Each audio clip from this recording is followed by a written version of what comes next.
I don't know about you, Marty, but for the second day in a row, I feel like a gentleman. How do you do, sir?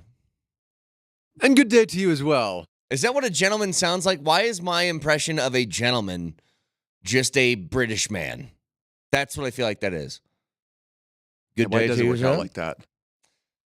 Is that what's an American gentleman? What does that sound like? Either way, you get two different series in which your team wins in 5 games. Pretty unexpected, this one from me, especially after game 1. And there's a whole bunch of people who deserve credit for all of this. First and foremost, I think Georgiev getting to the place that he did, from a confidence perspective, from a whatever you want to call it, his ability to just shake off whatever was the end of the regular season heading into the first game of the postseason is remarkable. Like, I would say remarkable. To just find a confidence again in yourself and go out and at the end of this series, Marty, play better than the opposing goaltender. Winnipeg comes away with 3 goals. Well, guess what? One of them was scored by your own team. So I'm going to just take that one off the table and say in the final 4 games of that series, he gave up 7 goals. And we could, you could go through each one and argue, well, this one wasn't his fault. There's nothing you could do here. But bottom line is less than 2 per game. And all of a sudden you get that shift. It boosts the confidence of everybody else on the roster. And now you're moving on to round 2 with confidence.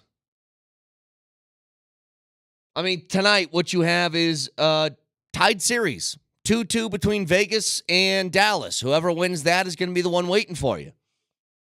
But you know what you get to do in the meantime? Chill. Hang out. Anybody who had some bumps and bruises and hurt this, hurt that, they get to now kick the feet up for a few days, get some rest, get some treatment, and get ready for whoever that opponent is going to be. Can we just give it up for the MVP of that series for the Avs? It was Connor Hellebuck. Without him, I don't know if we're moving on in 5 games, but just thank you to him. That's a weird place for Winnipeg to be, isn't it? That you got a guy who's probably going to win the Vezina here, and for his postseason career, Marty, is not great. His postseason numbers. Last year, well, the last 2, I want to see just what they are in total. Because when he plays that well in the regular season, and then you get to the postseason, he has a career record of 18 and 27. His goals against average, especially in the last 2, because he was pretty good in the ones before that. But in the last 2 postseasons, 5-game series, they got 1 win in those 5 games apiece. And his goals against average 3.44 2 years ago and 5.23 this year. By the way, far and away the worst of his postseason career for goals against. Save percentage, .864 in that series. I mean, dude, for this Avs team to make him look like that, it's the reason why, and I will go back to after game 1 when confidence was at an all-time low and you were feeling pretty bad and you didn't know what the next move was and do you switch goalies and blah, blah, blah. I still remember us talking after game 1 that the Avs looked better than the Jets did. It was just you couldn't get a stop on defense. They outplayed them. It felt you were more talented than them. The problem was at that time, it didn't feel like it was going to matter because goaltending was not working at the moment. Well, goaltending's working now. And if you told me that we were going to get that version of Georgie in that postseason series, I bet you it would have looked a lot like this. like a 5-game gentleman sweep. Georgiev last night, 34 saves on 36 shots. Here's his postseason numbers so far. And tell me if this was on your bingo card. He allowed, I guess it's 3 goals a game in total, because you have to include the 6 that were allowed in game 1. Yeah, I was going to say the numbers are probably skewed a bit. His save percentage was still .900 despite it being .696 after game 1. But let's just take the last 4. Save percentage, .944, .963, .917, .933. You do that, you win a cup. I think it's that simple. You get that level of goaltending, you win another Stanley Cup. Now, is that something that is reliable for the next few series? Probably not. I doubt you're going to have one game of a .696 save percentage and everything else is like .940. But it's going to be somewhere in between. Let's say it goes anywhere from .900 to .920. But that's what we've been asking for. Like, give me something in that range, and the Avs are going to have a really good shot to grab themselves another championship. But no, the MVP of that series, by the way, Marty, was Val Nichushkin, who scored outside of game 1. There was a number here after the first period when it was tied 1-1 heading into the second. Since game 1 in Winnipeg, this was after the first period, Winnipeg had 6 goals. Val had 6. He himself scored as many goals as the Jets did after the first period last night. I don't know where you put Val Nichushkin as far as most skilled players on this roster. Like, it's definitely McKinnon and Makar to start things off. Then probably Mikko. But you want to talk importance? Like, I think he is as important as anybody on this roster. He does it all, and he does it all well. The numbers bear this out. How many times have we been over the on-off stats between Val Nichushkin in games that he plays and games that he doesn't, and what the Avs record is over the last couple of years? His level and what he brings to the table, because this, you know what this is, and I made a comparison earlier this year that he was kind of like the AG of the Avs roster, which he's never going to get the proper accolades. He's never going to get the notoriety. He's not going to get the all-star appearances, and he's not going to get this and that. But he's so important to that recipe. And I think there's a little bit of AG, but a little bit of Michael Porter Jr. in there too, in this sense.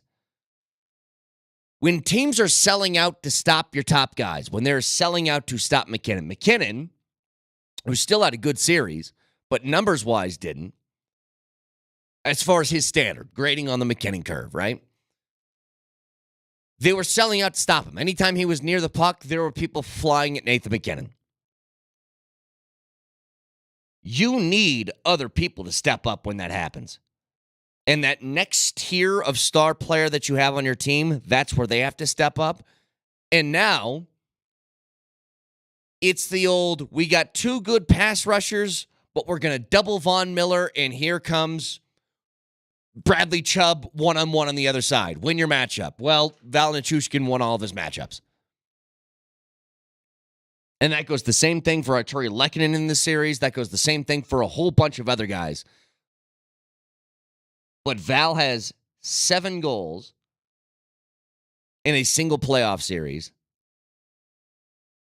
That tied a franchise record, according to Brennan McNicholas. Mikko Rantanen had 7 in that Seattle series last year. Joe Sakic had 7 in 1996 against Vancouver. I mean, you're putting your name up with some pretty high-end dudes here. But man, for them to get through that in 5, would anybody have guessed that? Should I pull all the audio where he said Georgie should never play for the Avs again, or did we just forget about that? I mean, I guess you could. We've discussed it. We've admitted we were wrong. That's the thing, though. In the moment, this is where I give Georgie so much credit. It's just, how do you make that switch? Like, Marty, here's what we saw. We saw Rick Ankiel throwing the ball into the backstop over and over and over again. And then it's like, should we start him in game 2 of the World Series? And it's like, well, no, he can't throw it to the catcher. And then he was like, here's a 2-hitter, shutout. That was how drastic the change was. He didn't feel confident. There's no way he did. But he's one of those guys, it just, we've said this about Georgie a lot. He's a guy who likes to see a lot of rubber. Like, he gets better when the pressure gets higher. And I think he just needed like one game where he held it together. And once he got that, he felt the confidence again and moved forward. Because for him to play at that level, by the way, one of the things I was writing down during the game that I was also proven wrong in a hurry. Hang on, let me find this here. Because it happened immediately. It's Mikko needs to be better, not handling the puck well, not making crisp passes. And then Mikko scores 2 goals like immediately after I write that down. No, one of them was just a sick play by McKinnon, giving him the right feed. But here's what the series looked like. It was a 7-6 final in game 1, and then 5-2, 6-2, 5-1, 6-3. 2, 2, 1, and 3 were the goals allowed. You do that consistently throughout the postseason, if that's the number totals that you're holding teams to, the opposing team is screwed. They're going to need a couple of games where they get 4 or 5. And in the case of game 1, they needed 7. Texture says maybe Georgie went and got some sun with MPJ. Whatever he did, do it again. This is a really good question, by the way, that I want to get to. Because I thought about this too. So, Juice being sick turned out to be the most important thing in this series. Think about that for a second. Because Bednar, we will talk to today at 8 o'clock. Also, are we talking to Chris Harris today? Oh, you gave me a weird face. Well, I don't know. You were on the same text I was. It didn't seem very strong. Oh, I saw you give out the number or give out the time. That was just a suggested time. Yeah. We might talk to Chris Harris, who is officially retired from the NFL. He might be on the show as well. But Bednar's going to be on at 8 o'clock. Bednar gets to look like a genius today. And look, Bednar's a very good coach, and he is a genius.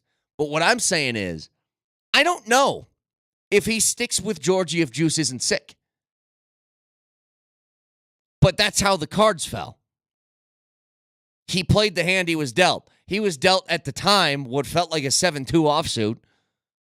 And was like, well, I'm big blind. I'm already in. Let's just see how these cards fall. And it's like, oh, we got a 7 on the flop. Ooh, here's a 2 on the turn. And then you grab another 7. It's like full house at the end of the hand. But Juice, if he wasn't sick, I wonder if he gets game 2 or not. I really do. But thank God he didn't.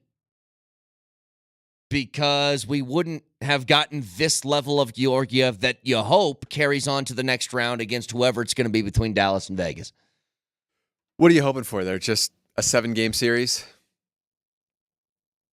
Yeah, I haven't brought myself to think about that yet. Yeah.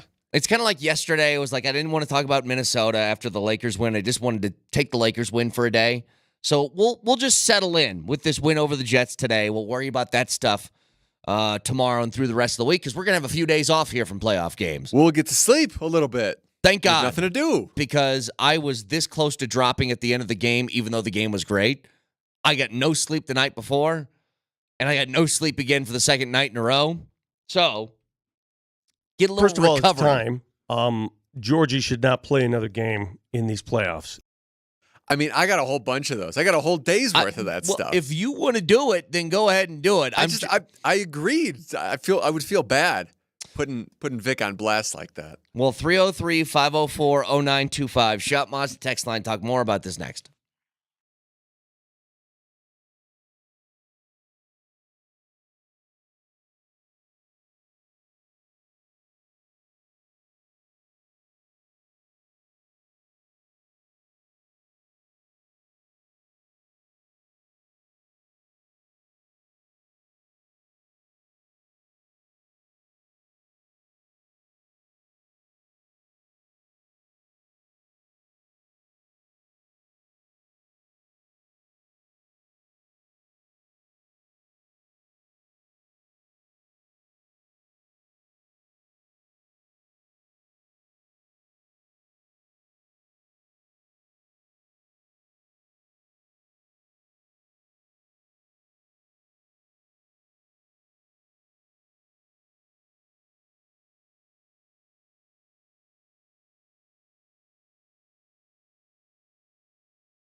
The what if scenarios, I think, I know they're all hypothetical and who knows and all that different stuff, but God, man, think about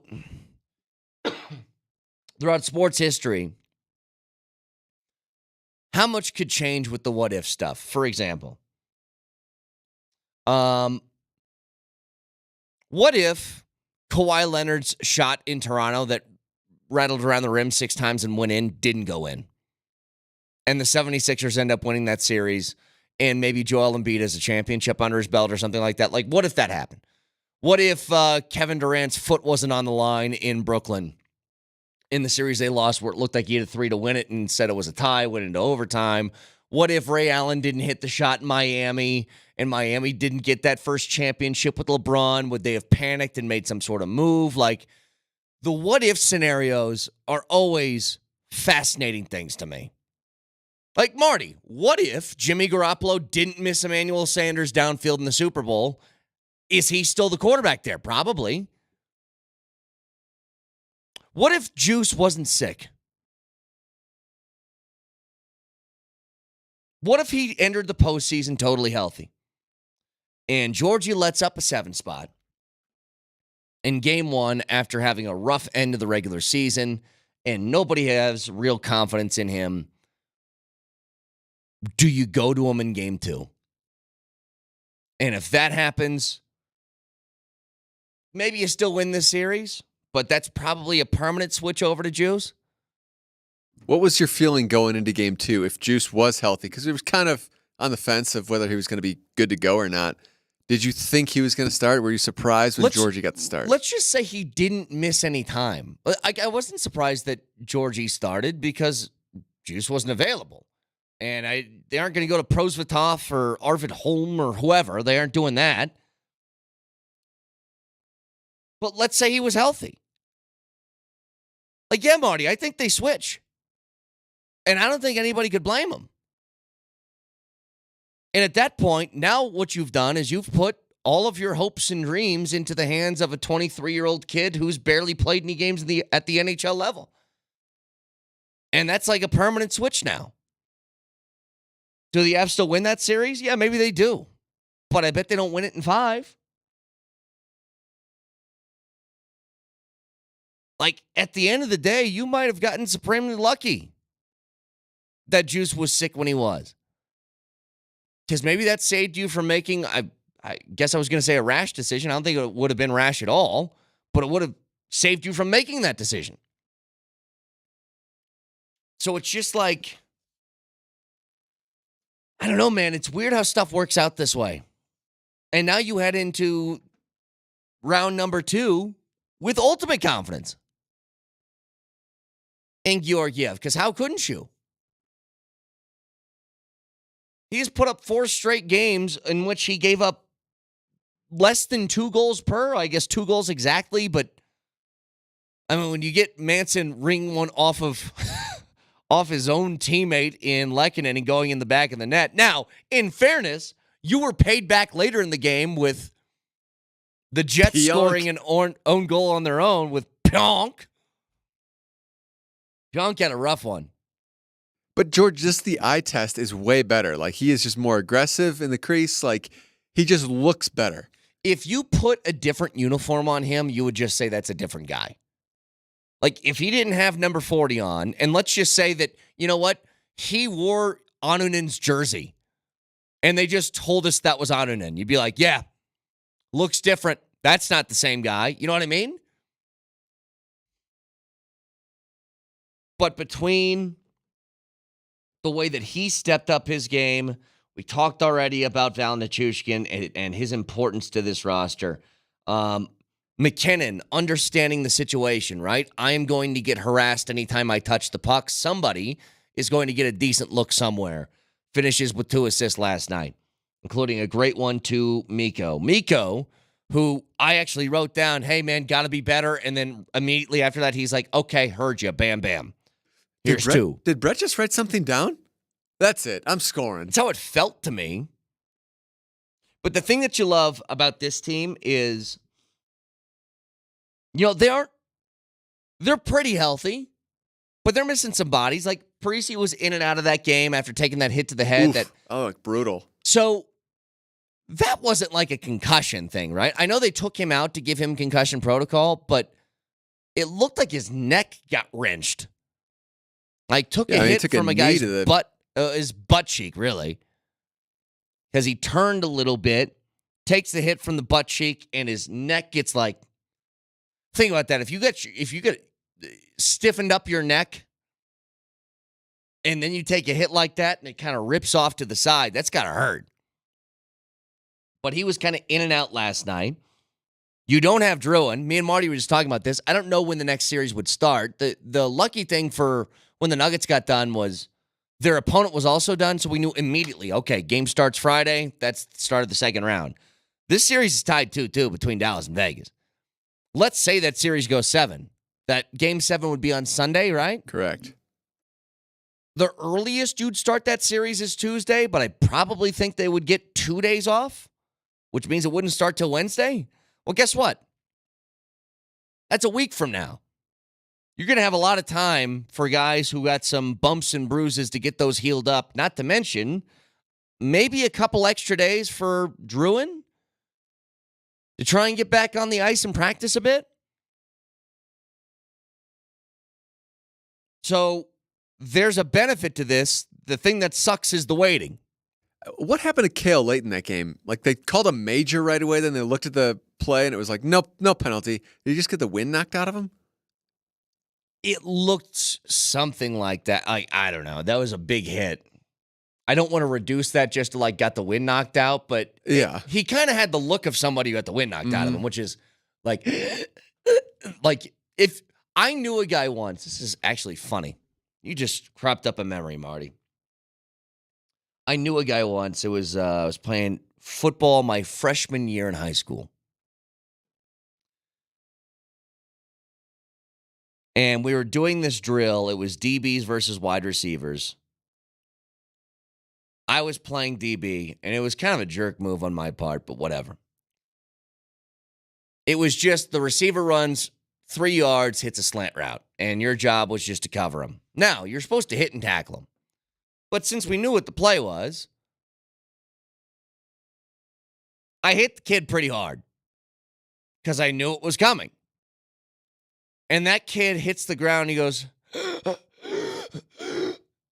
and he gets up and he's panicking. He's going, I can't breathe. You're right. This story is funny. He passed out. He was so scared because he's never had the wind knocked out of him before. And I was trying to think, I was like, God, we were like 15 years old probably. How many people in their lives have not had the wind knocked out of them? Like, is there anybody listening right now, texter,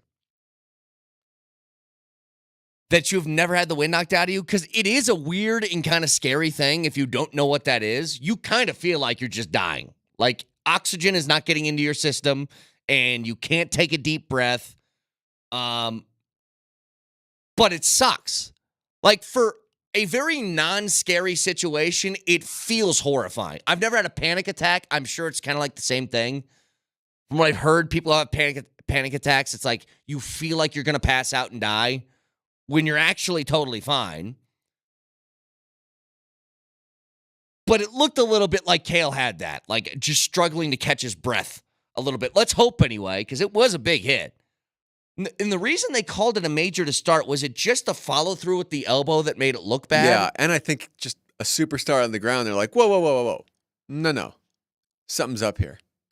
Oh, so in hockey, you get those calls if you're a superstar. Maybe, I don't know. In basketball, Parisi was on the ground. They were like, okay. In basketball, man. you have to be a certain kind of superstar to get that call. I got it.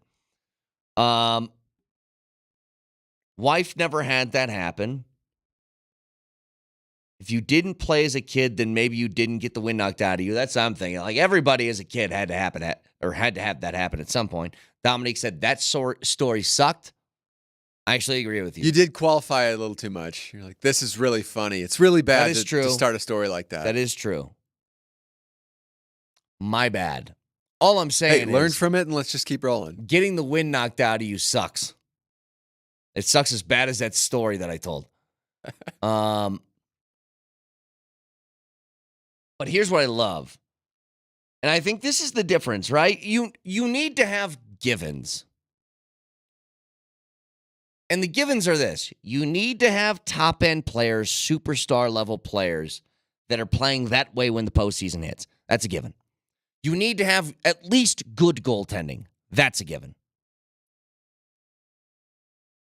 Here's the one that I think can separate really good teams from championship-level teams.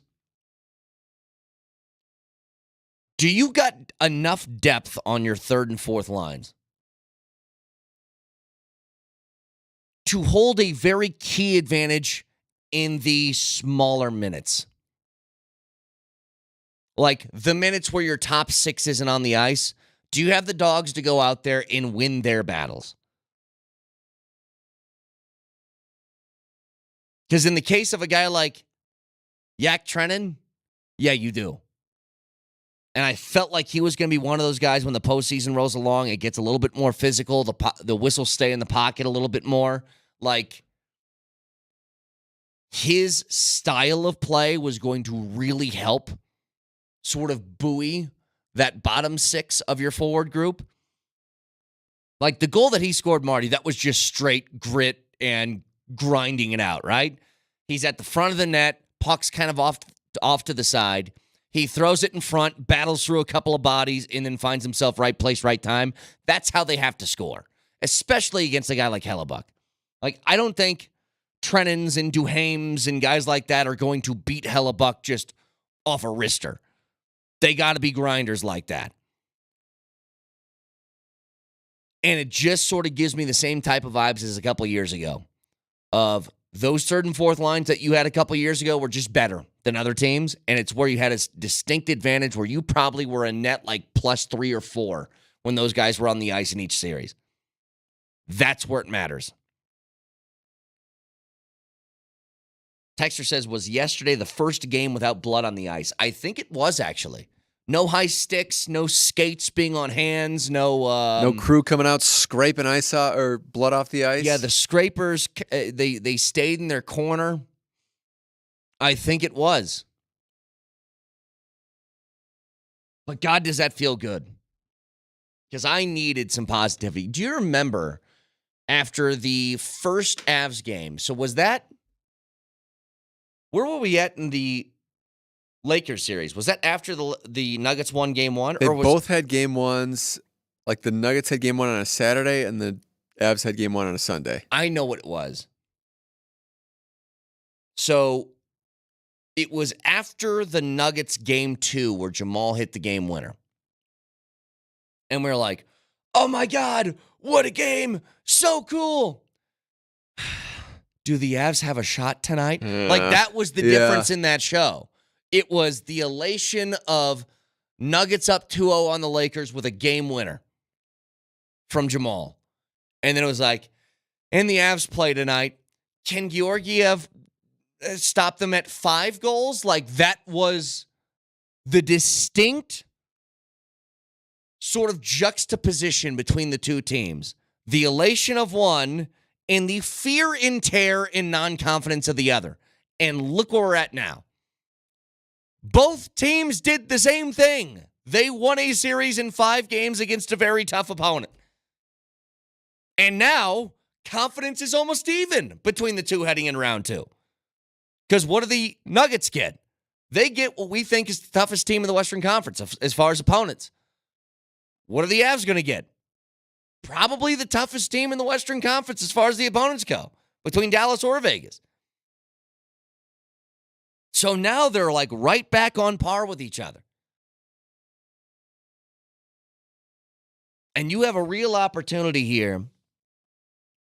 You know, we'll talk more about this tomorrow in regards to the Avs and their next matchup and who you want to face and blah, blah, blah. I think, Marty, it's Vegas. I want home. I want home ice. I want to have like that. Well, I guess it's not going to be 4 days in a row unless. So when are the games? It's Wednesday, Friday, right? For the Vegas and Dallas series is Wednesday, Friday? Yes. Would they start that series on Sunday just to offset the Nuggets and Avs home schedules? Well, that's a good 'Cause point. If if it's they don't Vegas, start- you can't do Monday because the Nuggets already have the floor then. Let's say that it's Vegas who wins in 6 games, so they win on Friday. They wouldn't wait until Tuesday to start that series, right? Probably not. No, that's way too late.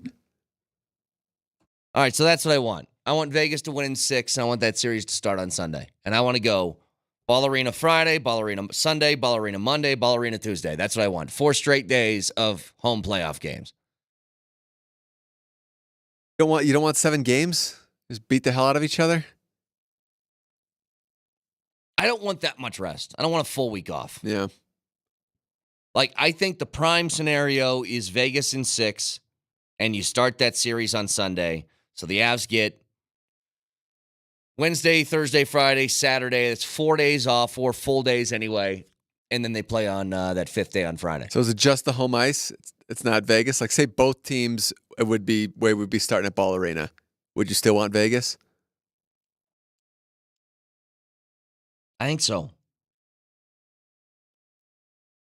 Ottinger scares me. I mean, Hellebuck scared me too, but I want to keep this offense rolling. And Ottinger's just he's a little bit of a wizard sometimes. And it feels like he kind of had the Avs number at certain points this year. There's something about Vegas I just don't trust them.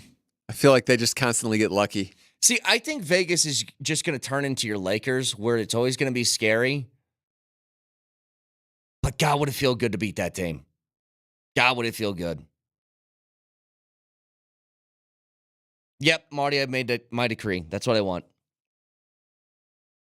You know what? You can go ahead, straw poll this. Straw poll. Oh, yeah. I want Vegas in 6. I want the series to start on Sunday against Vegas at Ball Arena. 4 straight home playoff games. Do you agree or disagree with me? 303-504-0925. Yes or no? It's pretty much best case scenario. It's pretty good scenario laid out. Yeah. Broadcasting live from the Backus and Shanker Studios. Serious lawyers for the seriously injured, and that's Shop Mazda text line. One price, one person, 1 hour. Back after this.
Did you see how that Philly game ended yesterday against New York?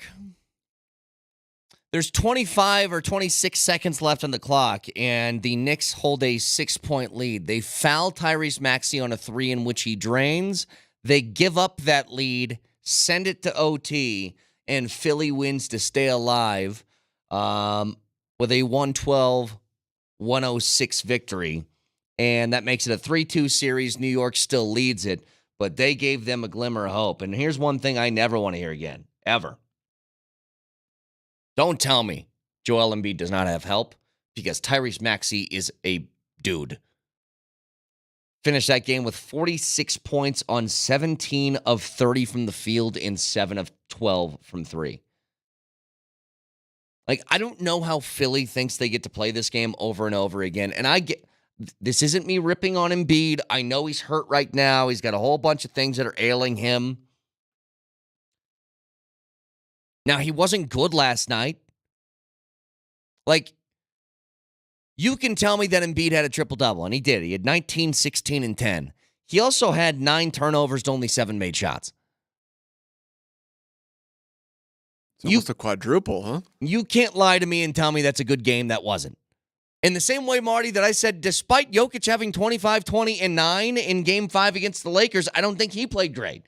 He turned the ball over a lot. Now, I would argue that 25, 20, and 9, his impact felt on the game felt bigger than what Embiid's was, but I'll give Embiid some slack because Embiid is playing hurt. Okay, fine. Tyrese Maxey is a great player, and I don't get why Philly thinks they have this ability, because I saw this yesterday. I was doing my favorite thing on Twitter, which is reading the replies. There was some sort of Philly comes back, wins, and I see Philly fans in there. And, of course, whenever there's an Embiid post or a Sixers post, there's a Jokic response and vice versa. Whenever there's a Jokic one, there's an Embiid one. But they said, name a player that Embiid's ever played with that's any good. And I'm like, do you guys, live in the same reality as everybody else? Because I thought Jimmy Butler was pretty good. And I thought James Harden was like an MVP. And I thought all of these things. And now you have Tyrese Maxey, and they aren't considering Maxey a good player. I'm like, he's saved your ass so many times. Even Tobias Harris is, pretty good. Like, they hate... He gets paid like he's a great player. They hate Tobias Harris. And I'm like, Tobias Harris is a fine player, and whose fault is it if this isn't working? Like, this is, to me, just the main difference between Joker and everybody else in the league. But if you want to do this specific Embiid comparison, I'll do that. If Tobias Harris was on the Nuggets, we wouldn't say that he's a bad player. You want to know why? Because Jokic would put him in right positions. Think about everybody who's come through Denver and played with Nikola Jokic. Marty, for all the guys that have come in there and either they're here now or were in Denver and somewhere else, does anybody look better when they aren't playing with Jokic? For example, did Will Barton look better when he left? A lot of them are out of the league. Like, Monte Morris is on Minnesota's roster and not playing. Did Monte Morris look pretty good when he was here? Aaron Gordon before Jokic and after Jokic. How does he look now? Like, how many different examples do we need to go through of Bones Highland? Looked like he was going to be a guy who would be like the 6th man on this team for a decade. And now he went to LA and can't find the floor. So, you guys tell me. Texture says Maxey gets the same disrespect that Murray gets. I'll say this. The difference between the two is we, as the Nuggets fan base, know exactly how good Jamal Murray is. 76ers fans think that Maxey's just a guy. Like, he gets disrespected by his own people. And Maxey has been an all-star. He was an all-star this year. That's what's weird to me. They're like, yeah, he's fine. He's not that good. I'm like, he's pretty good.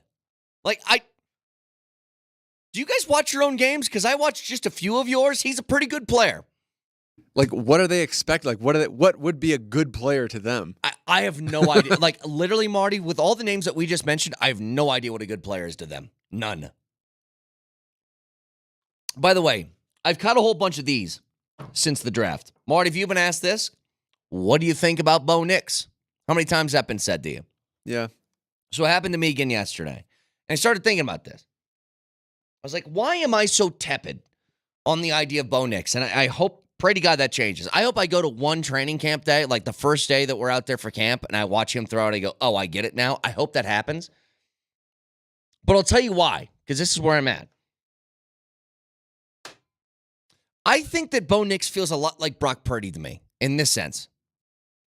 He's an accurate player who makes quick decisions and can make a lot of throws. But what have I always said about Purdy, Marty? I think Purdy. You hate him, then you love him, then you hate him? No. Oh. I think Purdy is great for the team that he's on. I think when you have that much talent surrounding you with that type of skill set, God, you can go a long way, including a Super Bowl. But the Broncos aren't the Niners. The Broncos don't have Kittle and Debo and Brandon Ayuk and Christian McCaffrey. And an offensive line anchored by Trent Williams and all of that stuff that goes into that behemoth that's in San Francisco. They don't have that. And so that's what makes me nervous, is that he has the skill set to be a very good quarterback on a very good team. But, and this is the main separation for a guy who's drafted 12th overall, Marty, and I think this is exactly where my sort of tiptoeing nature comes from in talking about him. Is he a guy that elevates the team? That's what I'm not sure about. Does that crystallize things a little bit more? Like, because I felt like the day after the draft, people thought I was like angry about the pick. It wasn't it. It took me a few days, but I finally got there. It's the fact that if he was on a team that I think is good surrounding him, he would be a very good and very necessary piece to a winning recipe. But do I believe that he's the kind of guy that can take, as we were just talking about Jokic, Marty, players who are here and elevate them to here? That's what I don't think he is right now. And hopefully I'm wrong. But that's why the uneasiness the day after round one on last Thursday, that's why that existed. Plus the pressure of drafting a quarterback. You're tied to him for the next 3 years at least. And the rookie wage If it scales doesn't made work, it you different. start right over. The rookie wage scales made it different. Like, there's teams who go, like, oh, we drafted Josh Rosen, now we draft Kyler Murray. Like, you can do that. It's not like it's soul-crushing, but you pair that with the Russell move, and now it feels like there's a whole bunch invested in it. If they got Bo Nix in the third round, I'm like, great, good job. Second round even, I'm like, okay, fine. It's just at number 12, there's a different kind of weight that it carries with it. And it's just, is the level of talent around him going to help his case or hinder it? That's what I'm not sure about at the moment. Because you can find guys like, Marty, I think Kirk Cousins this year in Atlanta could really elevate that team and make them really good.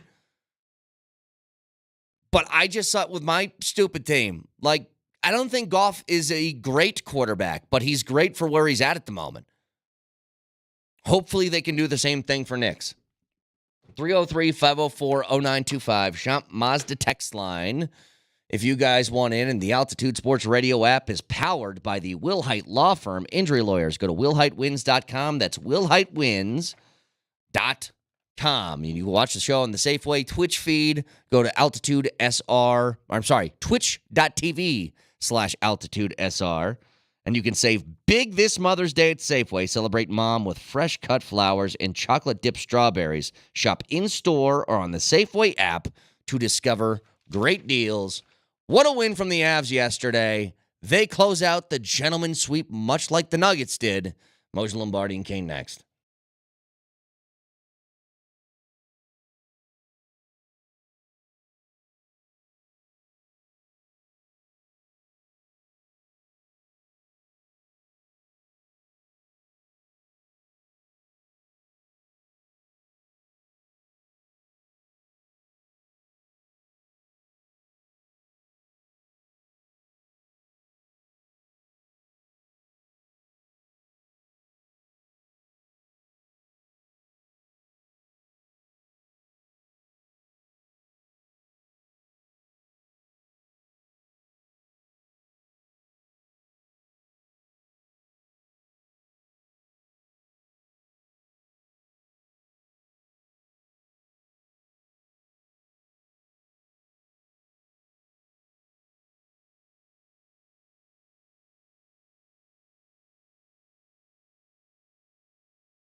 Yeah, and just that size. He's got leverage on everybody. Here comes McKinnon racing in. He has a man in front. Score! Mikko Rantanen! The Moose got loose in the far circle. His second of the period.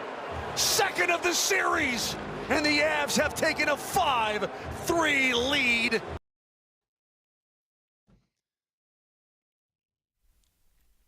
So after all of that feeling after game one, the Avs complete the gentleman's sweep of the Winnipeg Jets.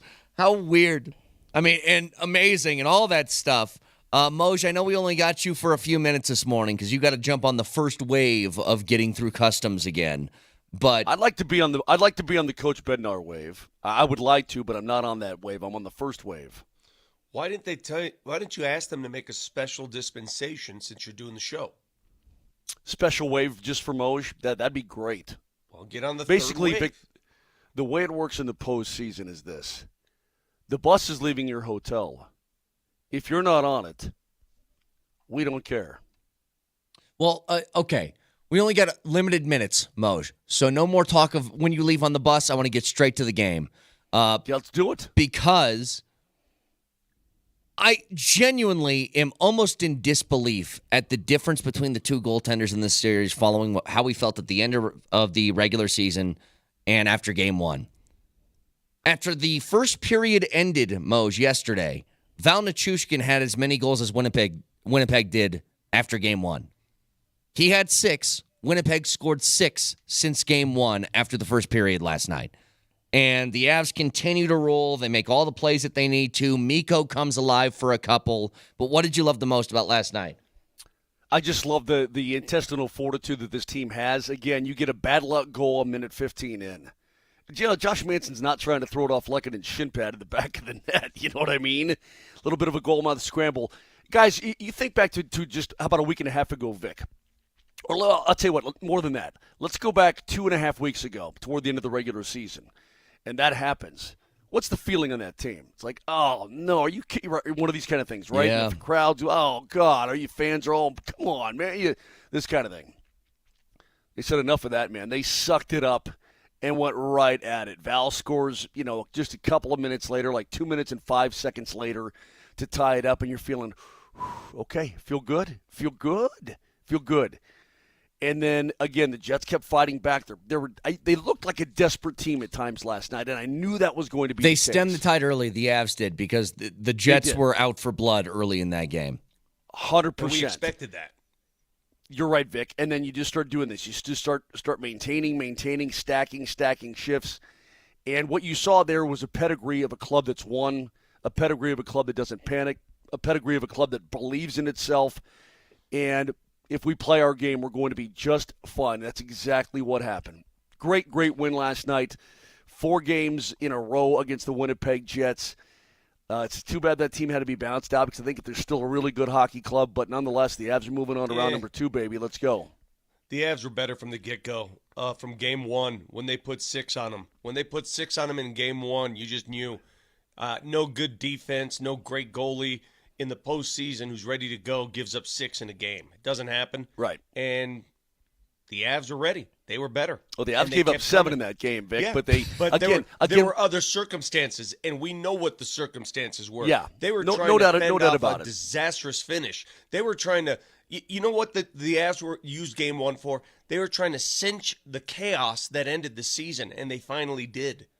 Yeah, they certainly did. And again, what I reiterated to you guys over and over again after that first game is that what the Avs need to fix is way easier to fix than what the Jets need to fix. And Brett, you said it well. They got out talented for sure at times. They got outworked at times. They got out battled at times. They got out mentally stabled at times. And you combine all of that together. I mean, think about it, man. The Avs put up at least 5 goals in every single game. That is insane. Something had to give before the series began. The Avs were the number 1 scoring team in the league coming in. The Jets were the stingiest team in the league coming in. What had to give? I'll tell you what gave. The Winnipeg Jets gave. They simply could not handle it, and they knew it. Connor Hellebuck's save percentage in this series was what? Take a guess. I'd say 8-6-1. 864. There you go. You Wow. did What was that to Georgie's? the Vesna winner? Well, Georgie's up somewhere around 893, probably something like that, or right around in there, I would Georgie- say. But that's because of the disastrous first game. Georgie finished at 900, and he had a 696 save percentage in game one. So think about that so for a that second. just shows you how he locked it down. Pretty awesome. Pretty awesome. You know, but guys, it was, again, anytime the Winnipeg Jets did something, you never felt worried. You're not like, oh, they're going to run away from them now. The Avs just kept coming back. They just flexed another muscle. You want to do this? All right, fine. We'll do that. You want to do this? Okay, we got you here. They just kept flexing. And it was great to see Mikko Rantanen reinvigorated again. It's good to see Mikko back. Did you see how angry he got when he couldn't handle that puck and he broke his stick? He just busted it right there on the ice. Do you remember after putting 3 in the ditch to the right with your 5-iron? Yes. I wanted to break my 5-iron. And you wanted to, you almost did that. You almost broke your 5-iron over your knee Yes. the way Mikko broke his twig last night. He was frustrated because that puck came to him, Brett, and he had a chance and he fumbled it. And he's like, you gotta be, come on, mother trucker, bam. Okay, fine. And by the way, kids don't do that. Those sticks, they can cost Did he do it over his knee, or $400. Did he just do it in his hand? I think he might have. I think he might have just done it with his hands, man. Kids, don't break your sticks, man. Mom and Dad can't afford to be buying $400 sticks because you get frustrated and bust your stick over your leg. Hold on. Don't do We're it. trying to parent these kids. If they're going to do that, that's their parents' job. So listen to this, Moj. I'm just trying to help the kiddies out a little bit here. Help mom and dad. Hey, kid- I think mom and dad kids- would appreciate it. Kids in the car, if you feel inclined to make mommy and daddy waste their money, that's on you. The second I wrote this down, taking some notes during the game, I said that Mikko has to be better with the puck, no crisp passes, sloppy. And immediately after that, boom, boom, 2 goals from Mikko. And I was like, okay, forget I ever wrote anything down. Good job, buddy. You Hey, look you know at when the the game ended? 2-on-1 goal, Vic. But real quick, Vic, the 2-on-1 goal Yeah. that made it a 5-3 game. What a feed. You can't ask for a better through the neutral zone 2-on-1 because McKinnon got squeezed and he squeezed through the check in front of the penalty boxes. It's beautiful. That's the gamble that you have to take if you're the Winnipeg Jets. You got to try to stop McKinnon there. Perfectly executed, man, and there's nothing Hellebuck could do, Vic. That's top end Avalanche hockey. I love to see it. My favorite Avalanche goal was the first one, where it was fed to Val, and it was just so perfect. Yeah. I mean, everything about that play. But in terms of the other team, I thought the game ended once the puck went off. Pionk. Once Yeah. it went off, pionk, it was over. They gave you a nice little return on your own goal, didn't they? Yeah. You got one on yourself. They get one on themselves. All right, we're all evened up. Good. Connor comes into the booth. Last night. Listen to me. He comes into the booth last night after the second period, and he looks at Riker, and what does he do? Say that. Vic. Say it again. That's what he does. Pionk. I'm like, dudes, we're not doing this in this booth. I get enough of it in the morning. We ain't doing it in this booth. I'm telling you right now. You know, Brent and I started that a couple months ago. That was our baby. Yeah. Actually, it was about a year ago. Is that when we did it? Yeah, it was a year ago. Yeah, it's been a long while. time ago. Long Yeah. time. Yeah, because remember, Vic, we went to the Winnipeg game where we sat on the glass and we're right. like, I can't wait to see pionk, pionk, pionk, pionk. We just did that the entire day. Now, Hey, it was good. It was good to get back. Who was the dude when we went to the game and we sat in that ice Lowry, patrol section? right? Was it Lowry Was staring that- me down? Was think it Lowry or Kyle Connor? It was one of those two. It was one no, of the two Connor dudes, annoyed yeah. us, but Lowry was one like jumped against the glass right in front of Vic and punked Yes, him in that front was of the that was crowd. Lowry. That's Yeah, correct. where you at now, Lowry? Where you at now, sucker? Boy, he played tough in this series, man. He scored 2 goals in the first game, but he's just a big body that threw his weight around. He played he played pretty damn good playoff hockey. They just don't have enough guys. So the I have Avs are just a better team. I have a couple of questions for you, Moj, and I know you got to. Are you running at 7:30? Like 20 minutes? yeah, about that. Okay. Yeah, about that. Something like that. Yeah. So before you head out, and we'll talk to Bednar at 8 o'clock this morning. And this is 2 weeks in a row now that I can't talk to Coach. And by the way, we would have flown home if the flippin' league would allow the game to be started at a reasonable time instead of 9 o'clock local. I mean, that's rough, man. Okay, you but start the hang on. game at 9 o'clock Hang local. on. That's crazy. 2 questions for you. One of them I want to save for next segment, but the first one. Okay. Where is Val Nichushkin as far as you rank the importance of players on this team? Where does he go to? He's top 5 easy. Top 4 maybe. McKinnon's 1, Right. Well, McKinnon, obviously, Mikko. 1, 2, whatever order you want. Could you make the argument that he's you got to put Georgie in there only because you need your goalie, but golly, dude, he's so important to this team. What he does, and again, I don't know. It's like which is your favorite kid, right? I'm sure Vic, he's got a bunch of them, so Power he probably rankings. would. Yeah, he could power rank him. The little one from time to time goes to the bottom just because she's acting up. Oh, the older dude, one went to the bottom last night, and I let him know it. Oh, really? Mm-hmm. Oh boy. All right, we'll save that Well, for that another is time. quite upsetting. So, Moj, if I just asked it this way, though, is Val, could I make the argument that Val is more important to this team than Mikko, even though Mikko is incredibly important to this team? I don't know about. Who's more important than who? I don't know. Here's what I do know: Nichushkin plays in all 3 phases. He's a PKer. He's on the power play. In 5-on-5, he's great. He's so hard to move in front of the net. He's just a beast, boys, and he's just incredibly. Well, what he does. I mean, all you have to know is that they love Nazem Kadri. You can keep one. We're keeping Val. You know what I mean? And because I just say he does so many things that maybe go unnoticed. I'm watching him forecheck last night before he makes a change. And when he's in on the forecheck, watch how big and wide he gets. He gets low, and he gets big and wide with his stick out one side, his arm out the other. And he takes away time and space from that defenseman so they can't make a quick play. So you delay the game another 6 seconds in order for your guys to make a complete change and not get your asses beat through the neutral zone.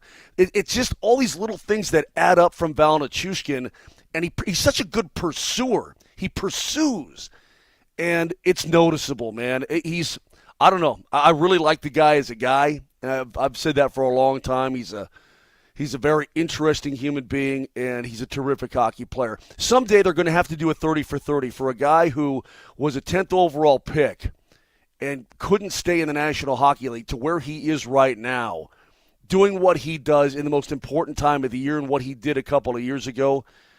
How does it work? Why does it work? I don't know, man, but under Jared Bednar's tutelage, Val Nichushkin has found himself, found his game, and he's come to life in more ways than one. Pretty interesting. I only asked that, Vic, because think about we've discussed this before. The on-off stats of Val in the game as opposed to out of the game and what the Avs record is, like a sub-500 team when he misses the hockey game, as opposed to what, Moj, like 80% winning percentage when he's playing? It's crazy. When he's in Vittorio, when he's in, they win a lot. They really do. No doubt. It's crazy. Can I ask you just one thing about Georgie? Because it seems like, all right, we've settled down. He is the man moving forward. Only one nitpick last night. That third goal was very playable, I thought. Let me ask you, Toffoli goalie goal? expert Mark Mosier. Yeah, the one that nobody was in front of him. Nobody was blocking his view. It was just a shot just to his Top right. shelf. Yeah, I mean, and he wasn't even close. Almost like he didn't even see it. But Toffoli got a lot of it. I think that Mark Rycroft made a great point. When you look at the angle, could he have had it? Probably. I just think he anticipated wrong. And on that kind of play, maybe you have to. Yeah. Toffoli, when he's looking to shoot, it looks like he wants to go top shelf glove side, right?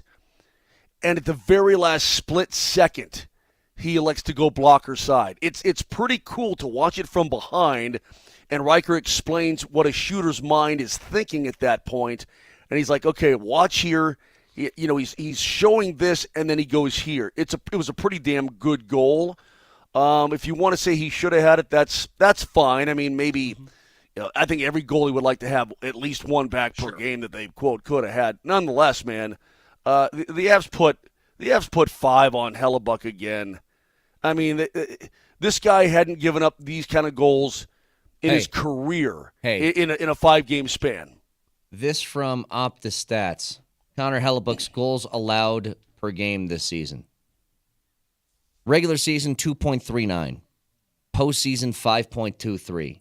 He's the first goalie in NHL history to finish a postseason with a goals against average twice as high as it was in the regular season that year. It's amazing. I mean, that's simply amazing. What and again, happened? the Avs, guys that will be he didn't allow in a lot. He wasn't leaky. He just got beat. Okay, He got overwhelmed. Yes, dude. I had a feeling coming in. I looked at the Jets' blue line. Sorry, early in the morning here in Winnipeg. God, I can't wait to get home. Jeez Louise.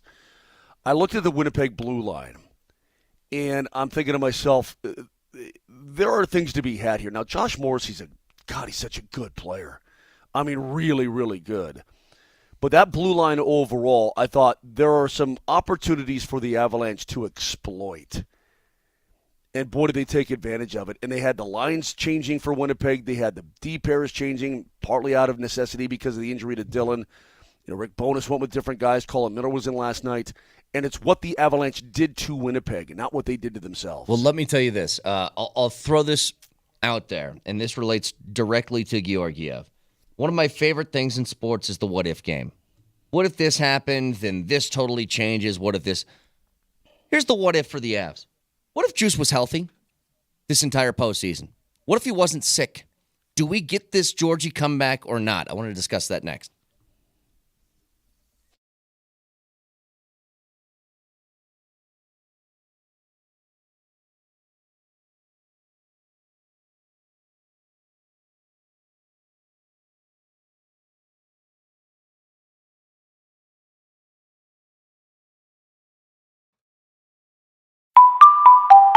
That's the lucky sound of Tulatero. This is Brett Kane, and lottery jackpots are just a few taps away when you have the Tulatero app. You can get on-the-go access to official state lotto tickets and massive jackpots. It's an alternative way to participate in your favorite draws anytime you want, anywhere in Colorado. So download Tulatero and use the code MAGIC to snag your free lottery ticket, because the Powerball tonight, $178 million jackpot prize. The lottery app Tulatero, Tulotero, and see if luck is on your side today with that free lottery ticket with the code MAGIC. Good luck.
So again, I love the what ifs. I love the, hey, what if Ray Allen didn't hit that 3 for the Heat and Miami didn't win the championship that year, and do the Heat blow that super team up with LeBron? Like, what if Jimmy Garoppolo hits Emmanuel Sanders on the deep ball in the Super Bowl? Is Jimmy G still the quarterback of the Niners? Like, that stuff fascinates me. Hey, what if Chris Bosh doesn't have the rebound to allow Ray Allen to hit that 3? Exactly right.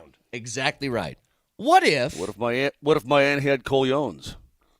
Moj, what if Juice wasn't sick heading into game 2? What if? Brett, that is there's only one person that can answer that question. And my guess is here in about 34 minutes, 35 minutes, he's not going to answer that question. Well, I wouldn't ask it to him. I wouldn't ask it to him because it would be you a useless wouldn't, would you? exercise. Oh, no, you need to ask No, it to him now. you're asking it to me, but you won't ask it to him. See, that's you you're big copping out, baby. Brett. No, here's You're the baby. difference. Yeah. Here's the You're difference. asking everybody you want us to coach that. You want me to do it? You want me to put on my britches? Well, go ahead. Here's what I'm telling you. It's a useless exercise. I asked Moj because he's going to give me his opinion on it, hopefully. Bednar just say, no, we would have started Georgie. And we won't even know if it's true or not. But he gets to say that, and it's the right move. But what I'm saying is, I think it'd be really difficult for us just to say, oh, no doubt about it, Georgie would have started regardless. I don't know if that's the case. I don't know that that's the case either. My feeling, you're asking my opinion, is that Georgie would have started. That's my opinion. Because I'd rather go with a guy that can find his game and a guy that we know is a good goalie than a guy who's played less than 20 games total in his life in the National Hockey League and ask him to win a series. I think that's a difficult spot to put a youngster in, even though, listen, he's an NHLer, he's on the roster, he's your backup. But I think that Coach knows a lot more about what ailed his team. Hey, and by the way, a lot of it was what was going on in front of him, too. I mean, it goes hand in hand. When you have lack of confidence in front, you have lack of confidence in the net. The whole thing looks like a total disaster. But either way, I think Riker said it last night, Vic. Do you believe this? The Avalanche certainly did flip a switch because Coach Bednar said after the game last night that it's the best hockey that team has played for 5 games in a row all season long. They flipped a switch. Whatever it was, they found. I mean, listen, in game 1, they let in some leaky goals, no doubt. And they left their goalie out to dry, no doubt. But, man, they played pretty good. They were the better team in that 7-6 loss. And then they just said, screw this. We're going to town. And that's exactly what happened. I have one criticism of your take, and it's this. If Georgie and Juice were both healthy, if Juice was ready to go from game 1, and Georgie gives up, what did he give up in the first period of that game? How many? 4? In game 1? Yeah. Yeah. Well, no, he gave up 3, and then after the 4th, they actually played pretty good. All right. So let's revisit game 1, and both goalies are healthy, and let's envision a move in which the coach says, "All right, enough of this, Juice, you're in," and then he shuts him out the rest of the way, and the Avs win game 1. If that happens, Juice is starting game 2. Probably so. Yeah, I think probably so. But the circumstances being the way they were, and we don't have to revisit this, Brett. I know it was ABG, anybody but Georgiev, stuff went on. It's like I told you that morning. I mean, I guess it was 1 week ago and a day before game 2. I said, hey, man, he's a good goalie. He's not going to keep getting beat game after game. He's going to find it. The matter is when. And I said, God, I hope it's tonight for game 2. And it turned out that was the case. Just go win a hockey game. A lot of things turn, and bam, you're off and running. I'm only revisiting that, Moj, just to say that it's a pretty incredible turnaround for him, considering where they were at. And luckily, how do you feel now? How do you feel now? Of course, super confident, incredibly confident. But the point is, I almost think you were fortunate that Juice was sick, and there was no question anymore. Like, you were forced to play Georgiev no matter what, right? And he stepped up to the calling. Your hand was forced by circumstances, and you know what?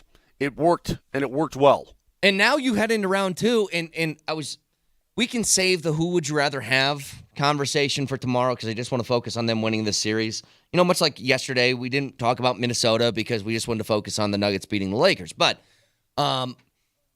you're in a situation now where you get to kick your feet up for a few days. Like, this series is tied 2-2. This is going at least 2 more games between Dallas and Vegas. You got some time to rest up and heal up. This first round has been a bunch of butt kickings for the most part. It has. But usually you don't get an opportunity. Rest is a weapon in the Stanley Cup playoffs. Don't let anybody tell you any different. Rest is a weapon. And number 2, you let those other 2 teams just beat the snot out of each other. I mean, that's what you want. Hey, look, they're tied at 2. Dallas did to Vegas what Vegas did to Dallas. They won 2 in their barn. And now it's time to watch them just beat the living hell out of each other for the next, hopefully, 3 games before you have to get back on the ice. And not only that, not only do you get a couple days off, they're going to take 2 full days off. But you know how valuable practice is at this time of year? You just don't get to get on the ice in a real practice that often. And you're going to be able to do that too. This is really a good situation for the Colorado Avalanche, no matter who they start against. Do you have any insight on the report from French Quebec, the French report? This is a guy that's speaking in French, saying that the injury to Jonathan Drouin, he got a skate to the thigh in that last game, and it may not heal up until rounds 2 or 3. Skate. Yeah, I read the same thing. Well, put it this way. I had a conversation with Jonathan Drouin yesterday morning. He's with the team, all good. Very good spirits, moving like a normal human would. But from what I read in that report, and this is all I have to go on, Vic, it was so severe that you can't put the gear on yet because of all the sweaty and all the blah, blah, blah, blah.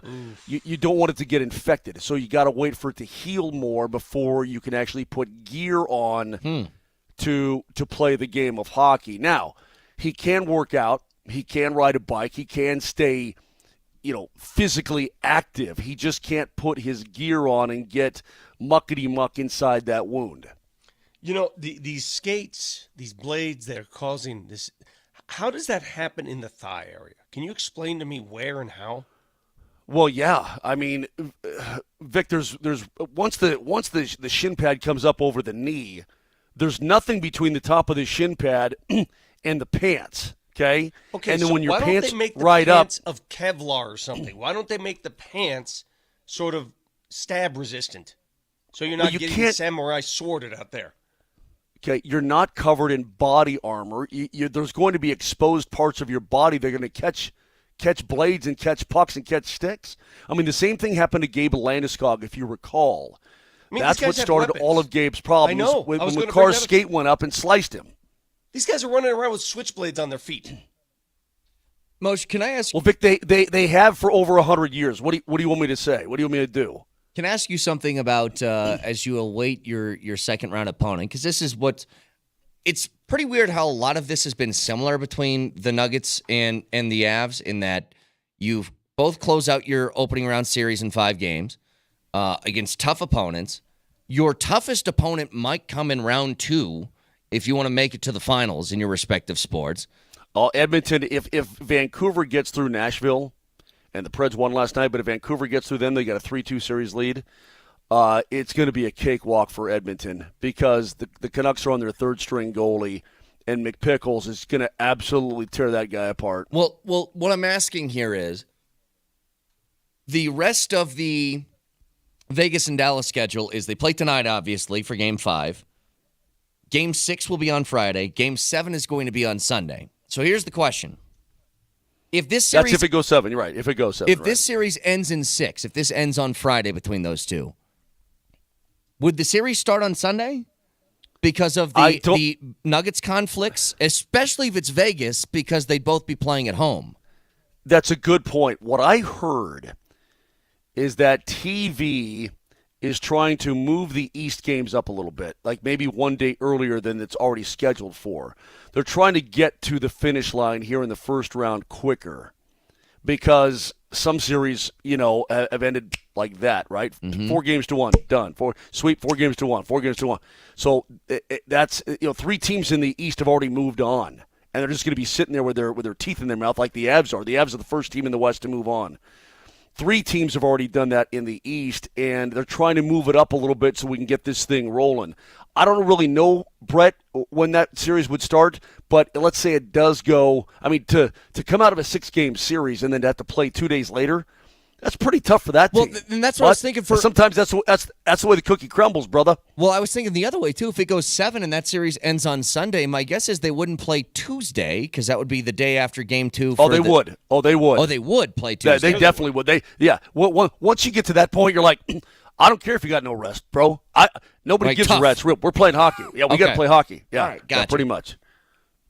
See, I think if they played, I was just thinking about the scenario. If Vegas wins in 6 and they play on Sunday, because they wouldn't wait all the way until Tuesday for that, and Sunday would be the only day in between where the Nuggets aren't playing because they would have Saturday and Monday, you would have 4 straight days of Ball Arena with playoff games if that scenario played itself out, right? Yeah. And by the way, while we're talking game times and game dates, I think that the Nuggets will tip off Saturday either at 5 or 7:30. So a Saturday Monday situation for the Nuggy Loos? Yes, Saturday Nuggets, okay. But for those of you planning on Monday, most likely 5 or 7:30. Has anybody ever called the Nuggets the Nuggy Loos? Yeah, that's a weird one. That's all. Yeah, it's my baby Nuggy Loos. Nuggy Loos is my babies. Oh, my baby. Anyway. Oh, your baby Nuggy Loos. Hey, dude, this is great, though, man. Every other night you're going to get playoff hockey, playoff basketball, playoff hockey. That's just killer. I mean, we're flipping fortunate to have two good teams here in town. I don't know what the future holds, but man, they both showed a lot of intestinal fortitude in that first round. They showed why they're championship teams. They really did. I mean, it's a big positive for this city, big positive for this company. I'm pumped, man. I'm beyond pumped, bro. Let's ask the burning question that, Vic, I know you've thought about it too already this morning. Moj, what the hell do you do now? Well, typically what I would do is I would go and I would do reporting from the said city. I would do, because we're going to have an hour-long pregame and an hour-long postgame on Altitude, both. I would do, hits from various cities in that regard. I would do the show from the city, do all that social media stuff on a daily basis, updates and this and that, blah, so blah, you're blah, not blah. doing a damn thing for the entire rest of the postseason, is what you're saying. Getting a free plane Well, ride. You're going to walk around, just eat and chomp, and you ain't doing a damn thing, is what you're saying. Well, first of all, Monday morning at 7:30, I'm going to have my cancer surgery on my face. So after that, I don't know, because I'm going to have a shut Case eye in and point, I'm going to have a. which is Yeah, why there he's you go. having it Monday morning, because he's not doing a damn thing for the rest of the playoffs. Honestly, and I got to go. I got to get downstairs and get on the first wave. But I asked my doc. I said, "Hey, listen, can we just?" She's like, "I don't care what happens after that first round. That Monday, you are coming in because we're not putting this off any longer." I said, "Yes, ma'am." So that's all there is to it, man. I'm going to be out Monday. I can probably I can do the show. I'm just going to have my head bandaged and my eyes going to be shut. And I'm going to have a black and blue eye for about a week and a half, 2 weeks. And you can, That'll be cool. Vic, you can tell everybody that you beat the snot out of me. You got your revenge for Chris Apple on my face. I have no problem with you doing that. Moj, can you also come in with a pair of broken glasses with like tape in the middle of them? 100%. Yeah. I've got a pair at home right now. Looks just like that. Absolutely, I can. Wait, why do Again, you have a pair at I'd- home that looks like that? Hey, Moj. Vic, I'd be happy to fulfill your fantasy. Moj, listen, if you're going to go into the doctor and get plastic surgery and all that comes with this, because we've all been there at this age, make sure they take a little more off the side and get to that belly. They can do a lot more work. All Riker sides? goes. Front, back, side, Riker side? goes. Yeah, front, back, side, all sides. Riker goes last night. He goes, "Hey, you think they can take a little right here? Yeah, Take a little bit of that I off. said, you know what? Why don't you shut your face, Rikes? Get a little 2-for-1. Get a little 2-for-1 going. It's good. I'm going to be fine. Everything's going to be great. It's just that it has to get done. And so I don't know, man. As long as people can stand to look at me, then I'll be working. That's for damn sure. Last question. I'm watching the post-game show with all you guys last night. Please tell me that the Jackets, Kyle and Mitchie were wearing were like supposed to be a joke? Please tell me that they bought those at some sort of random street fair. Come on, Yeah, they think those aren't they think real. they think they look good. Please Maybe tell that's me the saddest. Maybe that's the saddest part of all of this is they're convinced they look great. Vic, you got to help them. I don't know what else to tell you, man. they're wearing cardboard boxes. It's like that Carmelo commercial with. Remember when he goes back in time and he's wearing the cardboard box? Vic, well, first of all, you're colorblind, so you don't know really what colors they truly were. I didn't think they were as bad as you did, but Kiefer went full pink. Yeah, And once you go that direction, I mean, you gotta commit to it. Like, Vic, are you aware, and I actually like your hat that you're wearing today, but are you aware that you were wearing like 15 different colors this morning? There's a red, there's a white, there's a blue, there's a green, there's a yellow, there's a whole bunch in there. What am I supposed to wear? Oh, it's fine. It just, that seems like a Brett outfit and not a Vic outfit, so I just didn't know Vic, if your colorblindness was getting Should I to you. change my shirt color? No, To what? it's fine. It's fine. I was just, like I said. But I want to be Vic, good. I want to be Vic- normal. What should I change it to? If I The if hat's I doing didn't too know, much. if No, I didn't I'm know not that you were changing my hat, I just colorblind, got it. Vic, if I didn't know that you were colorblind, let me put it this way: there would be signs. Yeah, I want you. Hey, seriously, take a look at the details of this hat. First of all, it's an love Italian that. hat. This is North Denver, right? It says Chow. On the back, it's got the Colorado flag. Ooh, I like that. Oh, where do I Inside. get that? Yeah, Inside, it says Denver, Colorado. Hey, Can I hey, get look, one? I'm an honorary. Look, I'm an honorary Italian. I've gone to the Mount Carmel feast.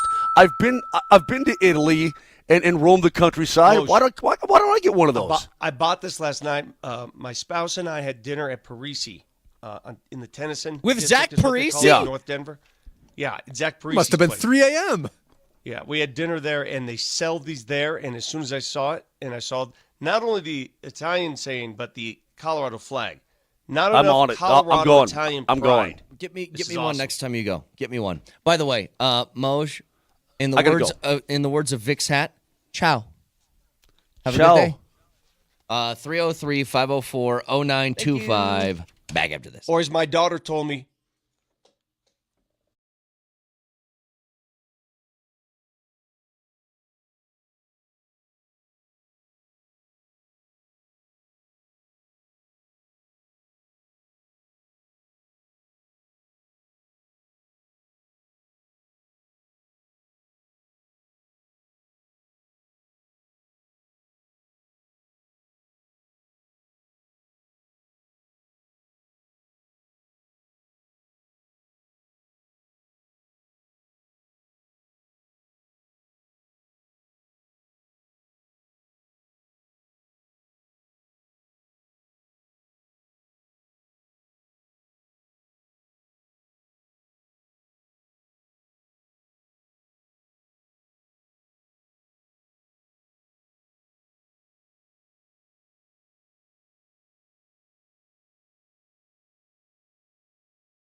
Mile High Playoff Sweepstakes is back for week 3. Why? Because we got playoff games still.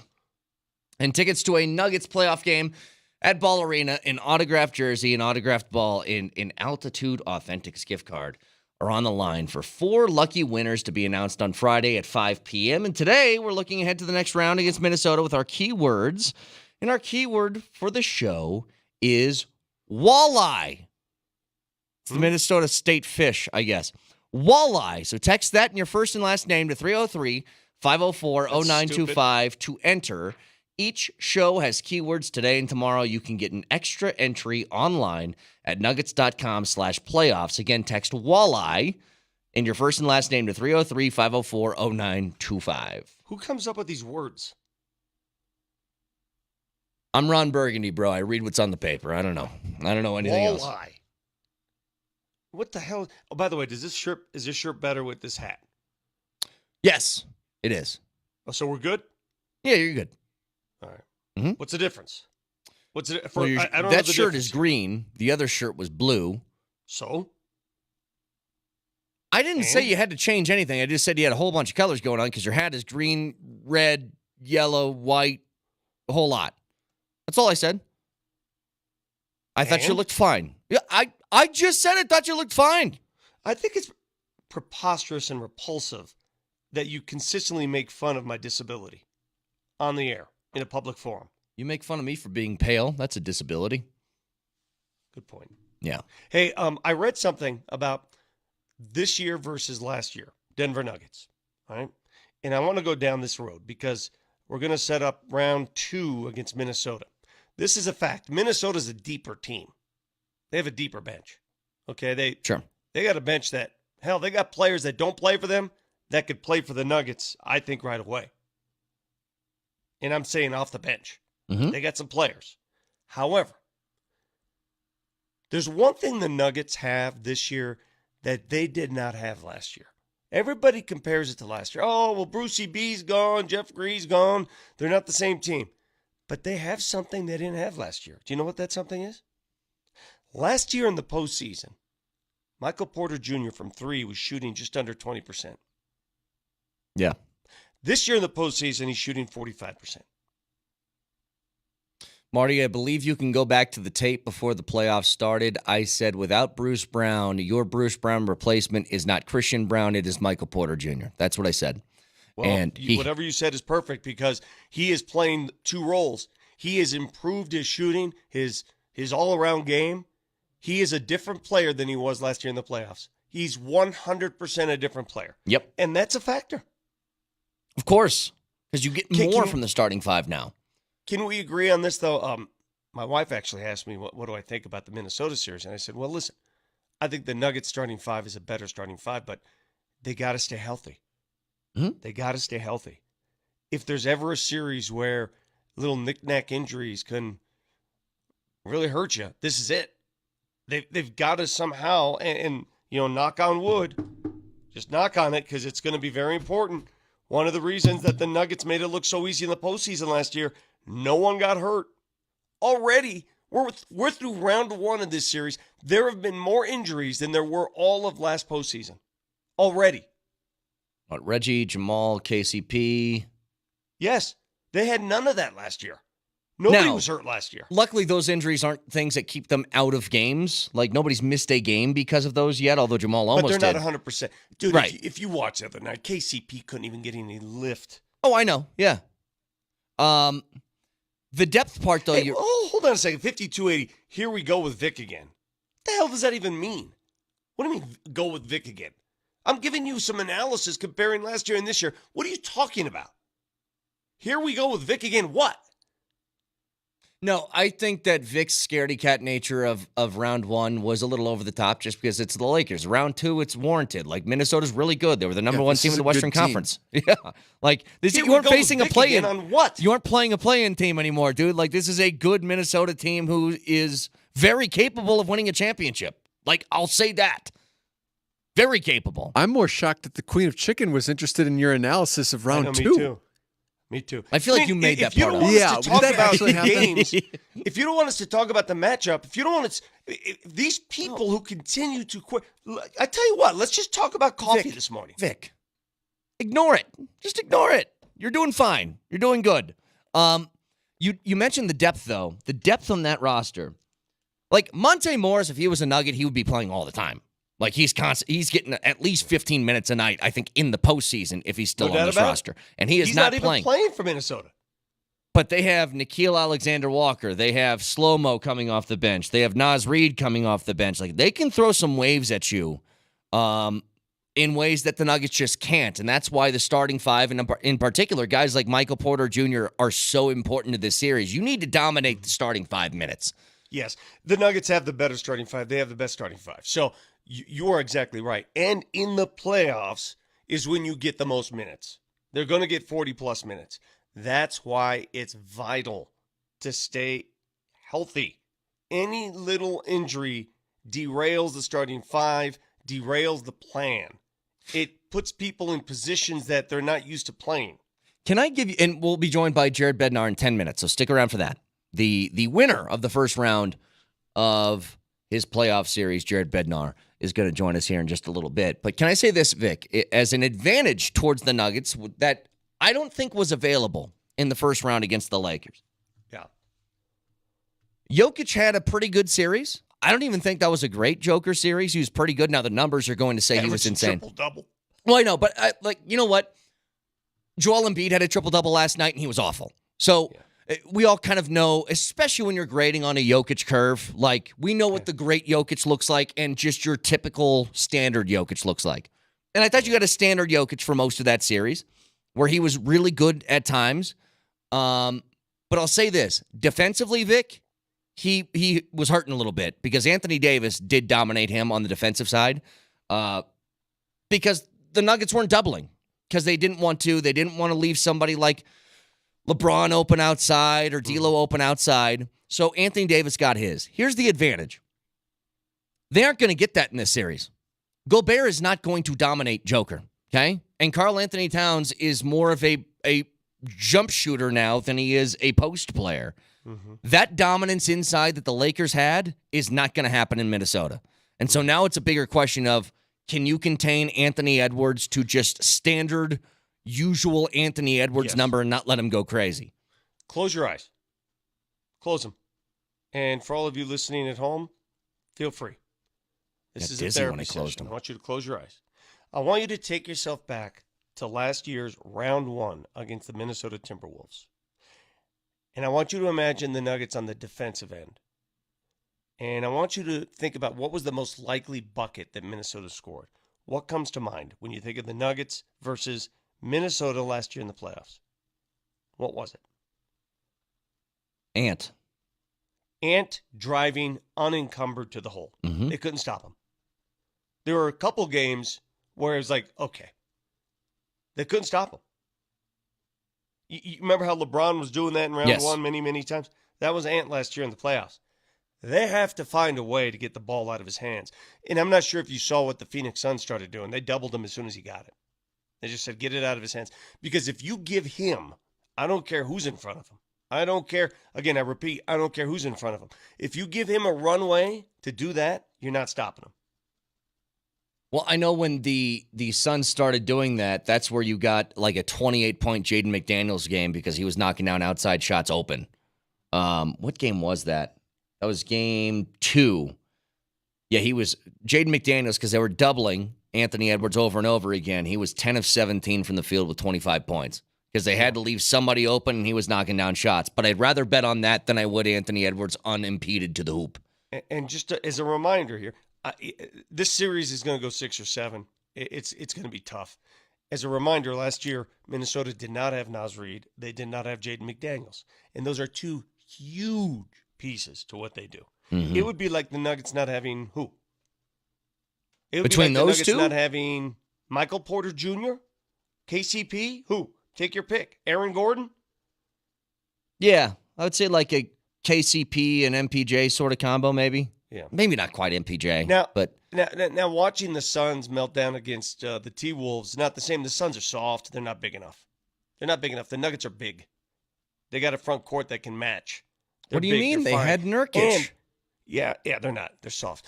And the Nuggets already experienced a very physical series, which I think really gets them set for this one. Right? Yeah. The physicality of that Lakers series. Okay, you want to bounce like that? Let's bounce. So, complete confidence that the Nuggets will handle their own. The question is, can they stay healthy? That will be the key to this series. In fact, I'll say it right now. The Denver Nuggets, if healthy, will beat the Minnesota Timberwolves in the second round. If healthy. We'll jump back to this later. Just one quick thing here. I just thought of this with Nurkic. Did you know that Nurkic is, for his career, 3-17 in the NBA playoffs, which is the worst record by any player in NBA history? 3-17 is his playoff record in games that he participates in. We warned him. We warned you guys in Phoenix when you made the trade for him. Remember? Let's talk to a guy who wins in the playoffs. That is the head coach of the Avalanche, Jared Bednar, joins us next.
Time for our weekly chat with the head coach of the Avalanche. It is Jared Bednar, and all conversations with the coach are brought to you by Quantum Fiber, your world unleashed. Learn more at quantumfiber.com. And this is the coach who has won a gentleman's sweep in the first round of the Stanley Cup playoffs. First of all, Coach, congratulations on the win last night, getting out of there and going on to round two.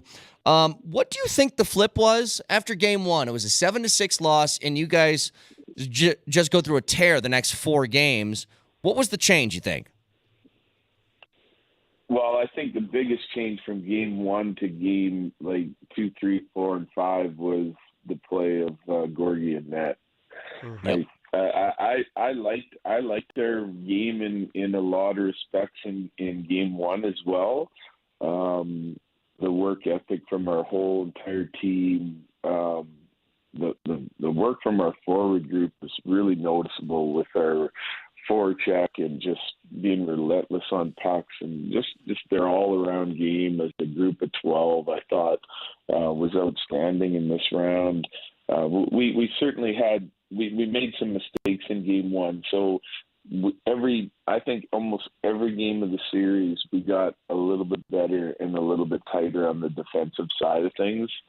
More urgency, physicality, just like desperation maybe isn't the best adjective here, but the way we defended with that type of urgency and a little bit of desperation was definitely better as the series went on. And as we did that as a team, Gorgie just got better and better and just was more solid. So 4 outstanding games and a great bounce back to get us this series win, after what was a tough game one. Coach, congratulations. And what you did to Connor Hellebuck in 5 games, that's deemed illegal in most of Canada and every Canadian province.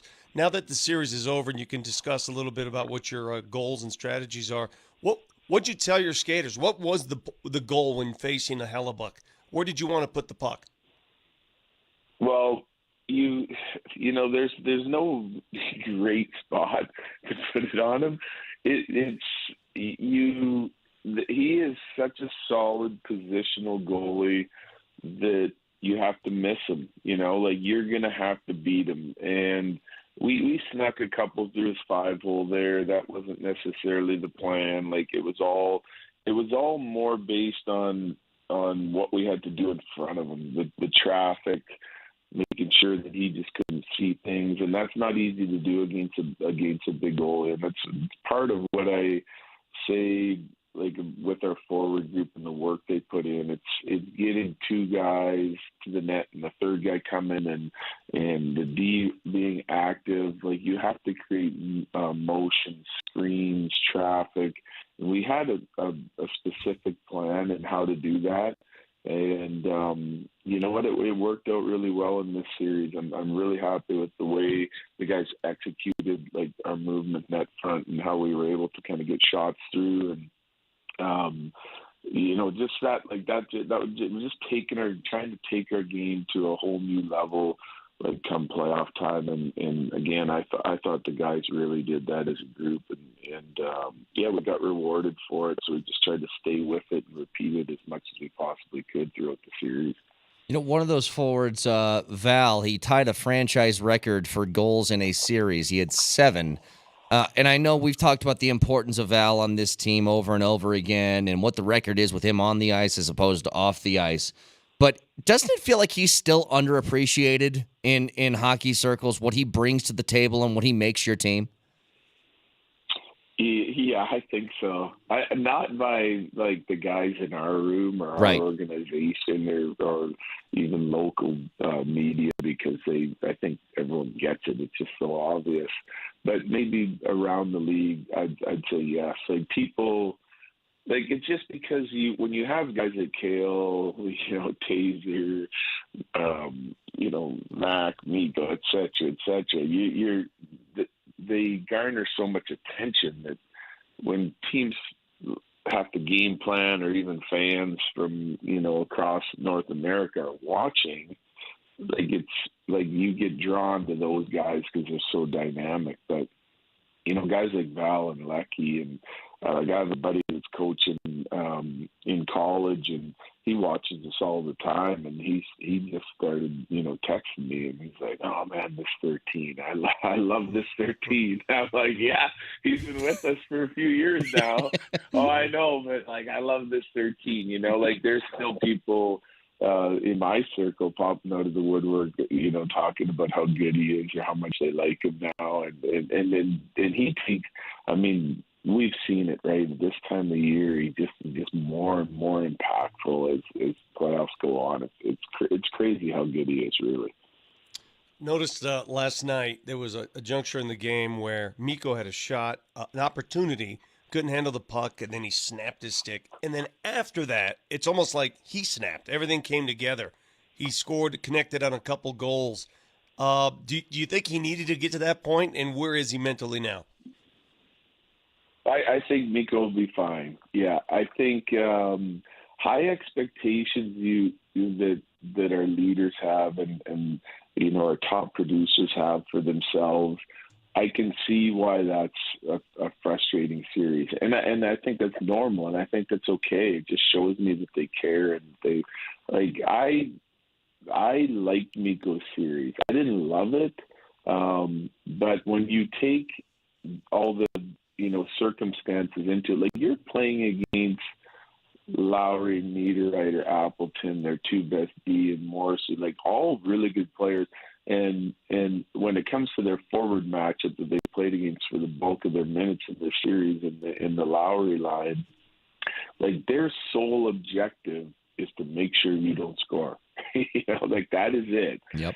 They have firepower throughout their lineup after that needed to produce in order for them to win. But their goal was to, shut down Mac, Mikko, and Val. And when you're playing against a line that's dedicated to that and that's really good at that and that did it to every top line and top team all year long and has kind of refined that craft, that's tough to deal with, and it can be frustrating. But those guys stuck with it. We just talked about Val's goals, and sure, some of them came on the power play, and same with Mac and Mikko and their points. But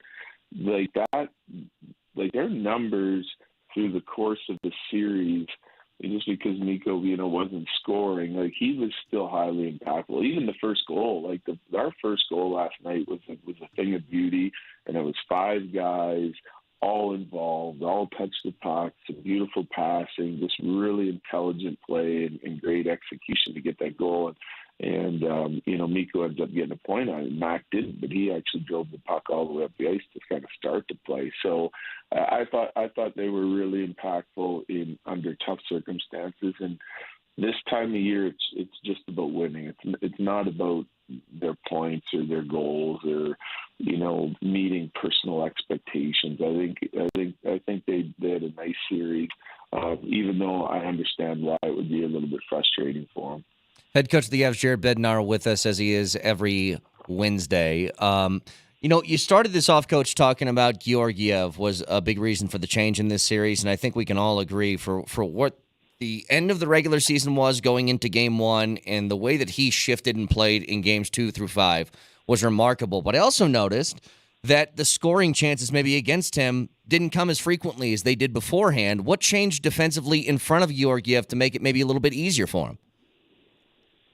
Just commitment and buy-in, understanding what it takes this time of year. And I said it yesterday in my post-game presser.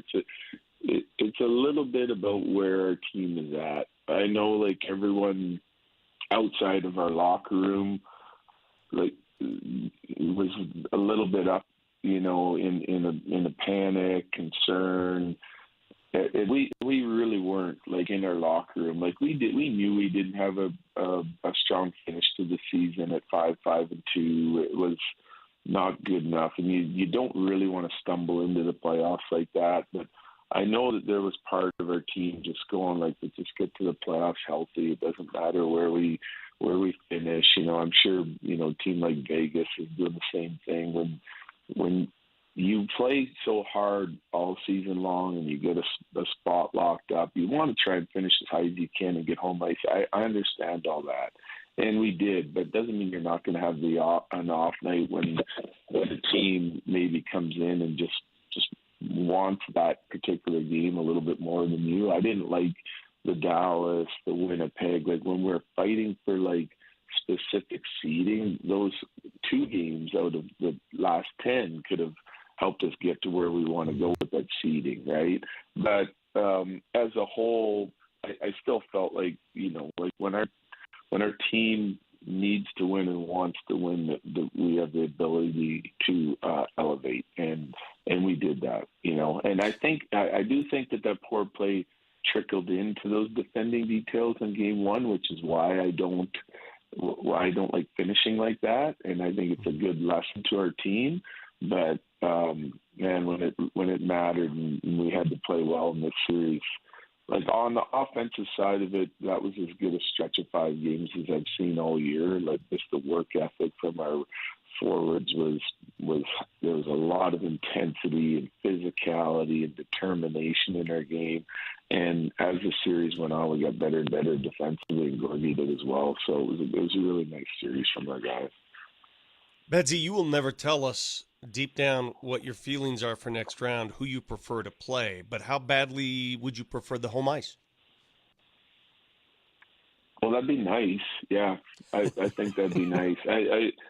It's just, be careful what you wish for again. Yeah. Yep. I think both teams are really good teams. I know one team finished significantly ahead of the other, Dallas, but they both have so many weapons and challenges that we're going to face, and they're both really good teams. But you know what? Winnipeg is a really good team as well. Really good team. Rock solid on the defensive side, and we were able to break through that.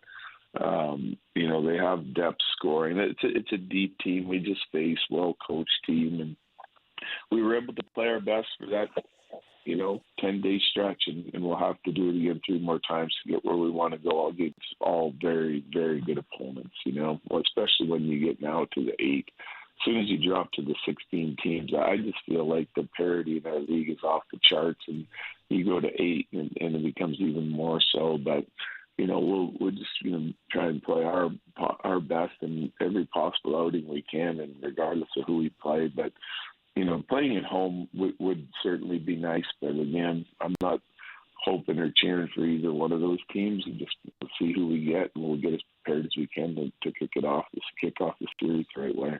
So what does the next few days look like? Because your series is done, and that series is 2-2, so you're going to have at least a few days off. I'm assuming you're going to watch the game tonight between Dallas and Vegas, but what is the schedule for the team? We're traveling back today, so we'll get today and tomorrow off. Then we'll put in a couple work days, and then just keep an eye on the schedule, give them some more rest, and the coaches will start digging in on, probably the team, whichever team wins tonight, we'll start digging in on them a little bit and getting some video ready. And so we're really prepared without having to sit guys through really long meetings at the end of this. It's always sort of, you put in all the work and then still a cram session at the end to get ready to give your team the pertinent information, but we could use the rest. We're a little bit dinged up after that. Obviously, Joanne out, Kiviranta out. We have some other guys that have some minor injuries now from the last couple of games that have fought through and played. So, if that's a long series, the longer it goes, the better chance we have of hopefully getting some guys back to make sure we're fully rested and can start fresh again for the second round. Mosher said this before he had to jump on the that first wave of the bus because he's not as important as you guys or anybody else in the organization. But he said it's really nice when you finish a series like this and whoever you're going to play in the next round has a battle going on. How nice is it just to get some practice time, which is hard to come by this time of year? Yeah, I think it'd be good. Practice, the preparation and being able to go through a little video and then go out and practice it and stress the right things just to start getting the team's mindset in the right place, and then also the time to be able to get healthy. Obviously, this time of year is really important. You want as much depth available to you going into these series as you possibly can, because you know they're going to be a battle. So it's all important. I think it's important to get the rest. It's important to close it out when you get the opportunity, because otherwise the pressure kind of shifts to you for Game 6 at home. And when you're playing a team as good as Winnipeg is, it's important to close it out as soon as you possibly can, and have all those factors come into play for your team. Bedsy, can I ask you a deeply personal question? Sure. I know that you would never grow a playoff beard and mess with your face. Those of us who enjoy our faces would never do that. But you've allowed your mane, your hair to go, man, and it is gold. Is that some sort of playoff hair? No, I has nothing to do with the playoffs. I just thought I'd let it go this year for a while. Let it ride? Yeah. Change it up a little bit. Yeah, ponytail soon? You gonna go ponytail with it? No ponytail for me. What if you guys win the Stanley Cup this year? Can you grow it into a man bun just for a day? No. One last thing before we let you go, Coach, because I think you mentioned this, but your phone kind of cut out for a second. Did you mention Drouin's status heading into the second round? Yeah. So his original timeline. And it's hard. It's just really hard to say on an injury like that, right? Like, he got cut with the skate. Everyone knows it. And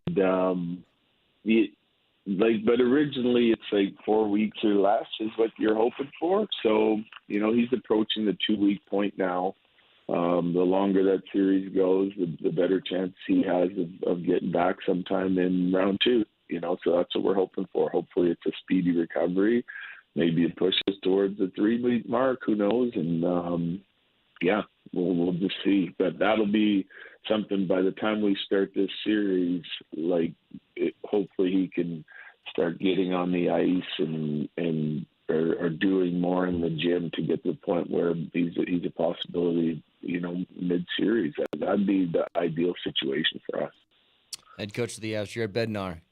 Hey, man, well, way to hold your head despite a lot of uncertainty and uneasiness early in this series. And, man, you just rolled right through them. You got them playing right now, so congratulations for round 2. Yeah, thank you, guys. I appreciate it. All right, that is head coach of the Avalanche, Jared Bednar, who joins us every single Wednesday, and all conversations with the coach are brought to you by Quantum Fiber and also Premier Members Credit Union. Better banking starts with Premier Members Credit Union. Stop by your nearest branch or visit becomepremier.com to learn more about the artisans of banking. I told him to. I said, man, I gotta get you back to going high and tight. I need it high and tight. I mean, I'm not asking for you to join the Marines, but whatever works, dude. If he's going to let his mane down and they keep winning, whatever it takes. Go ahead, Marty. I thought you were going to ask the question about Juice. Is that where you were going with the deeply personal question? That's not a personal question. That's a hockey question. Way to remind me, Marty. Loser. Way to go, Twitch. Nobody reminding us. That's on you. He would not That's have on said. Twitch. He would not have said anything anyway. Well, you got to ask the question. Get him back on. Get him back on. One more for you. I'm actually deeply jealous of the people that just I'll just decide to grow my hair out and it's going to look good that way too. You've never tried to grow your hair out. Oh, I did. No, Vic. My hair is so thin. Your hair is not exceeded like a millimeter. My hair Let me see it right now. Let me see it. Ooh. See, it's getting there. It's getting there. See, but it's almost time for a cut. Take your hat off. Take your hat off. Just let it breathe a little bit. No. Yeah. No. That's such garbage. You told us you couldn't grow any hair. You said you were completely bald. Oh, and now dude, look Why at are you yourself. so afraid? On the of very letting us- top, though, here's the thing. It's nice being 6'3" because almost nobody gets to see the top of your head. Vic, if you saw the very top, it's like I got a monkey butt thing going on up here. It's about to go. It's only a matter of time. I got maybe 2 years before I got full bald spot on top of my head, which means it's going to go back to the buzz cut. But I'm saying for Bednar, he's just he can grow his hair and then just throw it in this perfect, male model sort of. I can't do that. Mine looks like a mop. Marty grows his hair out, but you saw it when it was out of his little man bun thing. When I saw Marty at the Nuggets game the other night when he had his hair down, I didn't know who the hell he was. That's So what you're hair saying does I to a took person. I took your breath away? I did think. He thought I you were a didn't know who you soccer were. mom. Yes, I thought you were dropping off your son at the game. I was like, sorry, ma'am.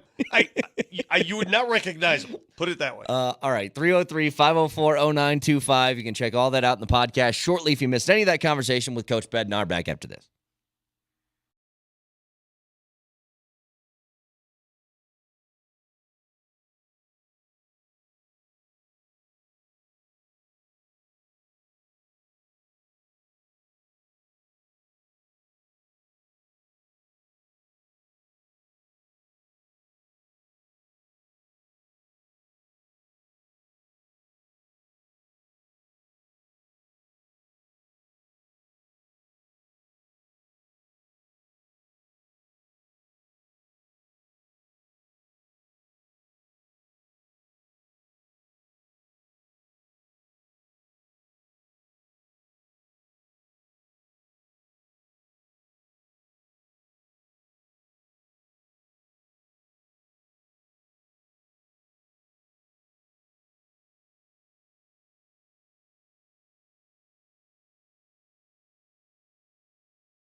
All right, get back to the Avs. Their gentleman's sweep over the Winnipeg Jets in just a second. We'll get another look.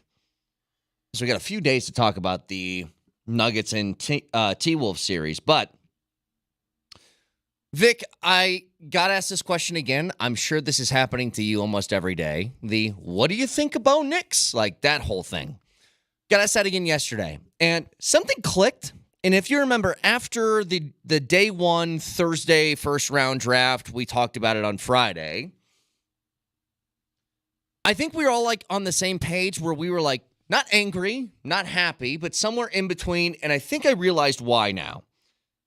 It's because Bo Nix feels a lot to me like what Brock Purdy is in San Francisco. Mm-hmm. He's a very accurate quarterback who makes quick decisions. He seems to be smart, all of that. But I've always wondered, what is the full extent of what Brock Purdy is? Is he as good as he looks in San Francisco, or is he really good for what San Francisco does and what they have? And I fall towards the latter, that he's a good quarterback, but he wouldn't look nearly as good in a place that isn't San Fran. And one thing I know about Denver is the Broncos roster is not the 49ers roster. The question to me with Bo Nix is he an elevator? Is he somebody that can take, much like Nikola Jokic does, can you take the player who's maybe here and bring him up to here? That's what I'm unsure of. And so if you gave me a better Broncos roster, then maybe I'd be a little bit more pumped about this pick. But I think that's what it is. I think that he's a guy who can be good if everything is good around him. But if it's not, what does it look like? I think that's my sort of trepidation in selecting him at number 12 overall. Does that make sense? So what's your question? Well, do you feel the same way I do? Like, have you, because you were feeling the same things that I were feeling last Friday. Yeah, of course. You're asking a rookie to carry a team. You're asking a rookie to raise all boats. We don't know what this rookie can do yet. Now, do I believe that he can be a competent NFL starter? Yes, I think Sean Payton and company can do that. No, there's no doubt they can. But to compare him to Brock Purdy is not even fair. Brock Purdy had an all-pro tight end on his roster. Mm-hmm. He had Pro Bowl linemen on his roster. Debo, he had Christian Ayuk, McCaffrey on his roster. I mean, come on. I mean, it's not even that comp that you gave me, Brock Purdy. I want you to slap yourself in the face. Well, the reason why, Vic, I want to just see one good slap. Why? Because I just gave you why. I just listed 5 dudes that played for San Francisco that the Broncos don't have. Why would I slap Why would I slap myself if you said the same thing? That's what I said. But you started this whole argument. Can he be Brock Purdy? He doesn't have Brock Purdy's weapons. He doesn't have Brock Purdy's talents around him. Here's what I'm telling you. If the Broncos had that number 12 overall pick, how about this in a roundabout way? If they traded number 12 overall to the 49ers for Brock Purdy, would it feel like the same acquisition? I don't know yet. That's what I think is where my head's at. And, of course, we don't know yet, but that's how it feels to me in the moment. Well, Bo Nix has a much better college resume than Brock Purdy had. Oh, sure he does. Yeah. So I know Purdy had a lot of numbers, and he did it at Iowa State, but Bo Nix comes in a little more decorated at a better team. And Purdy's got a good NFL resume so far in his career. He also has a full family. So bottom line is he comes in a little more equipped, right? Yes. It just is. But no, man, we don't know what. I think Bo Nix is at a different level because he has to grow with his team. Purdy, the team is already mature and grown. He had to get up to speed. Right. And with no expectations, by the way. Like it or not, having the tag of first-round draft pick 12th overall, there's expectations that come with that do not come with being Brock Purdy. Like, I would even say this, Vic. If they got Bo Nix in the second round, we're probably happy, aren't we? Like, is the difference here that he's 12th overall and the expectations that come with first-round QB being the savior of a franchise sort of thing? Well, it's funny when you draft a first-round QB, the expectations change in your brain for the fan base, everybody. If he were the 34th quarterback in the 34th pick, it's funny, right? How quickly those expectations can change. Drew Lock didn't feel like this crash and burn failed experiment because he was a second rounder. If they took him at 12 overall, then it would have felt that way. And it's you're so right. It's stupid how we do this. Like, think about it this way. Lamar Jackson's a first-round quarterback.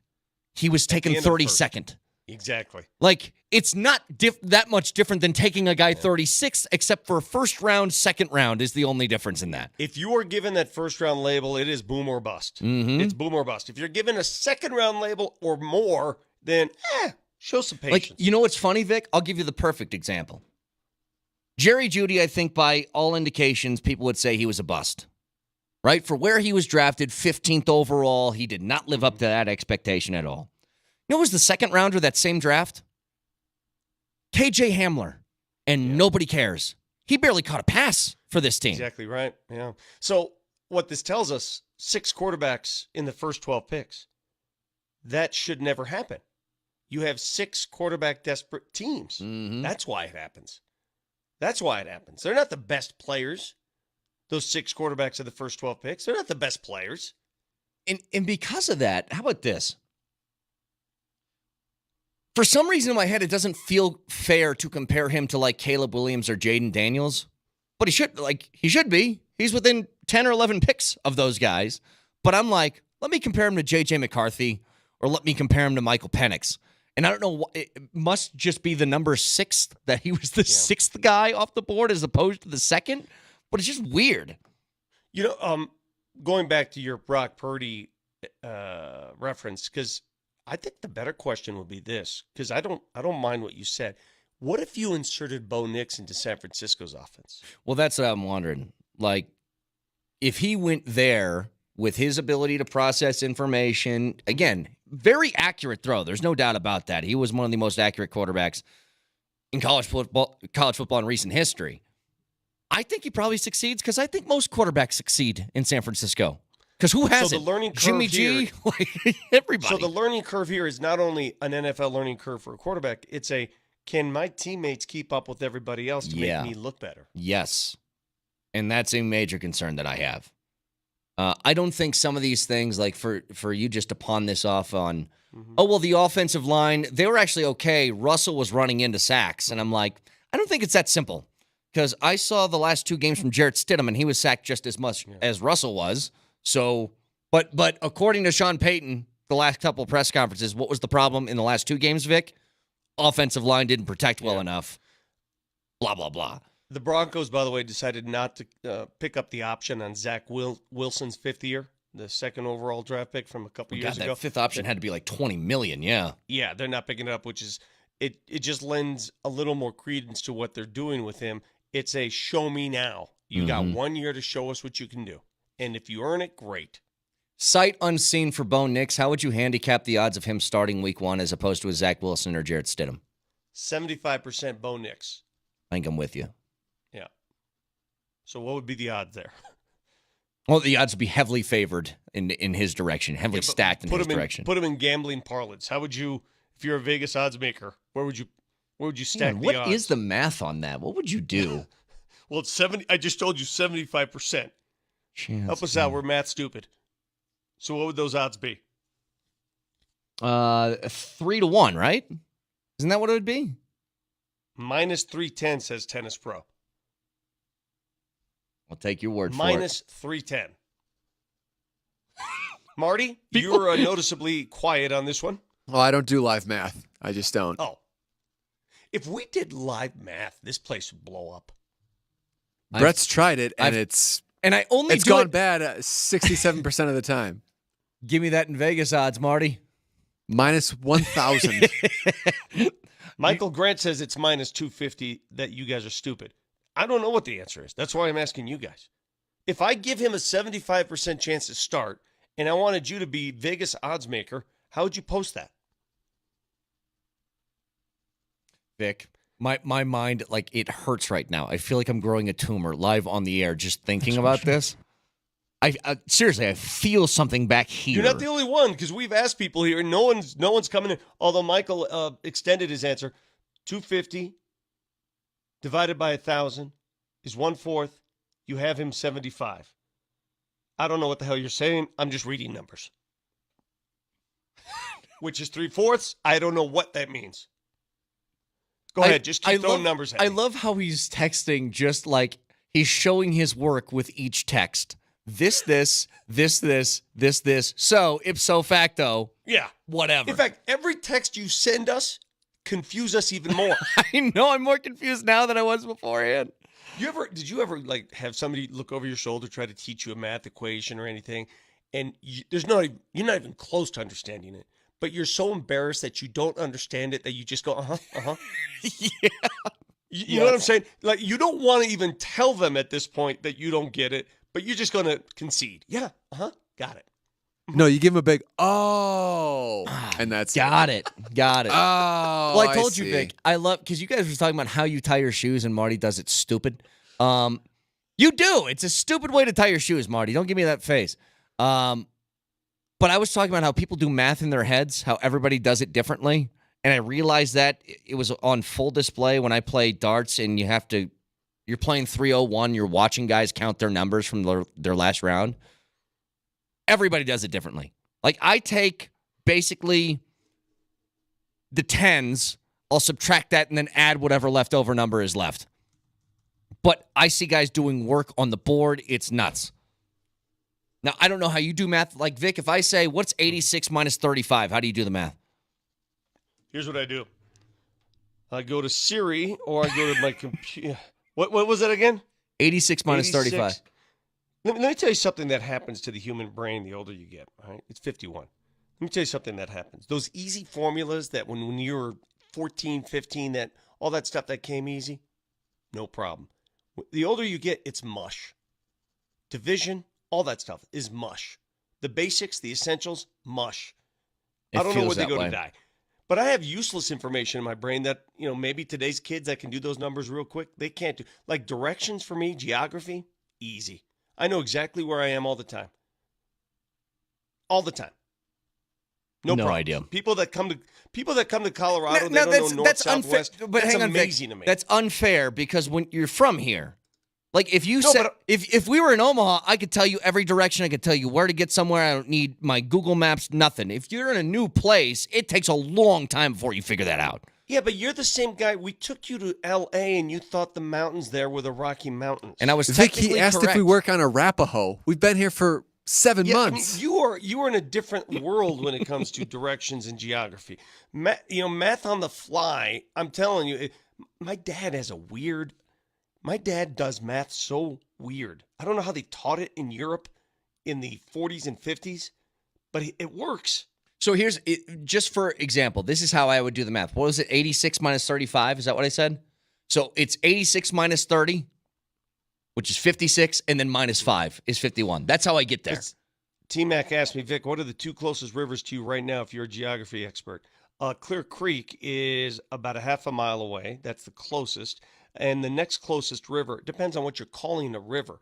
You'd have to almost go down to the Platte River as the next closest after that. So there's your answer, T-Mac. Put that in your pipe and smoke it. Wrong! Vic? I'm going to take your word for it, because as we know, my geography is not great. So I'll just trust that you're correct. You literally could have said anything. Lovelander. Clear Creek is not a creek.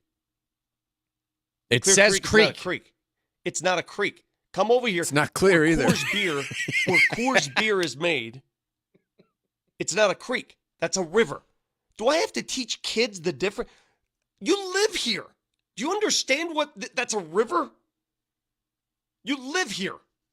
303-504-0925. You can get in touch with us with our Voice of the People on the Altitude Sports Radio app. You can talk directly to Marty, courtesy of that, and that is powered by the Fricky Law Firm there in your corner. 303-504-0925. Avs, take the gentleman's sweep. But the biggest story, now confidence from Georgiev moving on to the second round. And I want to discuss what is happening at CU with the football program and what is happening to college football in general and how we can fix it with one move.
Hi.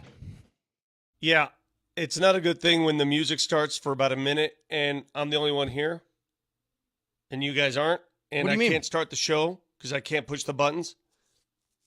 We did great. I don't know what you're talking about. Yeah, We're here. Keep filling your gullet with whatever you're eating. People keep bringing food out there. I mean, got to dive in. But go ahead, Vic. What do you want? College football is broken. Do you agree or disagree? I don't like it. Agree or disagree? Broken might be extreme, but I think it's close. Yeah. Will you have the same enthusiasm for college football season as you have in years past? No. Yes or no? No. And I'm just wondering if how many people think the same. I don't. To me, college football season now has become I have no idea who plays where. I don't know who plays for my team anymore. I don't know who the quarterbacks are. I don't know who's there for the long term. It's just too uncertain, too unstable, and too stupid. That's just now. Now it may be fixed. It could be fixed. It could reset. It could be a trial period now where they're just, the system underwent some major overhauls and changes, and this could be just that period of uncertainty that we have to go through, but I don't like it. I hate it. I don't know how many guys have gone through the portal at CU, but the common feedback is always, oh, well, this is normal. This is what they do. It's not normal. No, it's not. This is not normal. Do you see this as normal? No. Now, there's a particular thing that happened surrounding this that I want to get to locally in a second. And I don't like this at all. Look, The Athletic wrote a story, and it's on the subject, Vic, but it's centered around CU because they are basically the kings of the portal, right? The guys leave, guys come back, and they can get clicks and engagement because it surrounds Prime, and he's a polarizing figure. Okay, that's fine. And Brian Howell had this big tweet yesterday that was defending CU, and I think he's right on a lot of this stuff. His case was, well, they used the transfer portal because the team was really bad when Deion took over, and they needed better players. All that's valid. Have no issues with any of that. The issue I have is this, that I guess in the article there was a former Buff who was quoted as saying this, Xavier Smith. You never even tried to get to know me. He was destroying guys' confidence. He was talking about the reasons why he transferred. And we've heard this from multiple guys who have entered the transfer portal, that it just doesn't seem like Prime was the guy for them. But then when I see it quote tweeted from Shador, and he says, I don't even remember him, to be honest. Bro had to be very mid at best. That bothers me. It bothers me greatly because he's doing that not to defend his coach. He's doing that to defend his father. And I would do the same to defend my father. And that's But the this is part the that problem with confuses having your this. father as a coach. Yep. Like, Vic, defending your family, I totally get that. But Totally I think get it. at some point, especially as a quarterback, okay, you can't call teammates, even if they're former teammates, Nope. mid. You can't do it. Nope. Like, I think that's a terrible look for him and his NFL draft prospects. Like, he might be the number one overall pick, but trust me, these scouts and these coaches in the NFL are going to see some of this stuff and be like, that's a lot. Like, that's a lot. They're going to see this as an ego trip and maybe deem it hard to get under control. And you stick with that subject, and it's Deion saying, well, he's not even going to go to this team and this team and this team. Like, all of this is just kind of stacking up, I think, for negatives for him moving on to the NFL. I'm telling you, what is happening at CU is good and bad. I love the fact that they're meaningful, right? They're meaningful enough to people are involved and enthused and can't wait. At the same time, part of me is wondering if this is just going all off a cliff at some point. And I can't help but wonder that. And if you're not wondering that, you're not being true to yourself. Yeah, I agree. If you're not wondering if this is this a long-term thing, or is this just sort of a, when my kids are gone, I'm gone type of thing? If you're not asking yourself that, you're doing yourself an injustice. Do you know how much Caleb Williams, remember how much he was nitpicked this offseason, Vic, for maybe some of his personality traits, and he refused to work out and all that different stuff? Mm-hmm. Like, this stuff matters for QBs. If this is Shiloh who said it, I don't think anybody bats an eyelash. But it's the quarterback. It's the leader of the team. How many times have you heard a quarterback say, "Oh, who cares?" Essentially, that guy was trash anyway. See ya. Okay, so I didn't read the article, and a lot's been made of the article. The kid who left, was he one of the CU originals who he inherited from the 1-11 team, or was he a guy that he brought in last year? The Xavier Smith. I think he was one of the originals. Okay, so he was the original that he didn't consider a Louis, and he wanted all the non-Louis gone. I think so. I don't know that for sure. I'll look it up, but I think that's If the anybody case. knows the answer to that, please answer that question, because my argument is contingent on that fact. If he's one of the guys who he brought in, and there have been many that he brought in, right, last year, I'm bringing my Louis. Like Dylan Edwards came and then left this offseason. And they left. You cannot criticize those who left if you brought them in for that reason. You cannot call them mid. You cannot say they're not that. You can't do that because you showed those other guys stage left exits to bring in your guys.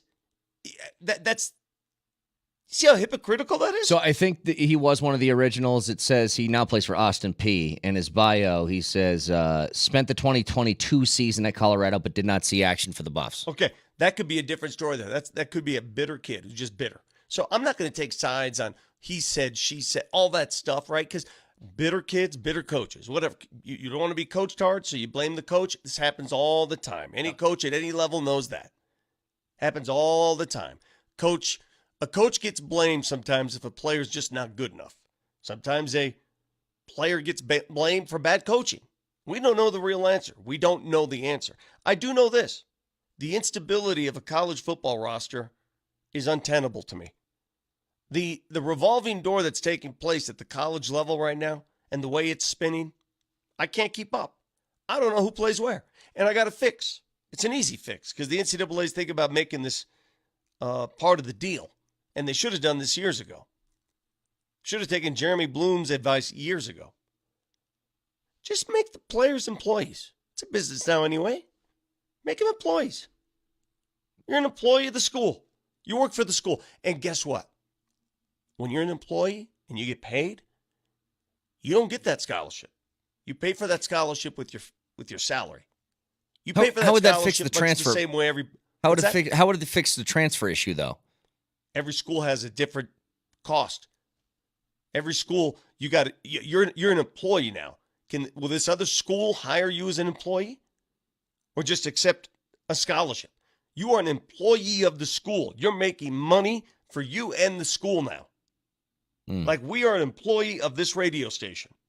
We're not on scholarship. We're employees. We have a vested interest in this radio station thriving and working. So if we want to they're go to under another radio contract. station, Yeah. yes, you're under contract. You're working for this radio station, and the contract stipulates you have to play here for a certain amount of time. Boom. So the end. Like we have non-competes. They would have Exactly right. non-competes. Well, they have contracts. Yeah. The end. You're an employee. I have no problem making them employee. You get paid, and with the money you get paid, that takes care of your scholarship. I'm not giving you an extra scholarship on top of that. We're paying you. It could fix it. The whole amateurism thing, gone. That doesn't, those of you who want to continue to play the amateurism card, it's stupid. What are we doing? What's amateur about what's happening right now? What is amateur? I mean, look at social media. These guys are driving cars that are nicer than most, corporate execs. Mm-hmm. There's nothing amateur about it. What's amateur? Amateur's the way we're treating this. Right. I get what you're saying. I dig it. We're on two different wavelengths here because I'll agree with you on the transfer stuff. You want to make them employees, that's fine. I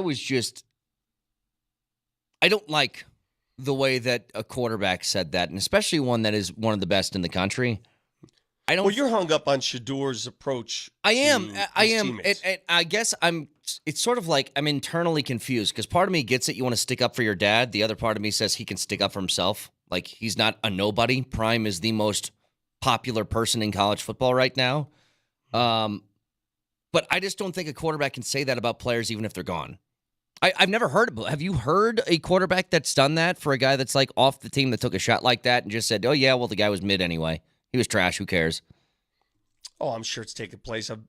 I'm certain people can reference other players that have talked trash about players who've left.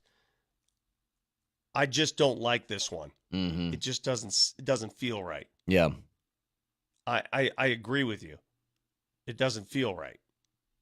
Because this is the issue that comes with player, coach, dad. That little thing, right? Right. It's never been a good thing. It's when Hawkins was coaching CU and he had to coach his kid Cody, there comes a lot of unrest with that. It's not an easy deal. I also think another part of this is like there's still you had to get yourself on the map last year, and they did that, especially early in the season. But with the way the season finished, there's a lot of chatter right now for an 8-loss season last year, and I hope they can follow that up now in the Big 12 with a 8-9 win season to try and make good on all of that. But I'm sure there's some people around the country that are like, you guys are doing a whole lot of talking for 4 wins last year. Somebody on the text side doesn't like my employee idea. Vic, that's an awful idea. What happens when inevitably the employee breaks a law on campus? The whole university is getting sued. So hold on a second. We're employees of this radio station. If we break the law, is the radio station getting sued? No. Radio station, if I break the law? I guess if we do it on air, yeah. If but I take, all right, so if I'm there and I take nunchucks to Marty's face and I assault him, is the radio station getting sued for that? Or am I getting sued? You know what? I'm going to sue the pants off of anybody that is willing. I mean, come on, man. Marty would, too. Marty's going right to a lawyer. You would be that guy. Oh, my face! KSC Group, I'm taking Kevin Shockey down with me. Dave Fleck, you're getting it, too, like anybody. I turn this place into a parking lot. 2448 says, and I love this question because it's a great one. And it smacks of 1950s. What happened to colleges and universities providing an education? They made billions of dollars. Not at you. I'm laughing with you. I'm laughing with you because, to me, the term that is so stupid, and I hate it when administrators and coaches use it. If I hear another coach or administrator call these guys student athletes, Mm-hmm. How many of them are student athletes? Student first, athlete second. And how many of them are athlete students? I mean, let's just be honest here. The I'm not trying Harvard to football knock team. anybody. I mean, but don't be stupid. Student is not a bigger priority than athlete. It's the other way around. Dexter says, Vic, if you hit Marty with nunchucks, he'd be the Avs' new owner. 303-504-0925. Speaking of Avs, moving on to round 2. What changed? We'll get to it next.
Well, I think the biggest change from game 1 to game like 2, 3, 4, and 5 was the play of Gorgie and Net.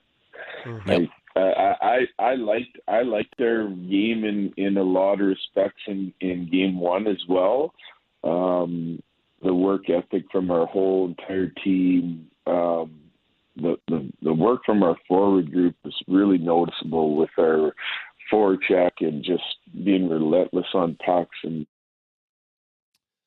Head coach of the Avs, Jared Bednar, who joined us earlier in the program. Let me tell you something. And Vic, you are the Denver historian, so I will lean on you when I ask this question. And texters, listeners, people on the Safeway Twitch feed, help me out. When's the last time you've done a confidence 180 in the span of time that we've done with Georgiev here, where game 1, it felt like you needed him to be pulled, and game 5, you're like, oh, well, this team now looks like they can win a cup again. Hooray! Like, when has the confidence ever shifted that fast with another athlete? Man, that is a great question. And let's do a little experimenting here. Let's go through sport by sport. Rockies. You can pretty much limit it to about 3 or 4 years within the last 30 where you needed some clutch play in the playoffs and somebody unclutch provided it.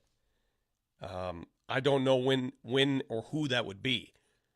I would say that every year that they made a run, guys picked it up and they sort of played within themselves. I mean, 2007, everybody played out of their minds. Yeah. Everybody. The pitchers, they all did. Out of their minds. This might be a good one here, Vic. Tebow, and I don't know if it's week to week, but maybe from quarters 1 through 3 to the fourth quarter. Did you go from we have no chance to, now Tebow's on the doorstep with a chance to win the game? Well, that was more of a, what are we watching? Yeah, right. It was crazy.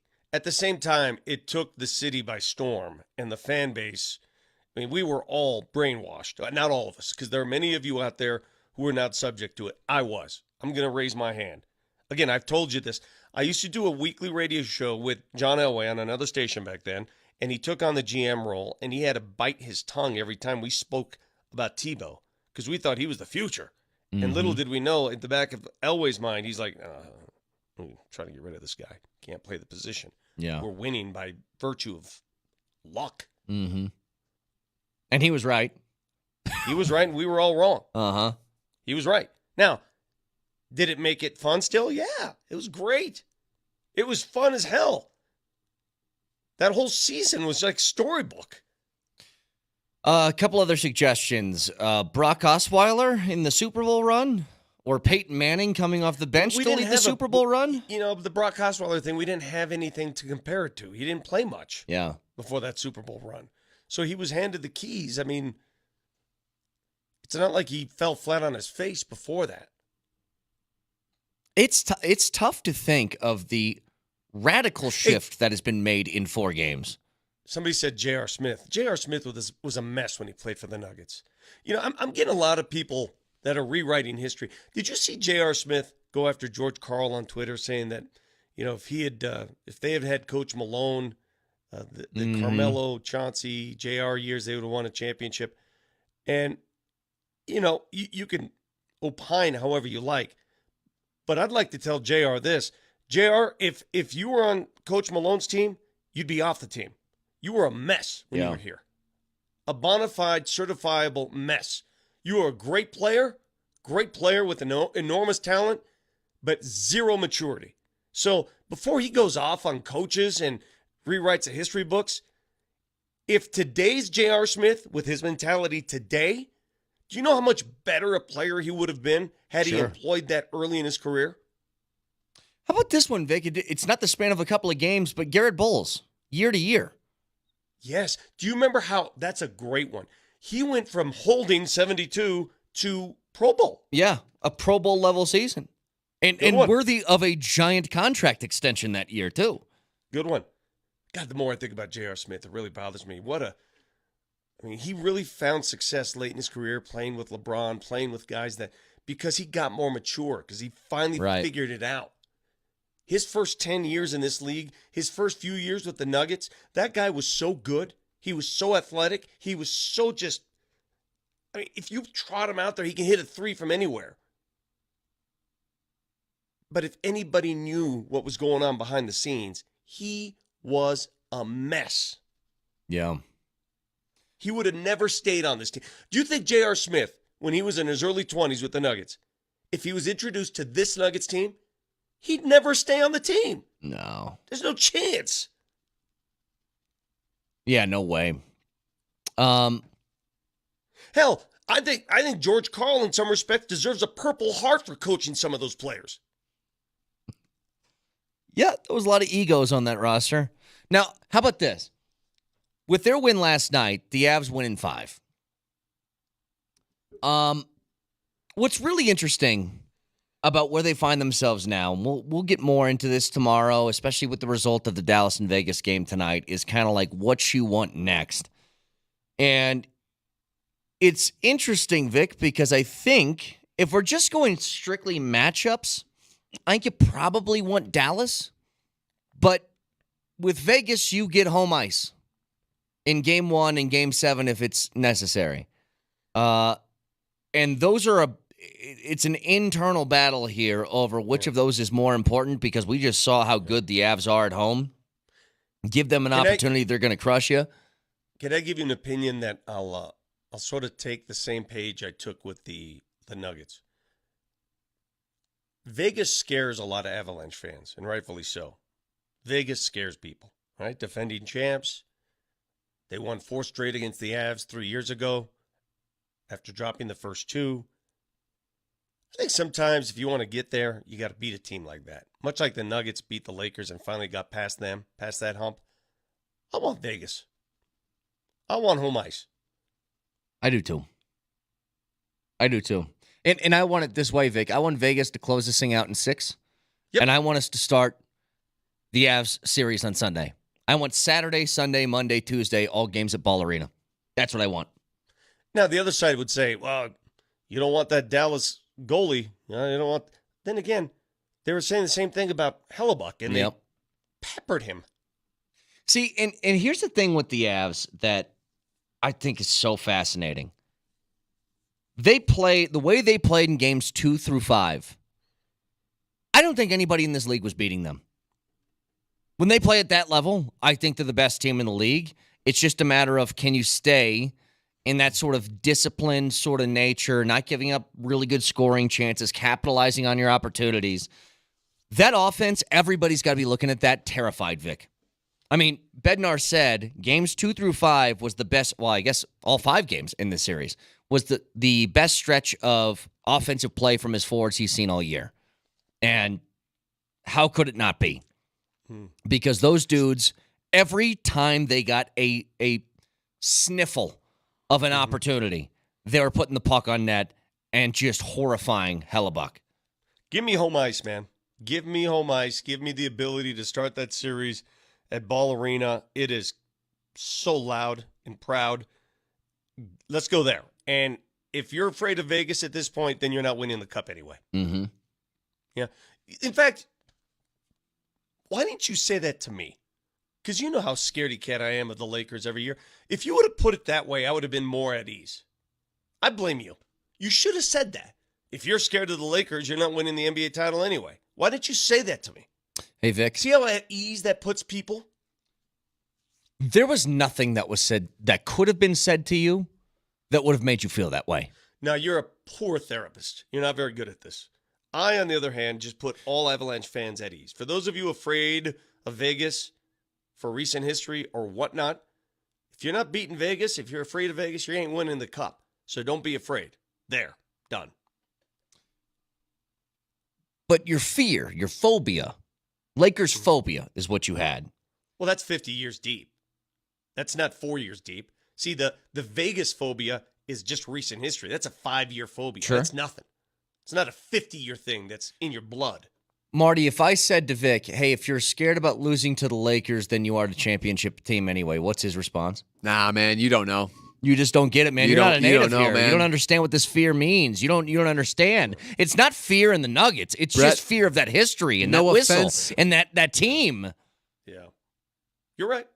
That's what you would have done. I would have added a shut up, Marty. I would have started with that. Yep. Would have been the start, and then you would have told me, I just don't get it. That's what it would have gone there is a to. history with Dallas, too. There was a time in the early 2000s when Dallas, the Avs couldn't get over the hump. Dallas kept knocking out the Avs in the playoffs. Couldn't get over that hump. Sure. Sometimes you got to beat the hump down. Not sure if that makes sense. Nope. At Brett Kane Radio on Twitter, do you sometimes have to beat the hump down? Yes or no? I'm trying to think what kind of hump. Are we talking like a hump, like a landscape thing? Are we talking like a camel hump? You got to beat it down? What kind of hump? Whatever hump exists. How about this stat from your boy Raj? Alex Rajini. Connor Hellebuck's goals against average in the first round of those Stanley Cup playoffs, 5.23 goals against. 5.23. Mm-hmm. The worst in history for any Vezina winning goaltender in the first round. I gave you the number earlier. No goalie in the history of the league has given up twice their goals against average from regular season to postseason. Mm-hmm. No one. And that's what gives me faith if, because people fear Ottinger and, oh, man, those big goalies. Well, look at what the Avs just did to the biggest and best and the baddest. Look at what they just did to them. Yeah. Their ability when they got out, and again, they paid so much attention to Nathan McKinnon anytime he touched the puck. It was like Jokic getting the ball in the Lakers series. He gets it. It's an immediate double team. It's immediately you have multiple people flying at you. You got to find the next guy. And the guy who benefited the most in that series was Val Nichushkin. Always right place, right time. Like, you got to have the other guys stepping up, and the Avs got that. We'll jump back to this in a couple of minutes. Along with something that I find interesting, and I wonder when this argument is going to be put to rest officially, because it's been there for 3 years, and it's got to stop. We'll get to it next.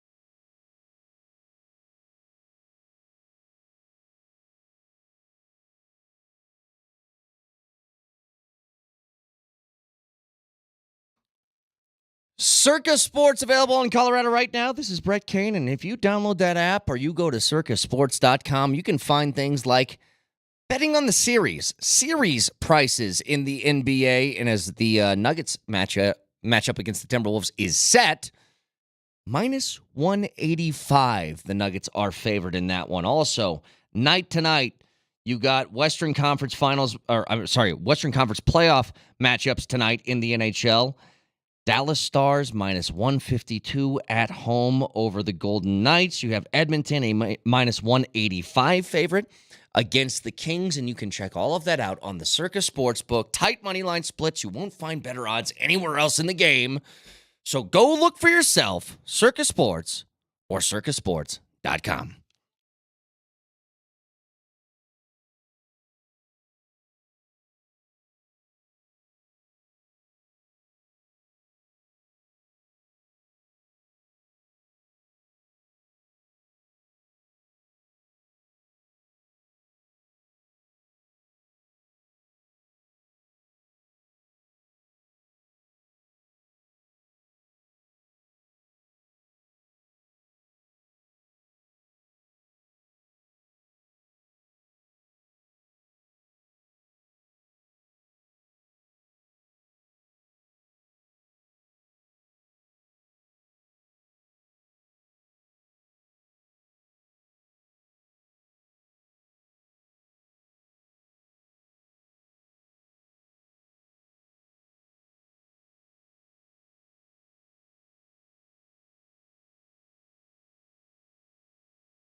I mean, the name of the song is Ants Go Marching.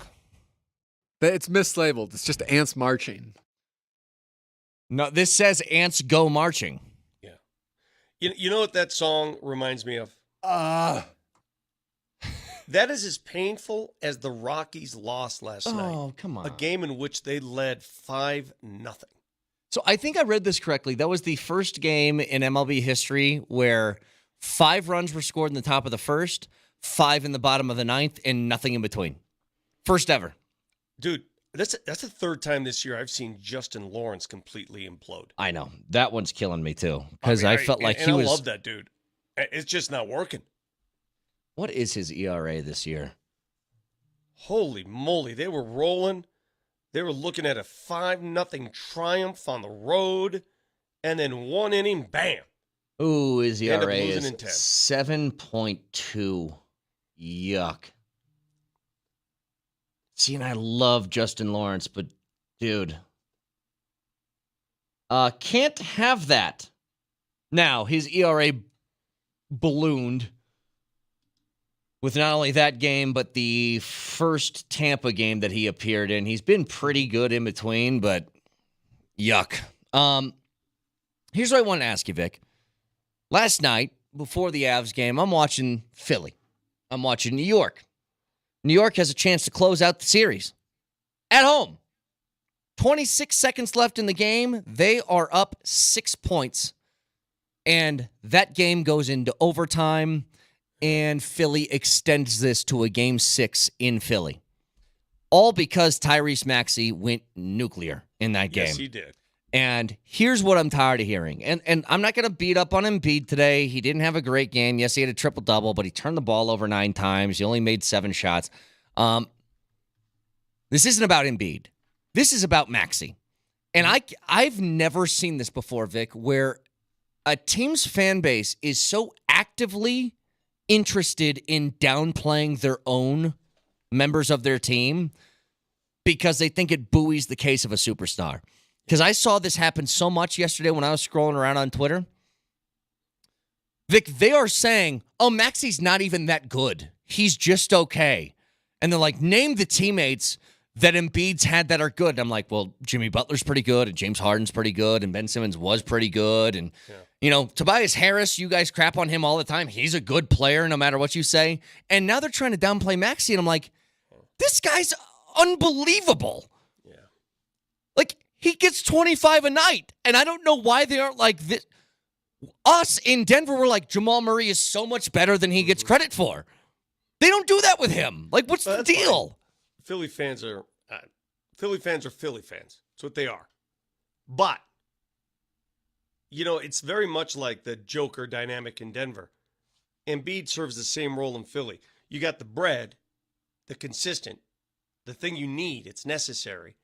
And then you need, what are you going to throw on there? Some peanut butter? Some regular butter? Some jelly? Some peanut butter. Nutella? What do you need? Whatever you need. So the bread in Denver is Joker, and then Jamal Murray's the Nutella, and then hell, let's add a little something else, MPJ. You got to have the toppings, baby, if you want to make it a better sandwich. And in Philly, it's the same way. Maxey's not the primary food. He's a topping, and sometimes that topping hits, and it's rich. But my point is, and this is like, I said I wasn't going to do this, but just quickly, to do the Embiid-Jokic thing, I can't think of any better argument than this. Take anybody who's played outside of Denver and then played with Jokic and ask yourself this question. Is that player better when they're playing with Jokic or when they're outside of the system? And Well, in every there's only instance... No, not every. There's one instance. There's one player who I thought statistically got better. Who? Jeremy Grant. He did. Now, okay, He scored I'll more. tell you this. He rebounded more. He had his best seasons. Now, was he the same player that just had more opportunity? Yeah. But there's one player who, when he left Joker, got statistically better, and that's Jeremy Grant. I could tell you this. Statistically better because he went to being the number one option on a very bad team. Yeah. Efficiency-wise, not even close. Well, but you're asking the question. It depends on how you define better. Sure. He didn't fall off the face of the earth. That is true. That is true. But I keep looking at it and I'm like, okay, I know Embiid's got an injury right now. Did I read he's going through like maybe some Bell's palsy too in his face? Like he's got a little bit of everything going on. So he's battling through it. I get it. But when you have this series, and first of all, if you're a Knicks fan, you got to be sick. Like you had a chance to close that game out. And imagine if they lose this series based on what happened there, that unraveling. Vic, imagine tonight if we're talking about the Nuggets taking on the Lakers in LA for a game 6. Like it's nervous time, right? That's exactly what the Knicks fans are feeling right now. Yep. But good Lord, you get an opportunity to close out at home and you don't finish. And now it's like you're taking on Embiid and Maxey and all those guys in Philadelphia. Good luck with that. Because you take it to a game 7, momentum shifts the other way. Like, good Lord. Yeah, they're revived. It's that was a complete.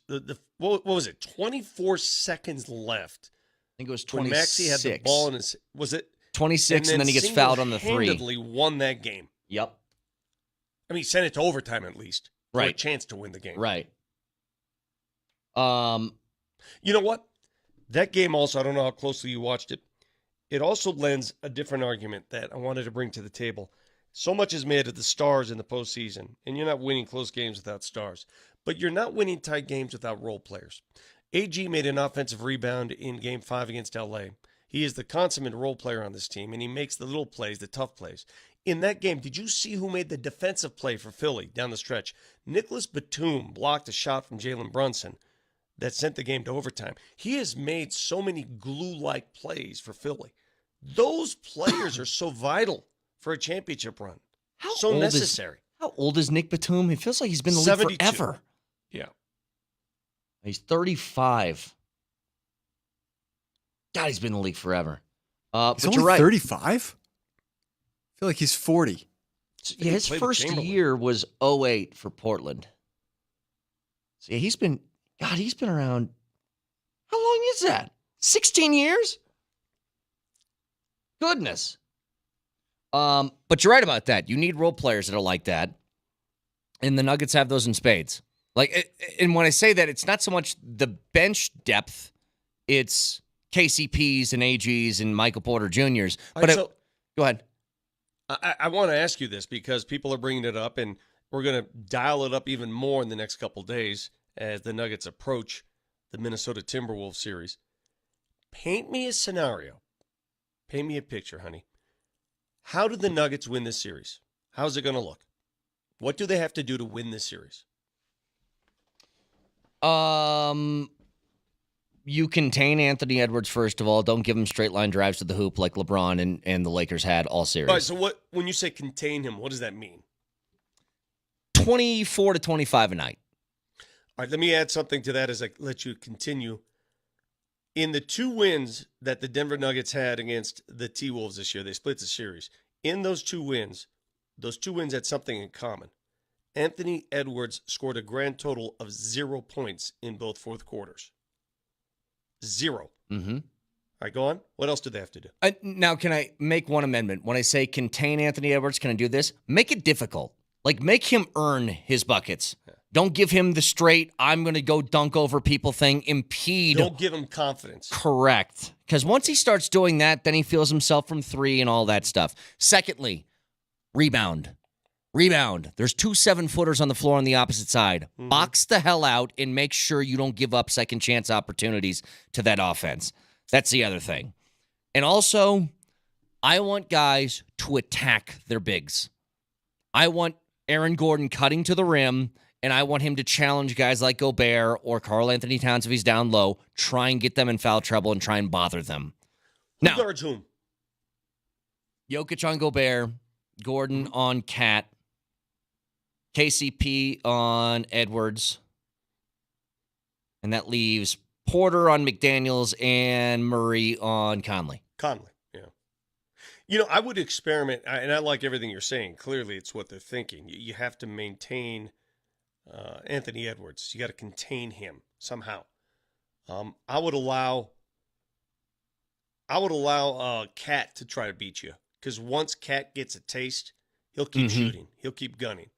So let Cat try to beat you. Cat has a way of getting into foul trouble a lot.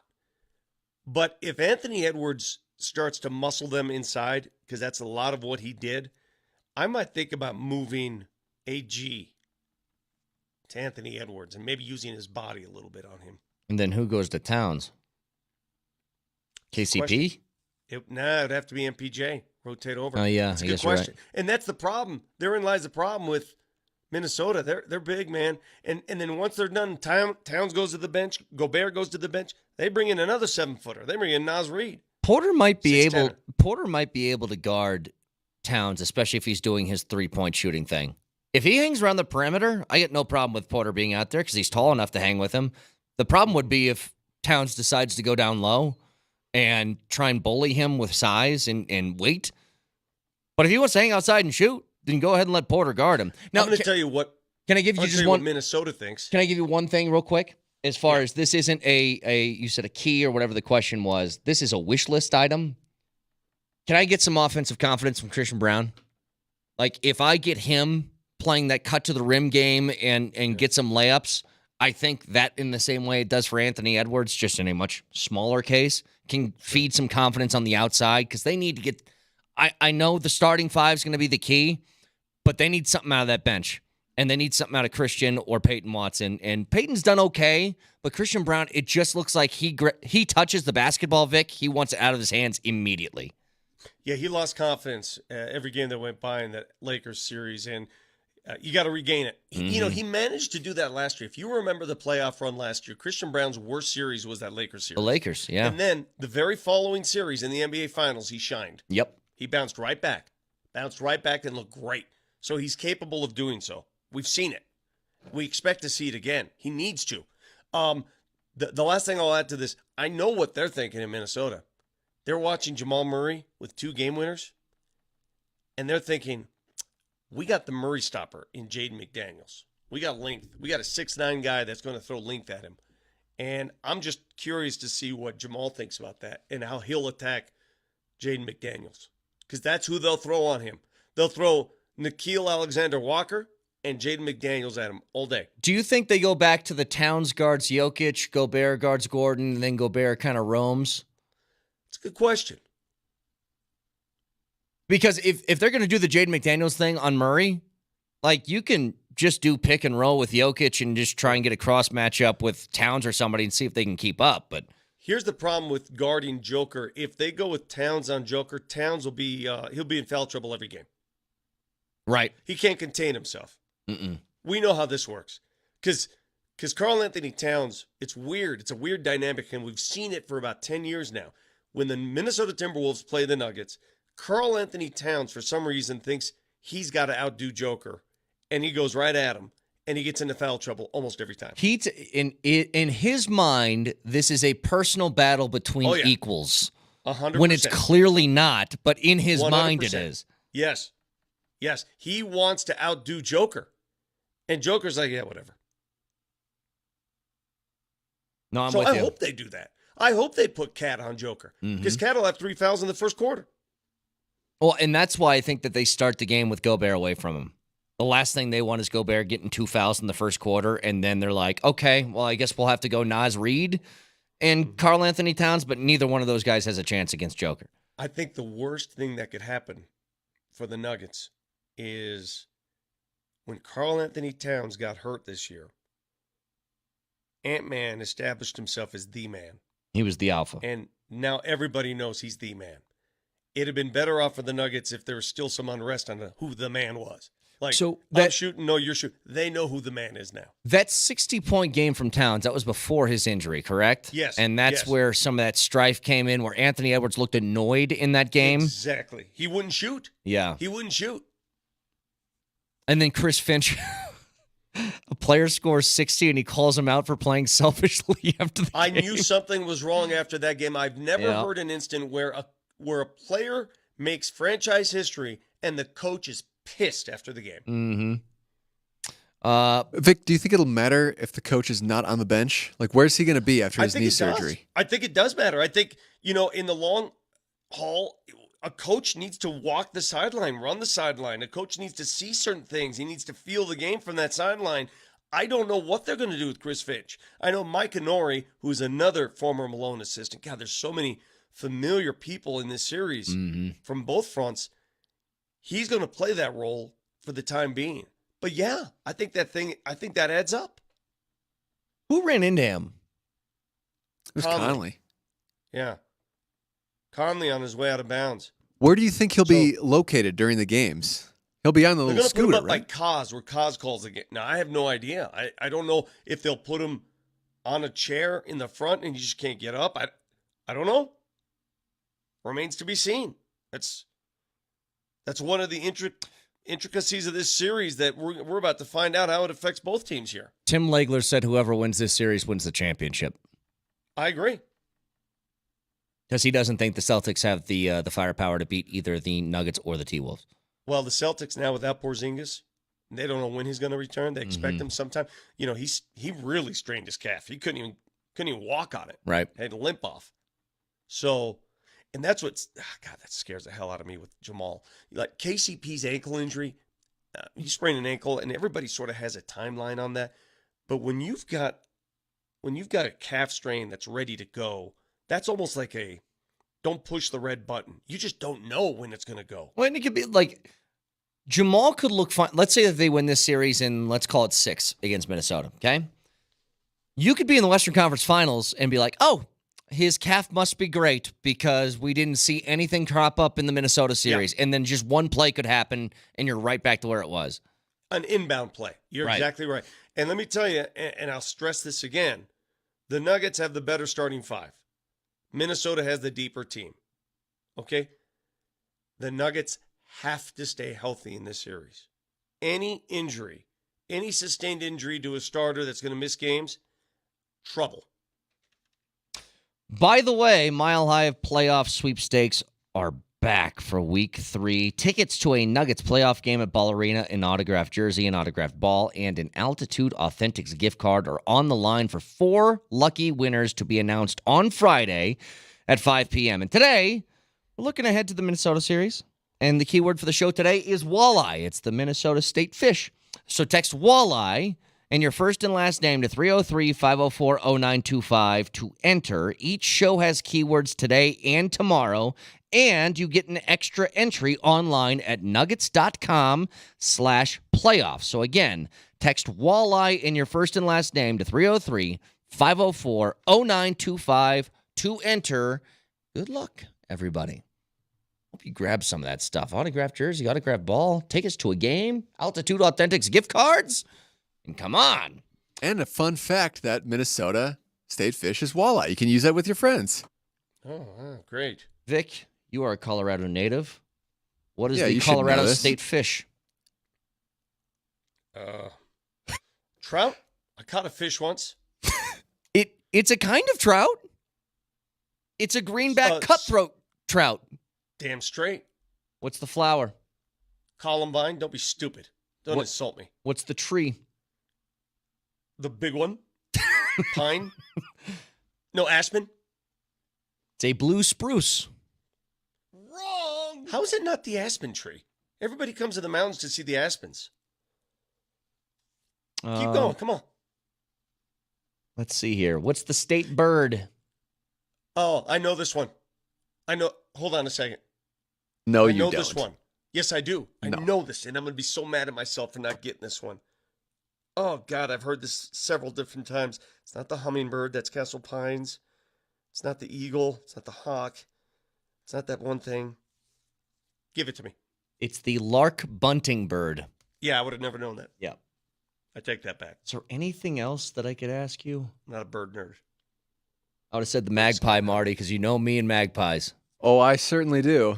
Wealth of knowledge. What other Colorado State things can we test him on? Let me tell you something about birds. My sister-in-law, my wife's sister, she's got 7 birds. And they're always asking me, hey, let's go. We're going to go visit them. Yeah. We're going to go visit them. Let's go. Come on, we're going to go visit them. She's probably listening to this right now. You think I'm going to enter a house with 7 birds? Do you think I'm physically going to go into that house? Are you insane? Yeah, I don't like those at all. So hang on. 7 birds. How about the state rock? Come on. Come on. What's the state animal? state animal? Yes. Is it the buffalo? It's the Rocky Mountain Bighorn sheep. Come on, Vic. Come on, dude. I should have known that too. You're right. I'm What's embarrassed. What's the state song? Yeah, whatever it is, it's dumb. It's Where the Columbines Grow in Rocky Mountain High. Again, what's the state grass? Bluegrass. Yes, it is. Yeah. I mow my own lawn. I know that one. What's the state folk dance? You kidding me with this? It's a square dance, believe it or not. What's another fun one The here? state amphibian. Yeah, the state What's the reptile. State car. Subaru. It's the western painted turtle is the state reptile. So there you go. Learn something every day. And by the way, the state insect, if you're into that sort of thing, is the Colorado hairstreak butterfly. All right, Vic, state capital. Craig. Fact checker next.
All right, last few minutes here. How about Chris Harris officially retiring from the NFL yesterday? And he is, is he a Broncos Ring of Famer, Vic? Oh, yeah. Yeah. Spoke with Chris yesterday. He's going to join us on the show later this week. Couldn't do it this morning, but he is a surefire Ring of Famer. He was a big part of one of the best Bronco defenses in history. And before I heard this discussion on PhD yesterday afternoon. Is that 2015 defense the best in Broncos history? I would respectfully disagree. Did they win a Super Bowl? Yes. Did they lead the charge to a Super Bowl? Yes. They were awesome. The no-fly zone, not taking anything away from that defense. But the best defense in Broncos history is 77. Look it up. Well, you might be right. I think for a giant generation of fans who never got to see that defense, this was... No doubt. I mean, for me, Vic, I wasn't even here, and I was like, that Denver defense is something insane. It was monumentally good. They were clutch in the biggest of games. They don't even come close to a Super Bowl without leading the charge. Yes, 77 was better. Albeit they didn't win the Super Bowl, but they carried that team. I still can't believe that in the span of 2 years, the Broncos went from having like one of the best offenses in NFL history to one of the best defenses. Just that quickly, it just flipped from one side of the ball to the other. Isn't it amazing? It's incredible, yeah. But hopefully he'll join us a little bit later this week to discuss his time in the NFL, his career with the Denver Broncos, and like you said, Vic, a surefire Ring of Famer when it's all said and done. Now, as we now play the waiting game, and we will dive more into matchups, I guess the potential matchup of whoever the Avs face at the end of this Dallas and Vegas series. If I just ask it to you this way, Vic, do you think whoever wins tonight will win the series between Vegas and Dallas? Tied up 2-2 right now. You win Game 5, you have a massive advantage. I don't even know anymore from that series. It's just so helter-skelter and so upside down. I mean, home ice has yet to do anything. Mm-hmm. I don't know. So the old saying is, it's never a series until somebody wins on the road. Is this one, it's somebody has to win at home first? Is that what it is? Before you pull that all together? I mean, good Lord. I remember a series when, we're talking about home ice just not mattering. The Avs dropped the first 2 games to Detroit way back when at home, and everybody's like, oh, well, this series is over. Yeah, it was. Because then the Avs won 4 straight. Uh-huh. How about the Avs in Vegas? The Avs won the first 2 at home, and then Vegas won 4 straight. Yep. You just never know. Hockey's one of those.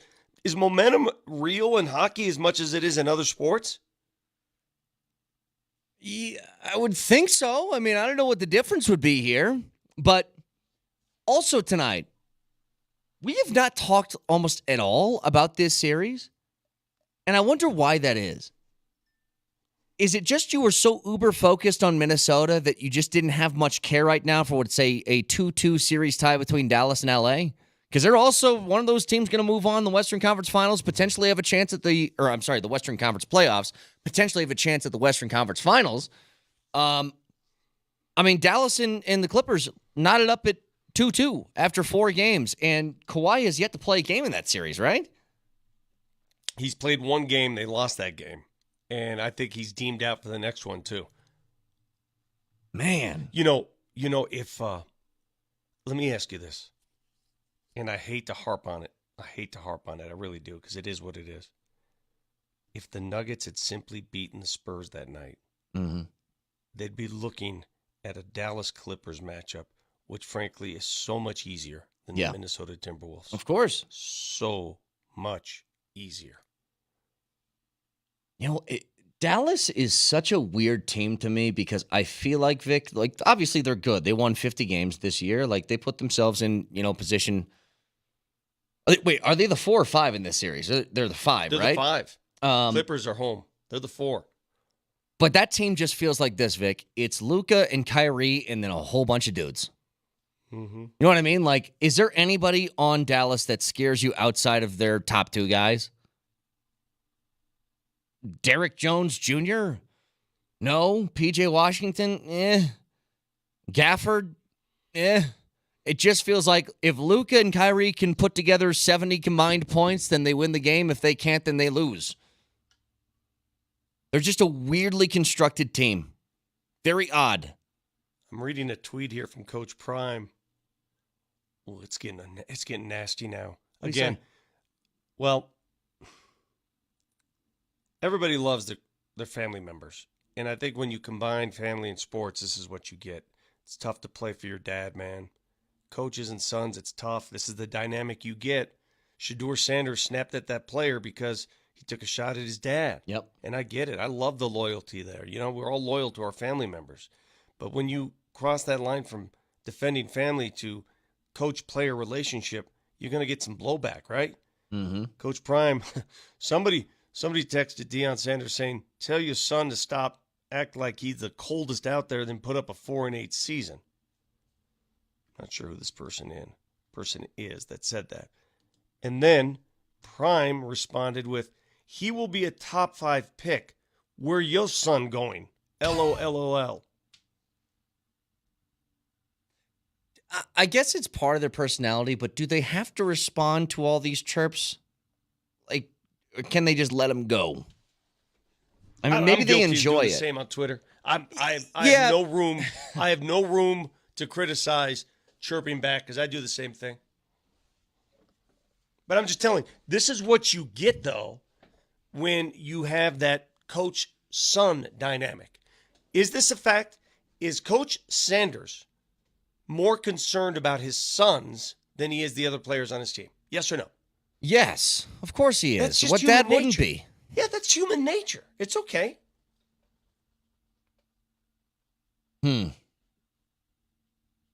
Yeah, I think that they just I don't know. I don't know how it's going to end up there. I don't know, and I don't know if this lease plan is good or bad. I don't know how it's going to end. I'll tell you this. They better win this year. They better What's do that. win? What does win mean for you? I think they got to get to like 8. Because, Vic, this is I mean, look, I'm not totally on the side with this guy who chirped at Deion, but to a certain extent, it's like, it's a whole lot of talking for a team that's won 4 games. You had your entry year. Okay, got it. Mm-hmm. But you can't be bragging about all these transfers, all these recruits that you're getting, and things are changing here and blah, blah, blah, and not back that up with some W's. I mean, you want to do things differently, and I get that. That's what Deion's sort of MO is. He's going to walk in there brash, confident, arrogant, whatever, but that's got to be backed up with some substance. Yeah. And if you do this much talking, it's got to happen soon. Are you as enthusiastic about the story up there, going to games up there, following what? Are you as enthusiastic this year as you were last year? I would be if they got the wins to go with it. Last year was kind of the culture change thing. But are you? I was going to say, are you as all in? I'm asking CU fans, are you as into it this year? And if you're not, I'm wondering why. I don't think that flash is going to stick as well as it did last year. It's got to be substance now behind it. So if they get the substance with it, it could be bigger. Who knows? Mm-hmm. But they need that. 303-504-0925. Talked to Jared Bednar earlier in the show today. If you missed that, iTunes, Spotify, Spreaker, Moshe Lombardi, and Kane. Hey, Vic, we got to kick our feet up for a couple nights. No playoff games. Chill for the next couple of days. I don't like it. Talk to you guys tomorrow. Have a wonderful Wednesday. Love you. Bye.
the stick of Middlestad and down ice. 2 seconds to go and 1. And a wild game 1 is done. The Jets squeak by with a 7-6 win over the Avalanche. And they lead the best of 7, 1-0. So much for the sweep, everyone! Avs in 4, Avs in 4. Pipe it! That was one of the craziest hockey games I've ever seen! The whiteout! The whiteout! The greatest tradition in sports! Let's go Jets up 1-0. Do not count us out! Rantanen into space. Taves, backdoor to Nichushkin. He scores! It's the 2-2 train. Pull it into the station. He has 7 goals in this series. It's not the plane, it's the pilot. McKinnon. He's going to take it with him around Nino Niederreiter. McKinnon 2-on-1 with Mikko Rantanen. McKinnon holding over for Rantanen. He scores! Talk to me, Moose! Mikko has 2, and the Avalanche have a 2-goal lead. They have put 5 goals on the Winnipeg Jets in every single game this series. Puck is down, and the Avalanche win in Winnipeg. They win 4 straight games to defeat the Jets in 5, and for the 5th time in 6 tries, the Avalanche will move on to the second round of the Stanley Cup playoffs as they ground the Winnipeg Jets. The whiteout! The whiteout! The greatest tradition in sports! And the whiteout is wiped out. Connor McGahey on the call as the Avs dispose of the Winnipeg Jets in 5 games. The old backdoor sweep for the Avs. They win 4 straight after surrendering a 7-6 loss in game 1. They bounce back last night and they double up the Jets 6-3. They get an empty netter, about a 200-foot shot from Josh Manson is the final goal of that series. And en route to the second round, they chase this year's Vezina Trophy winner, or he will be the Vezina Trophy winner, to the worst goals against average in NHL history for any Vezina Trophy winning goaltender that season. The worst ever. Connor Hellebuyck, 5.23 goals against. The Avs roll. They get 9 points from Cale Makar, 9 points from Mikko Rantanen, 9 points from Nathan McKinnon. They get 5 goals from Arturi Lehkonen, 7 from Valeri Nichushkin, who score in each one of the 5 games for the Avs. As they move on to the second round, they await the winner of Dallas and Vegas as we welcome you into Dempsey and Company. I'm your host, Alex Ryan-Emmy. You guys know me better as Raj, with super producer Steve Nelson behind the glass. Gotta love a series-clinching montage, Nelly. Gotta love it. You know, you put that in your pipe, you smoke it. And as always, the namesake of the program, Chris Dempsey. You know, look, it's the Avs they're so fascinating to me. Who thought going into this series that they were going to win in 5 games? Who thought that? I picked them in 6. I didn't pick them in 5. And in a series that they just dominated is what they did. Against a team that I'm not going to say dominated them in the regular season, but certainly they like that. That's a flip. They dominated Colorado in the regular season. That's not an overstatement. There you go. And I just, it's what a turnaround for this hockey club. And when Coach Bednar was on the morning show this morning, and one of the things he talked about was just exactly the attitude in the locker room prior to the series, and how even if everybody was freaking out around them in the locker room, they were not. And it was that kind of belief in themselves that led them to be able to have this kind of a series. Raj, it's amazing. It really is. They look like a completely different hockey club. It's a shout out Wednesday today on Dempsey and Company, so make sure you guys get those in on the Champ Mazda text line. One price, one person, 1 hour at 303-504-0925. We'll read those out coming up at 11:45. Nelly's NFL notes will come up at 11:20. We'll talk about the Broncos and Bo Nix, what his ceiling is. There's also a wide receiver that got cut yesterday by Jacksonville that I want to talk about. That in just over an hour. We'll have Dempsey's NBA baseline coming up a 11:15. But let's continue with this Avs-Jets series. This is what Coach Jared Bednar had to say on with Mosier, Lombardi, and Kane about the turning point in the series. Well, I think the biggest change from game 1 to game 2, 3, 4, and 5 was the play of Gorgie and Net. Yep. I liked their game in a lot of respects in game 1 as well. The work ethic from our whole entire team, the work from our forward group was really noticeable with our forecheck and just being relentless on pucks, and just their all-around game as a group of 12, I thought was outstanding in this round. We certainly had we made some mistakes in game 1, so I think almost every game of the series we got a little bit better and a little bit tighter on the defensive side of things. Without a doubt, this team bounced back in those 4 wins, and in those games 2, 3, 4, and 5, Alexander Georgiev shows up with a 2.00 goals against average and a .932 save percentage. Right? So for the series, it balloons up to a 900 save percentage. It balloons up to a 3.03 goals against average, which if you're looking at averages, that's not good enough to win you a cup. If you take out the anomaly, and I'm just saying for this series, right? It's not an anomaly for Georgie to let up that many goals this season, at least what we've seen in the regular season. If you take out that first game, those numbers of a 2.32, or sorry, a 2.00 and a 932, you will beat any team remaining in the playoffs. What's been the difference for him? I think he got a little bit of confidence back into him. Like that matters a whole bunch. But what Bednar said is that they defended better in front of him, right? Like they cleared pucks out in front of him and they dominated possession. And Winnipeg simply couldn't hold up against that speed. Winnipeg could not keep pucks from being flipped over their defensemen. You look at the Yakov Trenin goal last night. That is all that is hard work. Yeah. Like that's not even skill. They chipped a puck into the corner, and Brendan Duhaime went and banged a body in the corner, and they got a puck behind the net, and they centered it and they scored. Like it's anyone can do that. And that's what you went out and got those two guys at the deadline for, and you realize that if you could exit your zone cleanly, if you could connect on stretch passes and get the pucks behind Winnipeg's defense, you've done 90% of the work, and the remaining work is just simply to get in front of Connor Hellebuyck. Like I put out the numbers of 5.32 goals against average, or 5.23, whatever I threw out there, is the NHL's worst for a Vezina Trophy winner in his first round playoff series with a minimum of 40 shots faced. It's the worst ever. But the funny thing is, I look at that series, Connor Hellebuyck wasn't really even that bad. The Avs were just so dominant. They did whatever they wanted.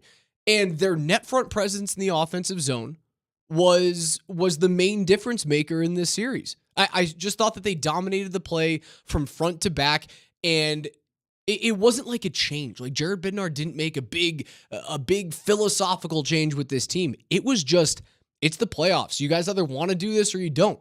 And they decided they wanted to defend. Speaking to that, this is what Nathan MacKinnon had to say after this game, and look, this is one of the most encouraging quotes that we have heard from them in a minute. He said this: "I just think everyone's on the same page. A lot of similarities to the year we won the Stanley Cup. I think we just know everyone in that room is going to give everything they have. That's the standard. And obviously, whether you score or don't, some of that stuff is out of your control. But you can control your effort and how hard you work. Whether we win or lose, we just want to go out swinging." And that speaks to exactly what you just said. And when you watch that team play, that's what it looks like. It just looked like they were working a lot harder than Winnipeg was. And even as Winnipeg, that game kind of was back and forth, right? 1-0, 1-1, 2-1. Eventually we get to a 3-3 before the Avs pull away in this one. But that's what hard work will do. Like, it's just over the course of a game, you will start to separate yourself when you're putting in the work more often than the other team is. And we knew this team can score. The Avs can score. They were the high scoring team in the NHL. That's what they were. But what we didn't know is were they going to make the commitment to the tough stuff long enough to be able to see themselves through a series? And that answer was a resounding yes. And if they just stay in this space, wow, what do you have here with this club? And listen, you don't need a 2.0 goals against average to win a cup on this team. You don't need a 932 save percentage to win a cup on this team. You need a 2.5 goals against, 2.67 goals against, and a 910 save percentage. You can win a cup with those types of numbers because of how well that they score. Georgiev showed up. He shut the haters up. He shut me up. Like, I was calling for his job after game one. I was calling for his job in the final 2 weeks of the regular season because he was underperforming. But what this team is showing us is, we talked about it yesterday, it's almost a little taboo to talk about flipping the switch, right? People talk about teams like the Nuggets and like, I guess, the Avs this year, and certainly like the Golden State Warriors when they were in the middle of their dynasty of flipping the switch being a kind of a good thing, but most of that conversation is it's a slap in the face to the regular season because, well, why would you try in the regular season when you can just show up in the postseason? I think the team through the first 5 games, it proved that like the last 25 games of the year, they're searching for May. They were searching for May. And McKinnon's comments that you just brought up there tell me that. They were just waiting for the time where it actually mattered to them. And if you get this type of effort, they can beat anyone. The second round series against Vegas or Dallas is going to be brutal. Like, that should be a 7-game series, regardless of who it is. I don't know who's going to come out of it, but if they play like they did in the final 4 games and they get barely above average goaltending or excellent goaltending like they did in the final 4, there's not a team in the West that can beat them. And I don't know if there's a team in the East that can. Like, Carolina and New York scare me, but that team's tough to play with. Mm-hmm. And they did it without Jonathan Drouin, and they've done it without Logan O'Connor, and they're only going to continue to get healthier. O'Connor's out for the season. Drouin's expected to be back sometime later on in the second round after getting a deep cut on his left thigh in the final game of the season. I was impressed with how this team looked, man. I really was. I was waiting for it to come back down to earth, and it never did. No, it never did. I mean, they just looked much better than Winnipeg, and we said this a little bit yesterday, which was, you knew that, to me, the turning point in the series was all the fighting in Game 3 at the end of that. Because I think that it's the point where Winnipeg understood which team was better. And when you do that, then you just start throwing things against the wall, see what sticks. And I think they understood that. That's why yesterday I was so confident about, we were talking about what we thought might happen. And I said, well, the series is over. Everybody on that ice knows which team was better. And it was just up to the Avs to be able to kind of take them out. And, the own goal to start the game was, we didn't love evened it. Out. But, huh? So it evened out? Yeah, no, it did. Yeah, there was an own goal that benefited the Avs as well. But it just, I think for this team, we had very real concerns for them because they were showing us uneven play, because they were showing us, you look great for a week and then you look like one of the bottom half teams the next week. And I think that was warranted. The concern was warranted if you had that going into the playoffs, especially against a team that beat you the way they did in the regular season. And so what they had to show all of us was that those things were behind them. And to this point, they have. We'll continue breaking down the Avs' 5-game reverse sweep of the Winnipeg Jets on the other side. Also, Bo Nix, what's his ceiling comp? What's the player in the NFL right now that is his ceiling? I've got my guy. It might not excite a lot of you Broncos fans out there. Don't do it. But I think you'll be happy with it, Chris Dempsey. That on the other side.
Today, we're looking ahead to the next round against Minnesota with our keywords, and the keyword for our show today is loon. That's for the Mile High Playoff Sweepstakes. It's back for Week 3. Tickets to a Nuggets playoff game at Ball Arena, an autographed jersey, an autographed basketball, an Altitude Authentics gift card are all on the line for 4 lucky winners. We're going to announce those on Friday at 5 p.m. Again, our keyword for Dempsey & Company today is loon, L-O-O-N, which is...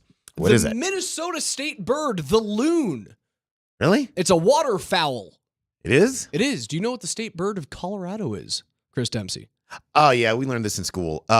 It's the lark bunting. The lark bunting is the state bird of Colorado. Congratulations. As I continue, we'll get into the Bo Nix ceiling comps in a couple of minutes. We'll get back into the Avs. My biggest takeaway from last night's win, right? It was a different win than the other ones were, and it makes me really excited for the postseason run to come. So we'll get back into that a little bit later. Before we get into some Broncos talk here, I want to continue to quiz you. Okay. What, Christopher Dempsey? Yep. Is the state fish? It's gotta be. It's a trout. It is. It is a trout. I'll give you that. It is the greenback trout. Yep. This one's easy. This is. I'm so Colorado, Raj. You are. I'm You're so dialed Colorado. in, and I knew you were going to be great at this. I'm just looking through Wikipedia. Right Yeah. now. Okay. What's next? The state flower. This is easy. Columbine. The columbine is the state flower. Yep. Congratulations. Do you know what the state animal is? The state mammal. I don't. You should hate this mammal. I don't. You should really hate it. The lesser spotted transplant? That wasn't very. You're a transplant. Coming from a guy from San Francisco, what is happening? Does a wook count as a mammal? Is that the state animal? Saw a lot of those in Boulder. The state mammal is the Rocky Mountain bighorn sheep, or Oh, Rammies. yeah. Told you should be very upset about that. See, I think I just put that one out of my head because of what it is. All right, finally, I'll give you this one. And Yep. just because you have a young kid and young boys are typically interested in dinosaurs, what's the state dinosaur? What is the state dinosaur? It's a big one. T-Rex. No. Brachiosaurus. Close. Stegosaurus. Stegosaurus. I have no idea if that's actually close or not. It's not. Are you? Hold on. Are you in the age of parenting where like dinosaurs are the be all end all? Yeah. I know them all. All the dinosaur book. Yeah, for sure. Yep. Yeah. Stegosaurus. Stegosaurus. The state tree is the blue spruce. Sure is. I'll give you that. All right. Congratulations. All right. Chris Dempsey, All right. Colorado genius. Again, the word loon to 303-504-0925 so you can get in there for the Mile High Playoffs sweepstakes. Every single show will have its own keyword throughout the day. We're going to give away prizes to 4 lucky winners coming up on Friday. Demps, Bo Nix, obviously 12th pick overall, last quarterback taken in that first round, gets a lot of fans a little bit nervous about like what his true ceiling could be. And we had these rolling through on the text line of what people think that my ceiling comp could be for him. And I got Baker Mayfield's, I got Brock Purdy's. I said this might upset some Broncos fans, but it would make you very happy. Okay. I think best case scenario, Mm-hmm. Bo Nix's comp ceiling is Derek Carr. Broncos country, let's go. Quarterback record of 72-87, though he had to mire in Oakland in the final 3 years when they moved to Vegas before going over to New Orleans in his age 32 season. 72-87 in 159 games. He was third in MVP voting in his third season. He is a 4-time Pro Bowl player and is a guy who is thrown for 242 touchdowns and 107 interceptions. When you look back at the careers in college of Bo Nix and Derek Carr, they're relatively similar, although Nix certainly played way more games than Derek Carr did. Carr threw 113 touchdowns to 24 interceptions in his 3 plus years. He had 4 years at Fresno State, split between the WAC and the Mountain West. He only started 5 games in his freshman season, but started all 13 games in the subsequent sophomore, junior, and senior years. Bo Nix threw for the same amount of touchdowns, 113, to basically the same amount of interceptions, 26, although playing 61 total games, the most out of any quarterback in the history of college football at the D1 level. I know the quarterback record doesn't look great, but if you can put the right team around a guy like Derek Carr, which the Raiders were never able to do because, well, they're the freaking Raiders. If you can put a decent roster around Derek Carr, that guy's a quarterback that can compete for you in the playoffs, that in the right situation could win an AFC championship game, and then who knows what happens in the Super Bowl. If all goes right, I think that's your ceiling.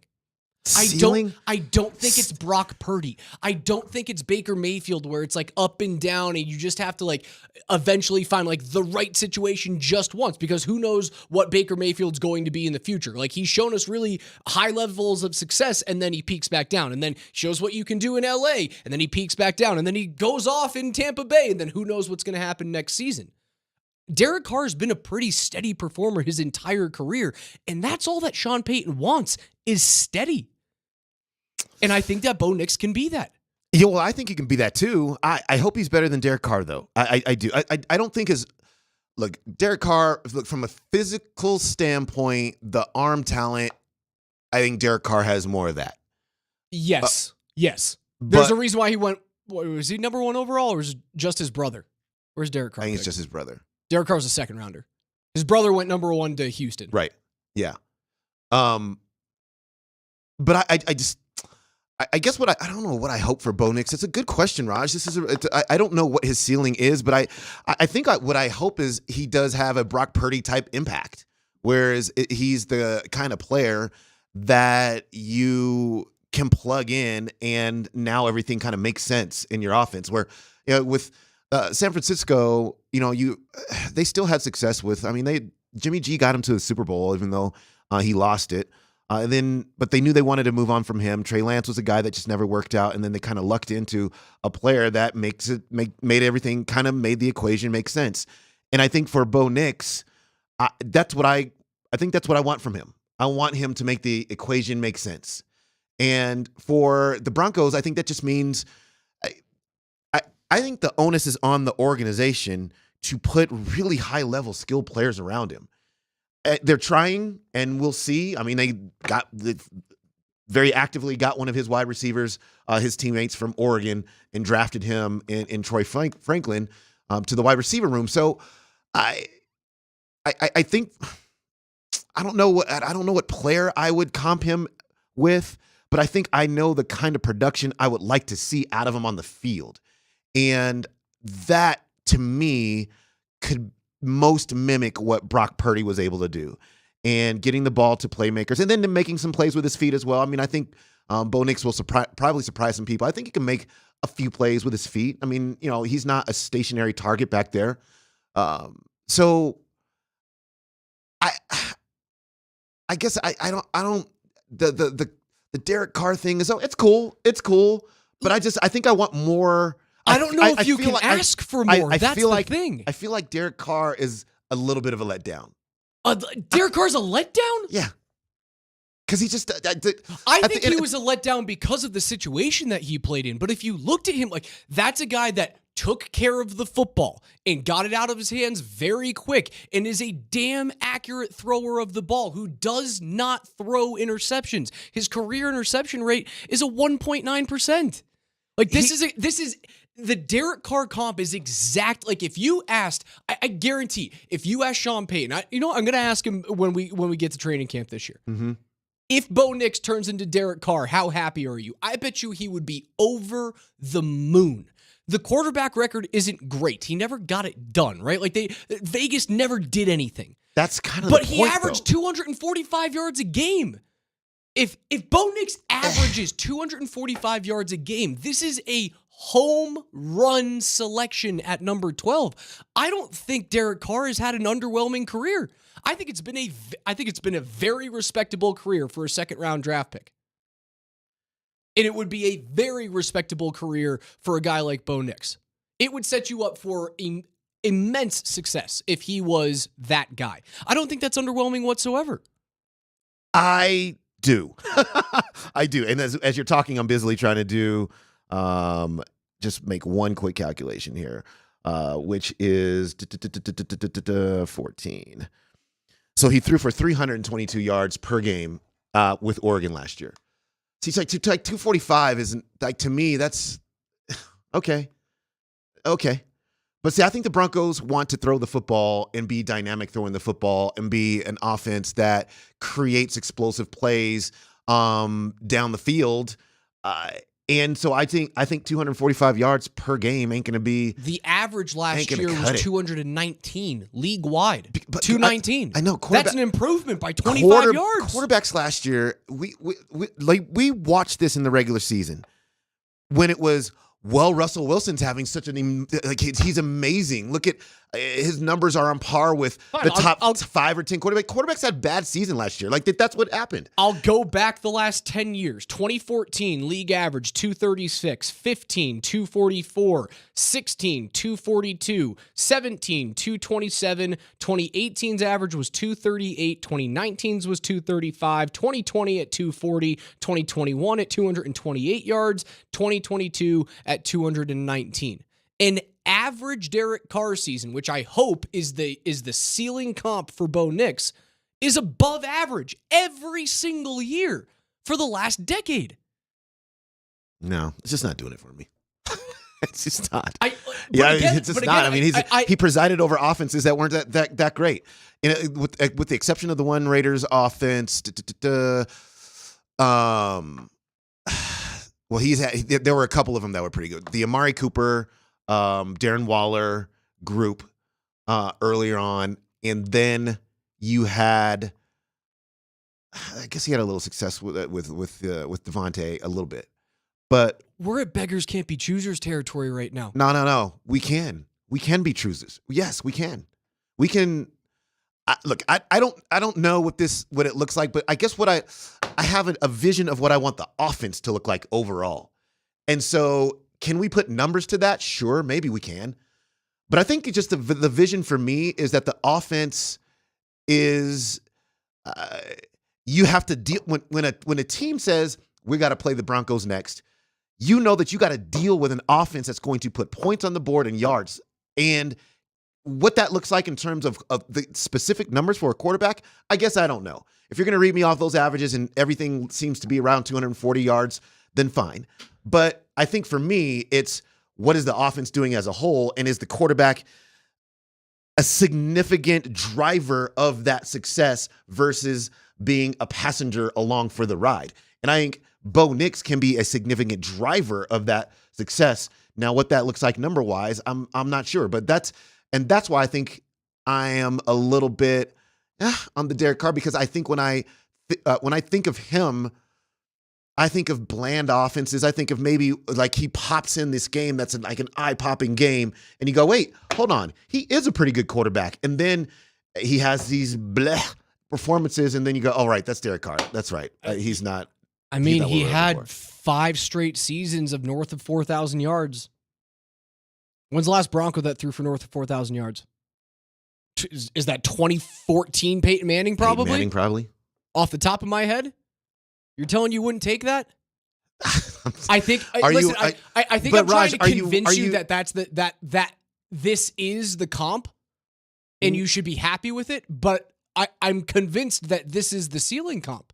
You at the 12th pick and the 6th guy, man, like looking at his tools, not having that elite arm strength that we're talking about when you look at a Caleb Williams, when you look at a Drake May who can launch the ball down the field and make any throw in the book, right? We always listen to Coach Sanford be a little bit upset about what he saw at the combine with like a little bit of a noodle arm for Nix, but what he was elite at was getting the ball out on time, hitting his receivers, right? If I look at Carr, it's a 65% completion rate for his career. It's right on par with what Nix might be able to do in the NFL. Even if I don't have to convince you that it's a good comp to accept, I think it's the proper one. Well, just Okay, what memorable Raiders offense did he preside over? Did you see what I'm saying? When you play the Raiders, even if he rolls up those stats at the end of the season, I think that's my point, Dems. When you played the Raiders, were you scared to face that offense or not? And that's my point. Like the Broncos offense needs to be you gotta actively have to deal with that offense. And Bo Nix needs to be the guy that is the driver of that. Can we agree on one point? This feels more the Derek Carr comp feels more realistic than anything north of it.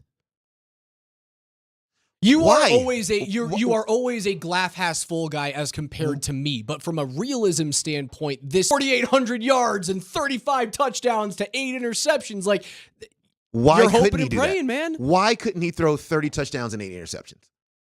He could. He threw 45 touchdowns last year. Different game, college.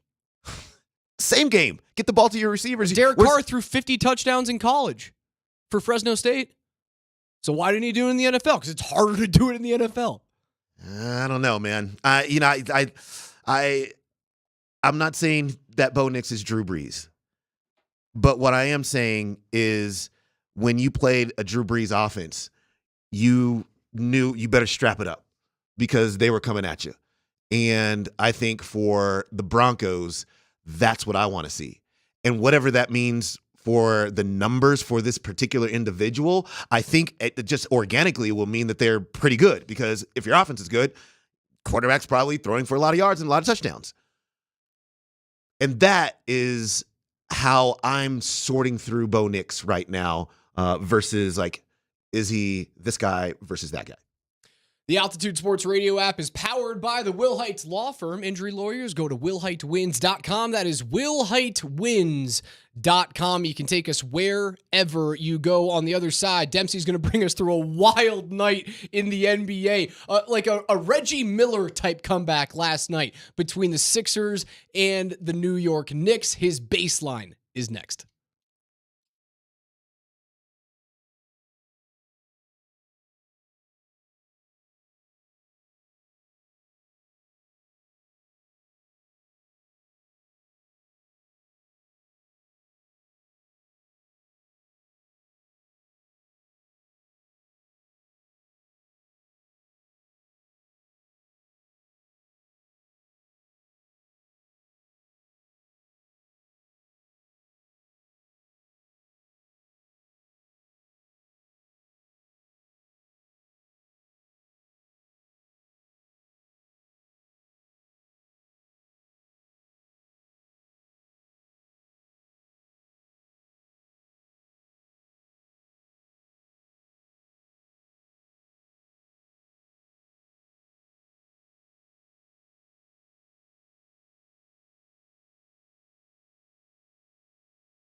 Altitude Sports Radio 92.5. The show's Dempsey and Company. I'm Alex Ryanemi alongside the namesake of the program, Christopher A. Dempsey. Steve Nelson behind the glass. Get your shout-outs into 303-504-0925. We'll have those coming up at 11:45. Nelly's NFL Notes at 11:20.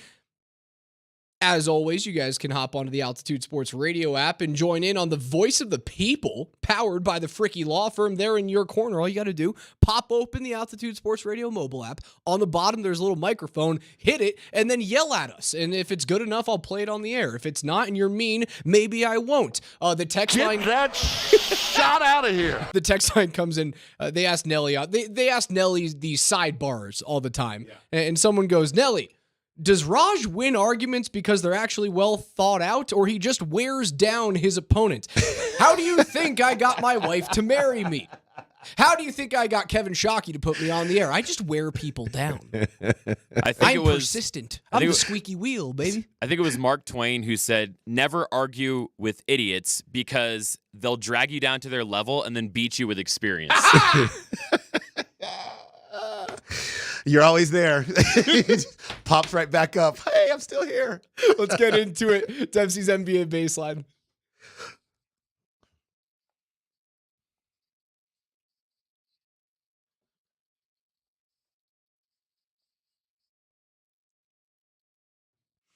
Well, the game that was getting all of the attention yesterday happened in New York. Nuts. It was nutso. It was nutso. The Knicks with a chance to close out the Philadelphia 76ers. Was this about a 6-point lead with 25-ish seconds to go? 26 and a half seconds, 6-point lead. And then Tyrese Maxey scores. Basically what he did is he scored 7 points at the end of the game to be able to tie the game. The Knicks were minus 20,000 at 1 point under 2 minutes to go in that game. Mm-hmm. And they lost. And they still lead the series 3-2, but it's a fascinating series, Raj, because one, you have the whole Joel Embiid saga, which is it's a lot. I mean, he's dealing with a lot and playing through a lot. You have Tyrese Maxey, who in the Garden put together one of the more memorable playoff performances in that arena's history, just to be honest with you. And if they come back and win this series, that game that he had last night will go down in lore as being one of the great playoff performances. What picture is this, Nelly? If you look at this, so that is Tyrese Maxey flexing after dropping a bajillion points. If you look there, sitting courtside at the Knicks game, you can see Tracy Morgan flipping him the bird. But more importantly than that, if you look in the upper right hand, do you know who that is? Absolutely seething, just red, white hot with anger. That is Ben Stiller. Look at that face.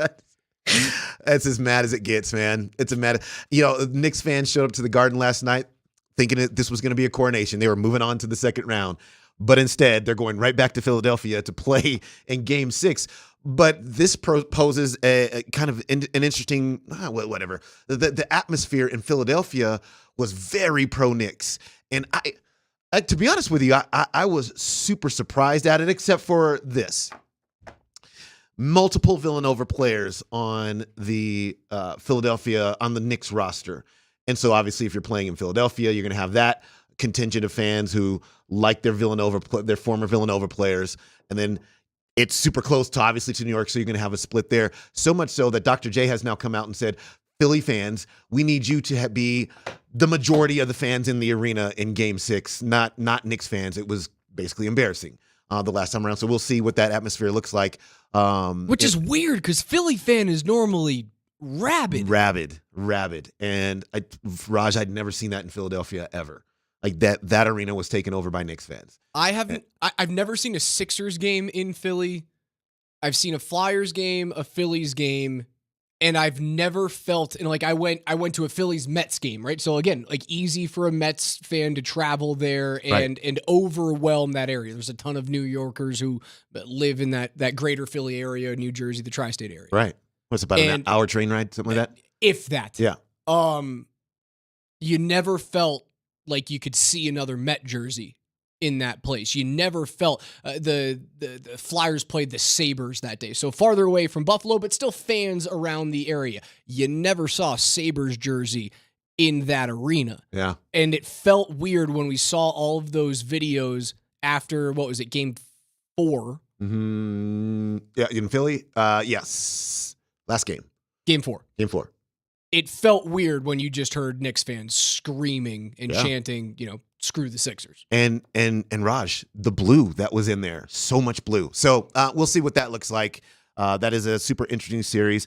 The least interesting series in the history of life has been the Cleveland Cavaliers and the Orlando Magic. Nobody cares.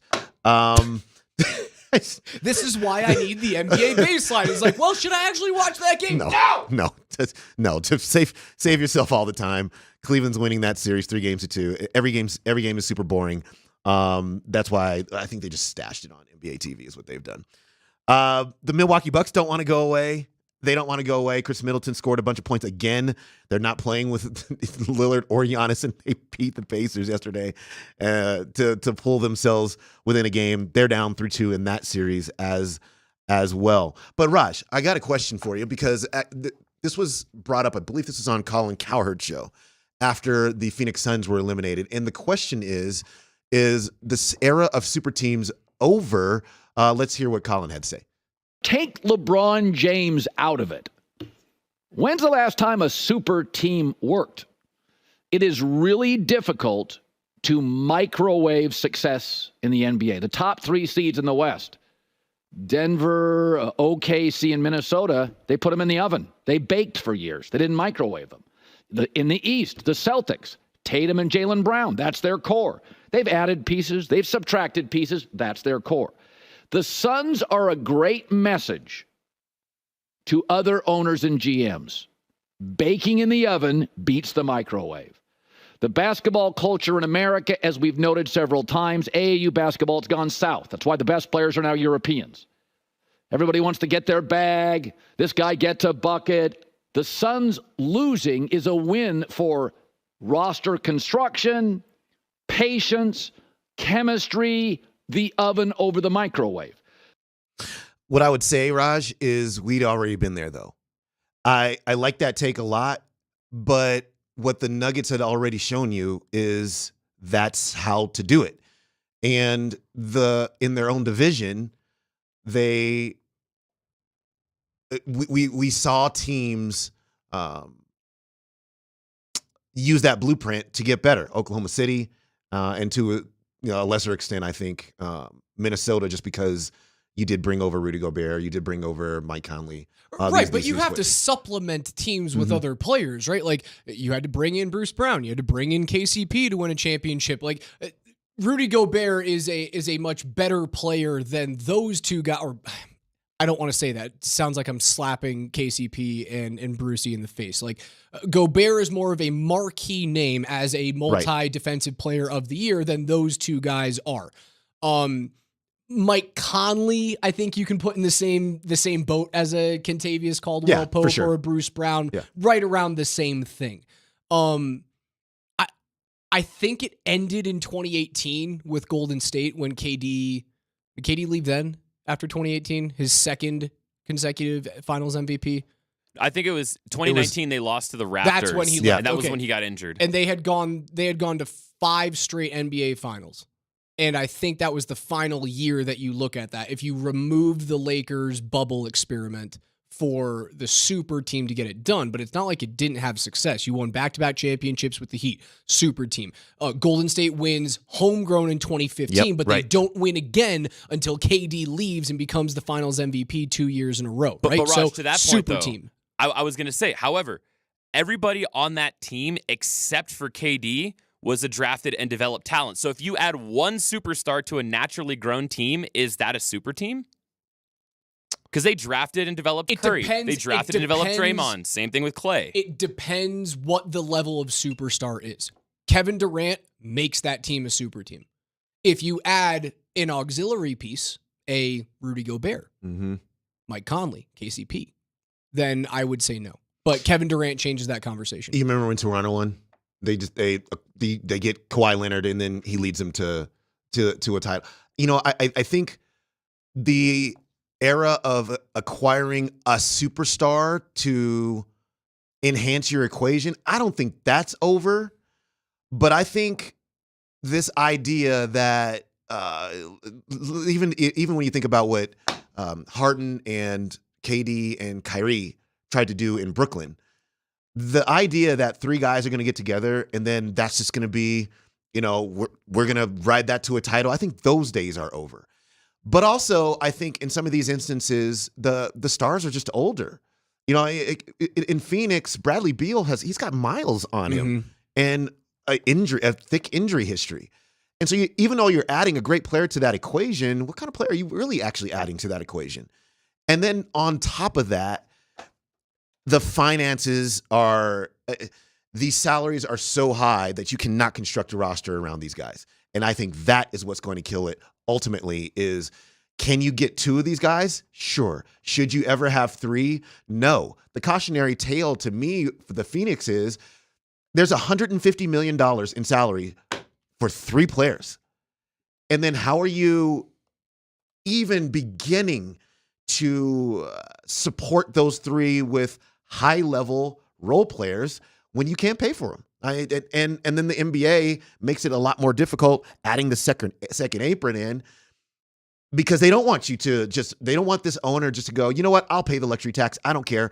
Give me every single player. They want actual penalties to do that. So I think ultimately you got a lot of forces at work that are going to kill it, but you must draft your players, you must develop them, and that gives you your best chance. The NBA has put a brick wall in front of trying to do this. And they've done a good job, right? Like the past champions have shown you that the bylaws that they put in with the aprons and holding on to homegrown talent, it works because those are the teams that are winning right now. And you can go back to those Celtics teams. Like the Celtics team is the only older version of a super team that ended up winning it. Way back in the KG and Ray Allen and right. All those dudes were 30 or older. Yeah, like those Heat teams that won, they were young. You had like D Wade was the oldest guy on that team who was a real contributor at 29. If I'm just talking about like the big guys that were there, LeBron was 26. Yeah, they were in prime. They were Chris all Bosh in their prime. Was 26. Yeah, they were all in their prime for sure. They were all young guys, and and you mentioned the Brooklyn experiment and KD and Paul George. Like these guys they're older. Yeah. And it's only worked once. It worked once 15 years ago. Yeah. And I with this new crop of players, I just don't think we'll see that. I just don't. I mean, they're all friendly anyway, but they're kind of friendly when they see each other, as they're actively playing against each other in these games. But it's an interesting conversation. But I do think we are in a different era in roster construction. Altitude Sports Radio broadcasts from the Backus and Shanker studios. Serious lawyers for the seriously injured. On the other side, we will get back into the Avs and the Jets. They're moving on to the second round, people. I'll tell you why last night's Game 5 victory, how they won, is so important going up against Dallas or Vegas on the other side.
McKinnon.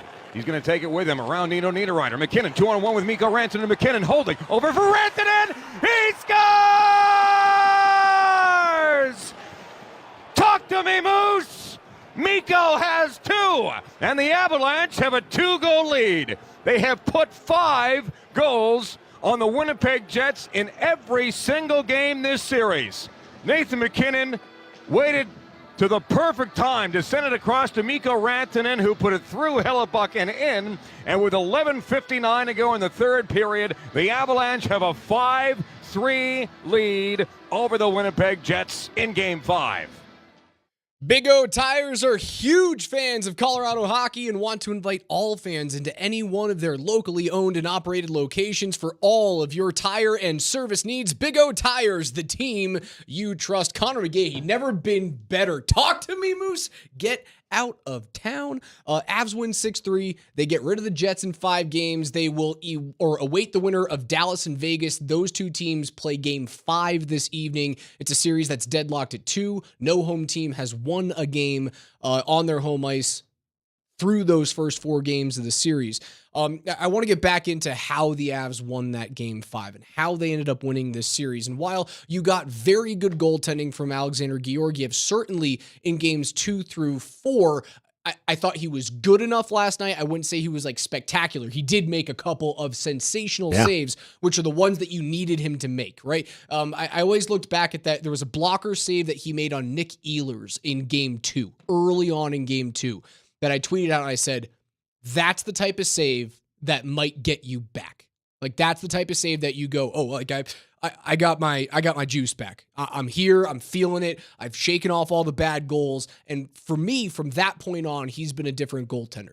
The glove save he makes on the power play when they bump into the middle to Sean Monahan, the one-time pass, I want to say it was in the first period, was an all-world save. Like, you give Monahan 50 pucks from that spot, he's supposed to score 40 of them, and snags it with his glove, holds on to it.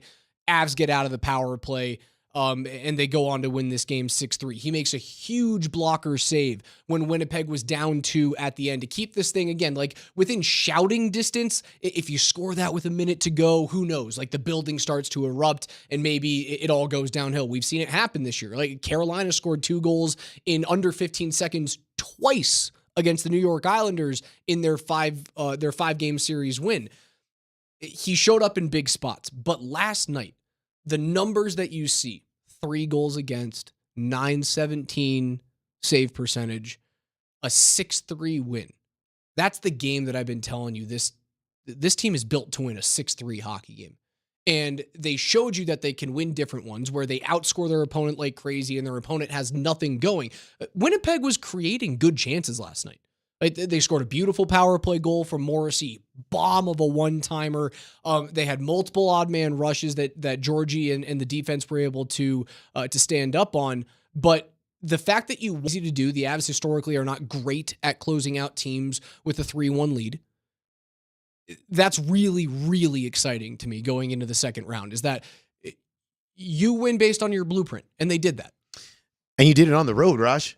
How much of the regular season did we go, okay, it's a little bit rough on the road. Yep. And, there were so many things about this this series that ran counter to the team that we saw during the regular season, which, look, they still were obviously one of the better teams in the league during the regular season, but we saw them struggle on the road. We saw them struggle in front of net. We saw them struggle between the pipes. We saw, those things were always all present, and then they weren't. And it feels like the snap of a finger. At the snap of a finger, they just turned into the team that we have always expected to see the entirety of the season long. And so not only did you close out a team that beat you over and over and over again in the regular season, but then you closed them out on their home ice. You beat them twice in Winnipeg. That's what you did. And I think all of those things for me are phenomenal signs from a team.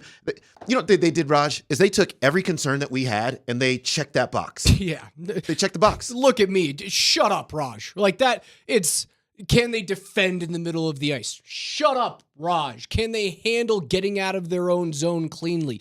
They've got the best exit percentage in the NHL right now. You want a nose picker nerd stat? That one. They're really good at it right now. Shut up, Raj. Do they have good enough goaltending to win? I didn't think they did. Shut up, Raj. They looked at all of their naysayers and went, it's the playoffs. We care now.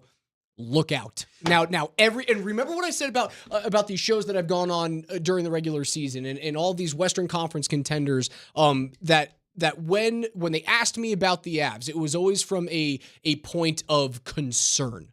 A point of, God forbid we have to face these guys in the postseason. At the same time, here in the Mile High City, panic alarms were being sounded for good cause, because they were up and down and inconsistent. And we didn't know what they were going to do, especially coming off the sting of a 7-game series loss last year to Seattle. It just didn't feel right. They turned it on, and now all of those concerns that I heard in Winnipeg, that I heard in Edmonton, that I heard in Dallas, no one wants to see you now. You are the scariest team in the playoffs right now, because you're getting hot and you're starting to play. It looks like you woke something up. It looks like game 1, Winnipeg woke up a sleeping giant, and the rest of the league has to deal with it. Yeah, there's no doubt about that. I mean, the talent was never in question, right? I mean, this is why they continued, even as they struggled sometimes during the course of the regular season. That's why they continue to always be among the top 3 betting odds favorites to win the Stanley Cup, because the talent is undeniable. But the mentality was not there all the time, and it was making them very vulnerable to just random losses to teams that maybe they shouldn't, road losses in games where you're thinking, man, let's show us something here. But that has all changed. And I do wonder this, though, because what they have shown us is the momentum, the lack of momentum going into the playoffs didn't matter one iota. Now that they have all of this momentum, will it be specific to this series, or is it something that carries over most certainly to round 2? That is, to me, I'm very interested to see how game 1, round 2 goes for them, because if they are just the exact same team that we saw in round 1, then I'm good with this team all the way. I'm riding with this team all the way to the Stanley Cup Finals. I mean, I think that's where we're headed. If it becomes specific to this series, then we have a whole different set of conversations to have when round 2 starts. The question coming in on the text line from Devin. Hey, Alex, stat guy, how close were the Avs to setting a record for most goals in a playoff series? If you bring it down to just 5-game playoff series, the Avs scored the 5th most goals in NHL history with 28 of them in this first round. The only other times that someone scored more than them were in the 70s and 80s, when it was really, really easy to score goals. The Rangers in 78 scored 28 goals. The Calgary Flames in 1987-88 scored 30 goals, and then the Oilers, the high-flying Gretzky, Curry, Paul Coffey Oilers in 86 scored 32, and in 82-83 scored 35 goals in a 5-game series. So in the new expansion era of the NHL, so let's call it 1993 or whenever the San Jose Sharks got into the league, the Avs have the most goals in a 5-game series. It was a historic output from Colorado. Yeah, and against a team that at no point in the regular season did they ever have a 5-game stretch where they gave up at least 5 goals every single time. I mean, that just is... I don't think they gave up 5 goals in back-to-back games the whole year, which is crazy, right? It's funny. I saw a tweet last night, and I don't know if I can put it any better than this. Goodbye to the Winnipeg Jets. A balanced offensive team until they weren't. A team that played elite defense until it fell apart, and was backstopped by elite goaltending until it wasn't. Yeah. That's the story of the series. It really is. It's they dismantled a team that a great many of us thought was going to be very, very formidable. And then to your point about how they played, Winnipeg in that last game, they played their, like Morrissey after the game said, look, we played our best game of the series. That was it. And it's just not near good enough. They just weren't good enough. And, the Avs look in this one series like the number one seed. Like they look like the best team in the conference. They do. And it's funny, the last two, and I know that Vegas has struggled over the last couple of games against Dallas. For the majority of the first round, the two best teams in the Western Conference have looked like Colorado and Vegas. If you take it 1 through 8, like if you were to just seed them 1 through 8, that's the number 4 and the number 8 seeds in the conference.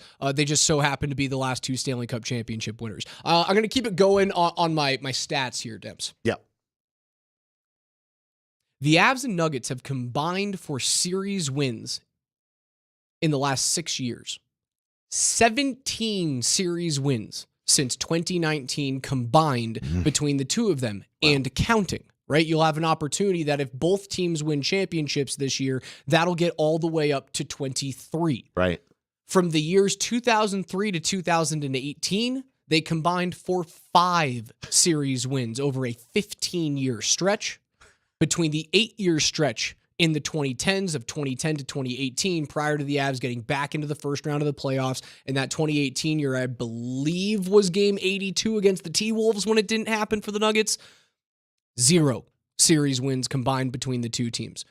This is the most dominant postseason run in the history of the state. Yeah, it is. I'm trying to think.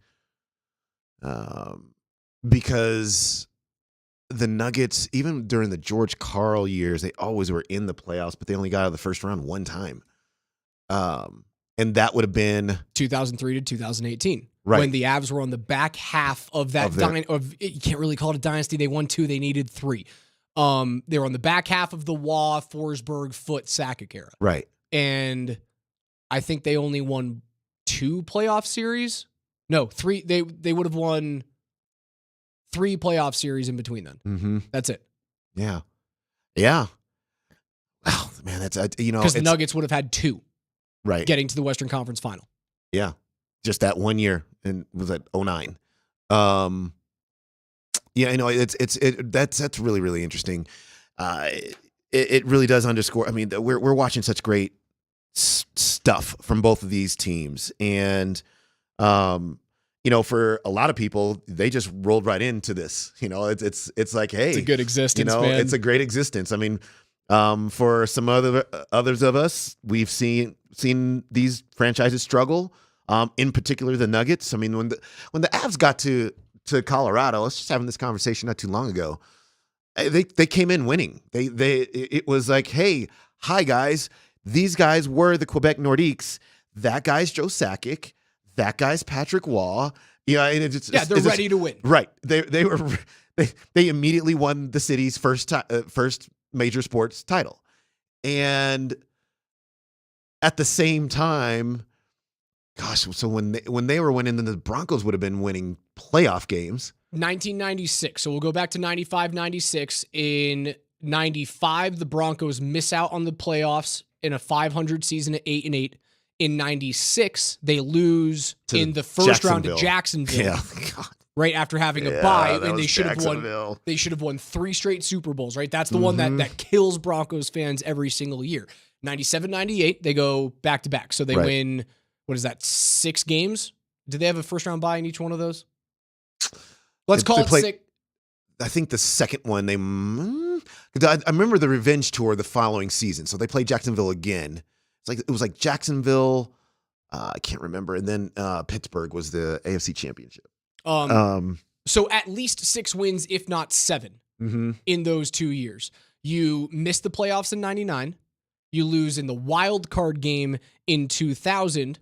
You lose in the wild card game in 2003 and 2004. You get to the conference championship in 2005 and lose to the Patriots. Yep.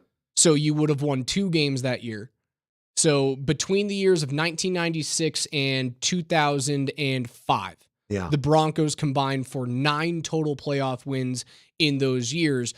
the Avalanche would have combined for, and if we're just going to take a playoff win and correlate that to a series win in the NHL, the Avs go in 95-96 and they won a Stanley Cup. 4. They get to the conference final the next year. That's up to 6. They lose in the first round the year after that. They get to the conference finals in back-to-back years in 99 and 2000. So you can add another 4 to that. That's 10. They win the cup in 01. That's 14. They make the conference final the next year. That's 16 now. So maybe if you take the Broncos and Avs into equation between 96 and 2004, you would have more series wins combined than this run between 2018 and 2024 with the Nuggets and the Avs. Yeah. And so it's just different. And, can the Broncos just do that again? If the Broncos just get to the playoffs and let's win some playoff games. Derek Carr, baby. Nelly's NFL notes are next.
Shout-outs coming up at 11:45. Text those into 303-504-0925 on the Champ Mazda text line. As always, you can watch us twitch.tv/AltitudeSR on the Safeway Twitch stream. Save big this Mother's Day at Safeway. Celebrate mom with fresh cut flowers and chocolate dipped strawberries. Shop in-store on the Safeway app to discover great deals. Nelly, take us through the biggest stories around the National Football League with your notes. What's first? Let's start with what you actually perfectly teased at the end of that last segment. Earlier in the show, you mentioned that you think that Bo Nix has a certain ceiling compared to another quarterback in the league, and that Broncos fans should actually be a fan of this comparison. It's not a bad thing.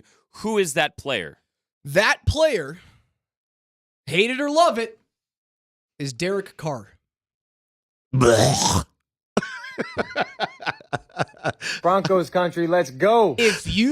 I'm telling you, man, like the career peak of Derek Carr is like a 5-season stretch between 2016 and 2021. And those are the years in which we have been wandering the quarterback desert ever since Peyton Manning left us. If you put Derek Carr on any one of those teams, the Broncos are way more relevant than they have been in the last year since Super Bowl 50. I think he's a quarterback who has a better record if you get him out of Oakland/Las Vegas. And while the ceiling isn't the sexiest thing in the world, when you take a first-round quarterback at number 12, he's the 6th guy off the board. I think it's the most realistic comparison in terms of quarterback ceiling. And I don't think it would be the worst thing in the world to hope and pray for a guy who can average 250 yards and 25 touchdowns a year and under 8 interceptions and get the ball out on time and have 65% completion rate. That screams to me Sean Payton's dream.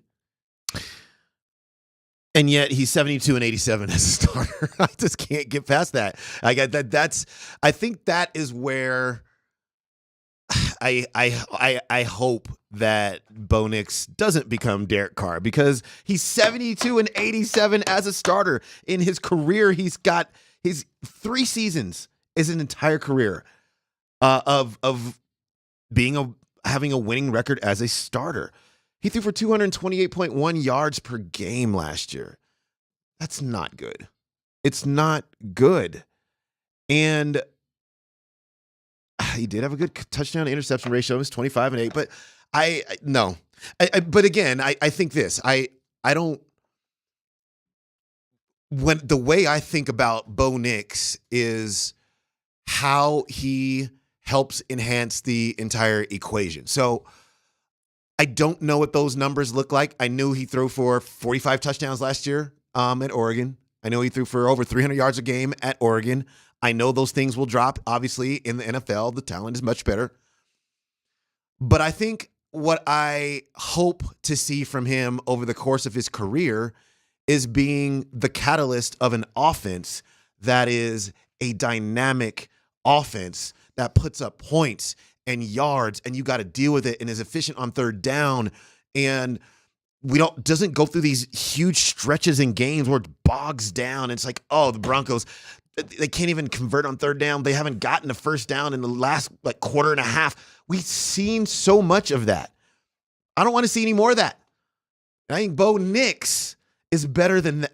Derek Carr, to me, leads those kinds of offenses. The type of offenses that at the 7 possessions in a game, 5 of them are 3 of them are 3 and outs. The other 4 are whatevers. I mean, it's just blah. And so that's where my Derek Carr, that's where I'm with that. Listen, man, you got him out of Vegas. You got him out of a Raiders uniform. And in his first season in New Orleans, he went 9-8. And he threw for 3,800 yards and 25 touchdowns and 8 interceptions. After going through the crap that we've seen since 2015, I would beg for that. No. Beg for that out of my quarterback. You're acting like you can. Better. Oh my God. We want better. We want better. That's what we want. I get that we're in Denver and we expect greatness out of our quarterbacks, but you have to look at the situation. Maybe we have to take baby steps this time around. Maybe it's not you just get Peyton Manning out of the blue. Maybe it's not that you just find a way into John Elway, one of the greatest quarterbacks of all time on a draft day trade. Maybe you got to take baby steps. Maybe you got to get the next Kirk Cousins for a couple of years before you can get the next Hall of Fame quarterback. Listen, after the crap that we've seen, give it to me. Don't give us Derek Carr, please. Melly, what's next?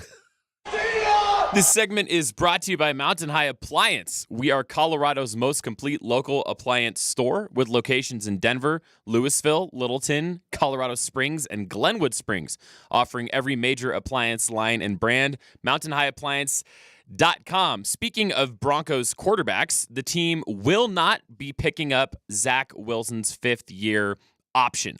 He would have been due a guaranteed $22 million for the 2025 season, and they did not want to pay him that. So this is just further evidence that the law firm of Peyton and Peyton grabbed this guy for a flyer. If he works out this year, fantastic. If he doesn't, cool, whatever. You know what? Don't even play this dude. Right. I said it. I said that right now. Why? Because he's not figuring into your future. You're showing this at every turn. He's here for, I don't know why he's even here. He's here for competition. He's here for to be a backup. But like, let's just get straight to Bo Nix. Let's get straight to Bo Nix. We do not need the Zach Wilson interlude. You might need it. You might need it. It takes a while. You might Why? need it because, as we know, it takes a while to get used to the Sean Payton offense. It takes a while to get used to knowing Learn how on to the run, fly. to knowing how to run an NFL quarterback room, which Zach Wilson reportedly did very well under Aaron Rodgers last year, like being in the same room as that guy. And the last thing you want to do with Bo Nix, and listen, I want him to start this year at some point. The last thing you want to do is throw him in too early and ruin him. So if that means Zach Wilson starts for 9 games, what the hell do I care? They're going to be picking in the top 5 anyway. No. Then just put Bo Nix out there. If you're picking in the top 5 either way, then put the quarterback out there who's going to be your quarterback of record. Bo Nix is he's not he doesn't strike me as a feeble-minded, like confidence deficient person. He understands that this is going to be a process. Probably going to be more losing than winning. He's going to have some rough outings out there. Like, he understands that. And right, so but like, what if he turns into? I'll use his brother. What if he turns into David Carr, and he just gets pummeled game after game after game? Why would he get pummeled? After game? I don't know. Anything could happen. The roster's not great. Maybe someone gets hurt on the offensive line where you don't have any depth right now, and he gets sacked a billion times. Then he starts seeing ghosts, right? If he's not ready, if the team's not ready around him, put Zach Wilson out to slaughter, and then you protect that guy. I don't think so. It's not the worst thing in the world. Like, you're still thinking that the Broncos are going to win like 12 games this year. No, I never said that. You cannot put the quarterback in bubble wrap. You did never say that, but yeah. Your cheery attitude makes me think it. You can't bubble wrap the quarterback. You can't do it. Sooner or later, he's going to have to roll out there. And even if you start him in year 2, it's the same thing. He still has to get used to how it works. And if you're not going to be a viable football team anyway, and nobody thinks they're going to be a viable football team, then you might as well roll him out there. Your offensive line isn't that bad. Russell Wilson ran himself into a bunch of sacks. Yeah, that is true. Held the ball. And if Nix is the guy that we think he is and that Peyton thinks he is, the ball comes out quickly, comes out on time. He's not looking to get out of the pocket as soon as possible. I can see that working out. I just don't see the like throw Zach Wilson away thing. It just makes sense to me that they know who their quarterback of the future is. You're not going to spend money on picking up a 5th-year option for a guy who likely won't be here. But Wilson's probably a better starter for the first like couple of games if Nix isn't ready. He'll be ready. Than Jarrett Stidham is. He'll be ready. Nix will be ready. He's smart. One more, Nelly. This is just an interesting musing from Mike Florio on Pro Football Talk. So I didn't realize that for a long time, the NFL used to kick off its season on Labor Day weekend, right? It's a long weekend. It's a holiday weekend. Are you ready for some football? But in 2000, they announced that they would no longer be doing that because they said starting in Labor Day 2001, NFL fans will be able to enjoy the unofficial end of summer at the beach, in the country, or at the barbecue, then kick off the fall with the opening of the NFL season on the weekend after Labor Day. And I know people are busy during that long weekend. You know, they're doing things like getting married, even though the CU Buffs are playing TCU in the first game of the season. But, you know, thankfully the timing worked out well with that, Raj. Appreciate you for that. The point is, Florio says the NFL is debating expanding the season to 18 games, possibly adding a second bye week. So if they do this and they expand the season, they should push back the start to Labor Day, reclaim the holiday weekend, and go toe-to-toe with the big college football opening weekend. They should not do that. There's nothing like college football opening weekend. Right. I just Speaking think of college football, on the other side, I want to talk about CU and what the hell is going on up there. Oh, no! I know. It's... I can't wait to get to that. I would say this. I think the NFL was smart to move that off of Labor Day. It's just people are gone. They're not watching your games. And, you want to maximize your audience, and it's not even. Look, people weren't watching the games not because they're at home, not actively watching football. If you're at home, you're going to watch the football, but they're not home, and so to bump it back to a space where people are outdoorsy or doing things, or they're not actively sitting in front of screens, then that doesn't make any sense. Not for the league. I don't know. That's how I see it. You can go to 18 games if you want, but I still think they need to find a way to, was it Memorial Day or President's Day? What's the holiday around the Super Bowl? It's President's Day. Day. Is it President's Day? Yeah. Right. That's what needs to happen. Super Bowl Sunday before a federal holiday. If you're not going to make it a federal holiday, like on the Monday after. Oh, so that, yes. Yeah. Right. Dude, yeah. What are we doing? Yeah. What are we doing? Exactly. Everybody gets Monday we off. would probably all be working on Monday, like especially if the Broncos are competitive at any point in the near future. Right. Like we'd be on air talking about it. And we'd be happy to. For the majority of the public, take the day off. everyone's going to work a little guilty the next morning anyways. the production the day after the Super Bowl can't be Not great. It can't Not be great. great, Bob. On the other side, we'll get to your shout-outs. We'll wrap this thing up. Final thoughts on the Avs and Jets series. Also, CU up north right now with Shador and with Dion. They're chirping left, right, and center, and it doesn't look good. All of the excitement from last year feels like it's wearing off. It can't be good. Dempsey, give me your thoughts next.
Dempsey and Company, Altitude Sports Radio 92.5. Alex Ryan-Emmy alongside Chris Dempsey, Josh Grismer, and Steve Nelson behind the glass. Hand things off to Columbus, Hastings, and DMAC. They'll hang out with you from 12 to 3 today. Kreckman and Lindahl from 3 to 6, and then the Blitz 6 to 7 before you get home and have dinner. CU it feels like it's burning right now. And it's not just the normal talk about transfers leaving. And that's what CU is right now. It's transfer in, transfer out. It's just going to happen during the Coach Prime experiment. But former Buff Xavier Smith comes out in an article with The Athletic saying, I was actually getting mad, like tears coming to my eyes because he never even tried to get to know me. He would go on to say he was destroying Coach Prime, guys' confidence and belief in themselves. The way that he did it, it could have been done with a little more compassion. Shedeur would go on to say, don't even remember him, to be honest. Bro had to be very mid at best. And then Prime goes back onto Twitter and starts basically attacking like that player and his dad, saying, hey, like Shedeur's going to be a top 5 pick, so basically keep your name out of, or his name out your mouth. Where's your son going to go? And it's not a great look right now for a guy who is boisterous and loud. And a few weeks ago, I told you guys that there was a comp. As we're on comps today, Bo Nix to Derek Carr, my comp, if things start to go south and they feel like they're headed that direction, Deion Sanders becomes he becomes LeVar Ball really quickly. Yeah, first of all, the article in The Athletic is really good. It's really basically what they did was they found every single one of those players that were that transferred out last year and just kind of told you where they were. And they shared some of their experiences. And it's really, at the time, my take was I just didn't. You can run players off. But you can do it with a lot more.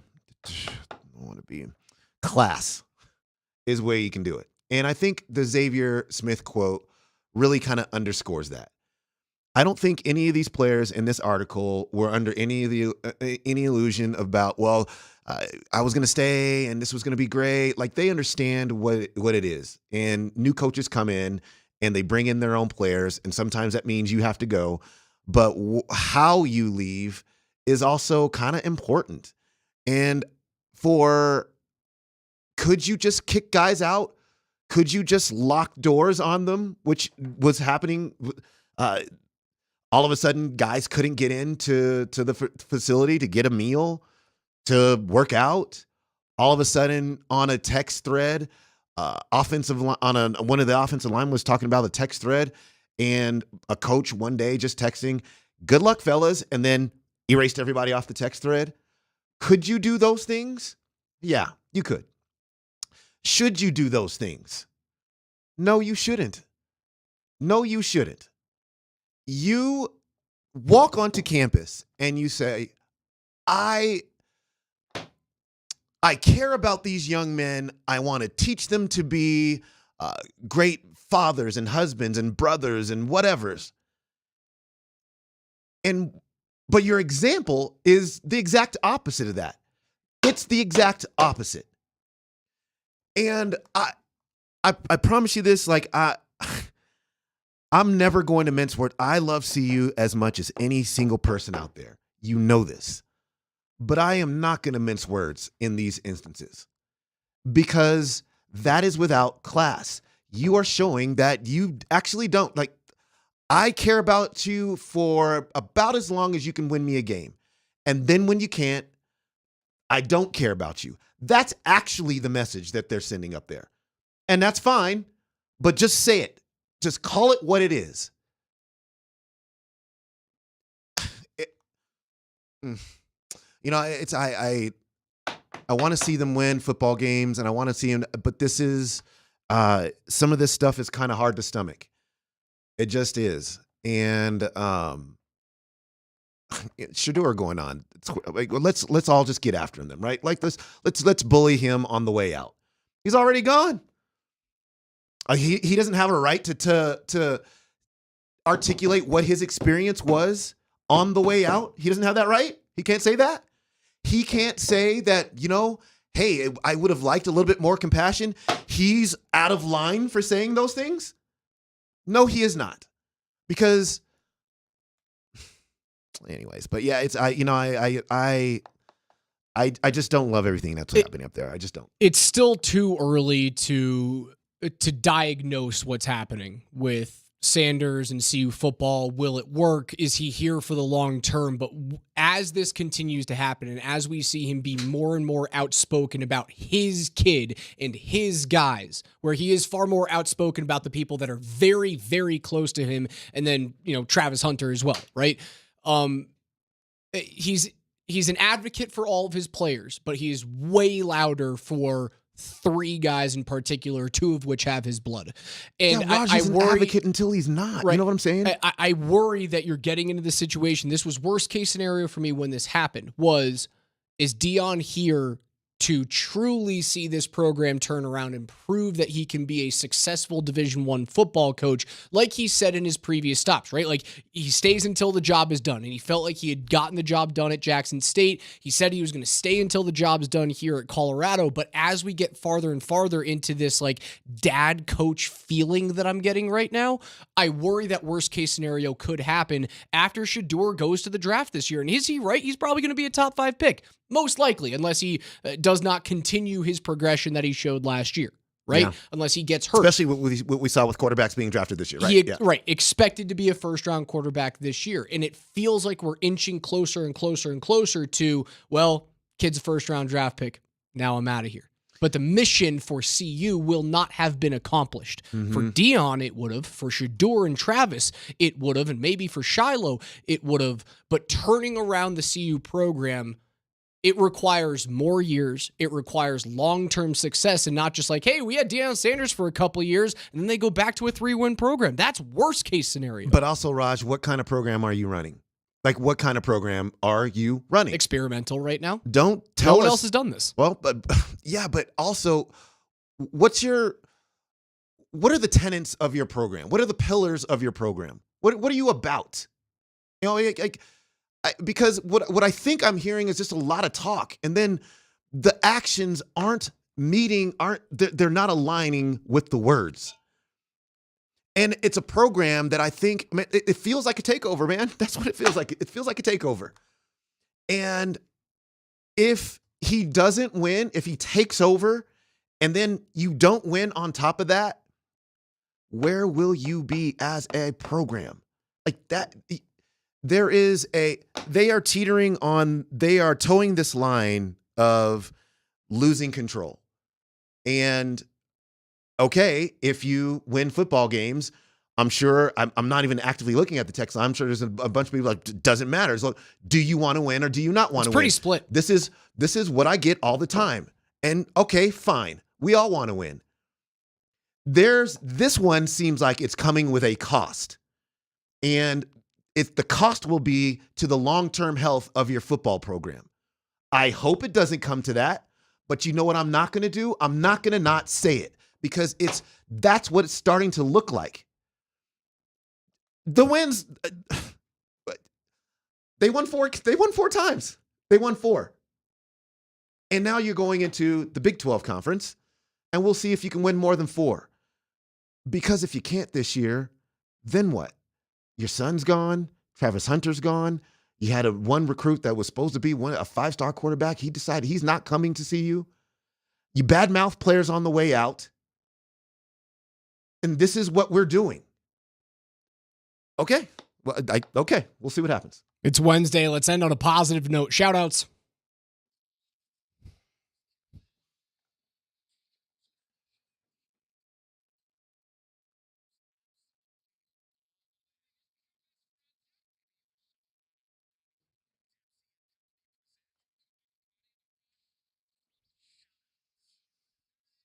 This one on the text line. CU's Ultimate Frisbee teams winning championships. Congratulations to both the men and the women. Love it.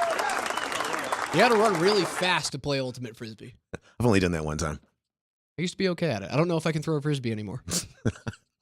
I actively really couldn't. My shout out is to the U18 men's national hockey team. IIHF U18 World Championships are happening over these couple of weeks in Finland. The American team they're steamrolling everyone right now. They're on a collision course with Canada for a gold medal game. Semifinals are coming up on May the 4th. So good luck to Team USA. If you want to watch that, it's on NHL Network. I'm going to quickly shout out John Matoka. We know him. He was the quarterback of the School of Mines, set all the records for touchdowns, went to a couple of national title games. Well, he's been invited to the Broncos rookie camp in May. They went out to his pro day and watched him throw. I think it's a lot of fun. He is obviously a great quarterback for Mines. So congratulations to him. I hope he performs really, really well. My shout out is to Matt Hilton, the beekeeper who saved the Dodgers Diamondbacks game last night. So, for those of you who missed this, a massive beehive formed in the netting behind home plate at the Diamondback Stadium before the game last night. And so they delayed the game for 2 hours to call an exterminator, bring him into the stadium, remove the beehive, and then they let him throw out the ceremonial first pitch. It was just incredible. And also, during the 2-hour bee delay, don't know if that's ever happened in baseball history before, the Diamondbacks Twitter admin was sharing all these fun bee facts and making fun bee puns galore. Easy for me to say. Great way to make something out of a weird, wacky, bad situation. Part of your shout out that you missed, Nelly, is that the Mariners social media account, while they were going through all these fun facts about bees, right? Save the bees, we need them. Yeah. Replied with the entire script of Bee Movie. They did, yeah. With Did Ben they really? Stiller. It was fantastic. It was a great way to do social. That's going to do it for us. We're out of time here. For Chris Dempsey, Steve Nelson, Josh Grismer behind the glass. Love and appreciate you, fellas. Talk to me, Moose! Avs win in 5 games. I'm Alex Ryan Emmy. Columbus, Hastings, and DMAC is coming up next.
Rantanen into space. Taves, backdoor Nichushkin. He scores!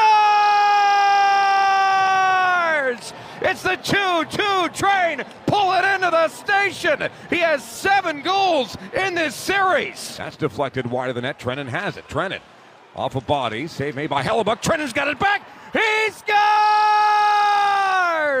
Tremendous from Trennan. And Yakov Trenin has his 6th career playoff goal, first with the Avalanche, and Colorado has a 2-1 lead. Middlestad with Rantanen headed towards the net front. Middlestad for Lehkonen, he lets it go. It's in! That's 2 own goals on that same end of the ice. This one's going to go for Arturi Lehkonen. McKinnon up top for Taves. He lets it go, tipped. Score! The Moose, for the first time in this series, is loose. McKinnon, he's going to take it with him around Nino Niederreiter. McKinnon 2-on-1 with Mikko Rantanen. McKinnon holding over for Rantanen. He scores! Talk to me, Moose! Mikko has 2, and the Avalanche have a 2-goal lead. Josh Manson, he'll send it down ice in an empty net. You betcha!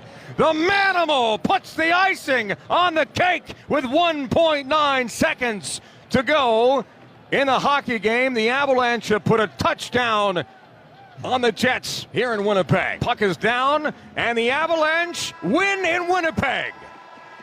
They win 4 straight games to defeat the Jets in 5, and for the 5th time in 6 tries, the Avalanche will move on to the second round of the Stanley Cup playoffs as they ground the Winnipeg Jets. The great Connor McGahey, as heard last night on Altitude Sports Radio 92.5. After never land. Hey, hockey guy. Start getting cocky. Start getting cocky. Do you hope for Dallas and Vegas to go 7? No, I don't care. Oh, here we go. We're getting that. He's getting to that mode. Start getting cocky. He's asking for sports karma. Don't do it. Don't do it. Let's just enjoy the moment. Just enjoy the moment. Don't do it. Hey, Mikko, good job. Got on the board twice. Way to go. Hey, let's give compliments where it's deserved. Kevin Carr finalist for the Lek and Val. Do you guys know the history that they made? Do you guys know that? Huh? The history with Val and Lehkonen what? Yeah. They are the only pair of teammates that ever scored a goal in the first 5 games of the playoffs. That is awesome. Those 2 guys have been great. Lehkonen's great. Heard of him? Heard of him? Heard of him. Listen, man. Wonder what Lehkonen's dad's saying right now. Oh, he ain't talking shizzle about Mikko tonight. That's for sure. That's where it was before. But no, man. Lehkonen's, was an own goal too. He just touched it last, and then they knocked it in. But we knocked one in our net. He did it when it was tied too, though. I mean, got to take that shot. Yeah, the one we knocked in was one of the more bizarre goals I've ever seen, actually. Clearing the puck, bang, dong, in. Their guy just knocked it in. Like, nice pass. Thanks, dude. No, Dink. Piont. Is that his name? Piont? Sure. Piont, whatever. Who cares? Pioop. Whatever they call him on the tee box this morning in Winnipeg. Hey, that's what they thank call you him. there, buddy. Yeah. I'll give you a nickel if you actually know what the name of the award is that Makar is a finalist for. Norris Trophy? There you go. If I had a nickel, I'd give you one. I'll Venmo it to you. All right, let's go. Venmo the nickel. Can you Venmo nickels? I don't know how to do the Venmo. My wife does, though. Are you serious? You don't know how to do the Venmo? It looks easy. Yeah. I think even you could probably figure it out. Mm-hmm. I think I could. I know we do. But you've never paid somebody electronically? My wife does all of that. Can I say that is not a joke. I'm an idiot when it comes to the finances. Yes. I know you say all the time during the break how she's wearing you out right now. Whoa, what? But you need to keep Kim around. I'm just throwing that out there. She's the best. Are you kidding me? Yeah, you need to keep her around. No kidding. I know. She's If you don't know how to Venmo. Yeah. Well, she keeps me under her thumb that way, because she's got all the money. What's the generation you ever had to Venmo now? your own wife? No. That is such a great callback. I don't know if we can tell that whole story, but that is freaking amazing right there. You want to tell that story? Well, no. We know somebody. He's dead to me. God. Yeah. Wow, Tyler's on fire. I love it. He's dead to me. I love it. We had a buddy, and him and his wife would Venmo each other for the monthly bills. Don't even ask. It didn't. We all were like, huh? What? But, it works for them. So good. So that's all I got to say. I just taught, what's the generation? My nephew is maybe 30, like 28, 28 to 31, somewhere, I don't know. Married or not married? Not married. Okay. As a kid, though. Just got his journeyman electrician license. Okay, good for him. So he's a craftsman, if you will, and he did some work on a place for me. And I said, I'll Venmo you whatever cost material in your time. Let me pay you. Mm-hmm. Didn't have Venmo. Oh, yeah, and so now this. I'm kind of I guess I'm on the edge of baby boomer X. Mm-hmm. I'm one of those two guys. Either way, don't mess with me. Wait, what's the one? You got it down. Isn't there no, what comes after Gen Z? There's one after that, right? Soft. Like my kids, they're not Gen Z, but soft. they're soft. Yeah. I don't know, man. I think Gen Flake. Yeah. You guys both have your toe in the same pool there with the kids. I mean, you guys got. I got a 10-year-old. Yeah, I know. I'm You're right there with him. Scott and I got kids the same age. Yeah. You probably know what the latest cartoon thingy toy. Oh yeah. Like, I have no idea what's going on. Generation Alpha, they are far from Alpha. I'll tell you that. Generation Alpha. That's what they're calling them now. That's what Dad just said. That's the successor to Gen Z. Get out of here. Generation Alpha. Yeah, Generation Alpha. Well, okay. they clearly made that name for themselves. Gen Z then should be Gen Flake, right? That's the flakes. Snowflakes. Yeah. What are we doing here? Anyway, nice game last night. Anyway, so I taught my Gen Z nephew how to Venmo. Congratulations. I feel pretty good about that. You should be proud. Yeah. Yeah, man. They snatched the soul. You know what? At the end of the day, Winnipeg they were phony. They were a phony team. They were just... They're a regular season team, and there's a difference between regular season and postseason. Look like Tarzan, play like Jane. I don't know how phony it was, actually, because coming into the playoffs, their whole thing was, this is just a boring team, right? It's a boring team that does things the right way. It's slow. There's nothing electric going on out there. Well, maybe that just means they weren't explosive. Maybe that just means that they weren't an offensive juggernaut like they could ever have a fighting chance against the Avalanche. George Karl made a mistake. I don't remember what year it was, but it was a year Denver was 3 and Golden State was 6, I believe. I believe it was Golden State was 6. And somehow, they win a game, they split at home. And that's when they started small ball because one of their big guys got hurt. So that's when Golden State started playing smaller basketball. And instead of just saying, let's pound them with size, George tried to change everything they did in the regular season to play small ball in the postseason, which they've never done and had never done during the regular season. To me, that's what Winnipeg did. Mm-hmm. Winnipeg had the better record this year. But guess what? They tried to play like the Avs. And you can't do that in a quick series like this. Well, don't get it twisted. There's a reason why we were fooled with this phony hockey team. It's because they beat the Avs 7-0 in Denver in a game that mattered near the end of the season. Yeah. I mean, we'll talk about an okie doke. Game 1 was pretty scary. No doubt. Oh, you know what's great, though, is there was and it's fine. It's good. It's Georgie victory lap time now. You think? And the haters, all the haters, putting all the haters to bed. Does Val count as a hater? I think Val and Georgie okay. They had a big hug last night after the game. Oh, you're talking about Mikko. Oh, was that Mikko? Mikko, not Val. My bad. Yeah. I don't know where they're at. I don't know.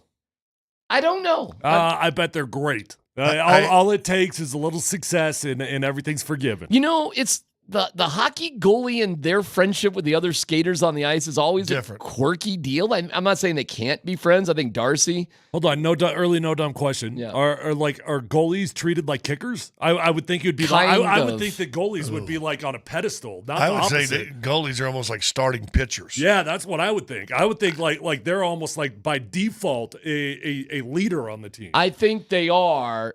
I just think the position players have a hard time identifying with that. I think it is like pitchers. You're not going to have the starting pitchers not hanging out drinking beers with the shortstop at midnight night before a game. All the pitchers have their own routine, as do the goalies. They're there, but they're sort of separate from everything going on. It's similar.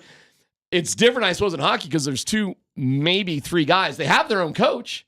They got their own dudes. They have their own everything. I think. So do kickers, though. Well, that's.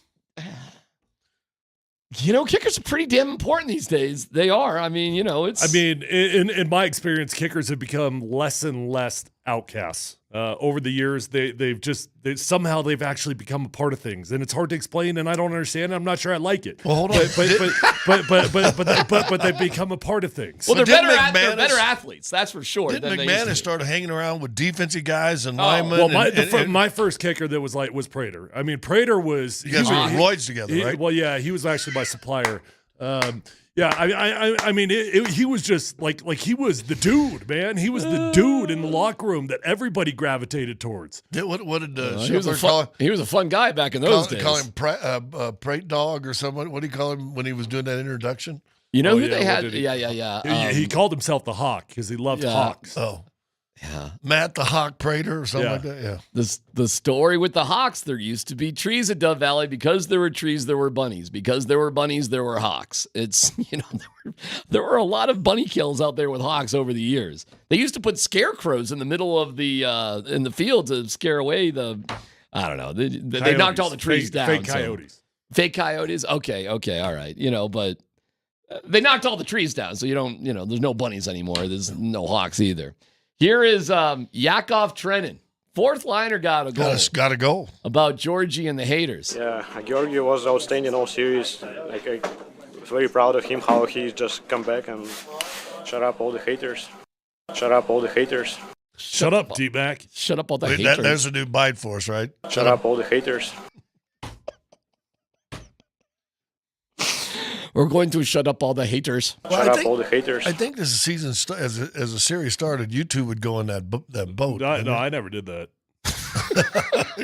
Dude, you were screaming. You were the band leader. I didn't do that. Connor McGahey was saying something stupid about wanting to change the goaltenders. And I'm like, what do you? Shut up, all Connor. The haters. You wanted to play Arvid Holm. No, that was Connor. Shut up all the haters. Now you sound like D-Mac. Yeah, Connor's an idiot. Hey, Tyler, Arvid Holmes never played in an NHL game. Put him in! Shut up, all the haters.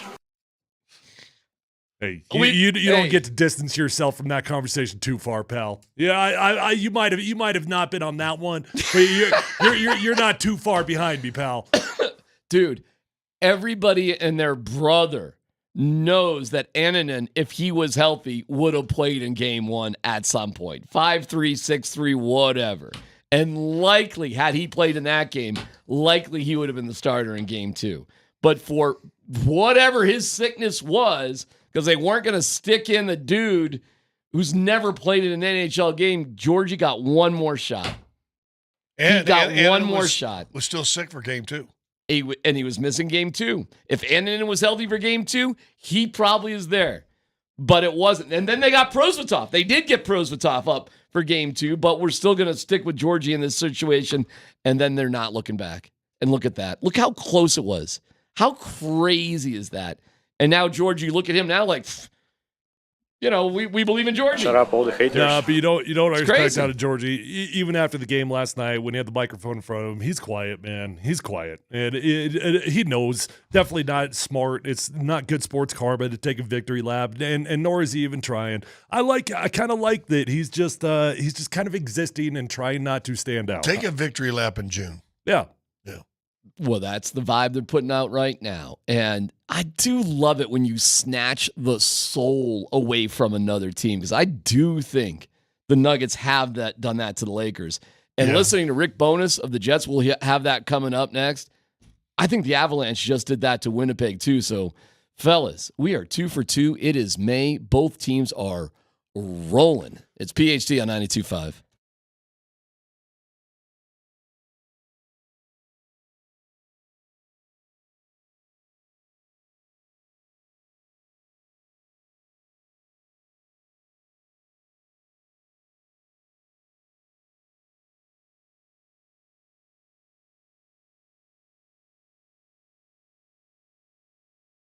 Hey, it's C-Mac for the Rocky Mountain Men's Clinic.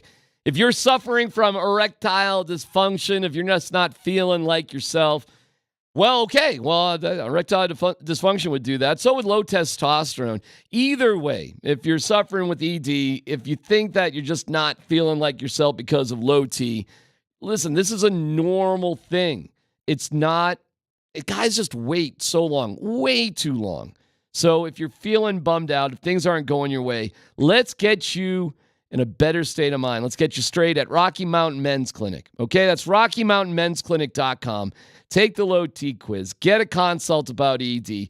Either way, it is a meeting at Rocky Mountain Men's Clinic. They have convenient locations, North Denver, Fort Collins, Colorado Springs, Central Denver, Castle Rock. They're easy to find. The low T quiz only takes a couple minutes, and going to RockyMountainMen'sClinic.com is the key. Get your appointment, only $99, includes a medical consult, T and PSA test. If you sign up for testosterone treatment the day of your appointment, your visit is free.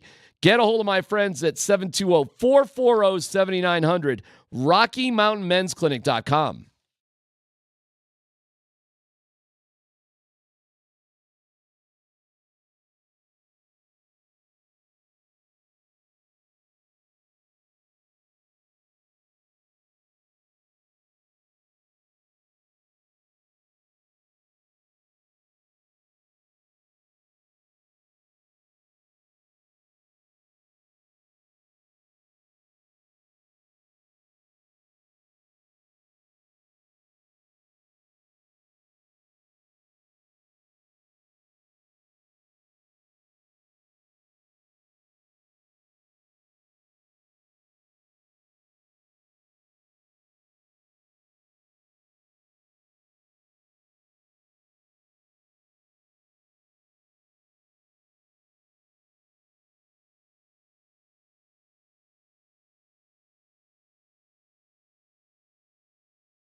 McKinnon.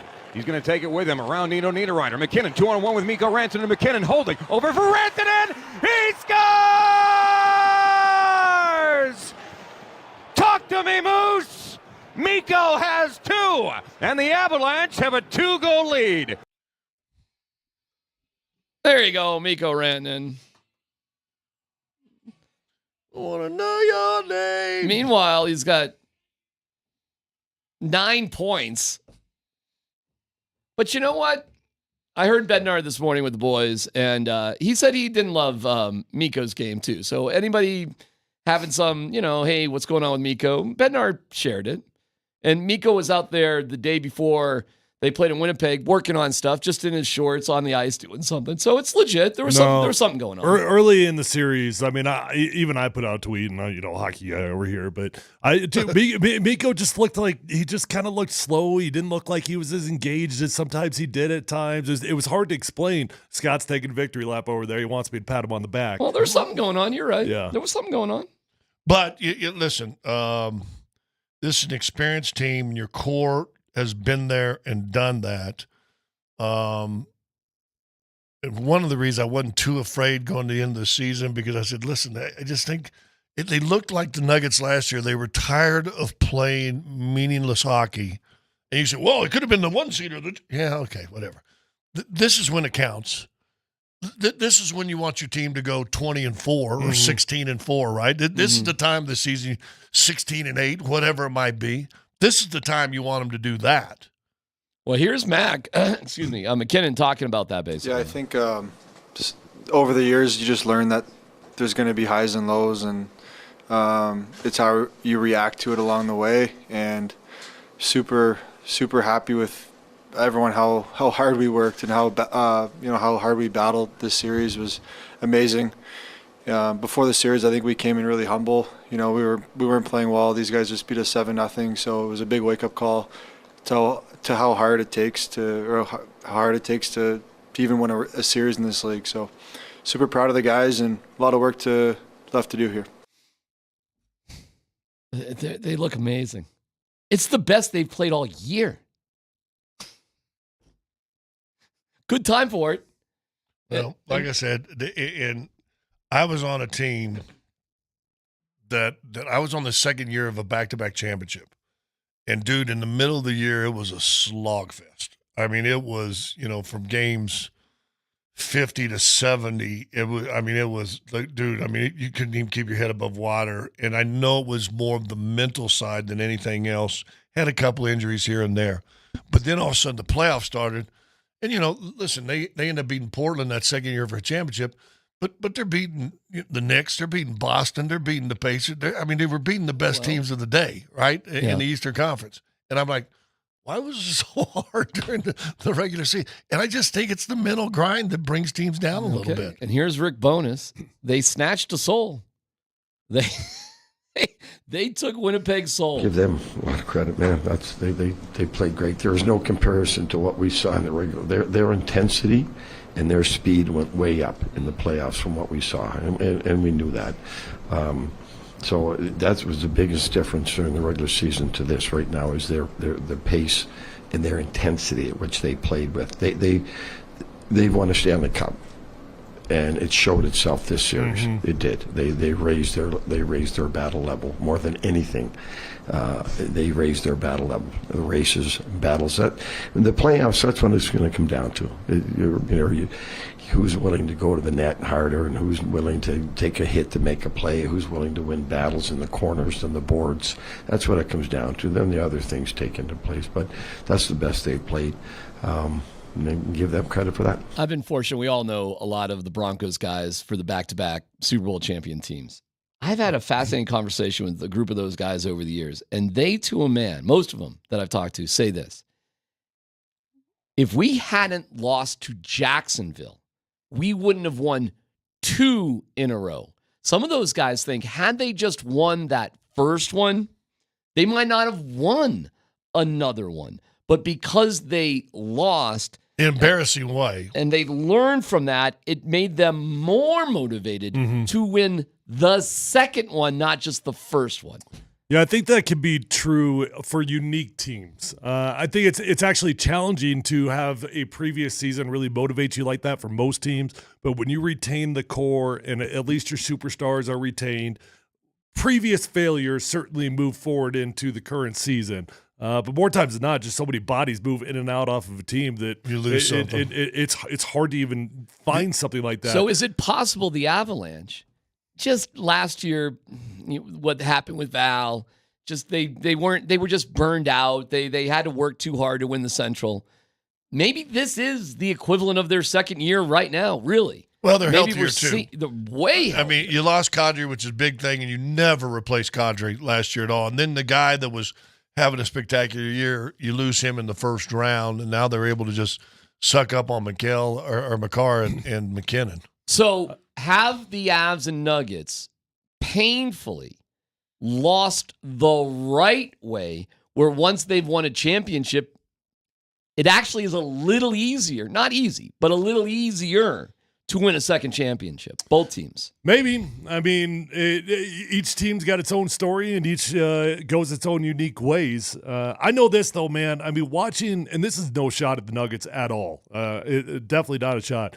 But the Avalanche did to the Jets what I expected the Nuggets to do to the Lakers, meaning the Lakers, I give them all the credit in the world, man. They fought, and they stayed fighting, and they didn't quit. But the Avalanche literally did steal that soul. They did. And that was a team that was broken. And I think it was that first game when you're able to weather that storm and come out and bounce back, you can steal a team's soul really, really quickly. I've tried to think, like, for the Nuggets, though, what is the specific motivational point that you would turn to for them? I think going through a season where they were set up to win and they lost Jamal and MPJ for a season. They beat the Warriors in one game in that series. Like, that was painful. That was a really tough year.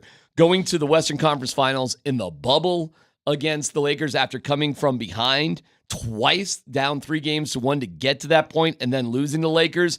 I mean, and Jokic talked about it. There's certain levels, and sometimes you got to climb that ladder and put that, and that's painful. Can I just say something with Jokic, though? I actually don't think he's that type of dude. Do you? Like I think he's so internally motivated. I don't think he's looking back on 2 seasons ago. I think Jamal Murray's that type of dude. Well, not now, but Jokic was looking back on it last year at least. I don't know about this year. I don't know, man. I mean, Jokic is so internally motivated. There are some guys that just do not live off of things like that. Jamal does, though, for sure. Well, I'll say this. One, they took the Lakers' soul. And if you want to read enough articles, I've read tons of articles coming out of LA or ESPN. Yeah, how they dealing with things. And one of them was so kind of right on in the sense he goes, Lakers really played well. Yeah, that's right. They had a lead in 5. Yeah. Right. And they kind of did. I'll just say this. I don't know. Listen, I think Minnesota's way better than the Lakers. I think Minnesota's way deeper than the Lakers, and I think they're way deeper than Denver, to be honest with you. Have they gone through the pain? And we'll see. We'll see. Yeah. But I'll say this. I'll bet you'll see a different team of urgency against Minnesota than you saw even with the Lakers. Yeah. I think Denver knew that they were better than the Lakers. Let's get this over with. Okay, hey, we're down 15 guys. Oh, shoot, okay. Yeah. You know, because if you look at the second halves, they crushed L.A. in the second halves for most of that series. I think you'll see a different set of urgency in this series than you saw even in the Lakers. Bednar this morning with the fellas said, I hate to go with you've got to lose before you win. He says, I hate that because it kind of gives you an excuse to lose. But he also said, I can't deny the impact that it's actually had on us at this point, and we know now. Do you guys believe that? Do you think you have to lose before you can win? Well, you ask that question after you bring up that loss to Jacksonville by the Broncos in the playoffs, first round at home. Mm-hmm. And if you remember, they win the Super Bowl the next year. You know, McCaffrey, you've heard all the stories. 2 days after the loss, he goes into the locker or into the weight room, and the whole team's in there lifting already, getting ready for the year. And he goes, okay, we're going to be okay. But they still had to come from a wild card. That first Super Bowl win, that was a wild card. They got a home game against, was it Jacksonville that first year? I think it was Jacksonville. And then they had to go on the road in Kansas City. They had to go on the road in Pittsburgh. They had to go on the road to get themselves a Super Bowl. And then they were 12.5-point dogs against Green Bay. Now, the next year, and I covered those seasons, the next year's, they carried themselves like the best team in the league. Oh, yeah. I mean, what was it? They won, was it 13 in a row? 13 in a row, lose a real tight one to the Giants in New York. Yep. Give up the ship in Miami the next week. Lost on purpose. Didn't game plan. Didn't even care. Win the last game of the year. And then Miami comes back in that first playoff game, and they just – it was. That's the story. I that mean, they knew they were supposedly they knew they were going to play Miami, so they more or less tanked out the game and then unloaded hell on Miami in the playoffs. Just absolutely. Didn't they have 2 rushers plus 100? It was something. They were so good. Your 2015 team wasn't built like that, though.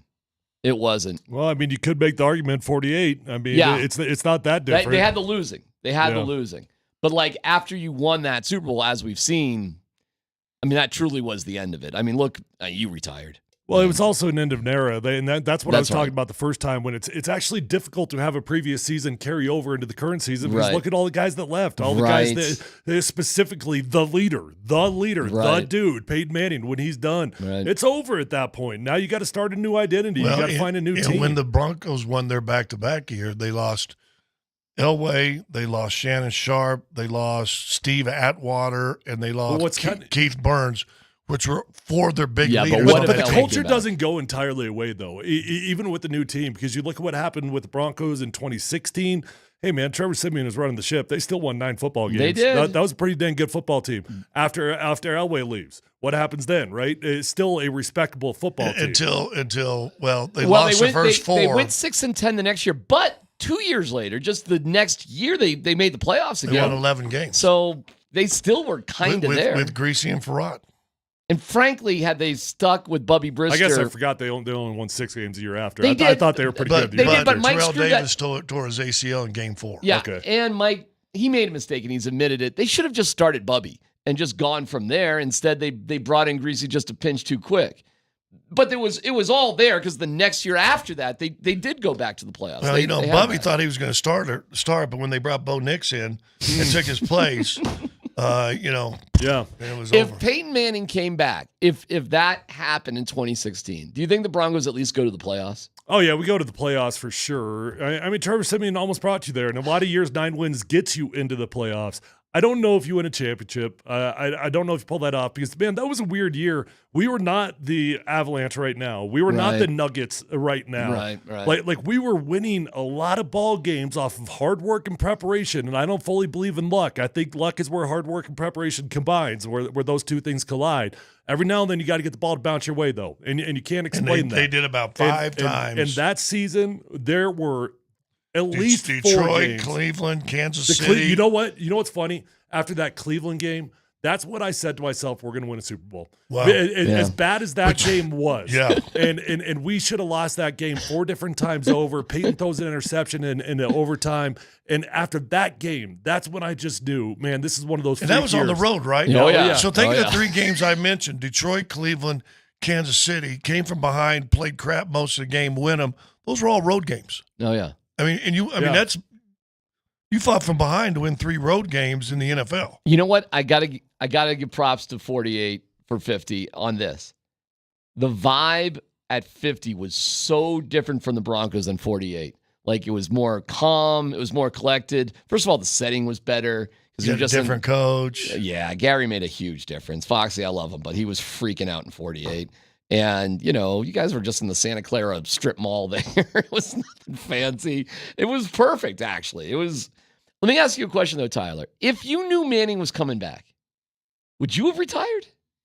Probably not. No. You'd have given it a shot, right? Well, hold on. You got to make the assumption I get offered a job by the Broncos. Well, I'll assume that. Because at the time I had not. I did have job offers on the table, but the Broncos had not brought me an offer yet. I do think for a fact they would have brought me back probably by week 1 or week 2 of the next season, even if it was a late edition. Who was the swing tackle in 2016? I don't even remember. I don't recall. I don't recall off the top of my head. But I know that they were having issues. They're having offensive line issues.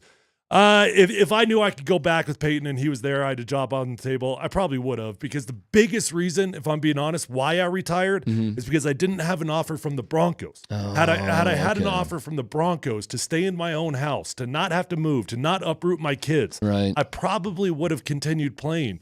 But I didn't want to go to San Fran, and I didn't want to go to Chicago. Those were my two offers on the table, and neither one of those teams were good at the time. And I didn't want to uproot everything. But if the Broncos had offered, probably regardless of Peyton Manning, I probably would have played another year. Where did you not get an offer? Or you hadn't heard yet? No. They didn't say no. They were waiting. It was definitely like, let's wait and see how this thing unfolds. Well, I think it feels to me, because it took a while for Peyton to make the official announcement, that there were a lot of things kind of just up in the air. And Peyton didn't really agency started.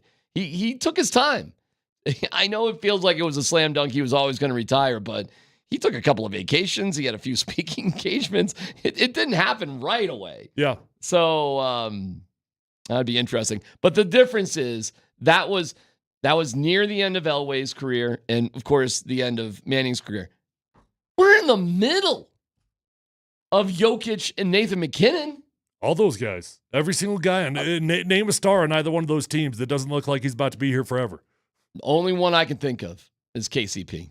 I don't know where they're going with KCP. But that's it, Scott. I'm right about that, right? KCP's deal is a little, we'll see, right? Yeah, you'll see.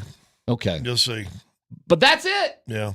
AG's good. Jamal's depending good. on what that he's going to want, he may want, or he may want to stay, but he wants to finish here and he'll take team friendly. But that's why you're hoping Christian Brown can get up his game starting this next series. And can he be that guy that starts at that position and do some of the things he did? We have some unfortunate breaking news with Michael Porter Jr.'s brother, another brother. There's something else going on. Whoa. Right. Another issue with another brother. Details coming up next.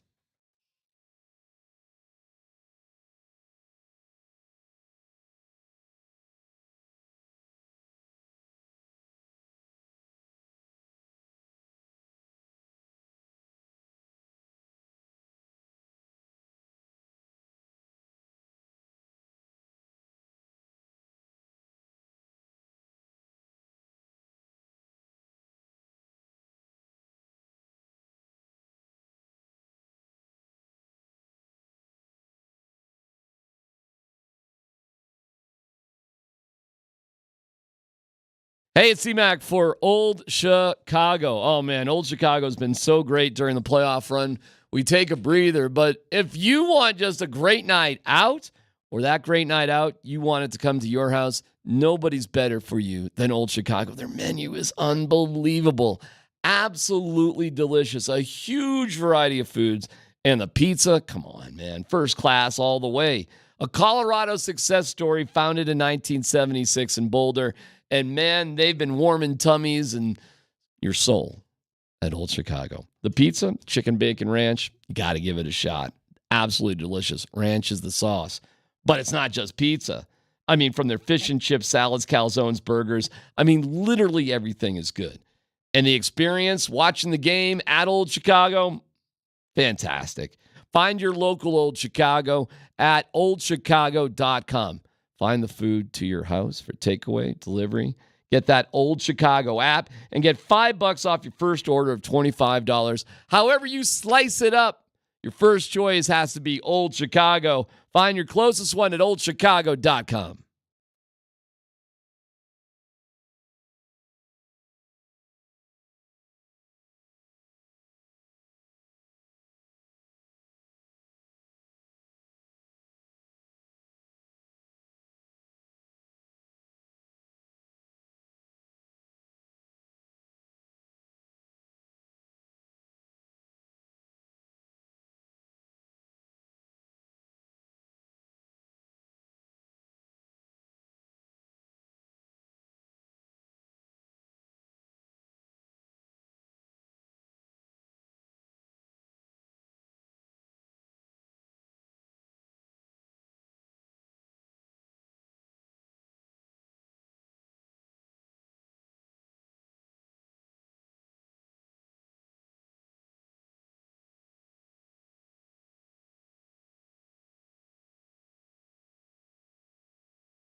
The Avalanche have.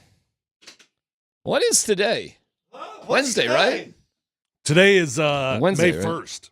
If you have not heard, the Avs have today off travel. He doesn't know the joke. Okay, May 1st. Sorry. What's today, Dan? He didn't cut off the back end of it. The end of the song where he goes, "It's gotta be May." It's Justin Timberlake's day. Well, you're not supposed to play the whole damn song, Dan.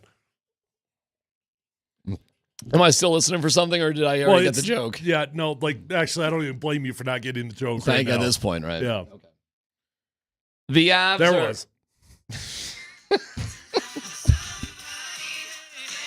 What's today? May. Okay. Happy Justin Timberlake Day. You know what? It's kind of funny. I saw one of them. Got it. I hope we are not on the air on May 4th. What day of the week is May 4th? So May the 4th be with you. Saturday. We are Nuggets not. first playoff, first game. Thank God. We're obligated to do that on Friday, though. May the 4th be with you. That's the sign-off. We have to have a Star Wars theme on May 3rd? Yeah, as our sign-off. I got this kind of serious story now. I'm trying to, get into the more serious stuff, but You've been like just letting the jokes just fly out over you all day. Yeah, you've been a little. I mean, you're looking super short today. You're like a guy that's been living in a basement for a while or something. It's gonna be May. Your humor's hysterical.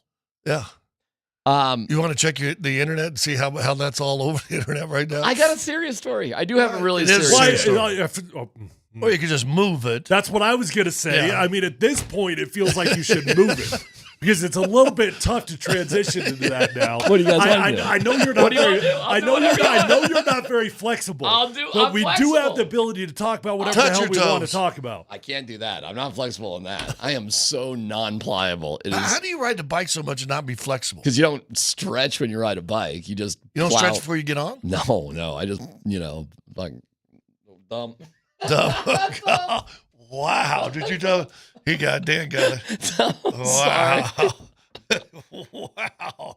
Dude, you're off today. There's something about you today. I don't know. Is it May 1st? It's got to be May. Gotta be. Now you're having a little fun. You're coming back. Did you guys ever do the maypole right, thing so in I'll grade He school? really wants to do this. Just let him. No. Now I want you to do the awkward transition. Go ahead. People may have been listening through the commercials to hear what was going on because I teased it. I think I should do it because I think it's. We're gonna get there. Michael Porter. How many brothers does Michael Porter Jr. have, Scott? Let's just start there. How Honestly, big is his family? I don't know. I guess at least 3. Well, it's been rough. I mean, he's got a brother who was sentenced for 8 years, something like that. prison. Yeah. Awful. He's got a brother, Jonte, did I say that right? With the Raptors, banned for life. From the NBA. By the way, does that mean he can't attend one of Michael Porter Jr.'s games as a fan? I don't know. That's a good question. I don't know teams are playing, but I don't know. That's a good question. Javon Porter, a former Pepperdine standout, and another brother. Youngest brother. Has been arrested of a DWI in Missouri. He's 20 years old. He was released on summons and not booked into jail. So, I mean, a lot of people get busted for this. It's not like anybody else was harmed, so it's a bad thing. It could obviously be way worse. I got to admit that I am shocked with what his brother went through and going to jail, that you get busted with a DWI. I mean, that is wild. So that has happened, and it's just crazy what's going on in MPJ's life with his family. And this is a new story just coming out today. So 3 of his brothers have gotten into some pretty serious personal problems all within the past 2 weeks. Man, yesterday when we were talking about Michael Porter Jr.'s just performance, right? And we were talking about it's his best playoff performance he's had, a series-long performance. And you kind of brought up the fact that these guys are just they're robots. They're superhuman. Like nothing gets to them, right? And I was like, I don't know, man. Michael Porter Jr. He's at a stretch there where he's got to get up. He gets down. He goes through the streaks of good basketball, bad basketball. But I do give him credit for this, man. And this does make him feel superhuman. I mean, to be able to weather this storm and go out there and have the performance that he had in that first series, I don't know that anybody can do that. And I don't know. And so I may be talking out of ignorance, so I'll just throw that out there at the beginning. Because I had a friend of my daughter's when they went up to CU, got a DWI, and she wasn't driving. She was walking back, a little intoxicated, and got caught and popped. She was underage and everything. I think that's a DWI. For walking? Yeah, because she was 20, or 19. Under the age, yeah, he's underage. I think they listed that under DWI. DUI is driving under the influence. So this DWI could be. I don't think it's unless something's changed. I think there was one under DUI. Well, DWI. So this could be a guy hanging out at some thing at a party. Could have been in a car underage and been drinking because they released him. So he might have been a passenger in a car. I mean, He was stopped for speeding before. DWI it's all just about the level of intoxication. Yeah. So DUI beats a certain threshold. DWI is you were less intoxicated. Right. He's 6'11". He transferred to Loyola Marymount after Pepperdine, averaged 16.2 points a game. This guy's got to be an NBA prospect. Right. That is one. Listen. I Very don't. talented family, but boy, they've yeah. had some issues, and you once again you pray and hope for the best for that family, and for Mike, the victim of the one brother with the accident. I mean, it's and listen, you know what? Though? Michael's not the only athlete that has had some serious. Mm-hmm. I mean, what was it? Demarius, whose mom and grandma were both in prison for distributing drugs. When he made it to the NBA. Obama got her out after the Super Bowl season. You know what? I'll say this, and I'm not discounting young men making mistakes. I'm not. But at the same time, is it that insane to think that, Michael Porter Jr.'s younger brother right here is going through a tough time, that he's dealing with stuff in his family, that all of a sudden alcohol feels like it kind of feels good, like you're numbing Wouldn't away be the your first pain. person that did that. And I'm not justifying it. I'm not saying it's okay, but like sometimes that gets lost in this also. Like young men struggle, and when you feel pain, old men, all of us, unfortunately, it's what most people go to is alcohol because it numbs you. It is interesting that it's kind of like the McCaffrey brothers. They all play football. Like the Porter brothers all play basketball. And then there's one of you, we all do it, but there's one of you who's so much better than everybody else. And I'm sure they're a very loving, supportive family. But I do wonder, as one of the other brothers, like the other McCaffreys or the other Porter, I wonder if that is kind of a weird thing to deal with, a difficult thing, that you do the same thing as your brother, and your brother's just, significantly my better brother than you. was 4 years behind me in we're a small town in high school, and he struggled with that in high school. Was he a basketball player? Yes. Nah. Mm-hmm. But he wasn't you, was he? No. Man, they really do say bad things come in threes. Holy cow. Yeah. It's a weird thing. So how did that go with you guys? We're close now, but it hard thing for him to live. I don't want to have to dump again, but it whatever you dumped a while ago word him up for a while. Okay. Thank you. and really affected him. And he struggled because in just 4 years, all the same teachers were there too. I don't know. And I hate to say this sounds stupid. This is not a humble brag at all. I was a good student. I wasn't in any trouble. I never did anything bad. I didn't break curfews. I didn't do any of that stuff. And now my brother, little Wilder, going to go out. He's hanging out. Baby, damn, he's going to go hunting. And just was different. Had a little quicker of an anger issue than I did. Mm. So, I wonder if that's tough for kids too. If your dad's you guys are, it's tricky. I think it's a complicated thing, man. It's hard. It is very tricky, and I've already had the conversation with my son, and it's tough, man. It adds up. When my son, he's in 7th grade now. When he was in 5th grade, he came home crying one day, and I was like, "What's up, buddy?" He's like, "Dad, you just don't understand how hard it is to be your son. Everybody thinks I'm supposed to be so good at sports." Right. And I'm just like, oh, like I knew that was going to happen at some point. But to have it happen that early on, it's a thing. Play golf, and that's why. man. Well, that's why golf was his sport, and he's still playing it.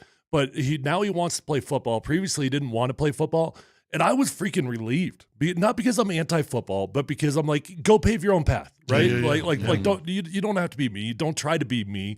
Now he wants to play football though, and in golf, or in high school, golf and football are the same season. And when you get older, I'm a little older than you, and your kids grow up and they become their parents and stuff like that, then you realize, my 2 older daughters, my older son, you know what I can say about them? Great parents. And that's that right there, they won. Well, I don't know how Jeff Legwall's kids live up to Jeff. I mean, talk about a burden. Yeah. But he'll join us next. And Cortland Sutton, some mixed messages about just some weird stuff going on there with Cortland. We'll get into the details with Leggy coming up next.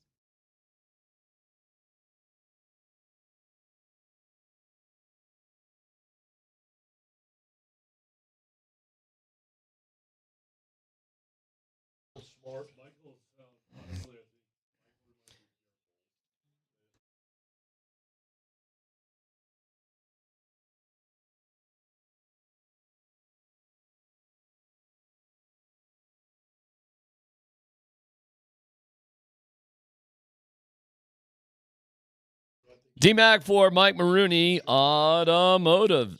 Get the biggest discount and lowest payment on a Ford, a Chevy, or GMC. Here is the deal at Mike Maroney. You can get a discount up to $10,000 off. That's $10,000 or interest-free financing as low as 0% APR for 72 months. And with over 1,000 new and used cars, trucks, and SUVs, you're gonna find the right vehicle. It's going to be the right price. And you can find it simply at MikeMaroneyColorado.com. As always, when you buy any vehicle from Mike Maroney, free delivery anywhere in Colorado and their money-back guarantee for your peace of mind. The showrooms are spectacular. Go check them out today. Mike Maroney GMC in Boulder, Mike Maroney Chevrolet GMC in Longmont, where I bought my vehicle, where I got my Ford, Mike Maroney Ford Longmont. For all the details online, again, that's MikeMaroneyColorado.com. MikeMaroneyColorado.com, and tell him D-Mac sent you.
with Bo, we spent a lot of time, started at the Senior Bowl Combine, private, we did a private out there in Oregon, and Sean really probably wasn't familiar with Bo early in the process, and then started watching tape, liked him a lot, fit a lot of things Sean likes in a quarterback. And then, the private workout, where we spent, 3 hours, just meeting with Bo, just getting to know him. Sean can talk about the tests they gave him, and then just watching him throw. And so that was kind of the start, and then get through more tape, and he was just an ideal fit for what we want here. Jeff Legwold joins us with a few days of reflection after the draft. Jeff, where do you sit with Bo Nix and the rest of the draft picks? How did the Broncos do? Well, D-Mac, I thought they did really well, in the middle. The proverbial high-value picks were kind of Abrams, Drain, Franklin, and then Estime. I think in there, if you're just talking grade and all the rest of it, those were the real high-value picks. So they did really well in the center of the draft with two players who were, day one or day two picks, easily high day two picks on a lot of teams' boards around the league. The Knicks one, that's always going to get all of our attention. And, if they're right, no one's going to care. But, most teams had a second round grade on them, and that was the that was the historical nature of this draft. There were not 6 first round grades on quarterbacks on any draft board in the league. There just never has been, and probably never will be. But 6 quarterbacks went in the first 12 picks of a draft. So a historical draft in that way, and the Broncos were a big part of it, having taken Nix with the 6th pick. And again, if they're right, and he fits as well as they want and believe he will, then no one's really going to care when he was picked or, the historical nature of any draft. And you and I were talking the other day, and you like Ellis if the shoulder is healthy and ready to go. You thought he could be a good player. Yeah, I mean, that was strictly a medical thing. And, they said he would be cleared in May, which is now May. But so they were comfortable with the medical, and I think most teams were. It's just, some teams consider him a little on the lighter side, 245, 248 for an edge guy in a 3-4 look, but he should be an immediate situational player at minimum for the Broncos in the pass rush. And they needed an edge player in this draft. And again, that if the medicals are good on his shoulder, then that's a pretty high value pick right there too.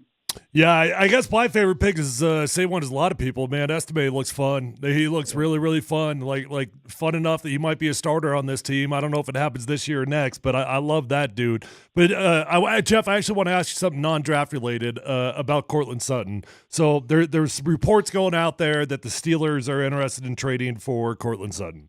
Mike Klis responds and he says it's not Courtland. There's no plans to trade him. And that he's in good standing with the club. Now, we've got a guy named Jared Bailey of USA Today. I don't know if you know him.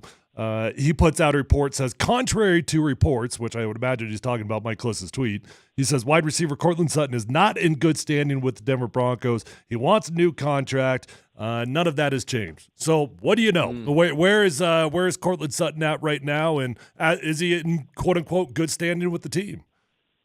I think good standing in terms of, they're more than happy to keep him, and they have talked to him. So this isn't something that, there isn't this cold shoulder thing going on. There has been some communication between Sean Payton, George Payton, and Courtland Sutton. Good standing. I don't know about all that stuff. Like, would they trade him if they got a great offer? Yeah, they'd trade most anybody on the roster if they got a great offer. I don't sense or have been told when I've asked in recent days here that there's been much action with Courtland Sutton, but I think they're certainly more than happy to keep him. And I think even Courtland knows he's not getting a new contract until this one is over, because I think the 10,000-foot view among the team is, you haven't really played above that contract, and that's when you get a new contract before your contract is done, is when they think you've played above your deal. And until Pat Surtain gets a new contract, I'm not sure the line is forming for many other guys. Well, the way I hear it, the way I see it, the team is telling Mike Klis, hey, look, nothing to see here. Everything's fine. We like Cortland. We're in good standing. And then when that report comes out, in all likelihood, it's Cortland Sutton's agent that talks to this Jared Bailey of USA Today. He's like, no, we are not in good standing. We still want a new contract. I want to be taller too, but that ain't going to happen. All right, so is that why you got a box in the kitchen? What's the most likely thing to happen? Box right now. Sorry. What's the most likely thing to happen with Cortland, though? Unless they get a great offer, Tyler, I would think he's, now if he doesn't show up for mandatory minicamp, okay, then I'll start buying this everybody's mad at everybody thing. But right now, I'm just telling you, my information is, yes, he'd like, especially his agent, would like some action on the contract, but that doesn't mean you're in bad standing. I mean, if everybody who wanted a new deal or more money was in bad standing, there wouldn't be anybody in good standing. So that, I guess it's the semantics I'm bothered with. They're more than happy to keep him, but I don't think they're going to adjust his contract. So that will eventually be where the rubber hits the road on this. And there really is no date that matters in any of this until the mandatory minicamp. Whether he breezes in for 1 or 2 days of OTAs or not, I don't think matters in the standing department. But I think mandatory minicamp would be something that matters. I'm going to ask you a dumb question, which I know is the first time. I've seen it in the NBA and I've seen it in Major League Baseball where teams will make trades and you'll see the little proverbial line at the end, and cash considerations. Does the NFL ever do that? Like, could you make a trade for Cortland? All right, so we'll give you a seventh, but we're also going to give you $5 million. You can put it against your whatever, or just put it in your pocket. Do the NFL ever use cash considerations in trades? Usually it's salary, Scotty. Like the Jets are paying part of Zach Wilson's salary. There isn't I don't think you can just. I'm not a capologist. I wasn't at law school the day they taught law, but you can do salary. Like you can agree to pay certain elements of the base salary to make a deal go through. All right, Jeff. What is the next Broncos step here? What are we looking forward to? Well, I think the rookie minicamp. I think everybody wants to see, or what we will be limited to see, just Nick's on the field with. His first when is that? When is rookie minicamp? Not this weekend, but next weekend. Okay. It'll be rookie minicamp. And then after that, there's another week gap. Well, the Broncos stay in what is called phase one longer than most or all of the other teams. That's a Sean Payton. He believes conditioning limits injuries down the road. And so they'll be in the phase one portion until the last week of May, and then that will be the first round of the OTAs, and that'll be whole team on the field together. So I think that's the real sort of start of the real guts of the off season is when OTAs get kicked. Hey, can I ask you another dumb question too? We don't even do that for 20 minutes.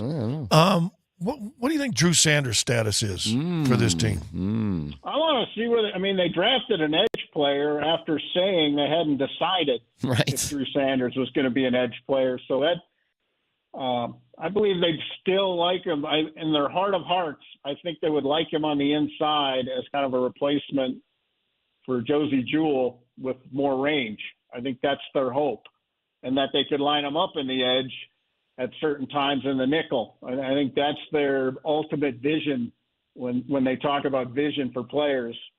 I think they see an inside linebacker until I see differently, in 11-on-11 stuff.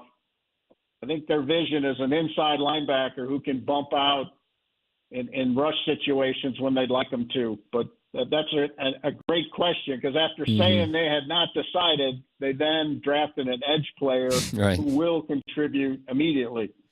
Were you stunned that they didn't pick up the fifth-year, $22.5 million option on Zach Wilson? Was that mind-blowing? Flabbergasted. An unbelievable move of future ramifications that we can only imagine. Sorry. Maybe he's not in good standing. Maybe not. I don't know. I mean, the deal took forever to work out. All right. Thank you, Leggy. We appreciate it. We'll talk to you soon. Fellas. Okay. We'll see you. Yeah, that didn't happen for Zach. I think he probably saw that coming, that he's going to get that 22.5 locked up. No, that would have been nice for him if he did, though. A bunch of guys did get. But there was a couple other guys that didn't get their fifth year picked up. There was, but there were a bunch of guys that did. A lot of guys that did. You know what? Not to get hung up in previous conversations, but that's why the fifth-year option is dumb for quarterbacks anyways. It hardly ever comes into play. If they're good, they don't play on it. If they're bad, they don't play on it. Well, nobody really plays on it. However, it kind of just is a holding marker. Like Trevor Lawrence, they did exercise the fifth-year option on Trevor Lawrence. He's not going to play on it. It's a franchise tag for rookie deals. It gives them, it gets a holding spot so they can figure things out. You know what it does? It gives them a year to figure things out. It gives them a year to figure everything else out on the roster. That's it. It's like a nice holding marker. You don't have to make your mind up on Trevor Lawrence here. We can wait a year for it. That's it. That's what it does. So for whatever benefit that gives you, there you go. It'll be interesting to see what does end up happening with Courtland Sutton. I mean, he does not have any leverage to get a new deal. Zero. Of course he does not. And by the way, they did draft 2 wide receivers in this class again. Yep. So, it's kind of like that room's getting a little bit younger. It's getting a little bit cheaper. It used to be the most expensive room on the team. And now if they get rid of Courtland in particular, it will be the most literal cheap room on the football team. So I don't know what happens. I do think that Courtland, I don't think it's about money for Courtland. I don't think it's so much that he wants a new contract as it is, I want the heck out of Dodge. And I really do think he wouldn't mind pairing up with Russell Wilson again out there in Pittsburgh. Here you go, some of the guys. I just looked it up that did and did not. Okay. Trey Lance didn't. Zach Wilson did not. No. Kyle Pitts did, the tight end you were talking about the other day. Jamar Chase did. Jalen Waddle did. Penny Sewell did. J.C. Horn, Patrick Surtain did, Devontae Smith did. Well, that's who I liked in that draft. Micah Parsons did, Rashawn Slater, Vera Tucker didn't, Mac Jones didn't, Zaven Collins didn't, linebacker. Wait, are you telling me the draft is a crapshoot? There's a bunch of 21 guys that didn't. Well, Jermaine Davis, linebacker from Washington, didn't. You realize Bolsey is one of the more remarkable guys in NFL history, right? He's a first-rounder whose fifth year wasn't picked up and then earned a contract with the team who drafted him. So they ended up paying more than they had to. It's very rare. It ended up being a great deal for Bowles that he did not have that fifth-year tag placed on him because he was able to actually earn more money. He earned more. But yeah, you're right. It's insanely rare. I think there's like 4 guys in NFL history that's happened to. It's that rare. And like you guys said a while ago, it's like you're locking him in for another year at least salary because they picked up Mahomes, but while he was playing on that fifth year, they gave him like 5-year $1 billion. The only quarterback I could think of, and I'm sure there's more, so feel free to laugh at me, call me an idiot. The only one I can think of that actually played the whole year on the fifth-year salary is Lamar Jackson. God, did he really? Yeah. I don't and recall that. I thought he was hurt the last 4 games, didn't play. I didn't know that. Or the playoff game. Right. There is some beyond weird things happening with Deion Sanders right now that I really don't get. And we'll tell you what those are, and maybe you can help explain it to me. I really do not understand what this dude is doing right now. Details coming up.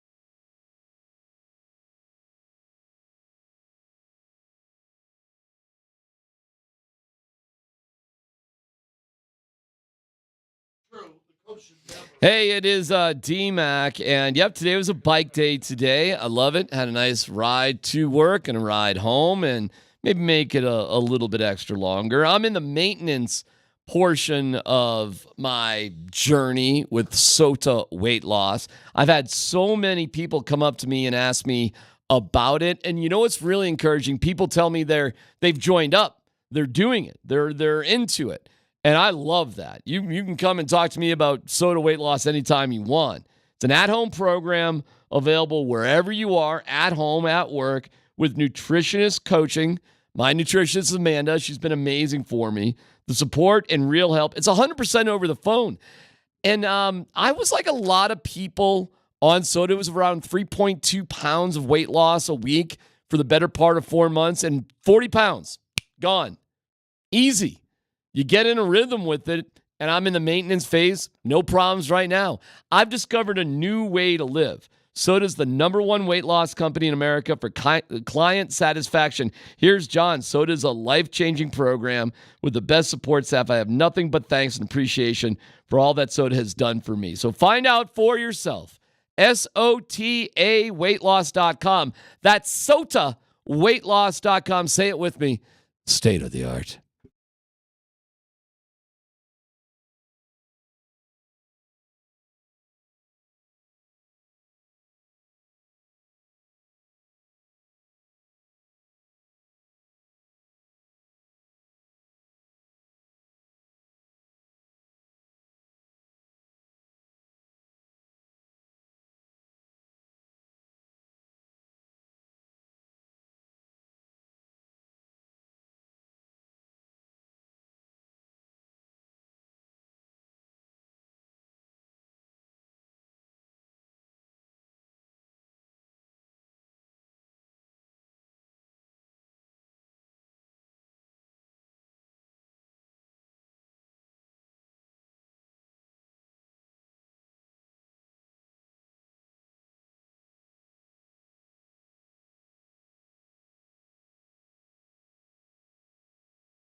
All right, we'll get to the Deion weirdness here in a second. I don't know how else to describe it. Say it's weird, because it's weird.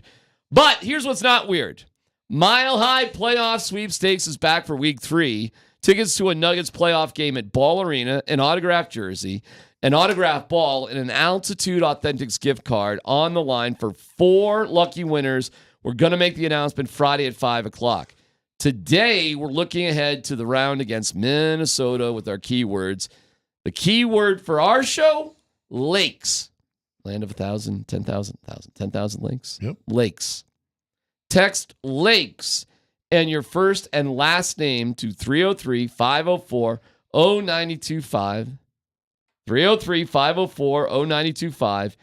We have keywords today and tomorrow, and get an extra entry online at nuggets.com/playoffs. Again, text lakes and your first and last name to 303-504-0925. Best of luck.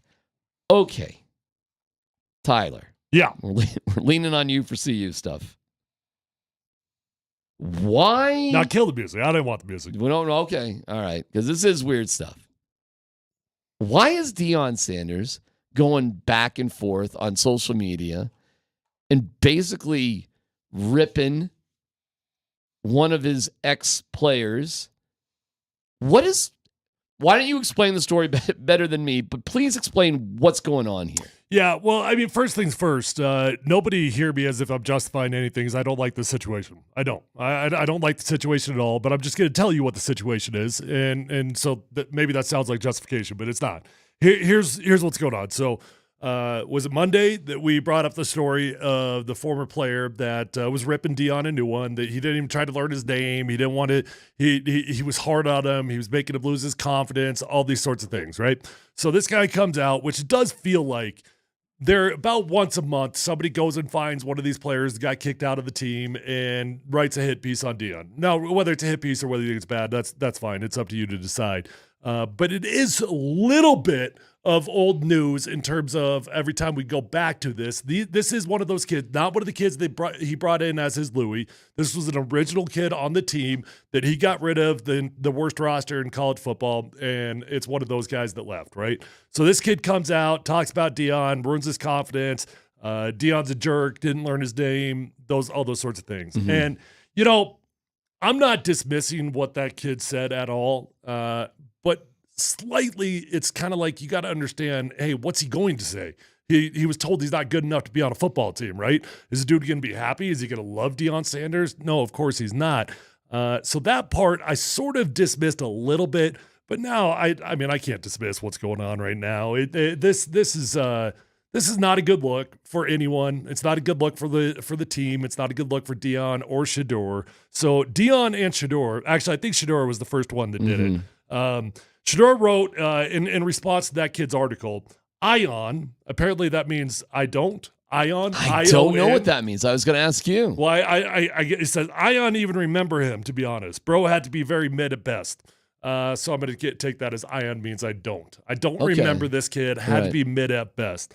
Well, look, first off, for Shedeur, I can dismiss it a little bit when it's a player that's taking shots.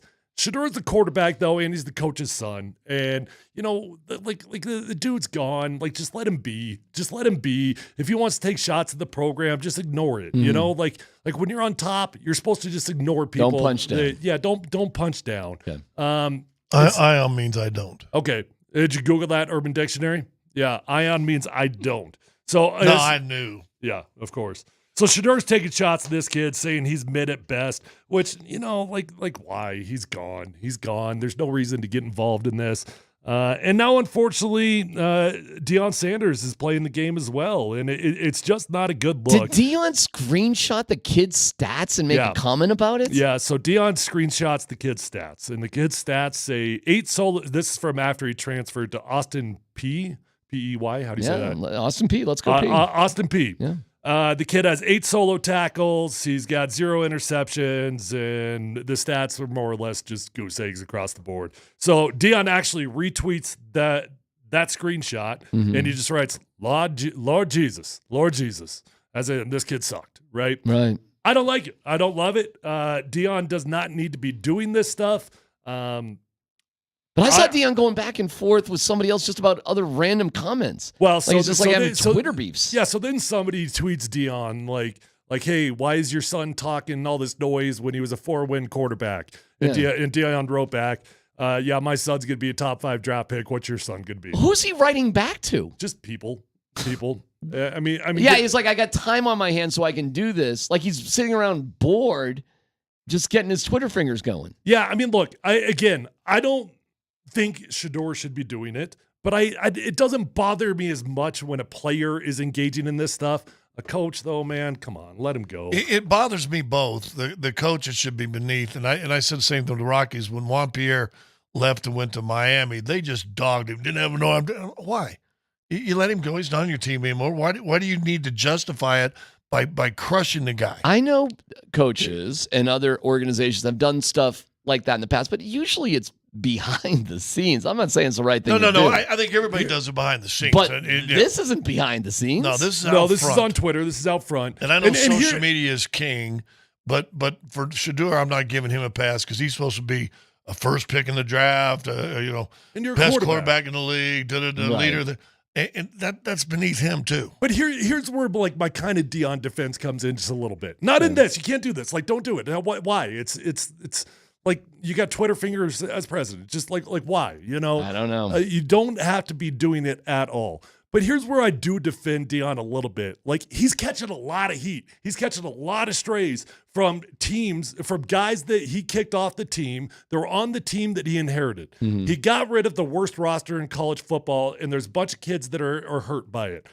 Okay, like, I'm not mad at Deion for that. I'm not mad at him for even being cold-blooded about it. I'm not mad at him for even telling the kids up front, you should transfer. I'm not mad about any of that. I think it's fine, and especially in the day in which these kids are probably no longer treated as amateurs since they're getting paid money, I have no issue with the cold-blooded way that he went around flipping that roster.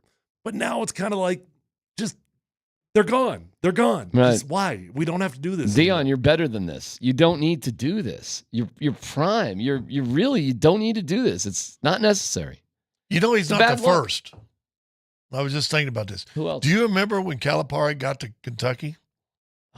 Help refresh my memory. He cut everybody on the team. The entire team. All right, yeah. This is before But did Portal. he go on social media and start ripping people that ripped him? I think he went on interview and said, listen, I like this team. There ain't nobody here can play. I get it, and Deion did that too. And Tyler's saying, hey, listen, that's what you get to do. That's the way it goes. It's fine. I actually understand that too. I get the kids that are mad also. Sure. I get it. I don't like that tough. either. I don't like when somebody tells me I'm not good enough. It's not fun, so I'm not mad at those kids. What was the quote Malone said the other day? Sometimes you have to be the adult in the room. Yeah. And that's Deion. Being the head of that program has to be an adult in the room sometimes. Deion, you don't need to do this, my man. It's a bad look. That's it. You can do whatever you want. They're letting him do whatever he wants at CU, right? He doesn't have any restrictions, does he? Have you seen one thing that he has not been allowed to do there at CU? No, I mean, he's the king now, right. So he gets to do what he wants. You know, I almost said something to someone up there today, just like, why? Like, we don't have to do this, man. Like we're gonna catch enough strays because Deion's controversial enough, you know. And they thrive under that, and that's cool. That's kind of part of what they do. They thrive under controversy, and they want it, right? But like at some point, come on. Yeah, and hey, Shedeur. Hey, man, what happens when you're the second, third, first quarterback off the board? What happens when you're a top 5 pick? What do you suppose is going to happen then? Get ready. Well, what do you mean? You got to develop a thicker skin. Seriously, you just got to let some things really seriously just roll off. Not if you're not going to be here very long. Well, he's going to be somewhere, isn't he? He's going to be on an NFL team, isn't he? Really? Really? You don't think Shedeur Sanders is going to be drafted on an NFL team? Shedeur, yeah. I was still talking about Deion. Oh, Deion? Yeah. I think if you can say, you know what Deion's doing, you're lying out loud and to yourself. I don't think any of us know, especially the people that think they're so connected. The insiders. Everybody's been sucking up to him. You don't know. You don't know. You know why you don't know? I don't think Deion knows. Seriously. I do want to say something that, again, this is where I don't want to sound like I'm justifying anything I'm not, but there are kids on the program coming out defending him. There are. Like they're the kid that came from kind of like D-Mac defending that draft pick the other day. Well, and I get it. Who's not going to defend their current coach? Who's not going to do that? Well, you don't have to go on Twitter and you don't have to do it. The offensive lineman that his coach died and it was his mentor. Gosh, I'm drawing a blank on his name right now, but he's all over Twitter right now talking about all the love and everything that Deion's poured out to him, was there when he needed him, those sorts of things. So what we're hearing from is kids that didn't like the way it went down, and that's fine. They could do that, but we don't have to respond to those kids. They're just creating all this. What's the biggest drama going on in Oregon right now? USC? Any drama there? How's Washington? Georgia? What, Georgia? How's Alabama's drama right now? Probably pretty high. Well, maybe, but we're not reading about it on ESPN. We're not, we don't know what the drama is. By the way, hot take: Alabama will never be Alabama again. Oh, wait a minute. What's that about? The world's changed. Nick Saban's not there. Oh, and it's okay. Impossible to build a program the way that they did. Let's no dumb questions. Here we go. Leaning right into it.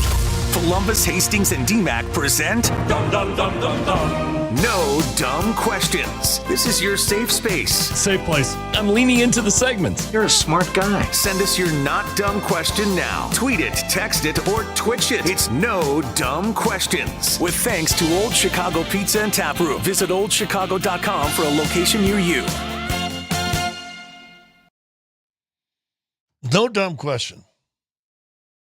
You remember the first time your first kid went to kindergarten, how you felt? Mm-hmm. Yes.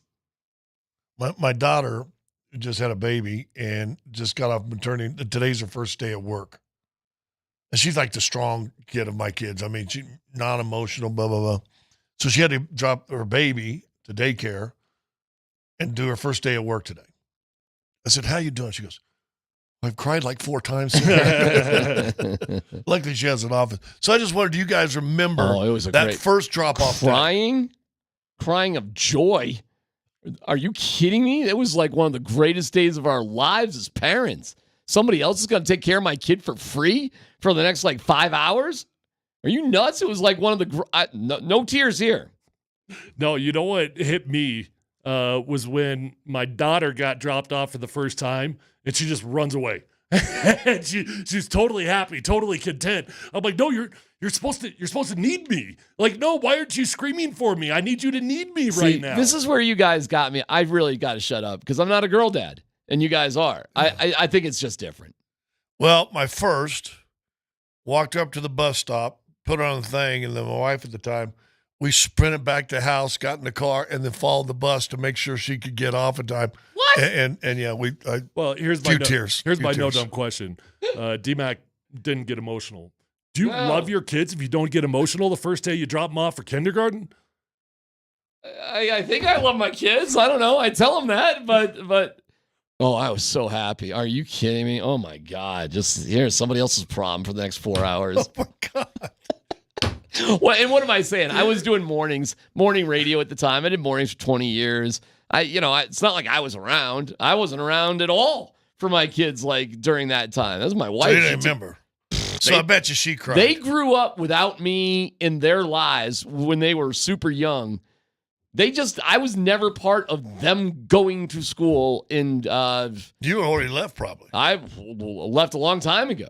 I mean, I never saw my kids going to school. I took care of them, but I would get home around noon, and it's daddy daycare, and we did that for a long time and then my wife worked part time, and it's all that sort of stuff. So no tears. I wasn't there. All right, no dumb question. Of the Broncos draft picks, who will play on this team the longest? Oh, Bo Nix. I wasn't asking you. Okay.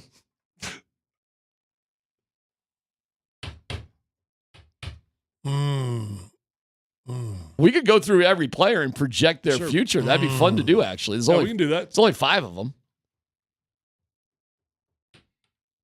You're taking too long. Now I kind of want to answer. Well, I'm not even joking. I think it really will be Bo Nix. I think he'll get a second contract, and he might be the only one. I think is a Walker the wide receiver from Oregon. Franklin. Troy Franklin. You're in the right room, but it's not going to be him. It's going to be Vele. Vele's going to be Really? Yeah, he's going to be 7th round pick. He's going to be playing on this team for a long, long time. Special teams, or well, maybe a little bit of all. But he's Early. he's 6'4". He's 203 pounds. He's freaking physical. He's got sure hands. Oh, that's the other wide, the and- one from Utah. Yeah. And he's a Tim Patrick clone. And with Tim Patrick struggling right now, this team knows what Tim Patrick has meant to them over his career, and they're going to want that dude around a long, long right, time. we should just go through Audric Estime, he's going to have the greatest impact early on, Right. and I freaking love the kid. But he is a running back. It's the most exciting pick, in my opinion, that the Broncos had. Matter of fact, on ESPN, they did their top 50 picks of the draft, and Estime was like number 18, give or take, something in that ballpark. If it's Bo Nix, hey, we all win. it really is about, like, listen, I totally agree with you about Estime. He's a running back, though. I just don't see running backs getting second contracts. They do, but it'll be like with another team. Yeah, that or what's our guy that's coming back to Dallas? Zeke. Something like it's that. going to be, you get a second contract, but then you go, but what did we do? And then boom, get him out of You there. bounce around. And I don't mean to be cruel here, So but did you say in 3 years, there'll be another Audric Estime available in the draft. But are you saying in the league or on this team? It's the team and the league. Running backs don't get second contracts from their same team. They don't need to. They bounce somewhere else and then they hang around.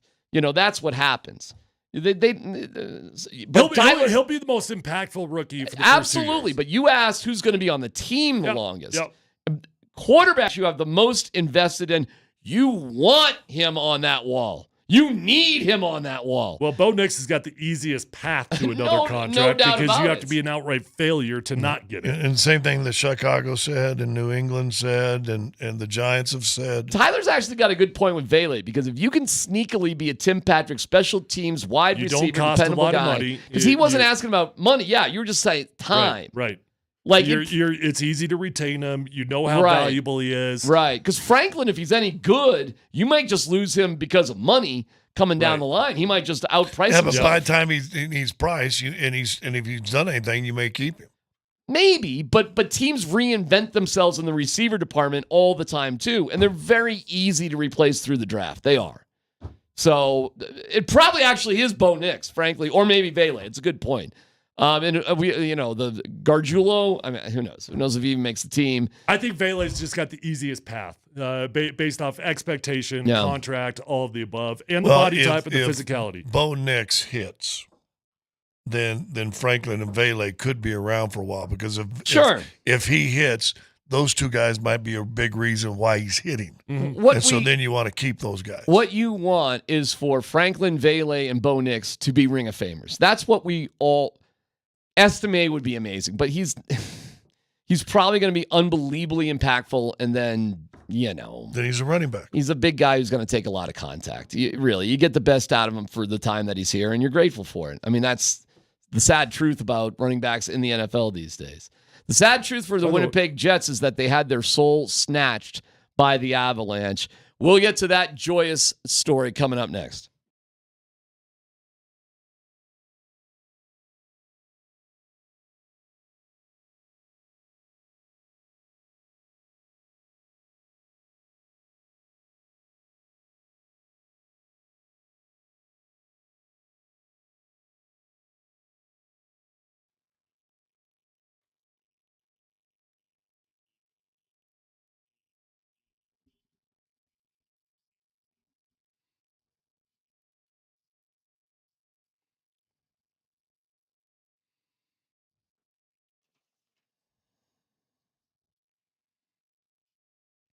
All right, you've been thinking about remodeling your home, adding living space. Where do you start with a project like that? Here's the answer. AAA Home Improvements.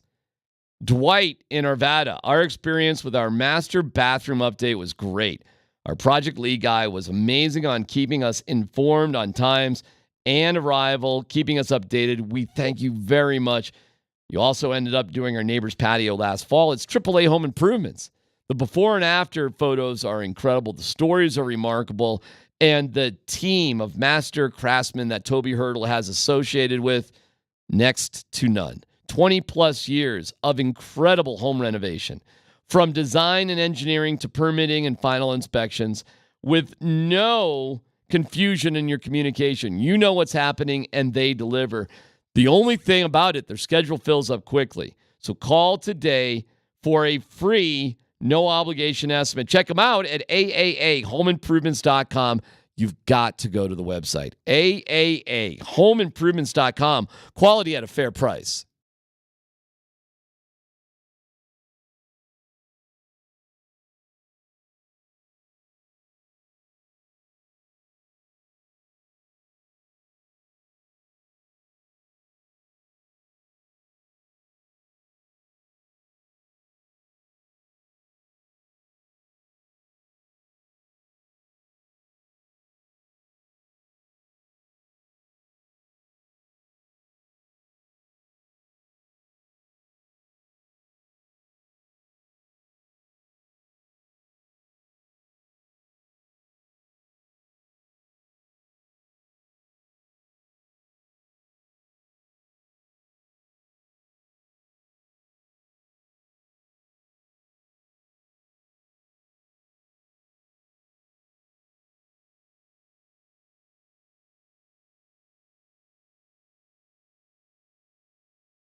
Rantanen into space. Taves, backdoor Nichushkin. He scores! It's the 2-2 train. Pull it into the station. He has 7 goals in this series. That's deflected wide of the net. Trennan has it. Trennan off a body. Save made by Hellebuck. Trennan's got it back. He scores! Tremendous from Trennan. And Yakov Trenin has his 6th career playoff goal, first with the Avalanche, and Colorado has a 2-1 lead. Middlestat with Rantanen headed towards the net front. Middlestat for Lehkonen, he lets it go. It's in! That's 2 own goals on that same end of the ice. This one's going to go for Arturi Lehkonen. McKinnon up top for Taves. He lets it go. Tipped. Score! The Moose, for the first time in this series, is loose. McKinnon, he's going to take it with him around Nino Niederreiter. McKinnon 2-on-1 with Mikko Rantanen. McKinnon holding over for Rantanen. He scores! Talk to me, Moose! Mikko has 2, and the Avalanche have a 2-goal lead. Josh Manson, he'll send it down ice in an empty net. You betcha! The Manimal puts the icing on the cake with 1.9 seconds to go in the hockey game. The Avalanche have put a touchdown on the Jets here in Winnipeg. Puck is down, and the Avalanche win in Winnipeg. They win 4 straight games to defeat the Jets in 5, and for the 5th time in 6 tries, the Avalanche will move on to the second round of the Stanley Cup playoffs as they ground the Winnipeg Jets, this time by a final score of 6-3.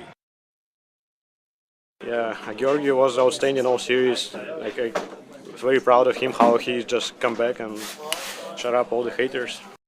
Shut up all those haters. All those haters. Shut up all the haters. Shut up all those haters. Hate us. Haters.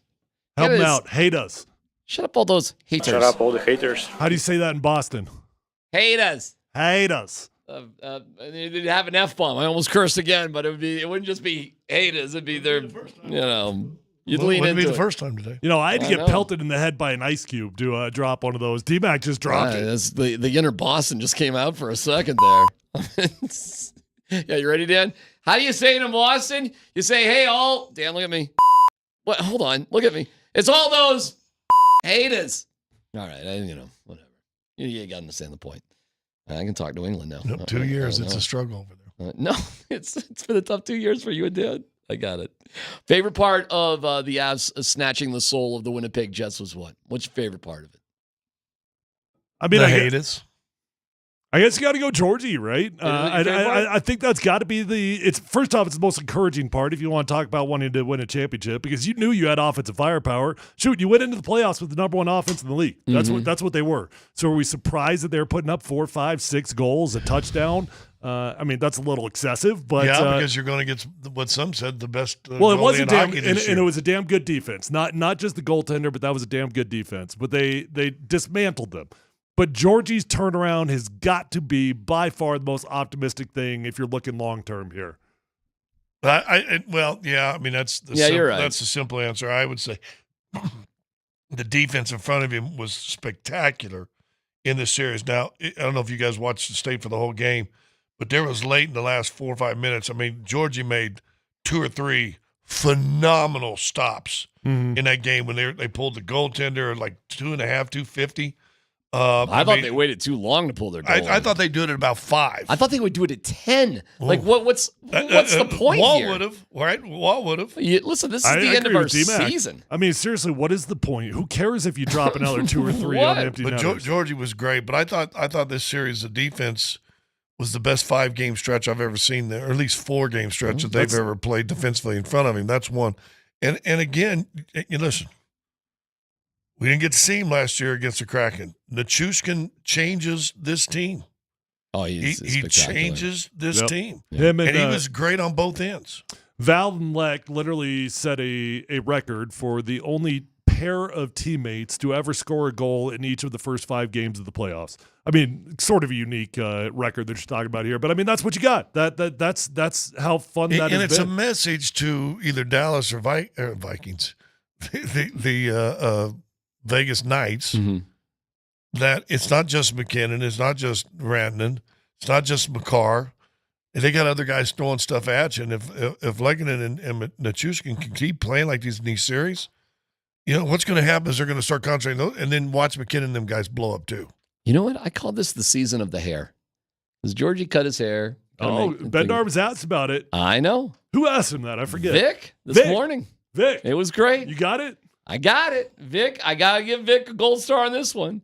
It's the question we've all been wondering, like, what's going on with the flow? I know that you would never grow a playoff beard and mess with your face. Those of us who enjoy our faces would never do that. But you've allowed your mane, your hair to go, man, and it is gold. Is that some sort of playoff hair? No, I has nothing to do with the playoffs. I just thought I'd let it go this year for a while. Let it ride? Yeah. Change it up a little bit. Yeah, Ponytail suit? You gonna go ponytail with it? No ponytail for me. What if you guys win the Stanley Cup this year? Can you grow it into a man bun just for a day? No. One, and then they moved on. But meanwhile, Mosier's just quiet. Oh, well, Mosier wasn't on the show because he was. This is interesting. Bedsy is on the show on the phone before they get on the plane. Why is Mosier not on the show at all? And? I don't have an answer for that one. Also, they didn't ask him why. They asked the right question about the hair, but like, why? Why are you doing this? What do you think? What do you think he would have said if you asked why, D-Mac? I really don't know. He would have said exactly what Scott just said. Just time for a change up. Okay. I will tell you this though, that is kind of interesting to grow the flow that long. It's going and not have the intention of putting a man bun in. Like actually, what do you do when you're feeling lazy when you got hair that long? If you don't use a man bun, I don't know that if seems like a lot of work. But I don't know if it's long enough in the back to go man bun, is it? I think he Not could. yet. Well, it's long enough right now. I guarantee you. Yeah, right now, he can put that thing in a man bun. I think he could do something with it like that. Yeah, I think it's pretty damn long. It's driving my wife's in love with Bednar. I mean, but she hates the hair. She loves him. She hates the hair. She's been talking about this thing for I think he looks months. Hey, he likes it. Go for it. Whatever. All right, keep going. But there really was no. I don't know why he's just mixing it up different.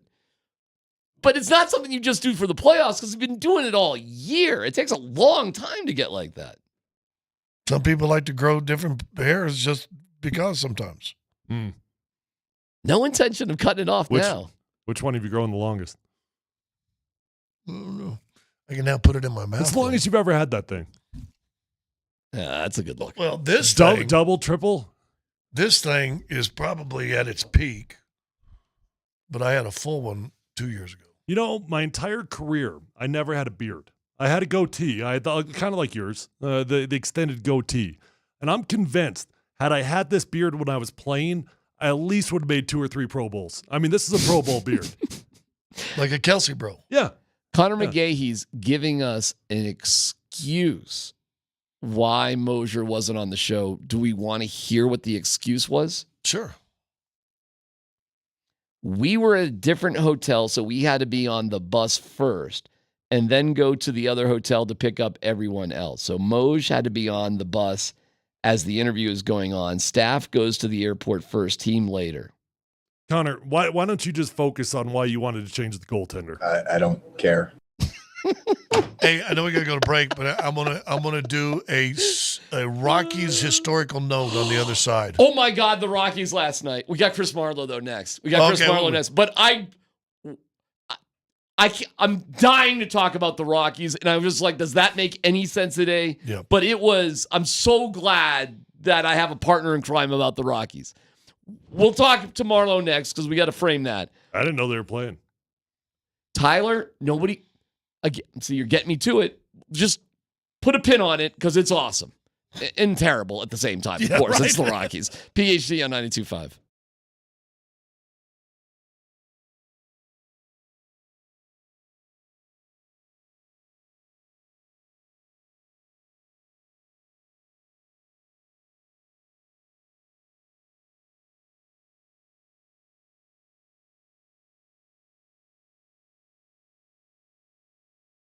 Hey, stop settling for not looking as good as you want to, feeling as good as you want to, sleeping as good as you want to. Your workout's not going as far as you want them to. Don't settle. This is Tyler Plumbs here, my friends at Revitalized Health, and they're going to help you feel so much better. Your workouts are going to be feeling like you're in your 20s again. You're going to be looking better and sleeping better. Guys, peptide therapy, hormone replacement, medical weight loss options, and of course, testosterone. They've got it all. They're going to give you a free visit when you come in. And matter of fact, they'll give you a complimentary B12 shot just to help you feel better on the way out the door.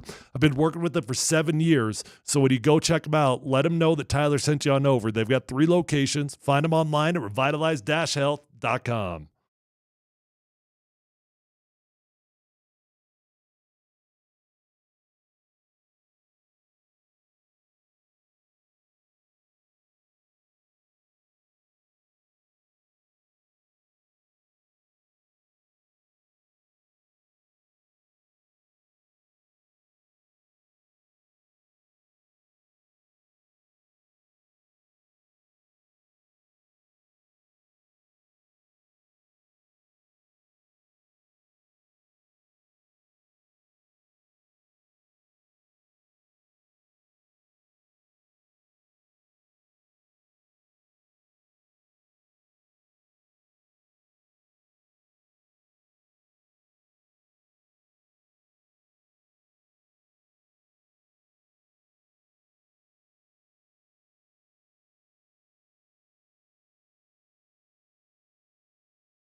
has a foul to give.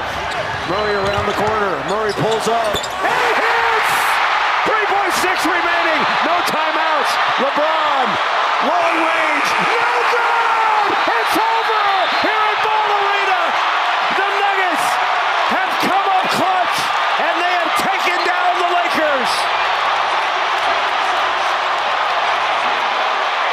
Jamal Murray on a bad wheel. He's got the game-winning shot, and Ball Arena is going ballistic. The TV broadcast crew at Altitude is just fabulous. And we're seeing a lot of Mark Mosier defenders. I did not know that he was on the show from 7 to 7:30. So I want to give Mosier credit for hustling the best he could. He was on the first Scott bus. would have done a call-in. Well, I'm just saying there's a lot of defenders out here. Mark's a hardworking dude. And he had to be on the first bus, not the third bus. And, but so it's received. Thank you. Appreciate it. But when you talk about a hard worker, I mean, how do you top Chris Marlowe? And I really do honestly think one of the only disappointing things about going to the second round is we lose the guys that, are doing the games for us all year on TV with Chris and Moj. And it's not that we don't love Kaz and Connor, because they're both spectacular. We're very lucky. But it's another year of wrapping up play-by-play with Chris Marlowe. And we thought Chris joins us now. It would just be a cool moment to get Chris to say thank you, another great year, and get some of your reflections on the year, Chris. So with that, welcome to the show. Well, it's great to be on. I'll have you know that I usually take the second bus. I'm never on the first. I'm never on the third. Always on the second, because that's the bus to be on. Okay. It's disappointing that Altitude doesn't get a chance to call all the games, all the series, all the way through. But that's just how the TV contract works. National TV comes in, they swoop in the second round. It's not just us; it's everyone, every team, every announcer, and you just kind of make the best of it. Chris, I was actually talking to Scott about that yesterday. Scott gets to at least do the radio stuff moving forward here, but we were walking out of the show yesterday and said, man, that's just got to suck for Chris. Holy cow. I mean, go through the whole season, and it's a long season. It's a grind. You're there every single day, and right when it's getting really fun, man, what a heartbreaker that's got to feel like.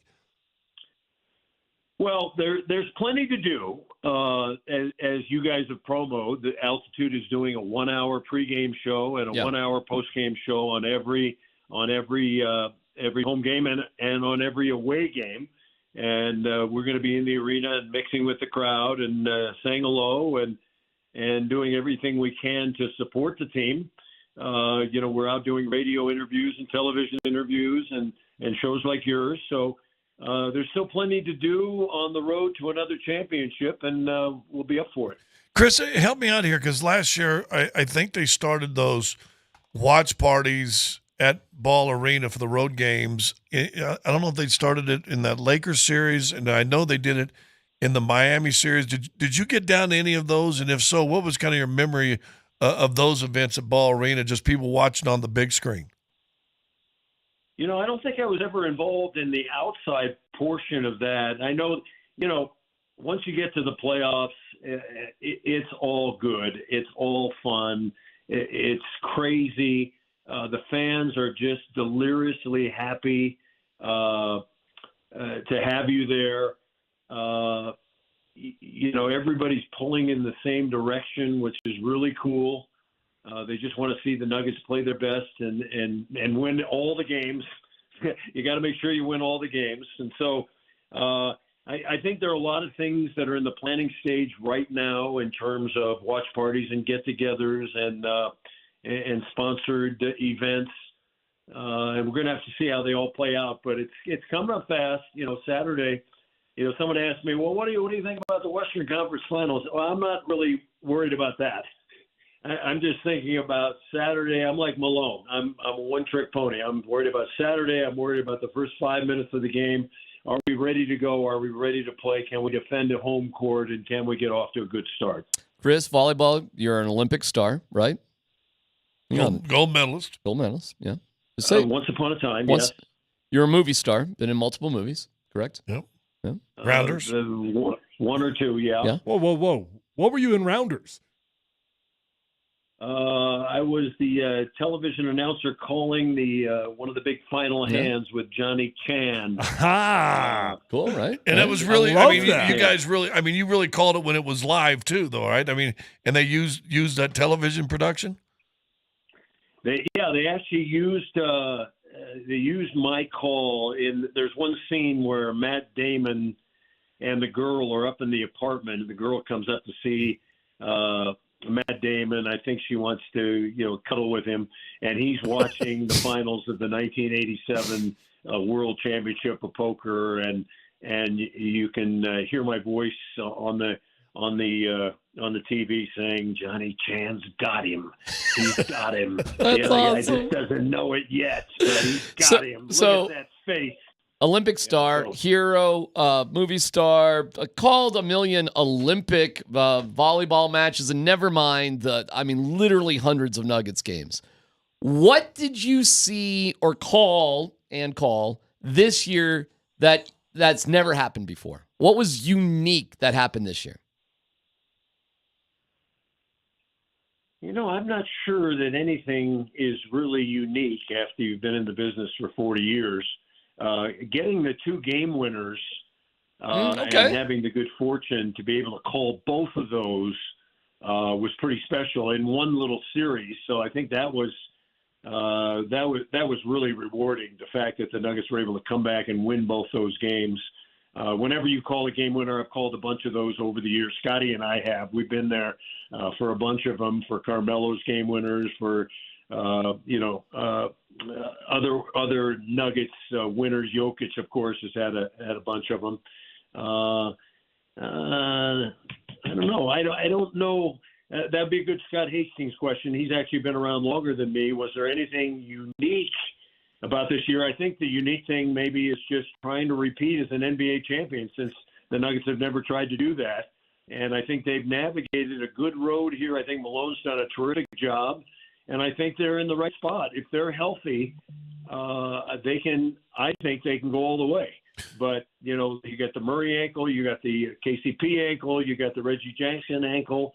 You have to be healthy, and we're going to need to be healthy to beat Minnesota's and the OKCs of the world. You know what I would say, Chris, that was semi-unique and had nothing to do with you and I or Katie or anybody of the broadcasters. And we saw it in the playoffs, but it's the playoffs. You expect in the playoffs. I thought the crowds this year for 41 home games and 3 postseason games have been just absolutely stupid good. It's almost surprising at times. And I think it's the first time in their history, right, Chris, that they sold out every single home game in the season. I thought the crowds this year were unbelievably good. Yeah, and the interesting thing, whenever I hear Coach Michael Malone, and I love Michael Malone, so whenever I hear him talk about how great the crowds are and what they've done and how they inspire, I think back to the first couple of years he was here, and the crowds were not inspiring, and they were not sold out, and there were, they're Laker fans and they're Boston fans and they're Warrior fans, and they're drowning him out, and he was complaining. He was complaining, and rightfully so. The Nuggets had not built that championship aura, pedigree, but now they have it. They sell out all the time. The merch goes everywhere. You see people in posing arenas everywhere around the league wearing Nuggets stuff, wearing Jokic jerseys, Murray jerseys, and it's quite fun to see how this program for the Denver Nuggets has built up over the years, and now in the championship window. Chris, how does this team feel, similar or dissimilar to last year's team after the first round of the playoffs up to this point? I was just thinking about that. I think there are a couple of factors in terms of the Nuggets moving ahead, and I think one factor is going to be the three-point shooting. It has just been so erratic this year. Overall, it's been pretty good. I think it's 37.5. But in the playoffs, it's been up and down. It's been 20%. It's been 30%. It's been, they got a game of 38%. The last game was over 40. But the three-point shooting outside of Michael Porter Jr., who's been brilliant lately, has just been up and down. And I would say the other big factor, and I know Scott will agree with me, the bench has been so inconsistent, where last year you kind of knew what you were getting with Bruce Brown and Jeff Green.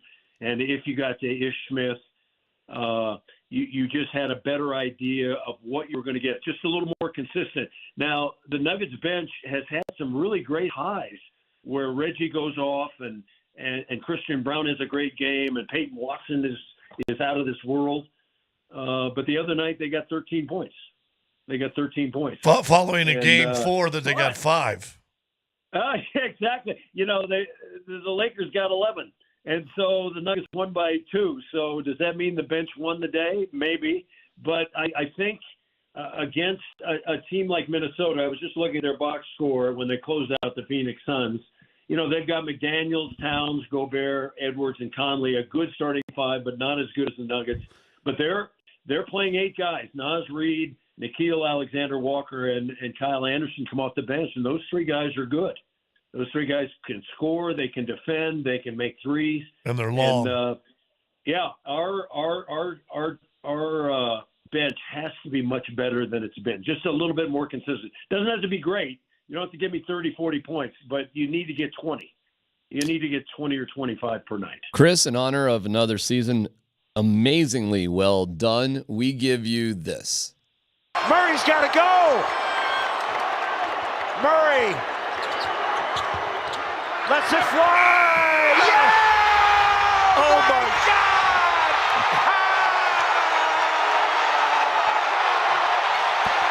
Oh my gosh! Oh my gosh! LA has a foul to give. Murray around the corner. Murray pulls up. And he hits! 3.6 remaining. No timeouts. LeBron. Long range. No good! It's over here at Ball Arena. The Nuggets have come up clutch, and they have taken down the Lakers. Come on, you don't hear that on ESPN, Chris. I got chills just listening to that, man. That's that gives call. me Great chills. calls. A couple quick thoughts. The first call when Scott Hastings brought a little divine intervention into it at the end, that made that call special. I actually liked the second call better. I thought it was clearer, more succinct, and I wasn't just slurping all over myself. But the emotion of the first call was almost unparalleled. But those are 2 highlights of the season that I want. And the only reason I jumped in on the first, if you watch the video, after he goes crazy, he puts his head down in his hands. Chris, I've never seen Chris puts his head down. I'm like, you stood up. I stood up because and I usually don't. Chris will tell you that, but it was so big. I stood up. Chris is going nuts, and then he just buries his head in his hands. And I don't know if he's just broke, worn out, crying. So I go, we can't have all dead air. So I waited a little bit, and I jumped in a little bit, but that was as emotional of a call and game that we've had all year. It was great. Chris. I would agree. Yeah. And I will tell you something, Scott. I had the same kind of a feeling when we were in that moment. Okay, so it's good, yes. And then you're saying, oh my God. And I'm going, And at about halfway through that, I'm thinking to myself, geez, am I doing this way too long? This sounds kind of silly. Maybe not. I'll do a little more, and you're standing up and you're wigwagging around and the whole thing. It was just a surreal moment and just what makes being a broadcaster in this business all worth it when you get to a play, when you get to an ending like that, and the Nuggets able to come back. It was just really special. Hey, Chris, just like Jamal was 2 for 2 on those shots, you were 2 for 2 on the call. That's what I think, brother. All right, Chris. Thank you. We'll catch up with you, and good luck not wearing a tie for a while. Good work. You're really, really fun to listen to. All right, brother. Thank you, bud. Yeah. Just goes out with a little lie at the end. That's fine. That's good. What choice did he have? Can I say something? Connor has no choice but to defend Moj. I'll say this: when I get down to game and you see where we all kind of sit together and stuff, he'll be replaying our radio show like 60% of the time. He goes, "Hey, how about when D-Mac said this today? He's I think awesome. he's been a good asset, don't you?" So that was not a lie when he said that. All right, we got the Rocky story, which we'll get to, but the latest and greatest with football. Let's football go next.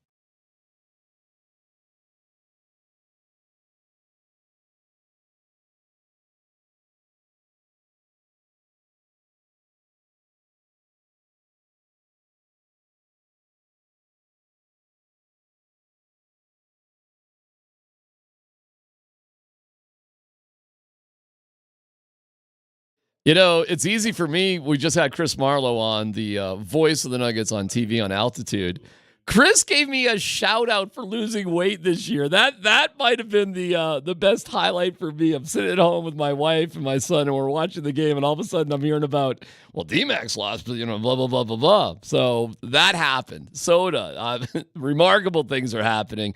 Remarkable things are happening to people all the time. They've got 9,000 Google reviews, thousands of amazing before and afters, and I'm in there now. Losing 40 pounds through 4 months, 3.2 pounds a week, basically. Soda's an at-home program. Wherever you are, at home, at work, on the go, I can't promise that you're going to get shout-outs on TV, but things are going to happen in your life that are unexpected. With nutritionist coaching and support, real help 100% over the phone, you're going to find it encouraging and easy to do. They're the number one weight loss company in America for client satisfaction, and they've got the proof at SOTAweightloss.com. From Alice, I'm ecstatic. I cannot believe how much weight I've lost in such a short amount of time. I lost all my weight, and I'm in maintenance. Well, me too, Alice. You can get there as well. SOTA Weight Loss, SOTA weightloss.com. SOTA Weight Loss, say it with me, state of the art.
Hey, this is Tyler here for my friends over at Phil Long Ford. Guys, every single car that I bought since my rookie year has been from Phil Long Ford of Denver. And I keep going back because I always have a great experience. I know that car shopping can feel a bit cumbersome at times, but not at Phil Long Ford because they've got the largest inventory in the state of Colorado. Whether you're looking for a used vehicle or a new vehicle, they've got the largest selection and they've got the best deals. And you can check out all those deals online at phillongdenver.com. They've got incredible inventory arriving daily. They've got cars and trucks on the lot for you to choose from, or you can always go online and get exactly what you want. And check out their incredible line of electric cars, pickups, and vans with the latest technology. They've got the largest selection. They've got the best deals. They're going to get you in. They're going to get you out. And once you buy a car from Phil Long Ford, you will be a customer for life because you will realize that it is an experience that is different than other car dealers in Colorado. Go check them out online at phillongdenver.com and let them know that Tyler sent you on over.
Is Dan Bud Tanner's talents underrated?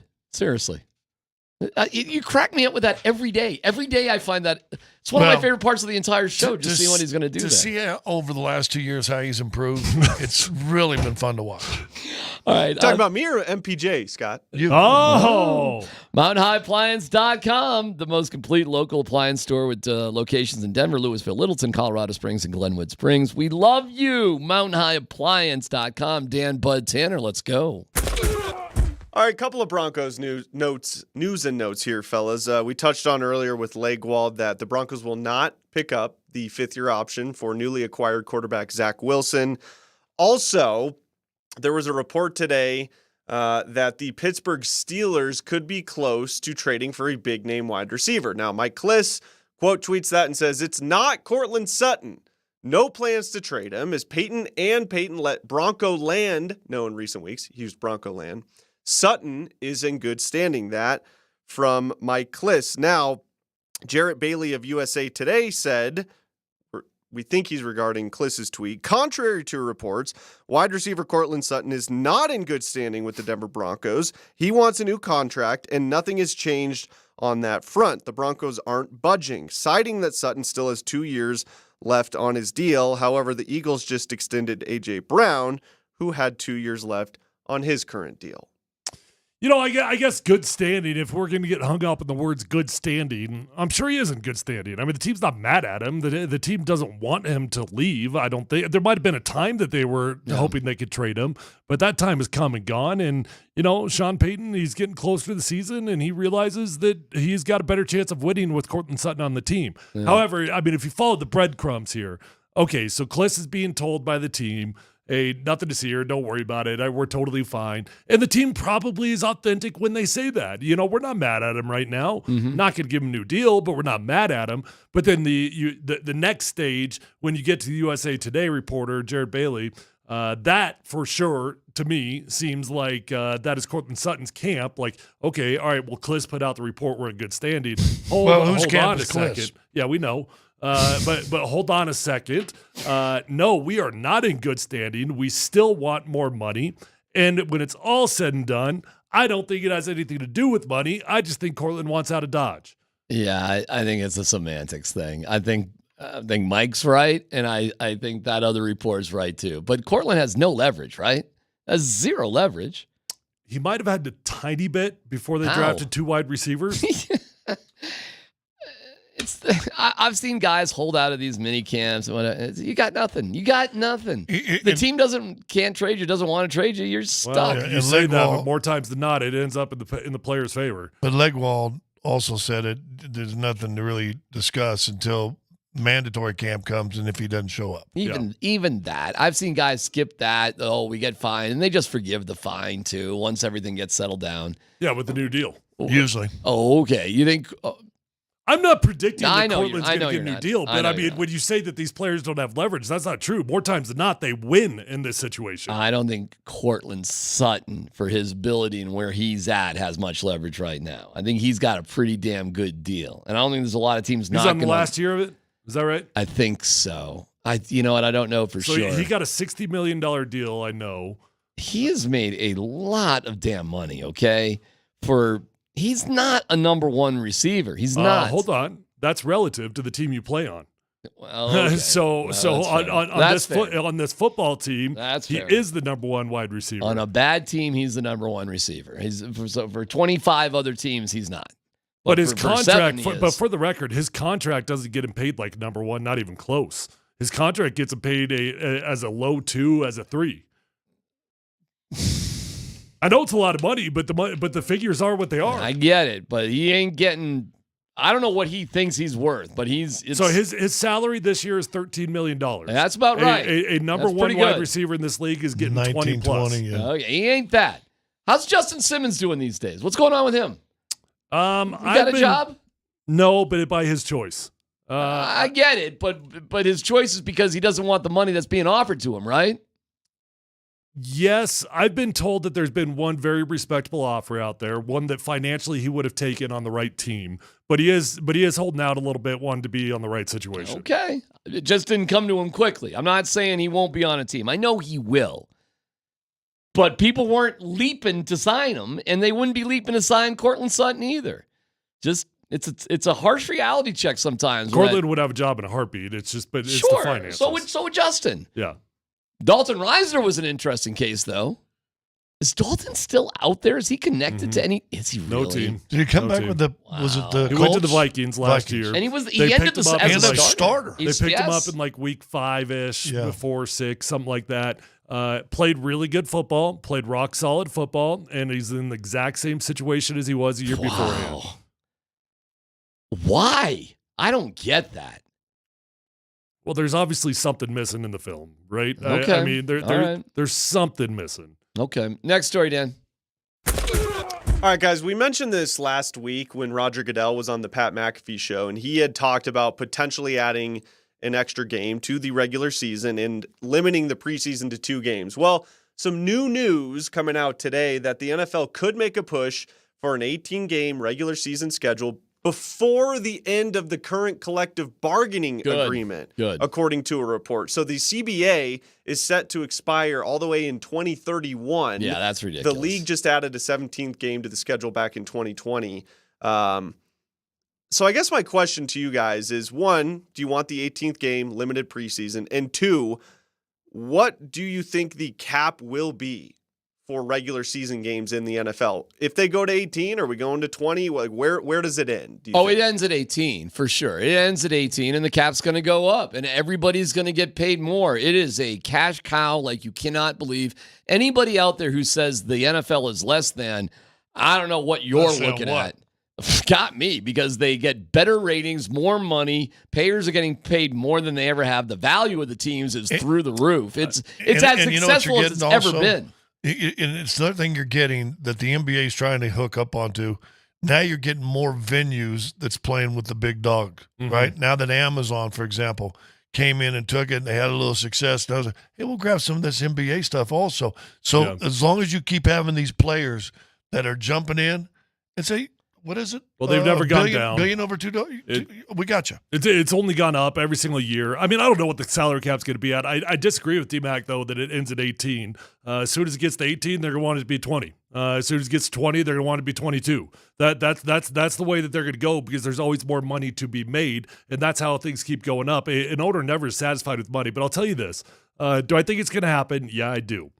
However, I definitely take a different viewpoint on this, and I got to put my player's cap on for a second. And I hope players are smart enough to not just settle for more cash. Don't just settle for more cash, because you will get paid more money with extra games. You will. And there's always a dollar figure that you're willing to play more games for. But this is a 100% injury guaranteed sport. Every single player that plays in this league will have an injury. It's the shortest average career with 3.5 years. You need 4 years to get your pension. And extra games, all that's going to do is end more and more careers. So I hope what the players really do, get the extra cash for playing the games, but man, improve those benefits, improve them, get that lifetime health insurance, shorten down the average career of what you need, shorten down the pension time, because when you play more games, I'm telling you, it's going to be harder and harder to get to that 3.5 years. So don't just settle for extra cash. I hope your union isn't a bunch of wimps like they have been. I think you guys deserve all that stuff, and I hope that happens. That's why I hope it does not happen in the current CBA. Because if it happens in the current CBA, we probably caved. I get it. It's going to happen. There's just too much pressure to make it happen. You know what happens that I think, and this is maybe it's a conspiracy there, but I think I've seen in other leagues, it's when the Players Association, the people that you basically pay millions to represent you, somehow slide into the pocket of they're the other league. Yeah. It gets a little fishy. Because D. Smith, like D. Smith was a great example of that. He knew how to keep things going because he knew how to have a good relationship with Roger, which is how he kept his job. Yep. Yeah. We're in the Backus and Shanker Studios, serious lawyers for the seriously injured. Next story, Dan Bud Tanner. All right, fellas. Dove Kleeman asked this question on Twitter, and I'll pose it to you guys. If you're an NFL general manager, does Shedeur Sanders' Twitter antics impact his draft stock. And I'll add to this, do you guys think NFL GMs would potentially think about having to deal with Dion to whatever team Shedeur goes to? Do you think that'll impact his draft stock as well? We've seen that he could potentially be the first overall pick in next year's draft. I would say 5-8 years ago, his Twitter antics would probably bother a lot of teams. But man, it's so different. Look, Caleb Williams is the most unique prospect we've had hit the NFL ever. And things are just different. Players are different. It's different generations. I don't think the Twitter stuff affects him one iota. Not one iota. And to be clear, Shedeur hasn't done anything like particularly bad on Twitter or in the off the field, at least that I'm aware of.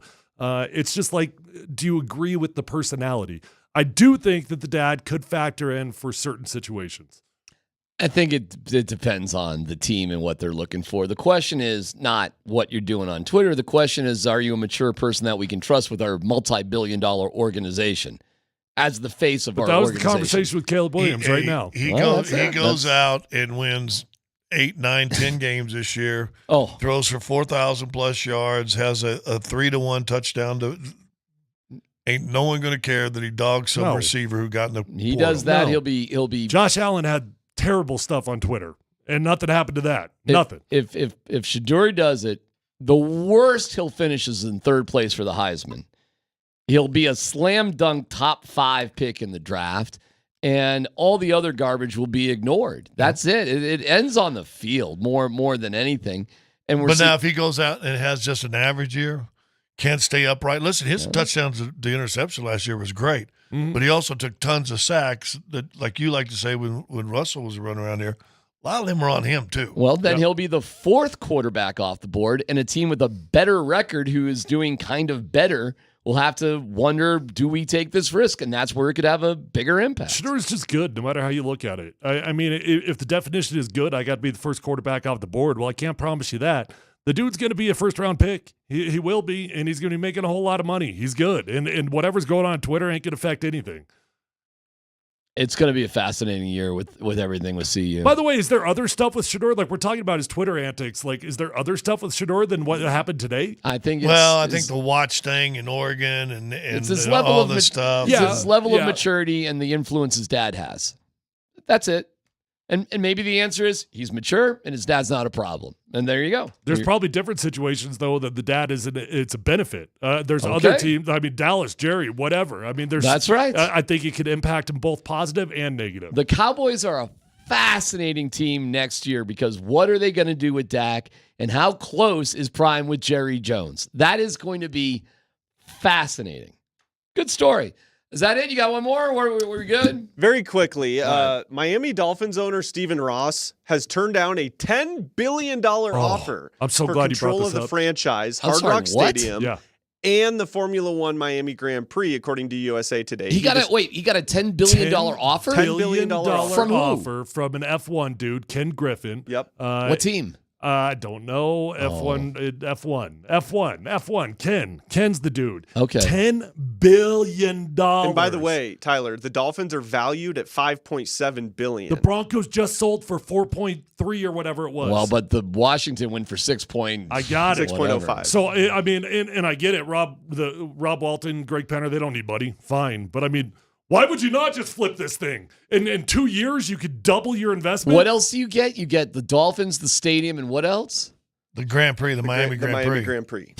Which is like the biggest, He only turned really. that down? And by the way, his total investment. So, here's what he's trying to do. He's trying to sell a minority stake of it at a lower valuation to this dude. So he actually said the valuation's at 7, trying to sell a minority stake. This Ken dude wants Barbie dude. Barbie dude wants to buy the whole thing, and he upped it to a $10 billion valuation.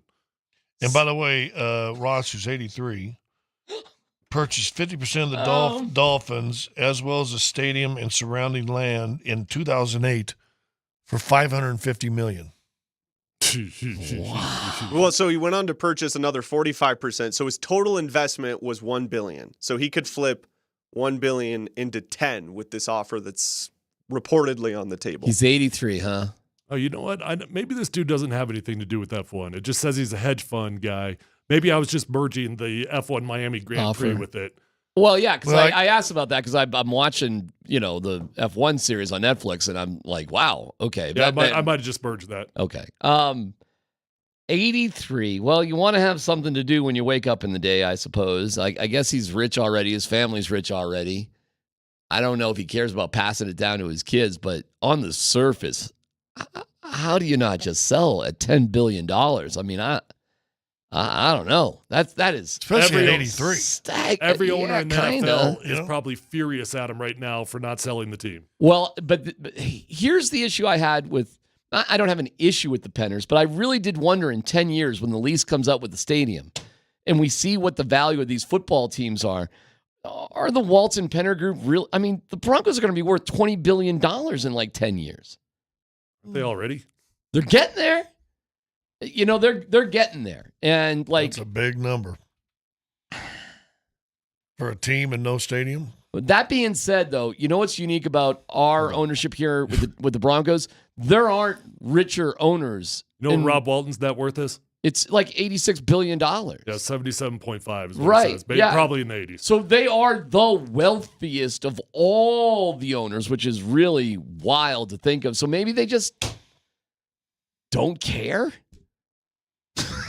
I don't know what to say. $10 billion is insane. Well, that's the key. Look and see what Ross's net worth is. Our number one P1 listener says that Ken Griffin is from Citadel, and they make their money because they process 1 out of every 2 trade transactions with stocks. You guys know who our number one P1 is, right? Who's that? X? Lindahl. No. It starts with a B and ends with a K. Oh. Well, I'm glad everything's good good over there. Well, how about this? Ross's I heart him. Ross's net worth, according to the internet, is $10.1 billion. He could double his net worth. It's just staggering. It's just what the hell is the difference between 10 and 20 billion? Who knows? Well, 10. Find out. Let's get our Rockies reality check, which is hang in there for it. It's worth it. It definitely is worth it. That's next.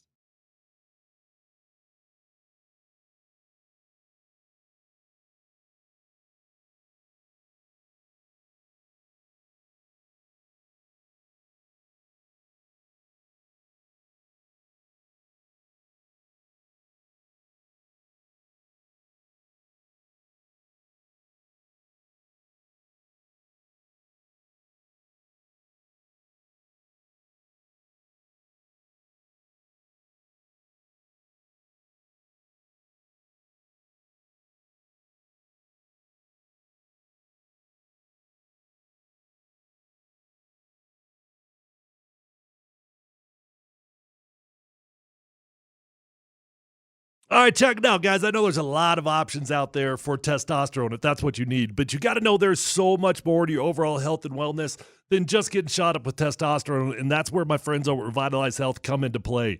Guys, they can help you out with hormone replacement, medical weight loss options, peptide therapy, and yes, testosterone therapy. Guys, go into Revitalize Health at one of their 3 locations and let them change your life. You're going to look better, you're going to feel better, you're going to sleep better. They've got 3 locations. They're close to no matter where you live, and you can find them online at revitalize-health.com.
Shut up, all the haters.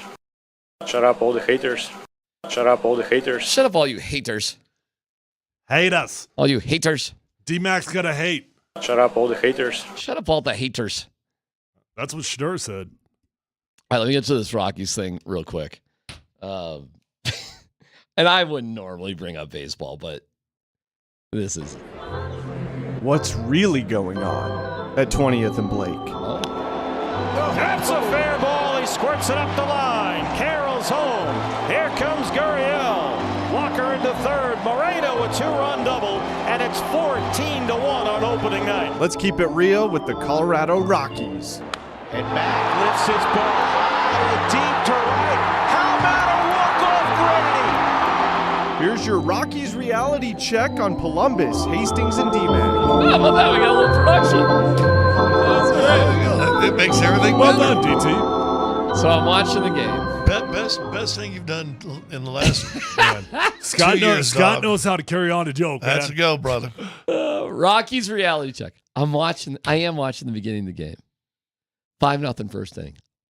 Smart hitting. 2 strike. Going with the ball. Singles. Rockies are winning. They're winning. Top of the first against Well, Miami. You buried the lead there. It's a friends and family night in Miami. There's seriously like 15 people in the stands. It looks hysterical because the ballpark looks kind of funky and cool. 5-0, and then I watch the next 4 innings. No score, no score. They're cruising. 5-0. I go through the 5th and 6th inning. No score. Game is moving. 5-0. And I'm like, okay. On Fubo? Of course. I watch it wherever I want. I don't get paid for that, but I should. I tune in later because I just assume they win this game. And the highlight is Diaz, the catcher, dropping a perfectly thrown ball from Hunter Goodman to lose in the 10th inning. I'm like, I cannot believe they just lost. How did they do that? I looked at the box score. They gave up 5 runs in the bottom of the 9th. So follow me on this. You score 5 runs at the top of the first. Nobody scores any runs in the game until you allow 5 runs in the bottom of the 9th. And then in the squirrely, you get start a guy on second. They score a run and then they give up 2. No, surely you're going to say something surprising because this just sounds like a Tuesday so far. I get it with the futility of the Rockies, but this is extraordinary that you could go for 8 innings, not allowing a run, and then your closers, the people that, this is what it's all about baseball, can't get 3 lousy outs in the 9th. They allowed the starter to go into the 9th because the starter stayed in through 8. They allowed him to go in the 9th, and he couldn't get anybody out. Wait. Hold on. Let me ask you though. Was there something like uniquely special going on? Why did they let him go to the 9th? As it turned out, he was unbelievable. As it turned out, well, not just being unbelievable. I mean, like something unique. As it turned out, there was something unique. Here we go. Okay. They set a Major League Baseball record by allowing Miami to take the go-ahead run. They've now got 29 straight games where the other team has had a lead against them. Yeah. It's never happened before. 28 was your record, right? It was Yeah. 28 so I mean, but 29 straight games at some point for 29 straight games. It's never. Do you know how many? See, I'm almost cursing again. Do you know how many baseball games have been played in history? I mean, you accomplish something as a team. The history of Major League Baseball goes like for 140 years. And you've done something as a team that's never been done before? I've never been more proud. I mean, I'm just proud of him for breaking records here. Isn't that what we're trying to do? How are our guys doing? See, I think what we should do is we should get the listeners. I think we should get the listeners involved. And we should create a Rockies segment where all we do is have like the most obscure thing that happened to the Rockies this week. Today, Maybe just once a week. The Probably Rockies, not every day. It's the Rockies reality check. But have the listeners send in the most random dumb. We could do it thing on that you ever Wednesdays, seen. closing the show. I think we could also do. We could put up a tracker here in the studio. You would never grow a playoff. Sorry. We could do a tracker here in the studio. Days since Chris Bryant injury. See how many days we can get to. He's on the 10-day right now, right? He is something. Yeah, I don't know. Something. That back, bam, that Ritz-Carlton Detroit, that thing really that was a long-term deal. Can I give you a good story? Yeah. About the Rockies? Do I care? I mean, we've already talked about them too long. I know. Will I be impressed by the good story? I don't know if you're going to be impressed, but it's a good McMahon story. and Doyle are playing okay. You know, I feel like a fool mentioning like positive things about the Rockies because as collectively as a team, they're awful. But I'm watching the game. I'll give you something good. How is this not a good story? Major League debuts, I think, are awesome. And they got this kid, Jordan Beck, who's been killing it in AAA, comes up for his first Major League at bat, sees his first pitch and drills a base hit to center field. His family scrambled to get to Miami to all be there to see it. You know, talking to Mark Schlereth, when Daniel made his debut, he got like 12 hours notice, and you got to figure out how to get the family to wherever the hell it is. And they got there, and I had a little tear in my eyes seeing the family, seeing their kid, first pitch, bam, That's awesome. base hit. And I'm like, this is freaking awesome. This is cool. And in the bottom of that inning, first out, fly ball to him. Fly ball to him. So in the first inning, he gets a hit. The first out was hit right at him, and he made the play. And I'm just like, It doesn't always go that way. That's a cool story. My rookie year, me and Corey Lichtensteiger, backup offensive lineman, dressed for every single game of the season, did not play a snap. Corey ended up making 10 times the money I made, had a fantastic career, but he gets put in a game against Carolina, goes in, very first snap he's ever played, strip sack. Very first snap he'd ever played. all right. But 29 straight games where they've trailed at some point. At some point in the They've won game. 7 of them, by the way. But, you know, it's 29. thanks to our friends. Well, at let's go for 30. Thanks for.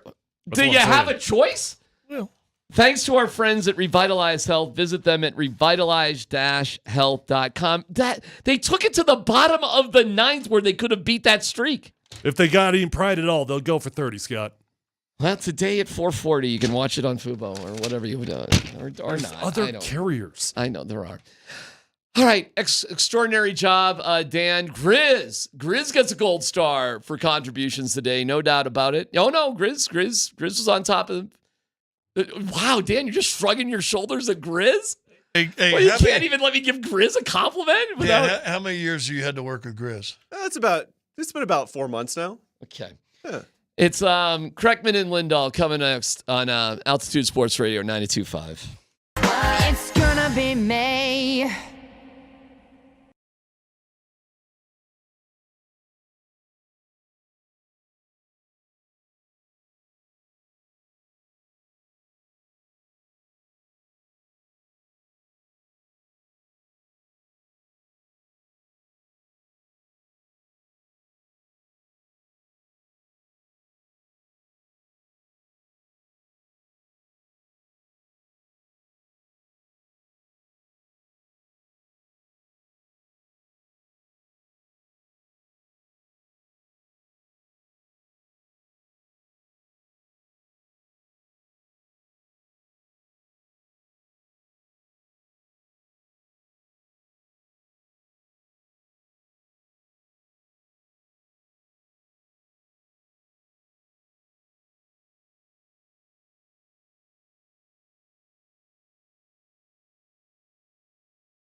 Hey, happy Wednesday, everybody. Welcome in. It is Kreckman. It is Lindahl. It is Mark Springer producing the program.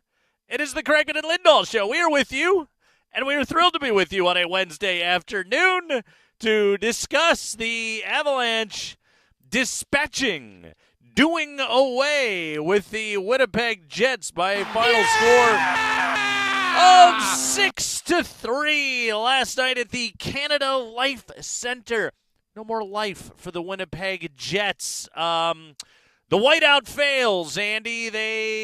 Well, I guess they're already in Manitoba, but they go home while the Avalanche move on and await either the Dallas Stars or the Vegas Golden Knights. Mikko Rantanen, a pair of third-period goals to put it away for Colorado.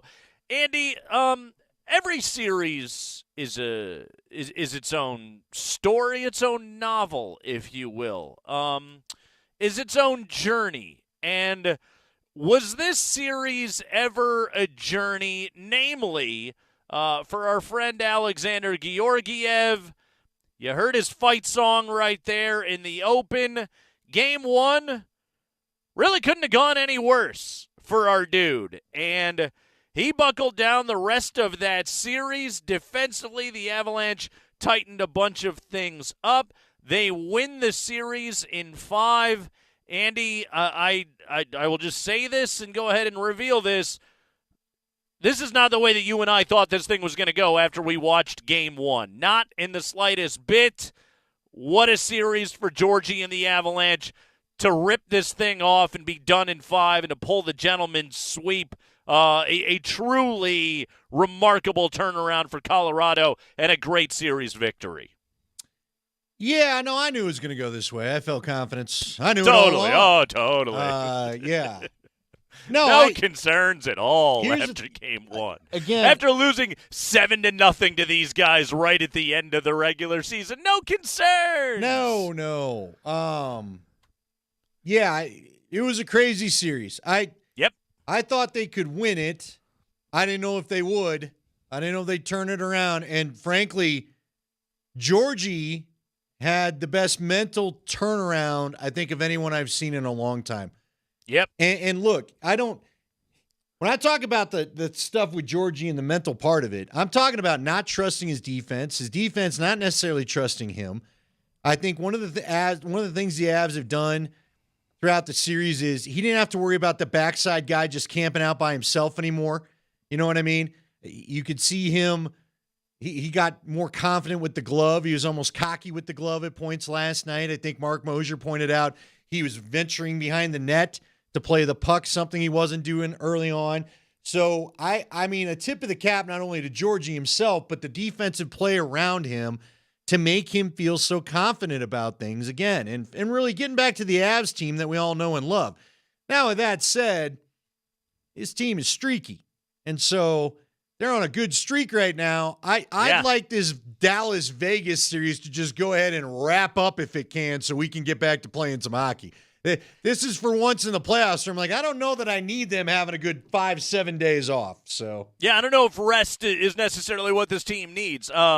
Val Nichushkin is on an all-time heater right now here at the moment. He scored 7 goals in this series. He scored in all 5 games of this series. Yeah, Nichushkin absolutely rolling.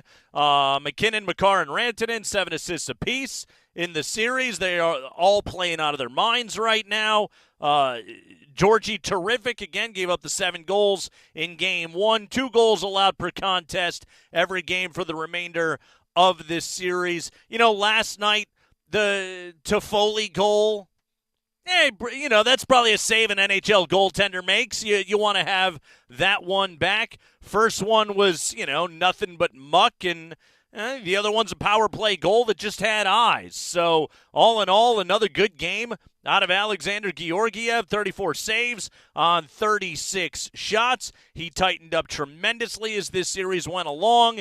And this Avalanche team, Andy, they stuck together. You could have you could have really, given the way the regular season ended, given the way that Game 1 went, given the sort of lack of, I don't even want to say confidence, but a lack of swagger that this Avalanche team suddenly kind of found themselves with, go back to what our text line was like on that Monday after Game 1. And what the conversation was like around this town, you would not have thought we would be in this spot. But damn if they didn't tighten it up and really play some great hockey the rest of the way. Nice series for Bedsy and the Avalanche. Yeah, look, we haven't done our 98th favorite bit in a while. The I'm which one? sorries. You got an I'm sorry? We haven't I'm sorries in a while. Should we Ooh. I'm sorry a few people? Should we really? Does one guy deserve I'm sorry? I would say that he deserves a bit of chapeau in hand, if you will. Yes. I don't have one with me, but right there, I don't right on the either. chest. Yes, but I do believe we should approach our friend Alexander Georgiev and let him know, look, man, after Game 1, we were talking about Arvid Holm. Remember the name Arvid Holm? Yeah, yes. Arvid Yeah. Holm. The backup Yeah. goaltender. I didn't know that was an Av player. We were feverishly following we were dropping The pins to try and gastrointestinal figure out exploits of where Prosvetov was. Where is he? Where is he right now? He's with the Eagles. He's trying to help them win, get into the postseason. What's he doing right now with the Eagles? What's going on? What's Prosvetov up to right now? We were concerned, you're right about this, about the gastrointestinal and other health. Sure. We're assuming it was gastrointestinal. Maybe it wasn't. Who knows? But either way, we were worried about the juice, okay? Juice was getting squeezed a little too much, quite frankly. And in the end, Alexander Georgiev was the one to say those concerns are unfounded. Yes. I am a quality NHL goaltender. I am capable of some of the best hair in the entire Mile High City when I need to go there. And he did all of that, and he rediscovered his game to Alexander Georgiev. I think many of our texters would like to say that they are sorry. Oh, I'm going to jump in and just go look, baby. I mean, I got mad. I said things I didn't want to say or mean. It was an emotional moment. Gave up 7 goals. And every time I turned around, another one was going in. So, sorry I yelled at the TV. Sorry I called you things in the privacy of my home that weren't so private because the back door was open and half the neighborhood heard them. Uh-huh. I'm sorry. I am sorry that we doubted you. So come on back. Let's let's have a nice dinner. Yeah. Get a little Olive Garden. Yeah. Get you a little something at I'm the sorry, babe. I didn't mean that. Yeah. I think they're excellent finger paintings. Please don't go. I'd say let's go to Bed Bath & Beyond, but it's gone. Doesn't exist anymore since the movie. Now, the movie didn't do too much for the sales of Bed Bath & Beyond because it's out of business. So. I think you're actually in a Bed Bath & Beyond right now. Well, good call. No, technically we were next door. Oh, okay. Got new skylights in it. Sweet. It's lovely. It is lovely. So sorry, Georgie. We're sorry. We're sorry, Yeah, man. We are. To be fair, you were a huge pain in the ass in Game 1. Okay, your behavior was problematic, but we're willing to overlook some things, and like Connor McGay, he said yesterday on the show, it's a tale of redemption. Yes, we believe in redemption, and you have redeemed, my good man. So Alexander Georgiev, we do apologize. I'm going to slip in one more sorry, if you don't mind. Ooh, please do. Since we're doing Can I the get bit. more musical accompaniment on this one, Spring? As long as there's another sorry. We're I think we doing need a the song bit. again. Yeah. I'm sorry to everybody in this new open format studio we work in that now walks by and I had no idea that they worked here. I have seen more people, especially sitting in your chair this week because you're in Chicago doing Who the are show these from your people? parents. Yeah. Like someone else just walked by and okay. Just all the time. I'm sorry I didn't hold the door for you when walking in. I didn't think you worked here. Did you ask to see their key card? Well, no. What apartment do you live in? Yeah. Yeah. You know, I'm responsible if you come in here and just cause hell. You gonna ransack the joint? Yeah. You gonna rob this place blind? I don't know who you are. So, yes, it wasn't very gentlemanly of me, Mrs. I'm sorry. I had no idea. Whomever you are. Who you are. And she left, so she's probably not hearing it, but I put it out into the universe. Okay. Maybe we're out in the hallway and she caught it. I don't know. Are we sure she didn't rob the place? Maybe. I mean, it would have just, a beautiful handbag is all it would have fit into. I don't, Do you, Kevin's office is pretty dark. She stole Kevin. We're missing Kevin. This isn't an I'm sorry. This is more of just a confession that I should probably make. Okay. You know what? As long as we're in the tree with the trust and the nest right now. We're healing, Nate. We're healing. We're in this place. The I don't time even think of I told healing. you about this last week. Maybe I mentioned it. I don't know. I feel like had I mentioned it, we would have discussed it on air. But last Friday, I had to retrieve something out of Jesse Trujillo's office. Okay. Okay. Did you look in the drawers a little too I had much? to get a piece of equipment Take out with of you. Jesse's office. Jesse was not here, but he just texted me. He said it's on the desk. Go ahead and get it. All right. And so I was walking toward his office, and so our offices, the walls are glass, the doors are glass. It's all glass. Yeah. Like you don't have to poke your head around the corner to see what's going on. You can see directly in, and you can see everything that is going on. It's a very, like you said, open concept that they're going for at the KSE radio offices. And so I was going to get something off the desk, and I looked up, and I happened to see the item that I required. And so I walked in to go and get it. And I walked directly face first into the door. Nice. You did mention I this. mean, yeah. I smacked the thing, dude. Face first. Just completely. Yeah. I was wearing a ball cap, knocked my hat off, just smushed my nose. You were disheveled afterwards.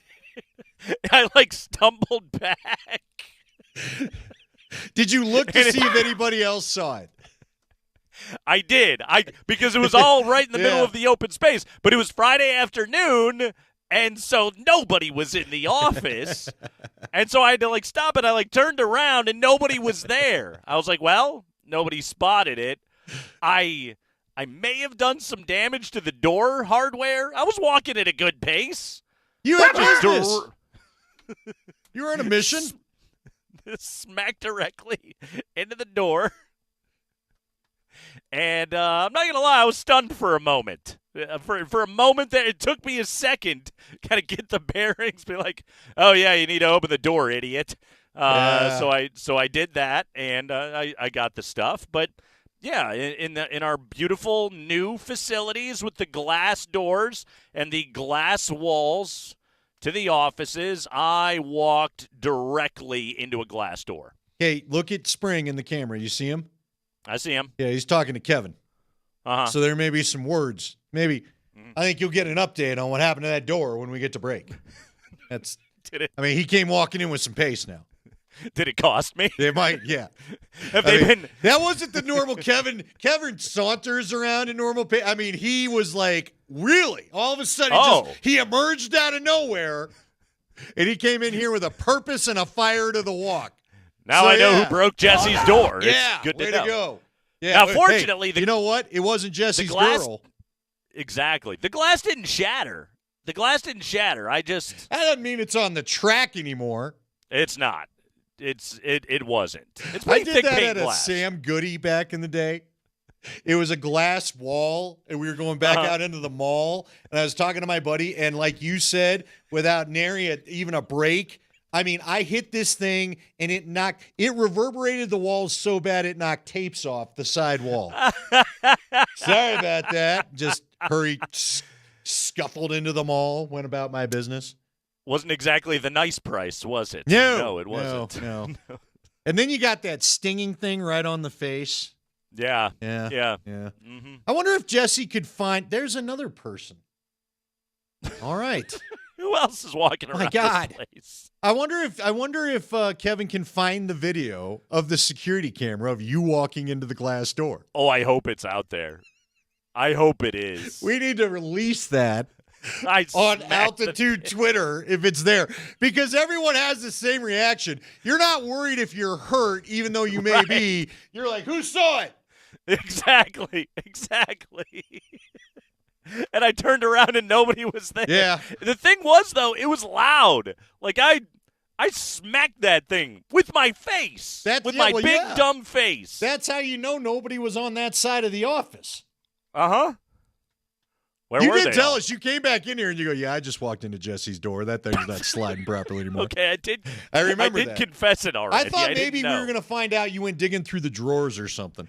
Which, quite honestly, here's now my concern, is the fact that I don't remember having told you guys about it. Was I concussed from walking face first into the door? One.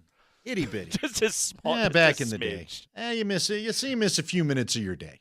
Got my bell rung. They weren't even getting the blue tent out for that one. I was fine. I was okay. Oh, no, Kevin left. Now he's going to get Fleck. No, just kidding. That one coming out of my check. Yeah. No. This place is brand new. That is your check.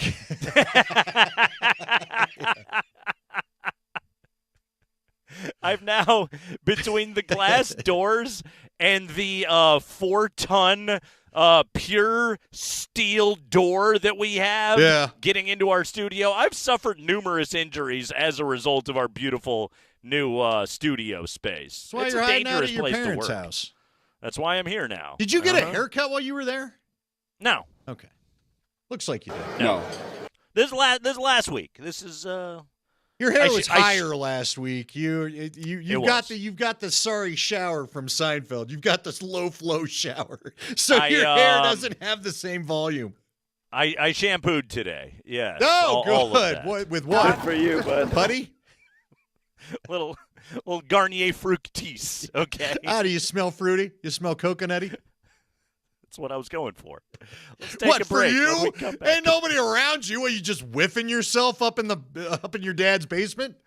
Well, it's I was smelling the shampoo. It's when you're shampooing on the road, you're away from your from your home Your field. stuff. Yeah, You don't got to have check the out home all this base. stuff. It's like, hey, what's my mom But your got in hair here? always Okay. ends up jacked up. That's what happened to me when we were in Vegas. My hair was just again, it looked like the down hair that Kramer had when they had the low flow shower heads. I got a little bit of that going on today. Yeah. It's nice. All right, let's talk to Nick Kosmider. When we come back, now that we are never on time for Nick anymore. I'm sorry, Nick. we've apologized. Apologize to Nick. We've confessed. We're doing our best, everybody. It is the Kreckman and Lindahl Show.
dive into some football chatter here on the Craigman and Lindahl Show. We welcome into the program our friend Nick Kosmider of TheAthletic.com. He is also the host of the Not Another Bucking podcast. It is good, and you should listen to it. Nick Kosmider joins us on the Ramos Law Hotline. Car accident? You need Ramos Law, medical doctor and attorney. Visit ramoslaw.com. Hello, Nick. How are you, sir? Hey, guys. I'm all right. I'm just in the middle of wrapping a gift for my son. And with all due respect to the great Kendall Hinton, I feel like a wide receiver trying to play quarterback. It's just not in my skill set.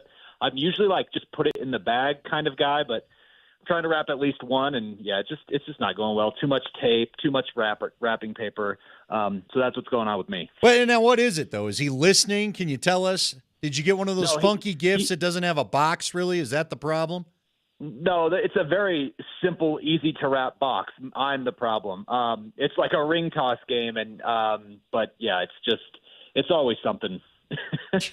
It tears, it rips. You run out of stuff. You should be able to wrap a box, a gift box. You should be able to wrap that with no more than 3 pieces of tape, Nick. Yeah, well, you give me a tutorial, Nate, and next time I'll be sure to do that. Okay. As soon as I figure out how to walk through a doorway safely, I'll be able to go ahead and tell anybody else how they should live their life. All right, Nick. Bo Nix. Is he the week 1 starter for this team? Is that a foregone conclusion that they just go with him? He's already 24 years of age. Is it just time to start the Bo Nix clock right away? I mean, I think there's a great chance that he is because of what you just mentioned, 61 college starts. If you take each of these 3 guys right now in this quarterback room, Bo Nix, Jarrett Stidham, and Zach Wilson, and you add up their NFL and college starts, Bo Nix already has the most. And granted, NFL starts a little bit different, but the point being that, yeah, he's not your typical rookie. I think Sean Payton sort of found his happy medium, right, of a guy who is a rookie by definition, but who is very experienced, has kind of gone through adversity and come out the other side. And when Sean Payton was at the owners' meetings in Florida last month, it was interesting. The topic came up of like starting rookie quarterbacks, and he talks about the different kind of studies that have been done on it. But he says it's an easy thing to say when you have a guy like Aaron Rodgers or Brett Favre before him, that you have a good situation to let a young quarterback learn, especially one that you maybe drafted toward the back half of the first round. He said, but not everybody is lucky enough to have that, and certainly the Broncos don't have that kind of experience in front of them. So just the vibe that you got from that was, listen, if we're going to get this guy ready to go because we believe in his talent, we're going to get him ready to go, and if he is, we're not going to sit him just for the sake of saying, hey, we're letting him sit and learn. So yeah, it's not going to be. You're not going to hear them say that he's the guy anytime soon. But I think right now you have to consider him the one that's in the driver's seat for it. Why did they trade for Zach Wilson then? It's a good question. I think part of it, a little bit of it, is just the uncertainty with the draft. I think that being the biggest thing. Obviously, they felt confident enough that they were going to get a quarterback. I think they thought that the odds are that Bo Nix would be available to them. But, again, you just really never know when you start talking about things like the Falcons just drafting a quarterback, even though they gave one $100 million guaranteed just a month or two ago. So it's a situation where you're kind of planning for that eventuality. And they wanted to have the Zach Wilson thing done, as they alluded to after the draft, like a long time before. So even though it looks like, hey, we did this right before the draft, it was something that they had in the works of really just saying, hey, let's get to this offseason program with maybe more than one quarterback on our roster. That was really where that was. And look, you just never know how things are going to unfold. Maybe Nix just isn't ready. Maybe there's something that kind of scares you off that path early on. I don't think it would happen that way. But again, they took a low risk chance on Zach Allen, not a lot to give up, to just kind of see if he can get in there, get inside of his head, see if some of the stuff that he's gone through is able to be moved past and see what he has. Because again, one of these guys is probably going to get cut by the end of this end of training camp. And if it's Jarrett Stidham, for example, that saves the Broncos $5 million against the cap that they can roll over, that they can use for in-season budget. So there's going to be competition all over the place, not just for the starting role, but to see who remains in the backup role, because they're not going to probably carry 3 guys on the active roster. Talking to Nick Kosmider. He covers the Broncos and the NFL for The Athletic, and you should be reading his stuff. By the way, great breakdown today on the undrafted free agents that have joined this class. We'll get to that in a moment. Next up that we have to ask you about, though, Nick, is Courtland Sutton. The internet whispers, rumors, whatever you want to call them, are flying about his apparent dissatisfaction with the Denver Broncos. What's real, what isn't, and what, if anything, do the Broncos have to do or feel they have to do about Courtland Sutton? Yeah, I think one of the things that we know, obviously, is that he certainly has voiced some concern, dissatisfaction, however you want to categorize it, but in a series of obviously social media posts around the time that the Broncos were, beginning their kind of big off-season purge of the roster, where they released Russell Wilson, who Courtland Sutton felt was responsible for helping him have the kind of season that he had last year, and thought that he had them in position to make the playoffs. And so I think there was some kind of, whether it's hurt feelings, disappointment, whatever the case might be with that decision, because here's a guy who, as we know, has just been through a gauntlet of quarterbacks throughout his time here, and thought that they were starting to build something, and now he's kind of back to square one. Obviously, that was followed by trading a guy that he's been in that wide receiver room with, for the last 4 seasons in Jerry Jeudy, and again, he was being a little bit more vocal about voicing it. And then you again got rid of the longest tenured player on the team, the guy that's been Sutton's teammate since the moment he walked in. So I think a lot of that was, kind of that feeling of, am I next? From the Broncos' perspective, though, Courtland Sutton still has 2 years remaining on his deal. He's under contract through 2025.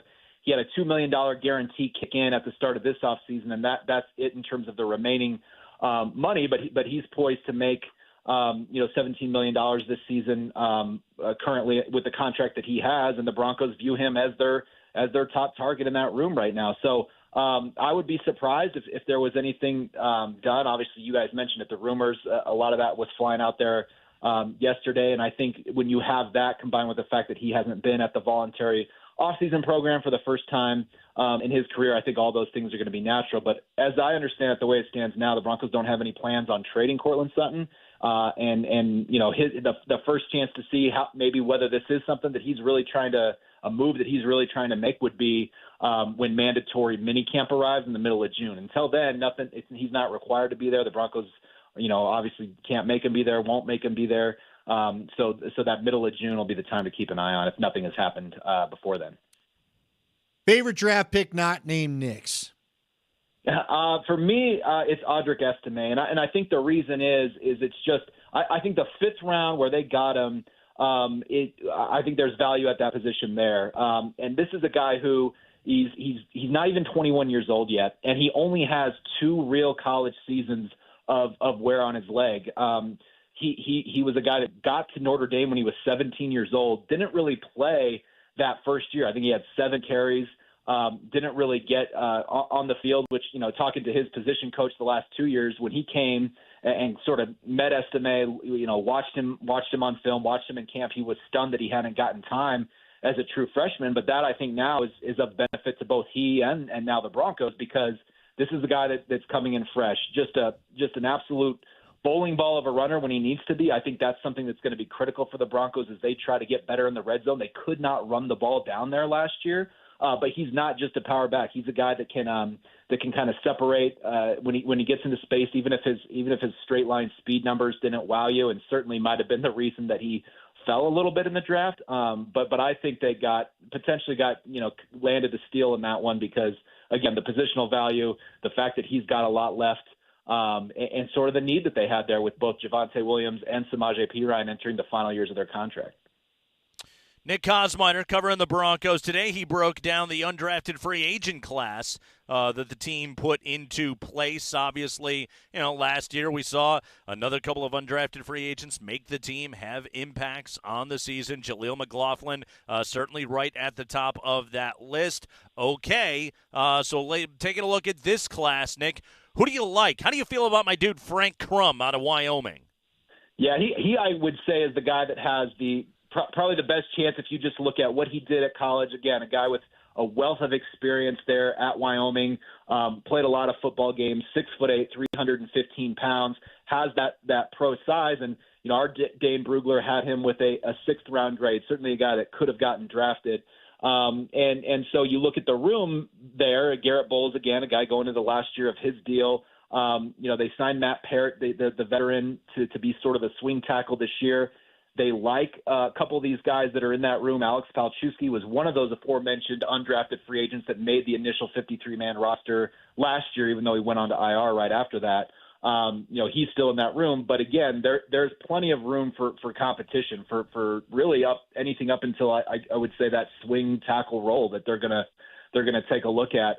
So yeah, I would say opportunity plus the size, the experience. Gives him, I think, a pretty decent shot to stick around. Might be one of those guys that stays on or gets on the practice squad initially, and then is able to kind of work his way onto the roster. All right, man. Good breakdown right there. It's available to you at The Athletic. Talking Frank Crum, talking about my guy Alec Mock out of Air Force as well. Hey, good work, Nick Kosmider, and a happy birthday to the little dude. Even though Dad is failing him miserably with the gift wrapping, we wish you and your family nothing but a joyous day on this special occasion. All right, fellas, I appreciate that. All right, Nick Kosmider. Joining us right there. He's also the host of the Not Another Bucking podcast. You should subscribe, and you should listen to it. It's a good podcast. I feel like you and I need to get Nick in studio one day. We for do. an hour. We need to spend some time. Let's loosen him up a bit. We need to work the body, huh? Work the body, Nate. Work the body. We need to loosen him up. Yeah, and really, we need to scrape deep into the notebook on Nick Kosmider, man. He's the man is a wealth of knowledge, so we'll spend some time that doing knowledge that. doesn't include wrapping a damn gift, though. I mean, what is going on? It doesn't. He's lacking versatility. Yeah. Okay, Yeah. and that's he's a little one note. Should they okay? teach that in the baby classes? The burrito wrap and then the wrapping of the gift? It's a good thing to know. Also, YouTube for anything. It'll teach you how to do anything. Yeah, I had a lot of problems with a lot of things. Wrapping a gift, one of them.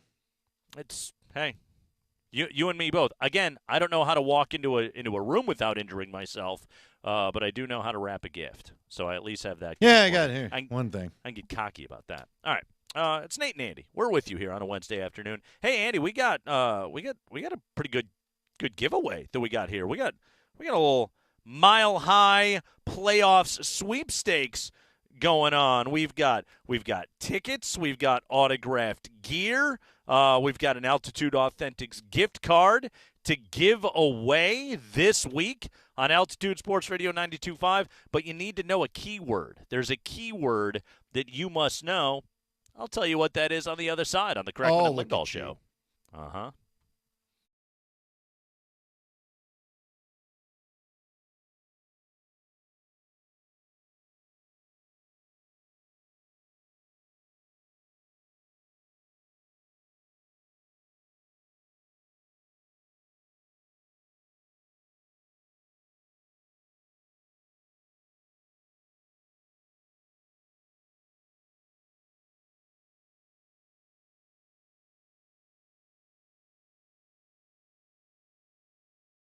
Oh, it's that time of the day. Time to tell you about Colorado Off-Road. If you need truck or 4x4 accessories, this is your spot, owned by Jerry and Wendy Jones. Get on over to Colorado Off-Road. Camping season is upon us. If you need something to, something for the trailer, something to tow it with. Maybe it's just a simple tow ball. Whatever it is, they can get you set up over at Colorado Off-Road. You need tie downs for the gear and back because maybe you don't have a trailer. They can help with that as well. So get on over to Colorado Off-Road. I got all the basic accessories from them, the bed cover, the step rails, the floor mats, a remote start. I've had tires put on there before. They've got light bars. They've got tow winches for the off-road adventure in you. Whatever you need, they've got it over at Colorado Off-Road. They can help with, if you're a contractor, they can help with upfittings. Not quite sure what this time of year would bring, but they've done that in the past. And you can even do some custom work if you need be. Give Jerry Jones a call. You need a suggestion, he's happy to offer you a few of those too. Go by the shop. They're over off of Prince Street on South Prince Street. They're 3 blocks south of downtown Littleton on Prince Street, to be exact. It's just behind ACC. Find them on the web at cooffroad.com.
Oh, we got giveaways.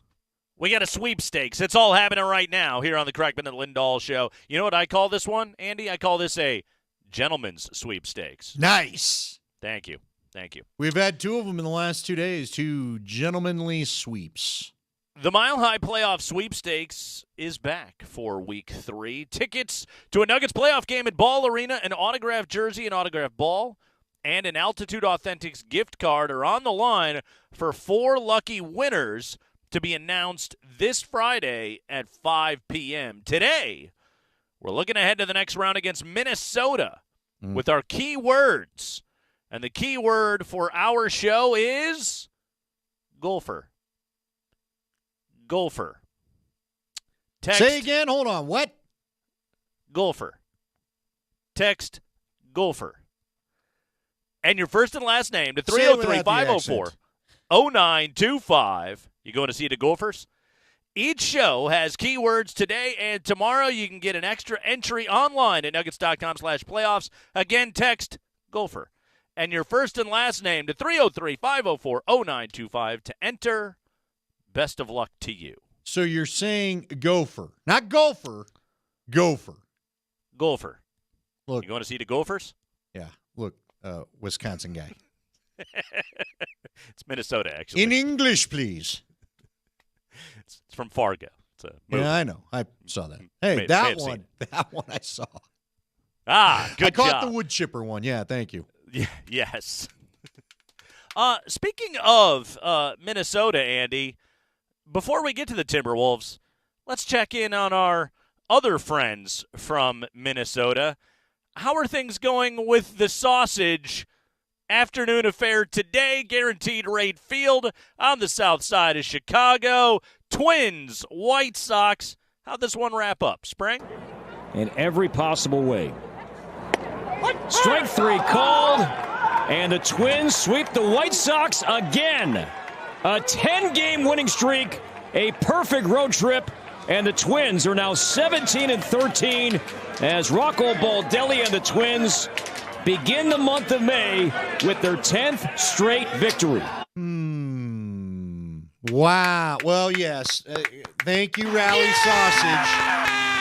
Thank you, Rally Sausage. Well done, Rally Sausage. Cloverdale Tangy Summer Sausage. The Twinkies win again, Andy. They have won 10 in a row. They sweep the White Sox. Alex Kirilloff homered today. Jose Miranda and Willie Castro, 3 hits apiece today for the Twins as they get the victory 10-5. Off tomorrow, the Red Sox will come in on Friday to Target Field in Minnesota as the Twins and the power of the Summer Sausage look to keep on rolling. By the way, the White Sox fall to 6-25, the only team in baseball with a worse record than your Colorado Rockies. The Twins sweep the White Sox, all thanks to the Sausage. Yeah, the Sausage lost some of its mystical powers in that call there. Did it? Well, so they've swept the White Sox twice in this streak? They sure did. 6 of the 10 games have been White Sox. That loses a little of its luster. The Pale Hose suck. They do indeed suck. Very, very bad. But I love the Sausage story. For those that missed it, Nate had the great story yesterday that the Twins, for some reason, someone put out a nice Pepperidge Farm basket. Someone grabbed the sorry sausage that wasn't getting eaten, decided he'd carry it around because all men are children, let's be honest. It was funny. And now, ever since the acquisition of the sausage nobody wanted to eat, it's getting passed around after home runs. It's getting thrown all over the place. And they're winning games. Now, the sausage is lucky that the White Sox entered its life at the same time, I would say, but nonetheless, a fun story. And we, on this show, shall acquire a sausage for the summer so that we also have a Rally Sausage. By the way, Andy, quick correction, just so for the sake of transparency. 7 of the 10 victories have come against the White Sox. So it was a 4-game series. Four-game sweep. They then swept the Angels in L.A. By the way, Mike Trout getting surgery again. Unbelievable. And then they sweep the Sox in Chicago in a 3-game series. Off tomorrow. Red Sox then will head to Minnesota for the weekend. Yes. 7 of the 10 victories came against the White Sox. Yeah, so 30% of the victories came against an actual baseball team, so good for them. But And do the Angels even really qualify as an actual baseball team? That also feels a little bit generous. So. Yeah, speaking of that, I don't know why. The whole let's yell about the Knicks-Sixers game last night on my usual ESPN program wasn't doing that for me today, so a big shock, right? So I went that to game MLB. was incredible, by the way. Oh, yeah. The Knicks should be ashamed of themselves. They should. They Just should. ashamed of themselves for not advancing in that series. Got to give Wendy a little credit. He came up with most impossible endings feature a missed free throw and a turnover that leads to the improbable ending. Real quickly, though, so I turned it to MLB Network just to see what the old MLB Network folks are chatting about because it's nothing but Super Bowl replays on NFL Network right now. Okay.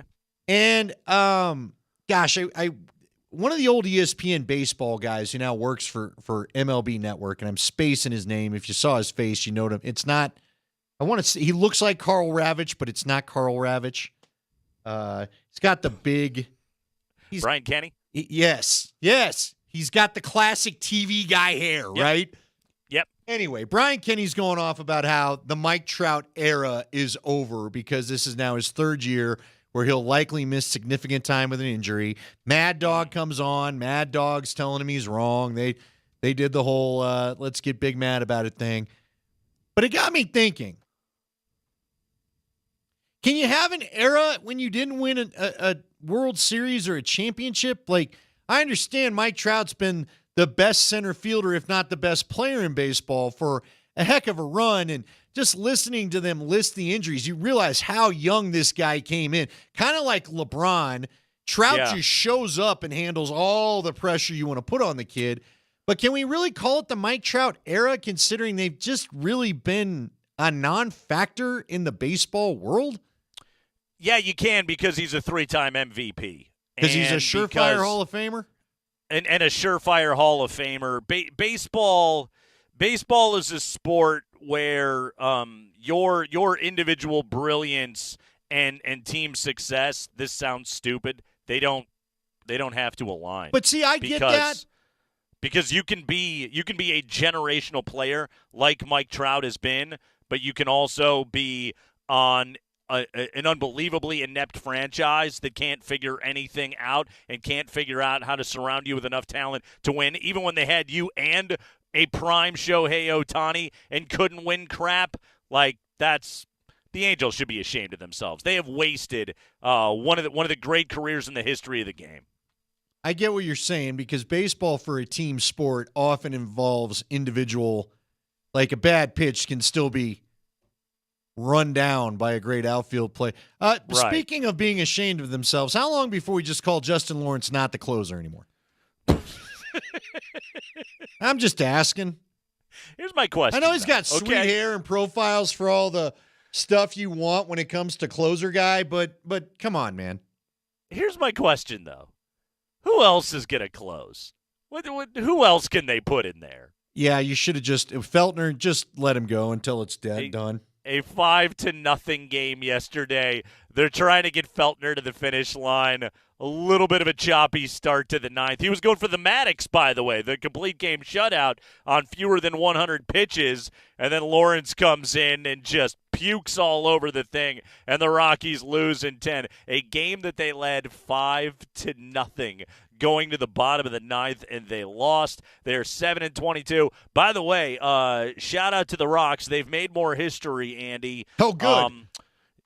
They are now at 7-22 on the year, and they have trailed in all 29 games to begin the season, surpassing the record set by the great 1910 St. Louis Browns, who only trailed in their first 28 games of the season. So the Rockies have surpassed that. What was the name of that team again? The St. Louis Browns. I love it when I get a team out of the roaring 20s that preceded the Great Depression. When you can break their records, you're really onto something. Very, I mean, very that much thing has so. stood for a while now. Yes. By the way, do you know what became of the St. Louis Browns? I don't. They exist to this very day. They As? are your Baltimore Orioles. There you go. St. Louis Browns. They didn't want to be Cardinals, so they went to Baltimore to pick a different bird. Really, Very really, much so. really married to that brown theme there, aren't they? They Shall not be a red bird. We are going to the Orioles. They're committed to the bird. Andy, we got beef tweets. We need to get beefy. I can't wait. Here on the Crackman and Lindahl show here today. We have got former NBA head coach beef. A familiar face inside the beef tweet annals. And we have got college football beef. Ooh. All kinds yeah. of college football beef to get to today here on the show. That's right. We're getting beefy coming up next on the Crackman and Lindahl show.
Yeah, it is hour number 2. The Avalanche take care of business last night, 6-3 over the Jets. We will recap all of the action from Game 5 coming up at 5:20 this afternoon. We will have all of Connor's highlights. We very much look forward to that. Plus, of what I understand, the Top Gun references, we're flying for a second consecutive game. Get it, Andy? They were flying. He hooked us up. Yes. He took care of Very our much so. request. Which, that's what we're always looking for here. But right now, on a Wednesday, it's time to get a little bit beefy here on the Kreckman and Lindahl Show with a segment we like to call Beef Tweets. Beef tweets time. There's beef. Yeah, let's get beefy. Who's calling out who? I'm a Be Real. If he says he's got beef. Hey, catch me outside. Kreckman and Lindahl present. They find us, really. Beef tweets. Brought to you by GQ Barbecue. Proud presenting sponsor. Colorado's only championship barbecue. Get out to GQ Barbecue. Get a free pulled pork sandwich from GQBBQ.com. Yes, Beef Tweets here on the Kreckman and Lindahl Show, brought to you by our friends at GQ Barbecue. GQBBQ.com, Colorado's only championship barbecue. Get a free pulled pork sandwich right now at GQBBQ.com. Particularly beefy day on the old Beef Tweet ticker. Andy, we've found quite a bit. It is robust. It is loaded with cholesterol. It is well marbled. Oh, man, we got beef today. Shall we start with the NBA beef of the day? Or I suppose this is really of the week. Who's George Karl getting mad at now this week? Well, in fairness, George didn't start this one. Okay. He caught a stray, but he, of course, noticed it. Of course he did. Right? This dude, he searches his name on Twitter regularly. Yeah. Let's or be he has honest. the notifications for all his former players turned on, right? Yeah, it really does. Yeah. So, J.R. Smith on Twitter at @TheRealJR.Smith. Once known as J.R. Swish. Yes. There was a week where he wanted everyone to call him Earl. Nobody really went along with it. He remained JR. Member of the 2009 Nuggets that went to the Western Conference Finals. They would lose in 6 games to Kobe Bryant's Lakers squad. So J.R. Smith is watching Game 5 the other night, Nuggets-Lakers, and J.R. Smith takes to Twitter to write, I think we would have won a ship for sure with #Malone at the helm. So he's saying that we've been coached by someone the caliber of Malone. That team goes all the way. He also wow. definitely hashtagged Malone, too. Yeah. Malone. We would have won a ship for sure with #Malone at the helm. All right? So, again, calling into question the coaching that was provided to his team by George Karl. J.R. Smith is certainly not a pioneer in this venture when it comes to calling out their former head coach. George Karl is on Twitter, at CoachKarl22. George Karl, Andy, responds with, "Hey, JR, let it go. Let it go. Let it go. And let's celebrate the new Nuggets, not worry about our old Nuggets, have a real talk sometime, and maybe go see a therapist together." Thumbs up emoji. Yeah. Hey, guy. Yeah. Cool, Karl. You had me at let's go maybe, talk it out, have a drink. Yeah. Then you brought up therapy. They're all out. They're not. You guys could have used therapy when you were still a team because you all hated each other. Yeah. But now who cares? Whatever. You don't have to be in each other's lives. That's a great thing. We did. That's what's so funny about all of this is like, okay, a couple of years ago we had Kenyon Martin on the show, and I flat out asked Kenyon Martin, why didn't that team win more? And the first thing out of his mouth was coaching. Okay, and Kenyon went in on George. George and Melo have continued to have their disputes even as recently as just like a few weeks ago. That stupid thing just kept going on social media. Now J.R. Smith is the latest to take a shot at George Karl. Again, as always, George Karl notices, replies. I think he even made his own graphic for this one. I think you're right. He really put effort into this one. He did. George really takes the time on the beef tweets. It's one of the things I do appreciate about George Karl, because that pretty much most of his tweeting is either appreciating Nikola Jokic or beef tweeting, but he puts effort into his beef tweeting. It's just one of the funniest things about it, Andy, is you covered those teams. I covered those teams, okay? Those teams were dysfunctional as hell. And what does it say where 15 years later, these dudes on a website that I don't even think existed back then, or if it did, it was extremely in its infancy, these guys can't stop hating each other all these years later. And it's like, if anyone ever wonders, hey, why didn't that team win more? You guys continue to lay out evidence for us, like almost on the weekly, as to why you underachieved so badly. I agree, and yet they won plenty. They were fun. They scored. It really. How many? Plenty of series? No.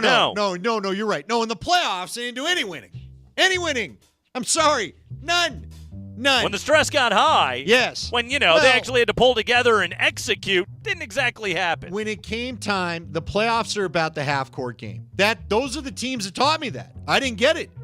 I was like, run and gun. This will be great. Yeah, let's go Larry Brown all the way. Let's go Dean Smith. Let's do it all. And then every year, they got shut down first round of the playoffs because what? And the one year when they made it past the first round, why was it? Because they had Chauncey Billups and they could function in the half court.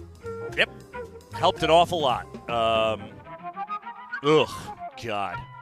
I love those teams too, but every time this stuff pops up, I get PTSD from how frustrating they were because they were so talented and they underachieved so much. And it was all just because they couldn't stand each other. George is a good coach. I think George sucks at the people side of things, and we're seeing it right now. Very much. Guy, but you and I talked about it, man. Listening to that guy's presser. Now, sometimes you'd start to nod off because I didn't sign up for the basketball lesson for a full 45 minutes. But the guy knew just a ton about basketball. He really did. And he knew what he was doing. I just don't understand how you're always at odds with your best players. That was unbelievable. Oh, well. Always. Every stop. Yes. Every stop. To this day, he's talking up Detlef Schrempf over Carmelo Anthony? Yeah. Get out of here. Get right out of here with that crap.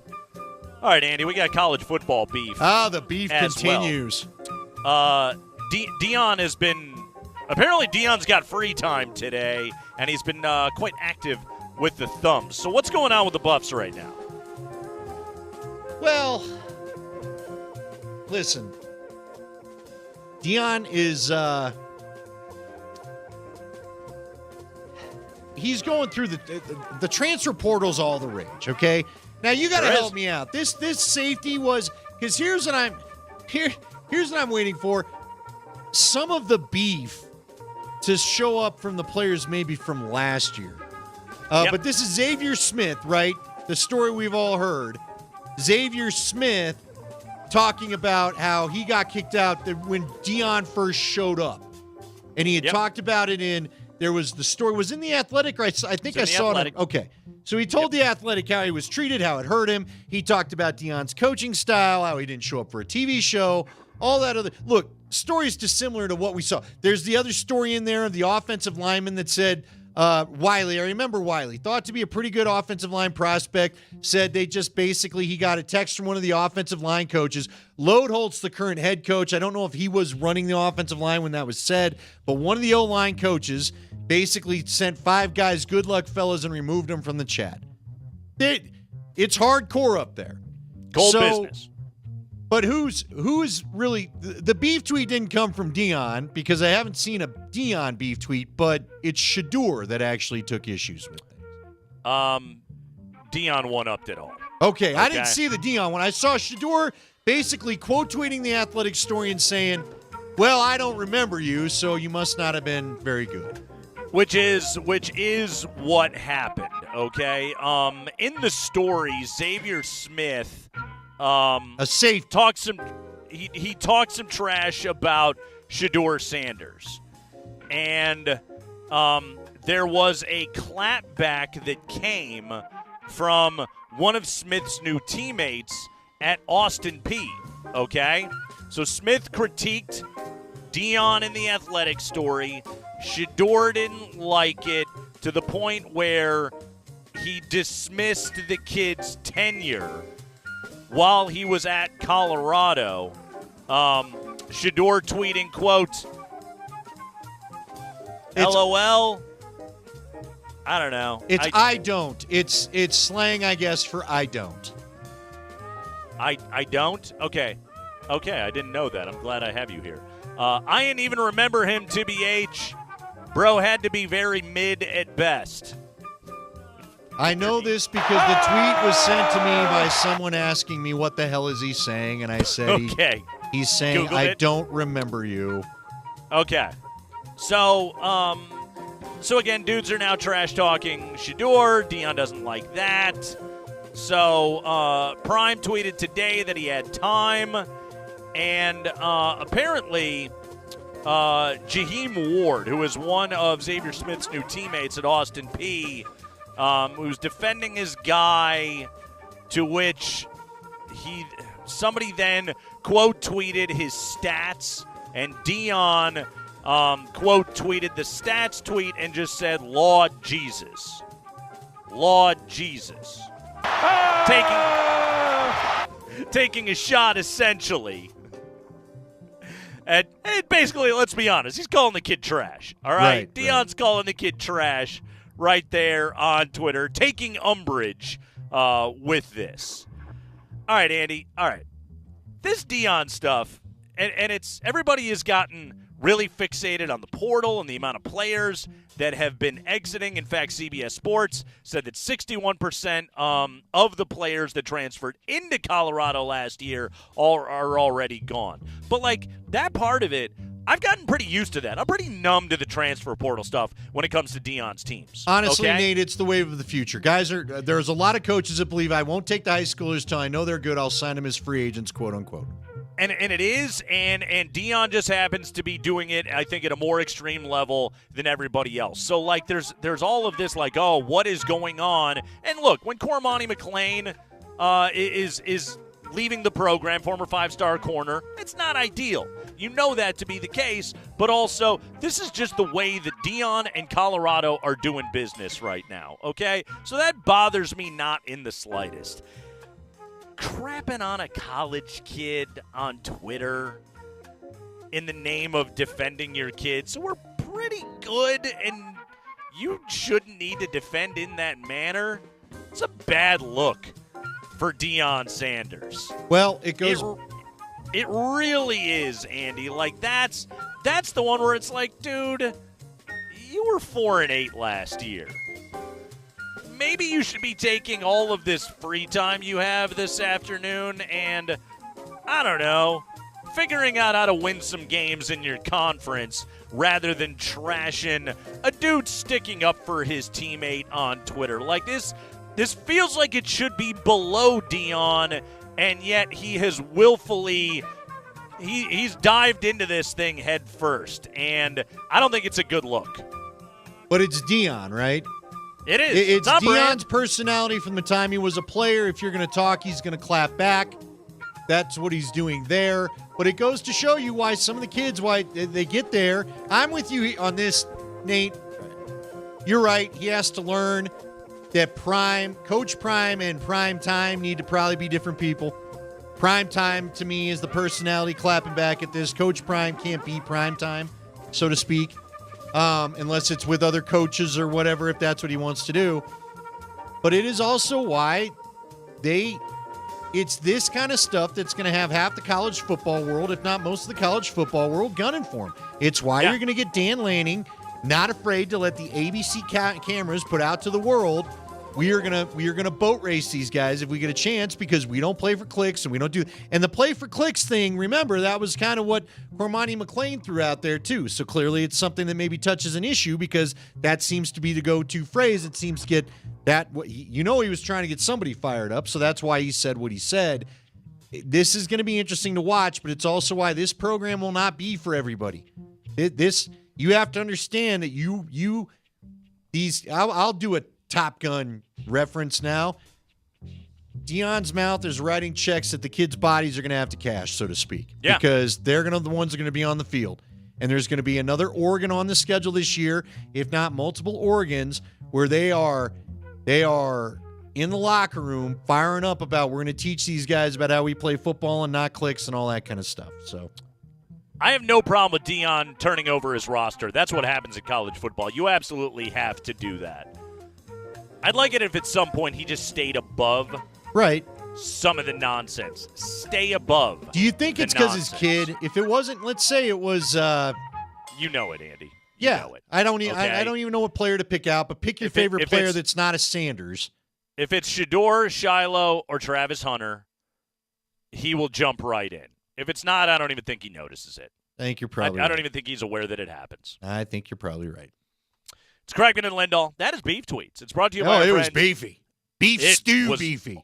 Awfully beefy today here on the show. It's all brought to you by our friends at GQ Barbecue. Again, get a free pulled pork sandwich from GQ at GQBBQ.com. It's Colorado's only championship barbecue. Andy, we'll take a break. When we come back, I wrote a sentence today about Jamal Murray in my notes.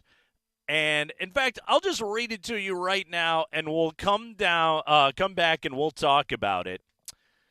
Jamal Murray had a bad series against the Lakers, but he had an all-time great bad series. We'll expand on that next.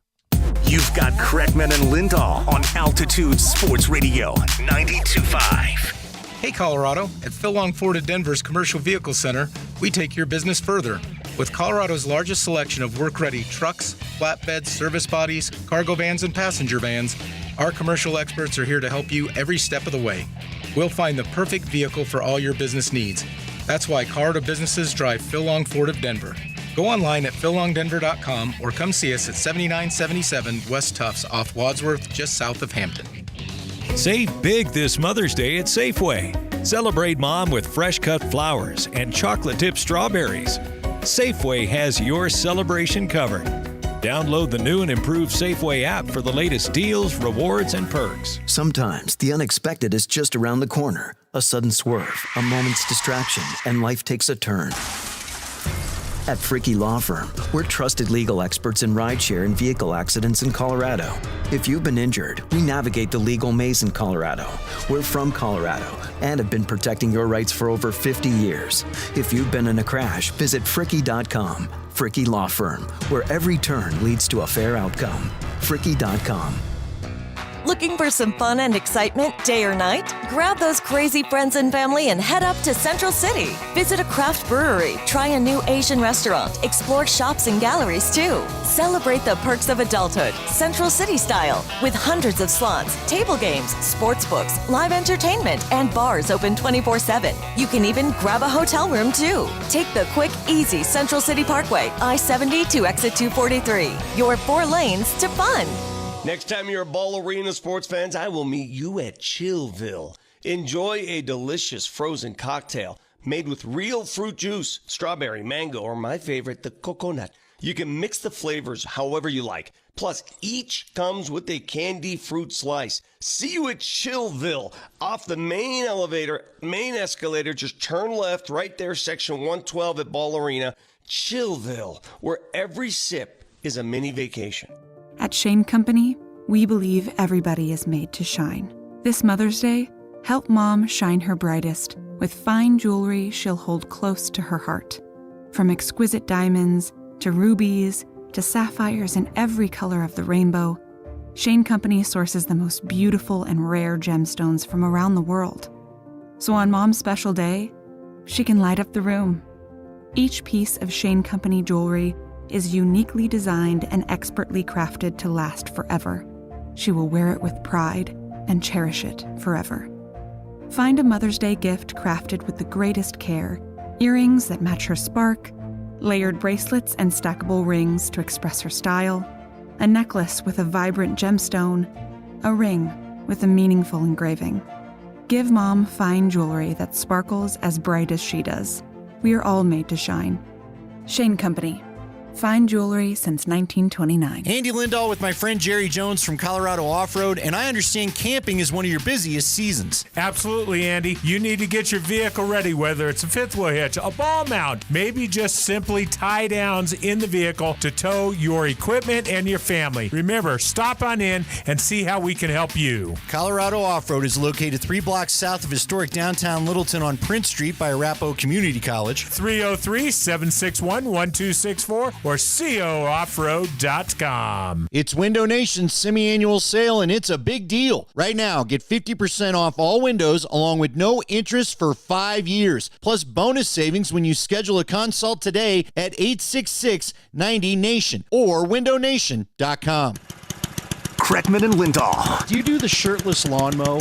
But I don't go shirtless. Nobody needs to see my love handles. That's just... Texting enrolls you into recurring automated text messages. Consent not required to purchase. Message and data rates may apply. Hey, Dan, how you doing? Haven't seen you around the gym for a while. Yeah, I've really fallen off. Since I turned 40, I just don't get the results I used to get. Could be lower testosterone. Lower T? Yeah, I went through it a while back. Once you hit 40, your body has less free testosterone. I got Nugenix Total T, and it's made a huge difference for me. I've seen that ad on TV. Is it for real? Oh, yeah. The key ingredient is something called Tesnor, which helps boost free and total testosterone levels to help you trim up and stay lean. And it's made a difference for you? Man, I feel like I'm in my 20s again. At work, in the gym, and in the bedroom. Are they still giving out complimentary bottles for people to try it for themselves? Yeah, you just need to send them a text. Text MAINE to 321-321 right now for your complimentary bottle of Nugenix Total T, the #1 selling testosterone booster at GNC. Plus, text now and we'll include a bottle of Nugenix Thermo, our most powerful fat incinerator ever, to help you get back into shape fast. Absolutely free. Text MAIN to 321-321. That's MAINE to 321-321.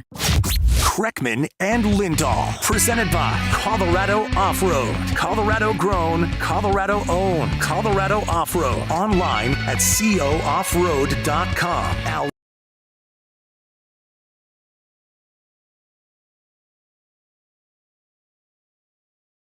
High right side is Jamal Murray. 9 on the shot clock. Denver looking for a game winner. Murray has it on the high right side. High pick from Jokic. Murray, jumper from 8. Got it again! 3.6 seconds left for the Lakers. LeBron over to Prince. Jumper's no good at the horn. And the LA Lakers can take that L on the way out. That was Kaz. That was Monday night. Nuggets do away with the Lakers. Jamal Murray, 2 game winners, one of the absolute buzzer beater variety. The other one, they left the Lakers about 3 seconds. But a Taurean Prince heave at the horn, not enough. And the Nuggets advance. They will take on the Minnesota Timberwolves. Game 1 right here on Altitude Sports Radio 92.5 is on Saturday. You can download the Altitude Sports Radio app so you can take us wherever you go. Listen to all your favorite shows and even the Avs games, no matter where you are. All thanks to our friends at the Wilhite Law Firm. Injury lawyers, go to wilhitewins.com. That is wilhitewins.com. Hey, Andy? real quick, before you move on, did you say game winner? Huh? Are you talking about game winner? A game-winning shot there, Nate? The shot at 52.80? Would you like it on a T-shirt, Nate? I would. Can you make that happen for me? You got to get home. I don't know what size you want. Yeah, so these are at Altitude Authentics. You can get them there as you go to the game Saturday. Huh? There it is. Top-notch shirt. Did they print you a XXX? They did. There's a couple in there. Yeah. I can't see the camera and talk to the mic. So there you go. It's forever. You know how they say it's posterized? This is T-shirtized. T-shirtized. So there you go. Altitude Authentics. Get you one of these when you go pick one up right now. It. That's right. Go pick one up right now. Did they upcharge you for the extra ink on the XXL? Or listen, or Nate, not? I'm kind of a big deal. If I need stuff, it happens. I don't know if you've heard. Really? Because I feel like most of the time you get the most budget stuff because you order the XXX. Yeah, this one will be roomy. There's no question this one's wide enough. Wasn't it last year in the playoffs where you got like the same T-shirt like 3 times in a row? No. There was only one edition that they actually printed in Triple XL. I just got the Thurston Howell stuff. Like I got the hat that had the cord on it. Yes. Like they really. I was getting some ageism, I feel.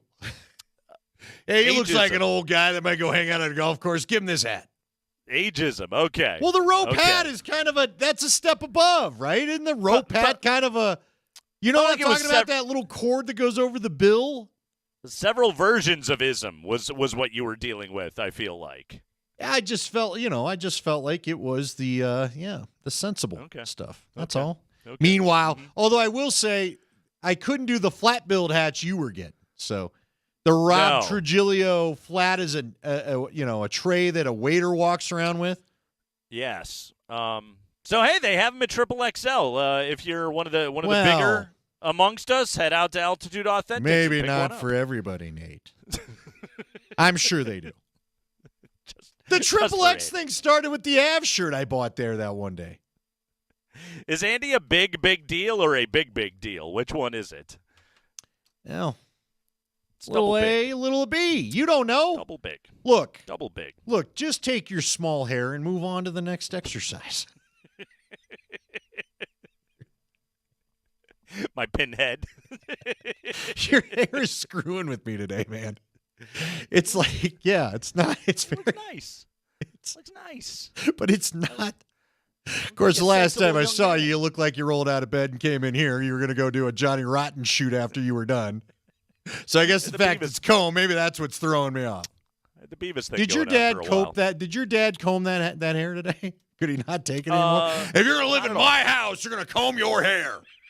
Is that what you got today? It's all flashbacks to my teenage years right now. I don't know what you think you're pulling off, but you're not pulling it off here in Wakanda, Illinois. It's demanding that I throw in for groceries. All right. Jamal Murray. He did not have a good series against the Lakers, Andy, and yet I will argue he had an all-time great bad series. Okay. You take a look at that series for Jamal. 10 of 34 from behind the arc. Right. Ugh. Now, here's what's funny about it. Actually, games 1 and 5, pretty good. Combined 9 of 19 in those 2 games from 3. Games 2, 3, and 4, he was 1 of 15 from 3. He was struggling mightily to shoot the basketball. Now, some of this I do think is the conditioning thing with Jamal Murray. You know, he missed the 7-game stretch from March 23rd to April 6th. He only played 5 games before the playoffs, didn't go over 30 minutes played in any of those games. And then, you know, he averaged 40 minutes a night in the first round.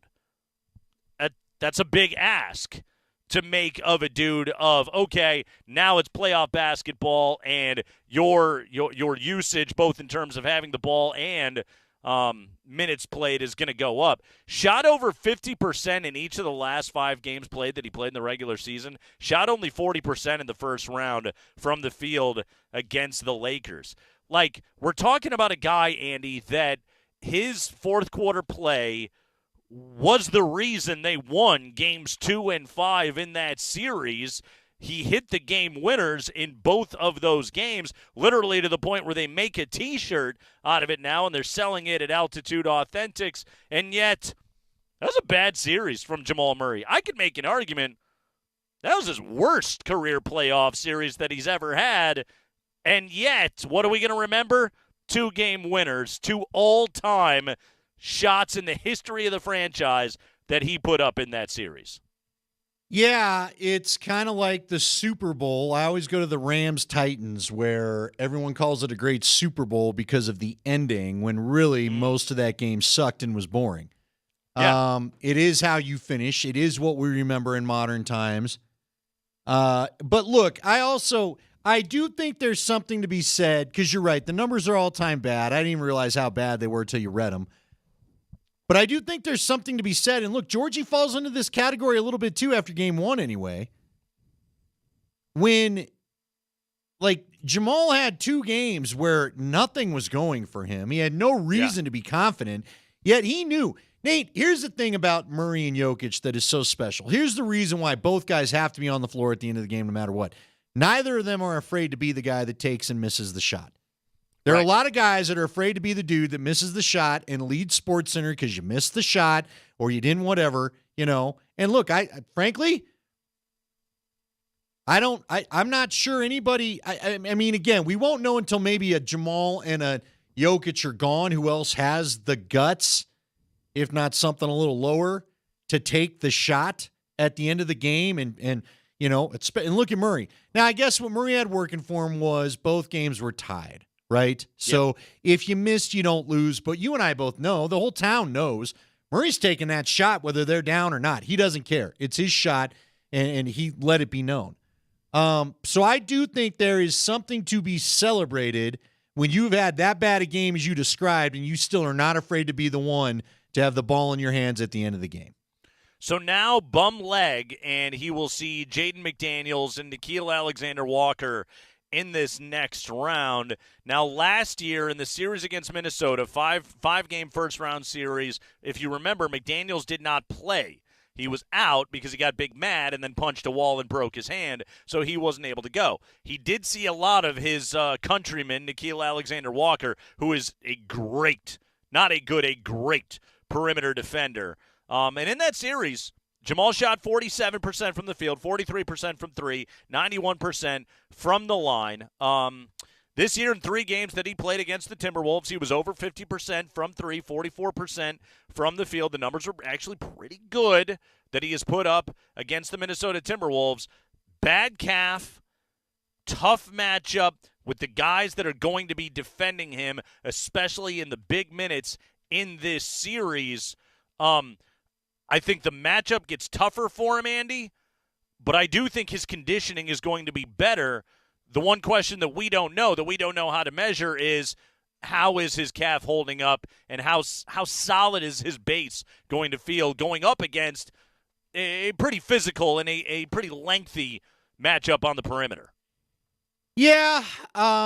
What I hate about the calf injury is that I think it can feel great, then all of a sudden, no. One tweak. Like there were a couple times the other night, he had the one where someone gave him the old jab move, and he tried to fade back in D, and then almost like tripped himself because I think he got a spike of pain in the calf. You know what I mean? And he ended up kind of just falling backwards a little bit. It's going to be a concern the rest of the way. I hope, Kristaps Porzingis all of a sudden has the same Giannis injury. Giannis hasn't played yet. Giannis hasn't played in a while. I just hope we're not dealing with a situation with Jamal where he's like those guys where you have to go out and go without him for a length of time, quite honestly. Nate, I ask you this. Is the bench going to be the difference in this series? Something you and I have talked a lot about. You just talked about it there. It's going to be a bit of a tough matchup for Jamal. Now, Nikola usually handles Rudy Gobert very well. But I would say all those guys it was a physical series by design with the Lakers in the first round, right? And I felt like the Nuggets showed a little bit of fatigue themselves by the time we got to Game 5. I couldn't help but wonder if that was part of the reason why they couldn't kick up the energy level the way we're used to seeing them kick up the energy level, because that was a very physical series, especially for the guys in the paint. It may go down that way again. Aaron Gordon's going to have a physical matchup. Cat is not fun. Karl Anthony Towns is not a fun cover with as big as he is, right? Right. Rudy Gobert is still a guy that you're going to take picks from Rudy Gobert. That's going to weigh on you after a while. It's going to beat you up and wear you down. I do think the Nuggets bench, if they're to get past this series, and I think it's a 7-game series because I think that's how good these two teams are, this might be the Western Conference Finals for all we know.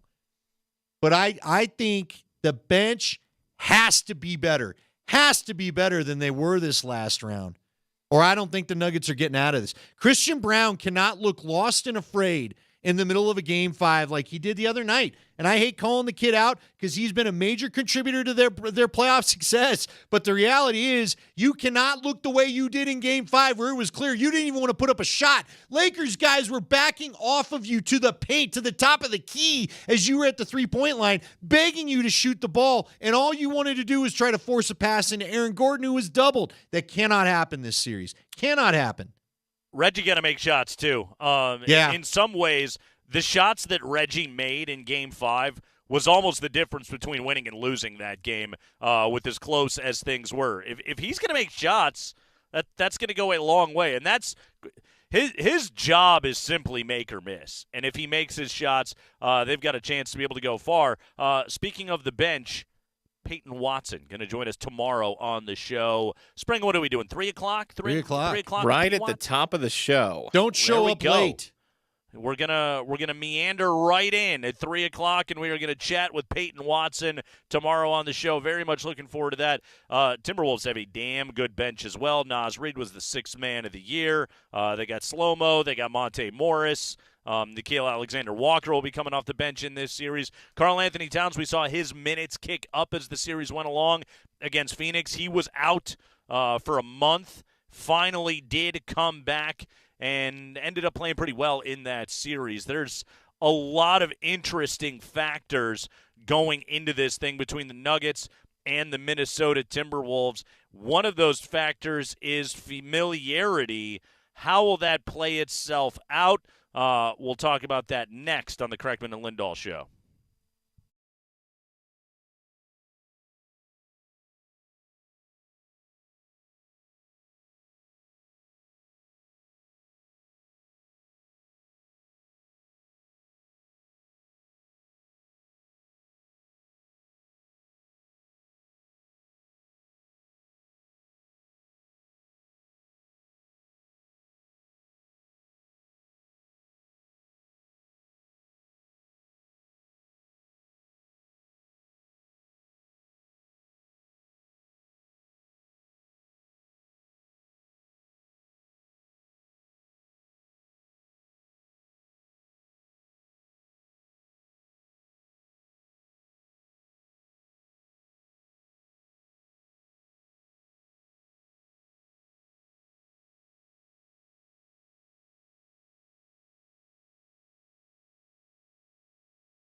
Game 1 between the Nuggets and the Minnesota Timberwolves. It comes up on Saturday. We'll have it for you right here on Altitude Sports Radio 92.5. You can still get in on the Mile High Playoffs sweepstakes. It's back for Week 3.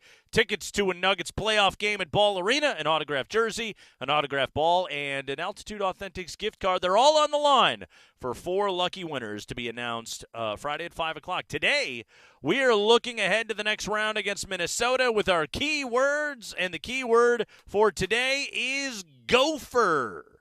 Gopher. Text GOPHER and your first and last name to 303-504-0925 to enter. Every show has keywords today and tomorrow. You can get an extra entry online at nuggets.com/playoffs. Again, text GOPHER. The word is gopher and your first and last name to 303-504-0925 to enter. Best of luck. By the way, Andy, who's your all-time favorite Minnesota Golden Gopher? All-time favorite Golden Gopher? Willie Middlebrooks? No, I'm just kidding. You didn't want to go Eric Decker? Oh, yeah. Was he a... Oh, yes, then that's who it would be. Yes. Who was the running back that we had here for a minute that was under Josh that was a heavy hitter? Big running back. Big running back. I think, of course, he was a Patriot before he came here. Not as big as Audric Estime. Was it Mike Boone? No, not the Booner, but Booner was fun for a minute. Go back to Josh McDaniels 2010. I do remember when Marion Barber ran out of bounds against the Broncos. So was he was he a Golden Gopher? He was a Gopher. There you go. Say that'll work. I know who you're talking about, though, Andy. Right. He ran kind of like Barber. They were both very hard-headed running backs. Although this guy didn't. As most Patriots who showed up here did, not much happened. Maroney? Lawrence Maroney, there it is. There it is. There it is.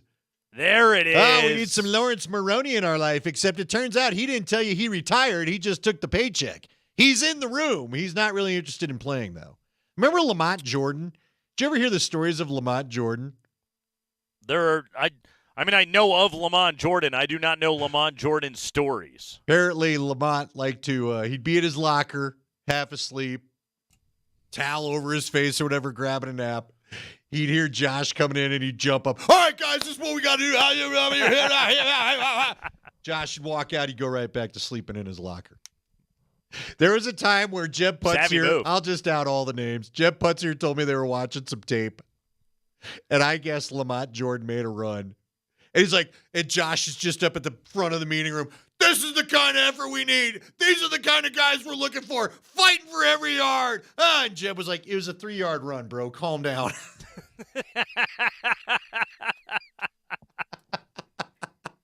He's like, most of the NFL can get you that exact run. I would hope Josh so. McDaniels days. Good times. I would hope so. Back to the Timberwolves here for a moment. So, Andy, Chris Finch is having surgery today to repair his ruptured right patella tendon. His point guard, Mike Conley, collided with him the other day in Game 4 with under 2 minutes to go. Devin Booker sort of running Conley off the floor and directly into Chris Finch, who went down. He was in considerable pain. Surgery today, however, according to reports, his leg will likely need to be immobilized for an extended period following the surgery. Could make it pretty tough for him to be with the team and on the bench in tight quarters over there. Plus, again, if anybody comes crashing over in that direction, I don't think he's going to be able to move all that well. So there's a strong possibility that our old buddy, former Nuggets assistant Micah Nori, is going to be leading the Timberwolves on the sideline, at least for the very start of this series. By the way, if anybody doesn't remember Micah Nori, dude is a character. Apparently, Andy, he's sort of a la Connor in the Top Gun calls. Okay. Micah Nori's got a thing with his daughter where she gives him something stupid, and then he has to say it every night. He does like the halftime interviews on like the local TV for the Timberwolves, coming back out to the floor, and he always has to drop whatever the silly thing that she brought up was. here's a little. This is Bally Sports Northwest, or excuse me, Bally Sports North. Excuse me, not Northwest, North. But here's a few samples of Mike and Nori saying ridiculous things during his halftime interviews. Nothing, fast break points, boom goes the dynamite, there goes our lead. We got to treat Maine like you do the elf on a shelf on Christmas morning. You got to find him. He makes everybody comfortable. He's like popcorn during Saturday night movies. Our paint defense was like 7-Eleven, open 24 hours. Realized they had hits on like Donkey Kong the way they started out. First time all year that we were kind of on almost like a hot mess express. Hot mess express that he dropped right there. Very entertaining dude. He once he had to drop a meow on a halftime interview on Altitude, a la Super Troopers. He was able to do that. He referenced Jamal Murray being from Kentucky, the Wildcat, the big meow. He managed to throw that in there. Mike Nori is a pretty clever dude. Good backstory on him, by the way, today in The Athletic. So I didn't know this about Mike Nori. He does not come from a basketball background. He played baseball and wrapped up his college baseball career, was offered a job just sort of like working as a staffer, essentially, with the Toronto Raptors. And while he was working that job, he lived with Vince Carter. And Vince was a prolific tape watcher, film watcher. And so Micah just asked to sit next to him every night. And apparently his request for Vince Carter was, will you just say everything that you think out loud? And he sat there and absorbed it, and he learned the game of basketball to the point where lead assistant for the Timberwolves, he used to be Malone's lead assistant here in Denver. Jokic is tight with him. Malone is still extremely close with him. He went with Finch to Minnesota, and but there's a good chance that our old buddy Mike Nori is going to be leading the Timberwolves in Game 1 of this series. Yeah, well, I don't know, man. You know what, Nate? You know what that tells me? Coaching's coaching.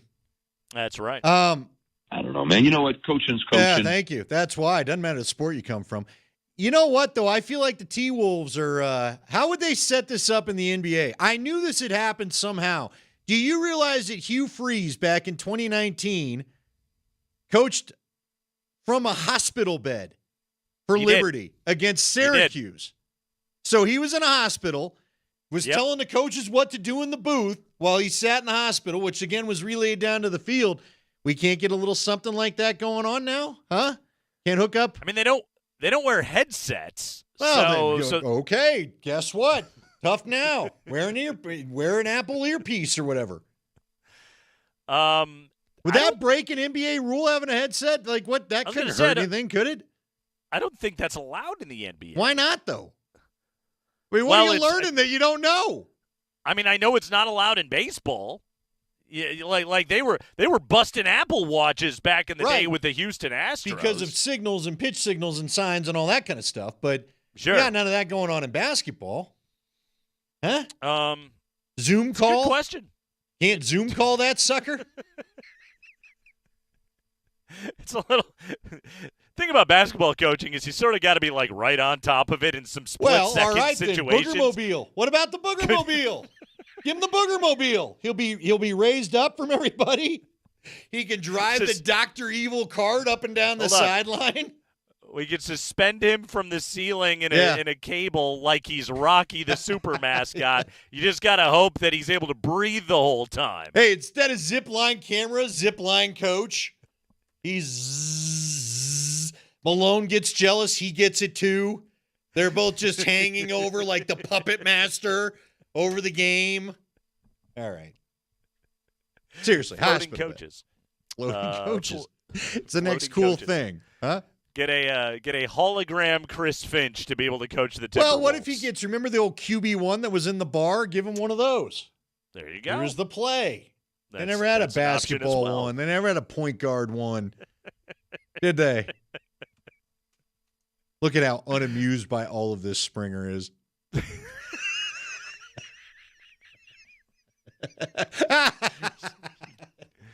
jerks just go to break. Springer's like, I've listened to a podcast.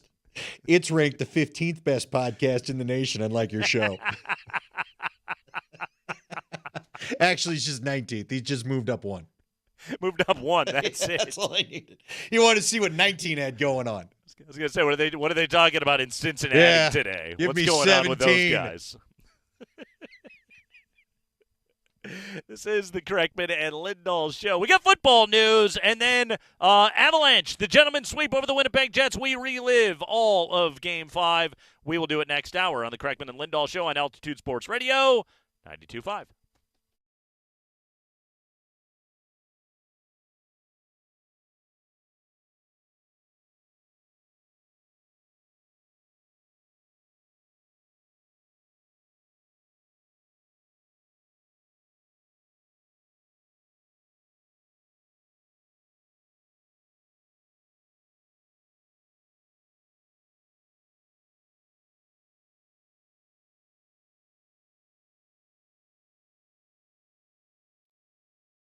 Well, I'll tell you what, if Jeannie Buss needs to snuggle up to Jay and Jay needs a little bit of help, I know where Jay can go. Andy Lindahl here for the Rocky Mountain Men's Clinic. You know, erectile dysfunction can be a relationship destroyer. Probably don't have to mention this if you're going through it. A lot more men dealing with it than you probably realize. So if you need someone to talk to and actually get some help with what can be a major relationship destroyer, whether it's, you know, just a girlfriend, a marriage, whatever it is, they can help you out over at the Rocky Mountain Men's Clinic. Don't let it to lead to depression for you or bigger problems. Again, if you want to talk to somebody, the Rocky Mountain Men's Clinic not only has an ear for you to talk to, but solutions for you.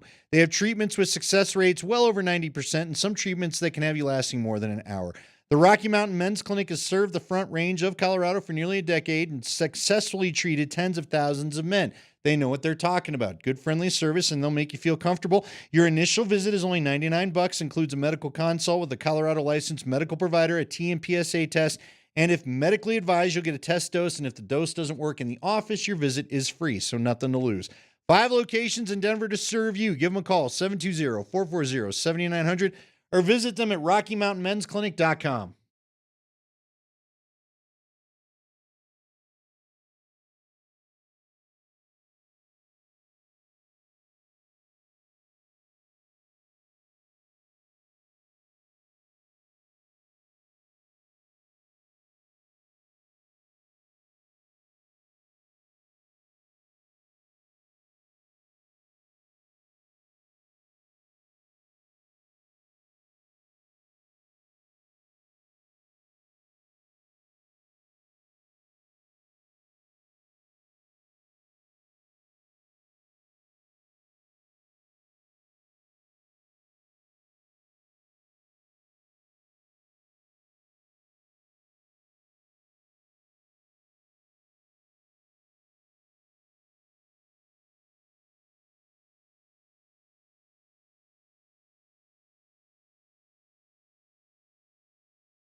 Let's get after it right away here in the 5 o'clock hour. Avalanche advance. Nuggets getting ready for Minnesota. It's all going down. We'll do it all this hour. But first, football news. Mark Springer, what do you got for us today? It is the High Five, brought to you by Bet365. Whatever the sport, whatever the moment. It is never ordinary at Bet365.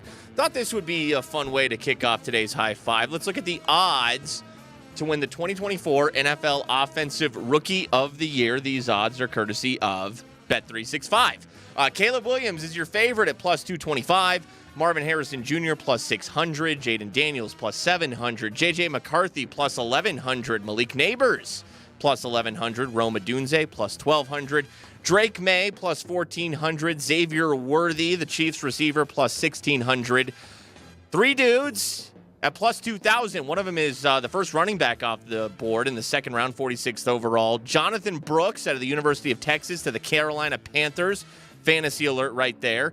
Brock Bowers at plus 2,000. And Bo Nix at plus 2,000. Yeah, 20-1 on Bo Nix to win the NFL Offensive Rookie of the Year award. In terms of value, looking to bet value on this board right here, Malik Neighbors stands out to me at 11-1, drafted by the New York Giants at number 6 overall. Rome Odunze not as much at number 9 to the Bears, only because DJ Moore and Keenan Allen are going to suck up a lot of the oxygen in that offense right there. Drake May, quite frankly, could be a backup to Jacoby Brissett here in year number 1. Xavier Worthy's an interesting one to look at simply because of the speed that he adds to that Kansas City offense. But, Andy, what kind of chance do you give to our dude Bo Nix? Well, and let me add one other thing to what you said about Rome Odunze. If he has a good year, Caleb Williams is going to win the trophy because he'll be, you know what I mean? That's why he's the heavy favorite. Look, you got $10, just nothing to do with it. Throw it down on Bo Nix. I'll say this. Bo Nix. If the kid makes the playoffs, even as a wild card, and he's the guy that leads them there, he'll be the C.J. Stroud of this class possibly. Now, there's going to be a lot of love for the Chicago market and whatever Caleb Williams does and all that kind of stuff. But if I were to bet on a guy with an established offensive mind, it would be Bo Nix and Sean Payton over Caleb Williams. And who is it still, Eberflus? I don't even remember. Is that the... Yep. Okay. Well, I think you could get a great value bet if some things will have to break the Broncos' way. And I still don't know who's playing tight end for Bo Nix.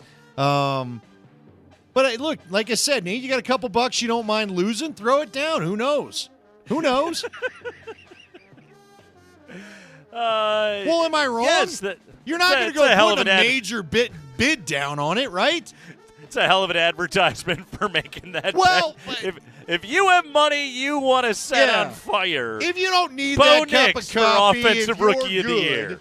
If you're Sean Payton and you want to do one instead of 2 lattes, throw the other latte dollars down on Bo Nix. You and I both know Caleb Williams is going to be the leader in the clubhouse for winning that award, right? Or who else? Who else do you think starts away? Jaden Daniels, maybe? Maybe? What about J.J. McCarthy at 11-1, stepping into a pretty ready-made offensive situation there with the Minnesota Vikings? They're still paying $10 million to Sam Darnold, so I think Darnold gets a healthy shot at it. One of the reasons why, again, I wouldn't mind my half-hearted, lukewarm endorsement of Bo Nix, who's in front of him? You and I have talked about it. I really would be curious if Sean Payton felt the need to try to work his QB voodoo on Zach Wilson. I'd be real curious what that looks like. I don't think he will now that he's drafted Bo Nix. But who is in front of Bo Nix? There's a good chance that Bo Nix starts from game 1 for the whole year. He could have the best body of work of any of the QBs. He should. Bo Nix should be the starting quarterback for the Broncos. Michael Penix isn't going to be starting. Not by design, anyway. I don't need to waste my time with anybody else in this offense. Bo Nix is here. He's the future. He's 24. Played 61 college games. Play him.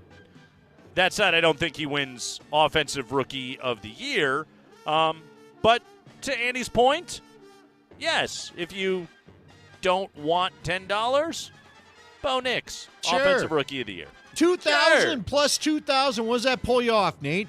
It's a good little payday. It's you're retiring early, man. Well, it ain't that much, is it? Tell me. I don't know. Tell me. If you put down $10, you'd make $200. That's it? That's pretty good for a $10 bet. I'm less interested. Go ahead, Spring. High five. Can you get a Bo Nix jersey if he wins Rookie of the Year with your $10? Not an authentic one. That was all terrible advice. Ignore everything I just said. We have our final fifth-year option, either picked up or declined amongst the quarterbacks from the 2021 NFL Draft. The final quarterback is Trey Lance, now with the Cowboys, and today the Cowboys have decided to decline his fifth-year option. What a shot. All right, so Zach Wilson, Trey Lance, Justin Fields, Mac Jones, none of them made it to their fifth-year option. And, Andy, we're talking about a draft class where 6 quarterbacks went in the top 12. Nobody in the NFL wants to learn from prior mistakes, do they? Don't. They like to reach. We like to reach. They sure do. So we'll see who reached properly. Bo Nix at number 12. Spring. High five. Majority control of the Miami Dolphins is not for sale, a source told ESPN after USA Today reported that owner Stephen Ross turned down a $10 billion offer for control of the team, the Formula One Miami Grand Prix, and Hard Rock Stadium. According to USA Today, Stephen Ross entertained an offer that would represent by far the largest team sale in American sports history. He turned down the offer in order to keep control of the Dolphins within his family. Ross made his daughter Jennifer his successor in 2022. How old is Stephen Ross? He's 83? Okay. Again, man, nobody's ever offered me $10 billion for anything, all right? I don't even know what that looks like, okay? I mean, I know, but you got a couple of years left. I don't know what you got left in the tank here, Stephen Ross. What else are you doing? Okay, hold on to your NFL team, okay? Hang on to you got Mike McDaniel, you got Tua, you got good receivers, you got Bradley Chubb. Hang on to your NFL team, man, and enjoy your golden years and hold on to your Dolphins. You're not going to get to do anything with $10 billion. Just keep your team. Wow, you don't need 10 bill? I don't. If I'm Stephen Ross, I don't, okay? I'm already an NFL owner. I'm already an oligarch. I already have a super yacht. I have everything that I need. Hang on to your damn team. Okay? What the hell are you, an Ozark? What? An oligarch. Share for everybody else. Is that rich old guy? It's the oligarchs are the ruling class in Russia that have billions and billions of thank you. dollars. They're the same thing here in the United States. We just don't use that term. But go ahead. Yes. Fancy. Look at you and your big fancy brain. Oh, good for you. Look who got an Illinois education. Right. And here you are working with me. Certainly not an oligarch. I went to a public university. Yes. Look, I am curious. I am curious how many of these guys choose to cash out while it's high because that's how they got rich, right? Maybe that's all he's trying to do. Because I guess the NFL values of franchises will only continue to increase, but at some point, you got to remember some of these guys, what are they paying? $1 million for their franchise back in the day or whatever. You'll never get a better return on investment. They're going to run out of buyers. That's one of the other things that's going to happen here. Like Walmart could buy a team. You know, what's our dude? Josh Harris there with the Manders. Yes. He could go and buy a team. But, like, eventually, like, it's going to come down to, like, the Saudis are going to keep doing their sports washing thing, and they're going to be buying NFL teams because, again, nobody else can afford to purchase these things. Like, at some point, you do run out of rich guys, right? Yeah, and I just think maybe Stephen Ross has seen how handing it down to some of the children has worked out, and he's just decided, like you said, I will sell my beloved Dolphins before. I mean, I guess you're talking about someone passing away before you're not enjoying it anymore. But I don't know, man. Hang on to your team. What else are you doing? $10 billion. I think rich guys like to stay rich with lots of rich money. Bezos seems to dig it. I feel like at 83, owning an NFL team is more fun than having $10 billion. At 83, what's he going to do with it? He going to build one of those Bezos rockets? What's he going to do? Maybe. Just launch his corpse into space one day? Why? What value does that have? I don't know. I got no money problems. I got 99 problems, and none of them are this. You could buy a jet ski. Yeah, you could have a hell of a jet ski. I like how essentially my take is a very Kyle Shanahan-esque, what are you doing this for? You're just going to die, okay? Maybe he does. Maybe he's sick of Mike McDaniel. Maybe you're not reading the tea leaves. Maybe he doesn't want to deal with it anymore. That could be the case. He's like, I'm 83. I don't have time to listen to you try and say a sentence. Yeah. That's the line of the day. I don't have time for your hippie ass to explain to me what you're thinking. So you know what I'm going to do? I'm going to sell it and let it be a young person's problem. Look, Grateful Dead. Look, Jerry Garcia. I don't have time for the thought to come to your head, Bill Walton. So why don't you just give me what you're saying and we'll move on. Do I sign Tyreek Hill or not? Am I signing Tua? Because all you've done is given me a bunch of Philly Puff the Magic Dragon crap, and I don't know what you're saying to me. What was the word that threw you off in Shadour's tweet? Maybe he's talking to him like that. Iron? And Iron. Ian, what does that mean? Am I signing Tua or not? Just a yes or a no? Or I'm giving the team to my daughter. Oh, the summer of George is over. All right. Davante Adams went on Max Crosby's podcast, The Rush. A couple of Raiders teammates shooting the crap. Apparently, they hot take quarterbacks a lot in the locker room, do Max and Davante. Davante revealing that he wasn't the biggest fan of Jordan Love. At least that's what it sounds like at the end of his tenure with the Packers. Here's this exchange. Clearly, you're very vocal about quarterbacks. You have your opinions and things like that. We go back and forth, have long conversations in the locker room. You were with Jordan Love for a few years. What are your thoughts on him? Where do you see him going with his career? Because I remember after we played him, he was getting a ton of people are doubting him, and I'm like, this mother is cold. Yeah, man. Just wait till he gets his groove. Nice. Yeah, look, I'm like the poster child for you make a decision and you live with it, at the end of the day. So I'll never regret anything. I mean, I don't care if it came here and my career went to like, you got to make decisions and roll with them. If you one of them people that gets hung up on, in hindsight, this and that, then, I mean, you'll lose your mind playing this game. So yeah. I don't regret anything, but what I will say is that, not that I doubted him in any way, because I definitely seen it. I seen the potential in there. Yeah. But it was similar to kind of what we saw early in the season. Is kind of what I was able to watch while I was in Green Bay. Because as Aaron's in there, all the reps that I'm getting are going to be with him. Yeah. And we built up what we built. So basing it off of that, and then having a young guy that had no experience, for me, it was tough to stay in that position and say, this is what's best for me for sure.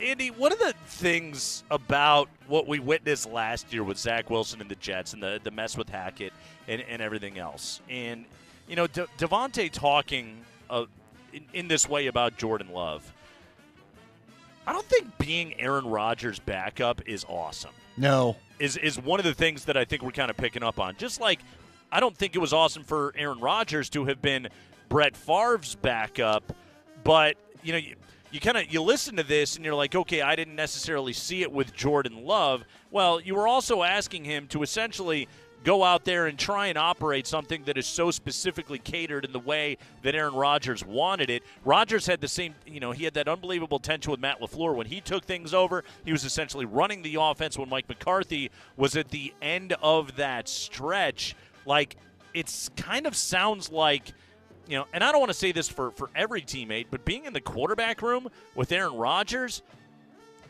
sounds like it's not that good of a time, and I don't know if it's necessarily good in fostering your development as a football player. No, because his offense is catered, as you said, to him. And we've now seen it in 2 stops where Jordan Love didn't really thrive at it in his chances to get in a game in the regular season when Aaron was hurt in Green Bay. And Zach Wilson certainly didn't know what to do with it under Hackett last year. And not only, and maybe it's not all Rodgers' fault. Maybe guys like Hackett and the others need to be able to teach the dang thing better so that other quarterbacks know what to do. But again, look, it's one of the great conundrums of the modern NFL. You get these young quarterbacks in college that have spread offenses. They keep every part of the defense is declared for the most part. No one's throwing you this crazy zone blitz where all of a sudden this guy's dropping out, because you got 5 wide receivers or whatever on the field, so you know where everybody's accounted for. And then you come to the NFL and you got to run an Aaron Rodgers offense where he's reading the defense and picking out the secrets of what they're trying to hide. And you got no idea how to do that. And apparently guys like Nathaniel Hackett can't teach you how to do that. And Aaron Rodgers isn't around to tell you how to do that. We heard about Zach Wilson basically saying, yeah, he left. There was the big story from The Athletic. Aaron Rodgers left and never talked to anybody ever again. Then came back and looked like, well, I'm here for everybody back in December because he wanted the media to hype up that he might come back in the shortest time ever from an Achilles. Zach Wilson now, and Zach Wilson was struggling before Aaron showed up.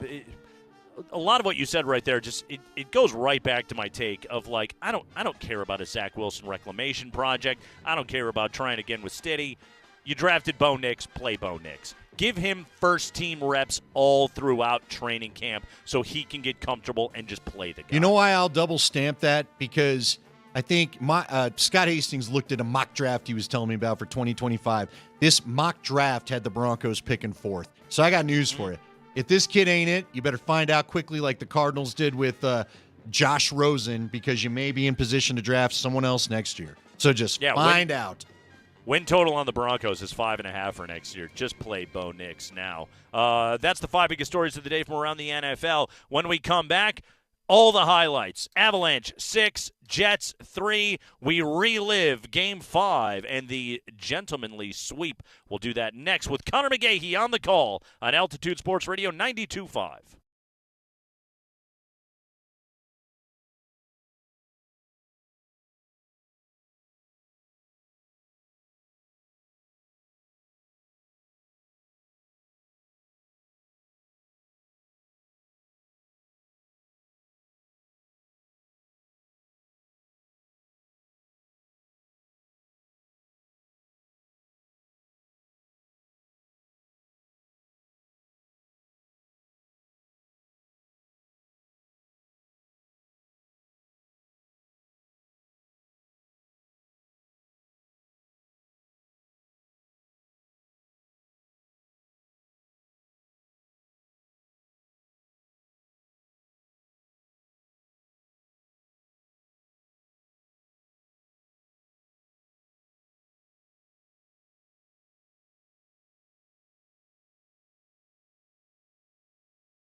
Green Day on a Wednesday. Kreckman, Lindahl, Altitude Sports Radio 92.5. The Avalanche defeat the Jets 6-3 last night in Game 5. A stunning turnaround for Alexander Georgiev and the Avalanche, dropping Game 1 7-6 and then steamrolling their way through the rest of the series. Andy, did you realize the Avalanche became the 4th team in the history of the NHL to score at least 5 goals in their first 5 games of a playoff run? It has only been done 4 times in the history of the league.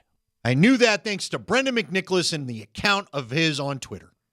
Way to go, Brendan McNicholas. What do you think of that? What do you think of that with your big info? Yeah! He usurped you. I got it from NHL.com. Well, I found it in a different place. You're really la-di-daing me a lot today. That's a stupid Cheers reference that nobody knows. Frasier goes into this gal's house.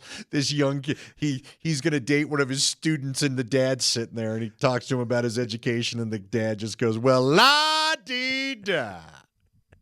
From that point on as a teenager, I've kept the phrase. Val Nichushkin, 7 goals, scored in all 5 games of the series, as you are about to hear. The Avalanche scoring 5.6 goals per game. That is best in the NHL, 37 shots per game, best in the playoffs. They are moving on. Let's go ahead and re-enjoy the sounds of Game 5 with Connor McGahey, brought to you by our friends at Window Nation. Window Nation's semi-annual sale is on now with 50% off all windows, no interest for 5 years, plus bonus savings. Not Rick bonus savings, but bonus savings. Call 866-90-NATION or visit windownation.com. To the first period we go, and Winnipeg gets on the board first. I'm still not terribly clear on how this thing went in, but somehow it did, and all the weirdos in white were happy. Near side board, Josh Manson trying to get it out of the zone. Second effort is blocked. Scheifele at the goal line. Bottom of the circle, Kyle Connor lets it go. Save made by Georgiev. Puck is free! Right in the crease, and it goes off of Arturi Lehkonen and in. The puck was behind Alexander Georgiev. Josh Manson tried to clear it down ice. Arturi Lehkonen was right there, and the clearing attempt goes off of Lehkonen's shin pad and into a wide-open net.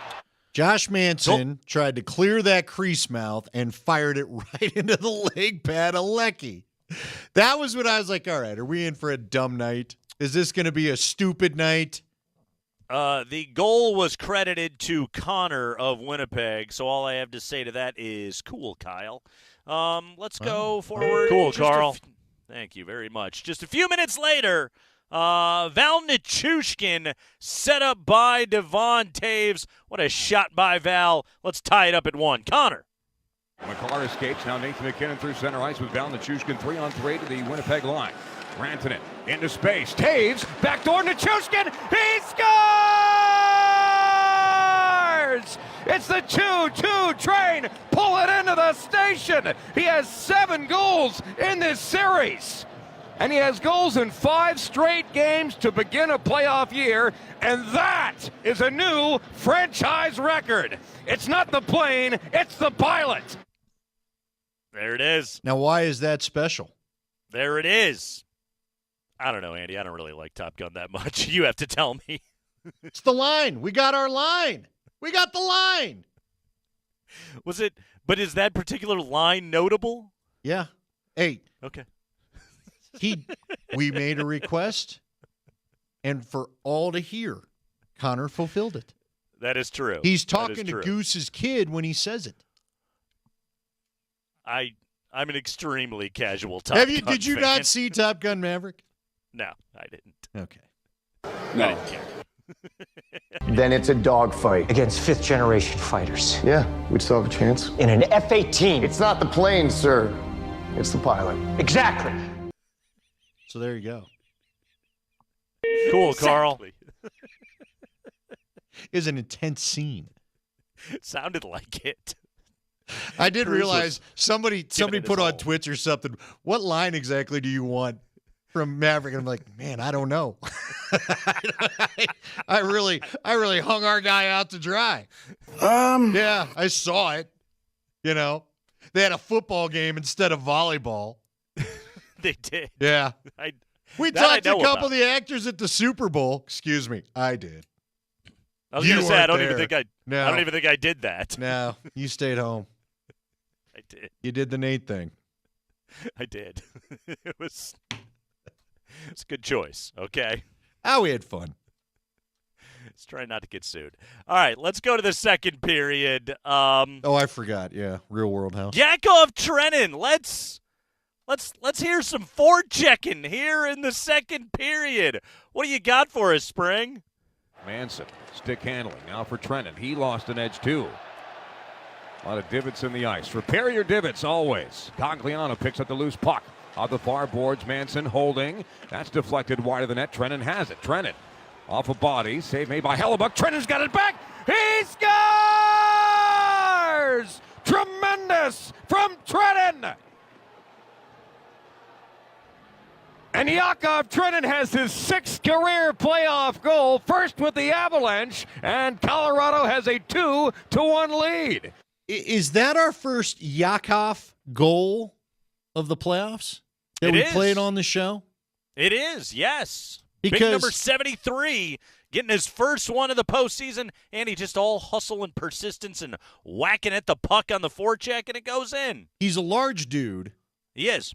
That was a man's goal because he got checked by like 5 guys, stayed on his skates strong, put that sucker home. But I always think of Yakov Smirnoff every time I hear the name. Yeah. Yeah? Mm-hmm. What was he known for? Connor Yakov doesn't have Smirnoff? any of that. I mean, our guy Connor doesn't have a Yakov Smirnoff line for when Trenin scores. No, he doesn't bust out a single Yakov Smirnoff joke. Mm-hmm.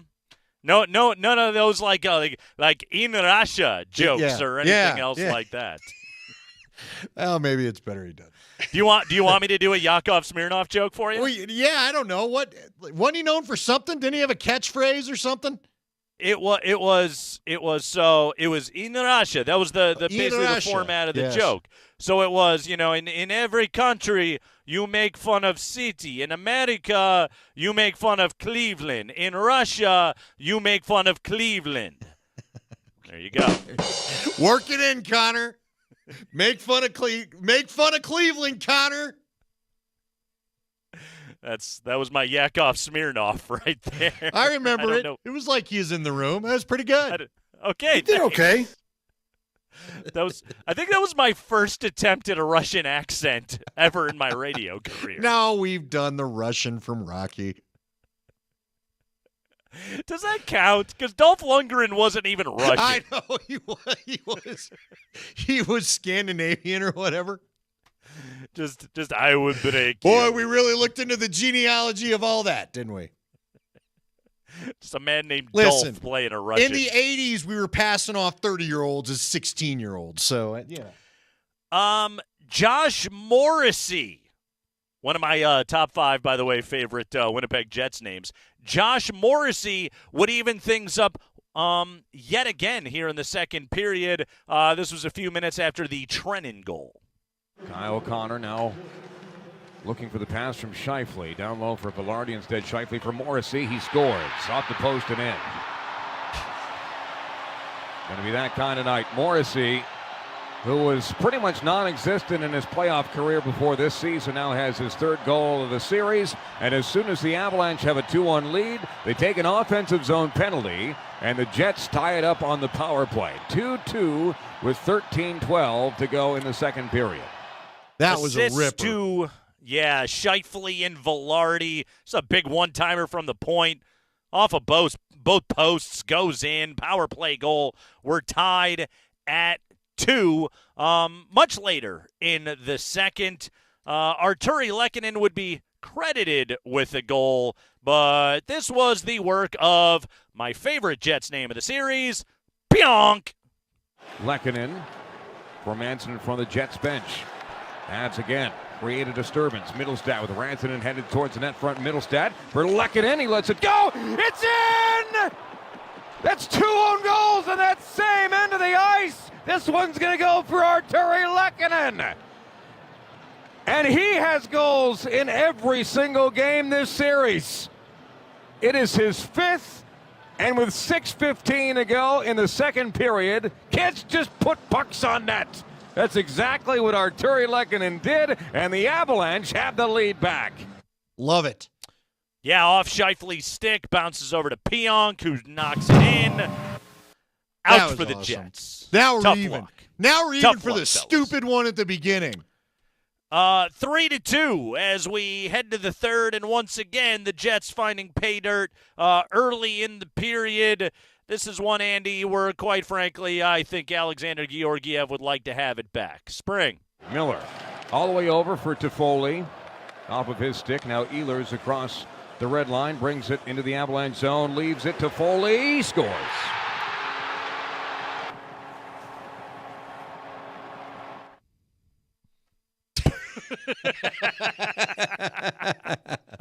Just let that one fade into oblivion. That was that. Yeah, Georgie had a good look at that thing. That's a save an NHL goaltender is regularly expected to make. He did not. A little wrister on the rush from Tyler Toffoli. We are tied up at 3. However, that lead would not last long. 2 minutes, 5 seconds later, Mikko Rantanen finally finds the score sheet in this series. Nichushkin. He intercepts. Nichushkin holds up in the corner. Boy, Adam Lowry blew a tire in a big way. Nichushkin pinched by Morrissey. Nathan MacKinnon emerges. MacKinnon up top for Taves. He lets it go. Tipped. Score! The Moose, for the first time in this series, is loose. Mikko Rantanen, the deflection in front. And that is how you respond. Devon Taves will pick up his second assist as Rantanen got in front of Schmidt, redirected it over the right pad of Hellebuck and in. And after Toffoli tied it up, the Avalanche take the lead back. Yeah, Val parked in front of Hellebuck. He couldn't see anything. Mikko tips that thing. Boom. That's a good playoff goal. A lot of traffic. Avalanche really, they got that going as this series went along. 4 minutes later, Mikko Rantanen yet again, this time via the 2-on-1. I know Mikko scored this goal. This one's pretty much all Nathan MacKinnon. Puck is loose. Play to the corner. Lowry sends it towards the net. Taves whacks it aside. Cale Makar trying to clear. Doesn't exit the zone. MacKinnon. He's going to take it with him around Nino Niederreiter. MacKinnon 2-on-1 with Mikko Rantanen. MacKinnon holding over for Rantanen. He scores! Talk to me, Moose! Mikko has 2, and the Avalanche have a 2-goal lead. They have put 5 goals on the Winnipeg Jets in every single game this series. Yeah, Andy, Dylan DeMello was just left in no man's land on that one. He just, belly flops. MacKinnon saucers it over his stick. Pinpoint pass. Phenomenal stuff. God, Nathan MacKinnon is good. Mikko hammers it home. Boom. 5-3. Game essentially over with 12 minutes to go. The Avalanche would tighten things up and finish it up. Let's get one more empty netter before this series was over. 10.8 seconds to go in the third period. Middlestat wins it. Josh Manson. He'll send it down ice in an empty net. You betcha! The Manimal puts the icing on the cake with 1.9 seconds to go in the hockey game. The Avalanche have put a touchdown on the Jets here in Winnipeg. No extra point, though. Sans PAT. But 6 points nonetheless. 6-3 the final. The Avalanche victorious. They win the series in 5 games after dropping game 1 7-6. Georgie, 2 goals allowed per game over the final 4 games of that series. Obviously gave up the 3 last night. One of them was pretty stupid, let's be honest. The Avalanche are moving on. They will take on the winner between the Dallas Stars and Vegas. Game 5 of that series is tonight in Dallas. Series is tied at 2, so at least 2 more games to be played yet in this series. Right now, Andy, first blush, Dallas, Vegas, whom would you prefer is the next matchup for the Avalanche? I'll stick to what I said earlier. I'm not sure I care. Whoever wins tonight, wouldn't mind seeing them win the 6th game so we can get after this thing. I think Georgie is back in a good place. Let's not take too much time off. Let's get back to it. I know the Avs need to heal some dudes, but I don't think you want to necessarily have to go a week without playing hockey. We'll see. Look, to me, I thought after all the trades, Vegas would be scarier. They haven't seemed to gel a little bit, and Ottinger can cause a problem for these guys sometimes. So either way, you know what? You're slaying a dragon either way to get onto the Western Conference finals if you do it. Connor Hellebuck, Andy, and the series that he had, not great to say the least. I believe just a bad series out of Hellebuck right here. I tweeted last night, Clayton Kershaw thinks that Connor Hellebuck just had himself a bad postseason. It's like every year Kershaw's winning Cy Youngs and then just getting ripped in the postseason. Hellebuck is going to run away with the Vezina, but he was not good in this series. 5.23 goals against with an .870 save percentage. This is not to take away anything from what the Avalanche did, because damn if they didn't find their game in this series. But Hellebuck was no help to his team either. Yeah, but look, when the Avs put big bodies in front of the net, you score goals. And you know what I loved about what they did this series? They weren't relying on McKinnon or Rantanen from the outside. Makar, Taves, lots of guys, Lehkonen, guys were really forceful about getting up there, purposeful about shooting from the point and letting the traffic do its job. And Val Nichushkin is all the difference in the world because he's the big body that the goalie can't see through.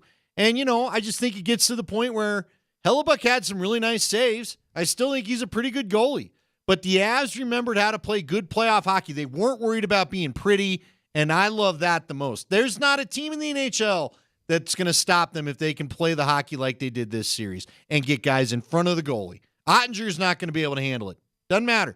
You can't stop what you can't see. What do you think of that? Talk to me, Moose. By the way, Talk to Me, Goose is regular Top Gun for me. I think it was uttered in Maverick. But Talk to Me, Goose comes from when they're all screaming at him to get back in the dog fight that you don't remember. Iceman's just left for dead. And the dog tags speak to Maverick, and he jumps back in the fight. And they chase off all the bogeys. So wait, was he hoping that a dead Anthony Edwards from ER would start talking to him? He literally says, "Talk to me, Goose." And he's holding it. And the guy in the back, matter of fact, who's your guy from Shawshank Redemption? He's the rear. He's Tim Robbins? Tim Robbins. What are you doing? Get back in there. You just can't leave Maverick. Like he's choking himself out, screaming at him to get back into the damn dog fight. He's blocked him out. He doesn't know he's listening to the dog tags. But Dead Goose didn't actually talk to Goose Maverick. Worked through him. Dead Goose went, look, he's Jedi. Like Obi-Wan talking to Luke. He was all blue and shimmery as far as telling Maverick Luke was to concerned. turn off his targeting computer. Yes. Yeah, that was They it. didn't have I got good tone. Trust the They didn't feelings, have a hologram Maverick. Goose walk in and chat with Tom Cruise. No. He was miniature, parrot size, just sitting on the shoulder. Tom took some hallucinogenics so he could see clearer. Took them mushrooms Jake Plummer's fond of. Now, see, if that was what actually happened in Top Gun, I would have seen it more than once in the 43 years of my life. You got the sweaty, bald admiral just smoking like a chimney in this enclosed room, giving everybody lung cancer. What the hell are you doing? That's not allowed. Get the cigar wasn't that out the of there. principal from Back to the Future, if I'm not mistaken? Well, that's right, the teacher. There you go. I just know him as the sweaty admiral. With, if you just screw up this much, I'll have you flying a cargo plane full of rubber dog emojis out of Hong Kong. Those highlights, Andy, were brought to you by Window Nation. Their semi-annual sale is on now. 50% off all windows, no interest for 5 years, plus bonus savings. Call 866-90-NATION or visit windownation.com.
NBA tonight, Boston has a 5-point first-quarter lead on the Miami Heat. Celtics looking to close that thing out back in their own building. Tonight, Mavs and Clippers will play a pivotal Game 5 back at the Crypt this evening. That series is tied at 2 games apiece.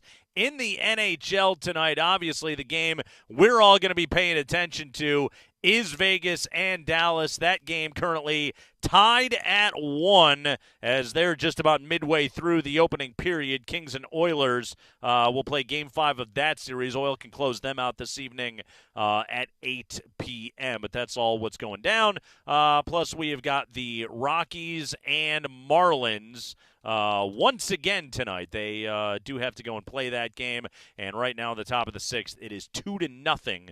Miami leading the Rocks. Marlins, by the way, at 7-24. Rockies at 7-22. So the Marlins could leave the Rockies in the dust tonight and surpass them, leaving the Rockies all alone as the worst team in the National League. By the way, one last Top Gun note for you. Watch the French version sometime when bored, and the guy yells "Sacre bleu" and a whole bunch instead of cussing when they're in the cockpit. I nearly cried watching it. It was so funny.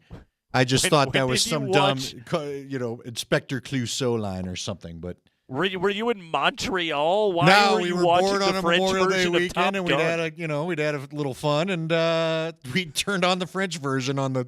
They offer you the different languages on the DVD, and so we went to French. Sacre bleu! When they come flying out of nowhere. Hey, real quickly, after you've taken in a few games of the Mavericks and Clippers, I don't know if anybody's taken down OKC, but that's going to be a pretty tall task for a young team. You had said Mavericks. You didn't love either of those teams. I think you were kind of leaning more Mavericks could be a problem for the Nuggets. After seeing them in playoff mode, what are you thinking? Who do you want to see get out of that round as far as it benefiting the Nuggets? I mean, benefiting the Nuggets, I don't know if the Clippers can make it to the finish line right now. That just as banged up as that team regularly gets. But,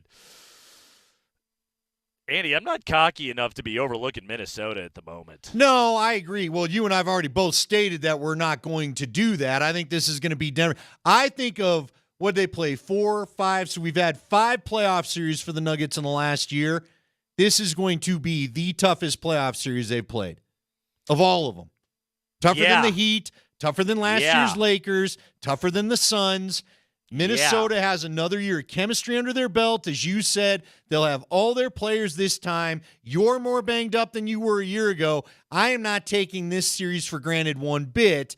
But to me, you've always warned Luka and Kyrie, if they go nuclear, could be a problem, and they've shown a little of that at times. So, Kyrie's basically the only dude in the postseason that is shooting as well from the outside as MPJ so far in this playoff run. So, I don't have a lot of faith in the